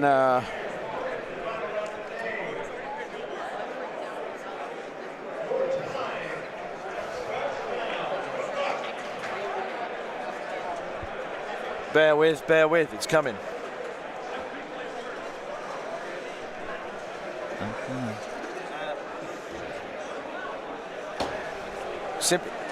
It will be Philip Schroeder. Philip Schroeder. I will just say it was very nearly Peter Lyons, but you've already had stuff, so you because you played. Philip Schroeder, are you here? Philip Schroeder.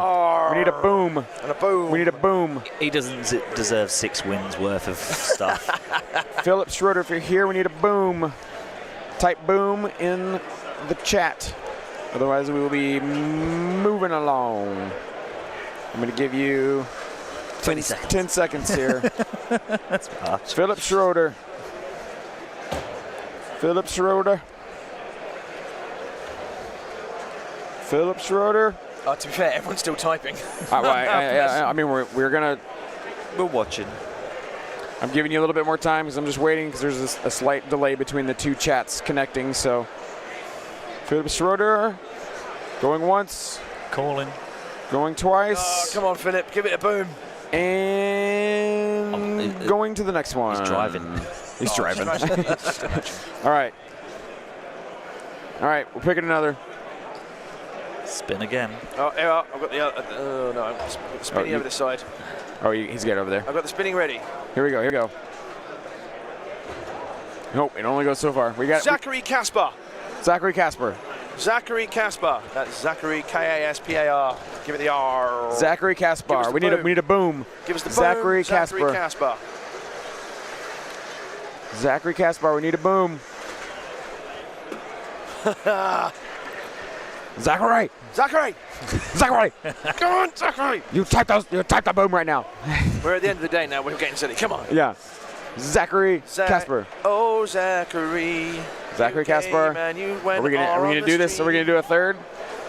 Zachary Casper. Zachary Casper. 10, 9, 8, Zachary Casper. 7, 6. Paging Zachary Casper. 5, Paging Zachary Casper. 4. Dr. Zachary Casper, 3, will you please come to the front desk? 2, 1. Time is gone. All right. Moving on. Pulling another one. Here we go. Third time's a charm. Here we go. Boom. And that will be Mikolai Grodecki. Come in. Boom. That's Mikolai Grodecki. Michael Smith, you can't qualify. No boom yet. Come on. Mikolai Grodecki. I'm probably pronouncing your name wrong, which is why you don't know. Mikolai Grodecki. There he is. Boom. There we go. Boom. Right, Boom, okay. boom. Mikolai. I want you in my. There it is. Mikolai, where are you Mikolai, from, where are you please? from? Where are you stationed? Are you in the this side of the Atlantic or the old world? Wrong franchise, buddy. No, it's true. Boom, boom, boom, boom. I want that gift in my room. Let's spin this dial together. We'll play 6 turns to forever. Mikolai is in Poland. Poland, all right. Europe are taking it away. Just like the championships. So potentially what we've got in the top 4 is Ollie.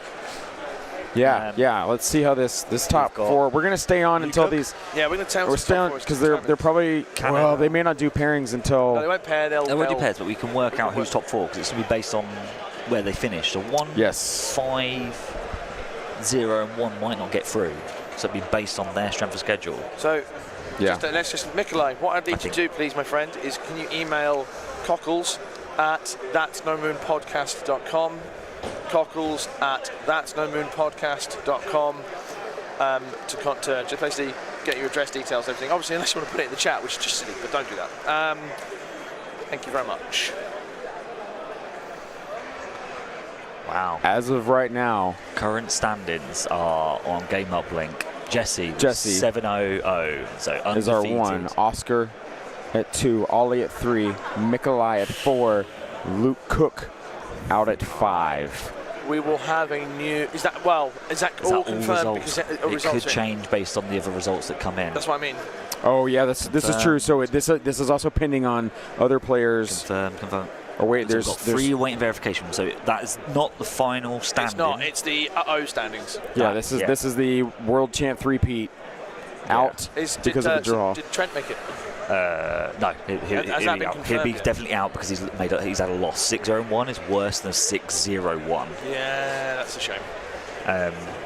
But while you guys are waiting to find out these last couple of standings, because obviously they're on hard dice down as well, don't forget, it's making me puke in my mouth as I say it, that if you are watching on Yavin Base, to go over to That's No Moon and like and subscribe the That's No Moon podcast YouTube channel, and vice versa. If you're on the That's No Moon YouTube channel, please go over and give David some love and like and subscribe his channel. Support it all. Yeah, all Legion communities thrives from it all. Also, and it's not also because of the cameras. If you don't listen to Bombad Generals, yes, Seth and the guys on there supplying the cameras, go give them a listen on the podcast wherever you get podcasts. Yeah. Cockles, can you put your email in so that way Mikolai... So you can paste it. Could you stick that in there and I'll find this because we've got this up. And I think we have the confirmation of all.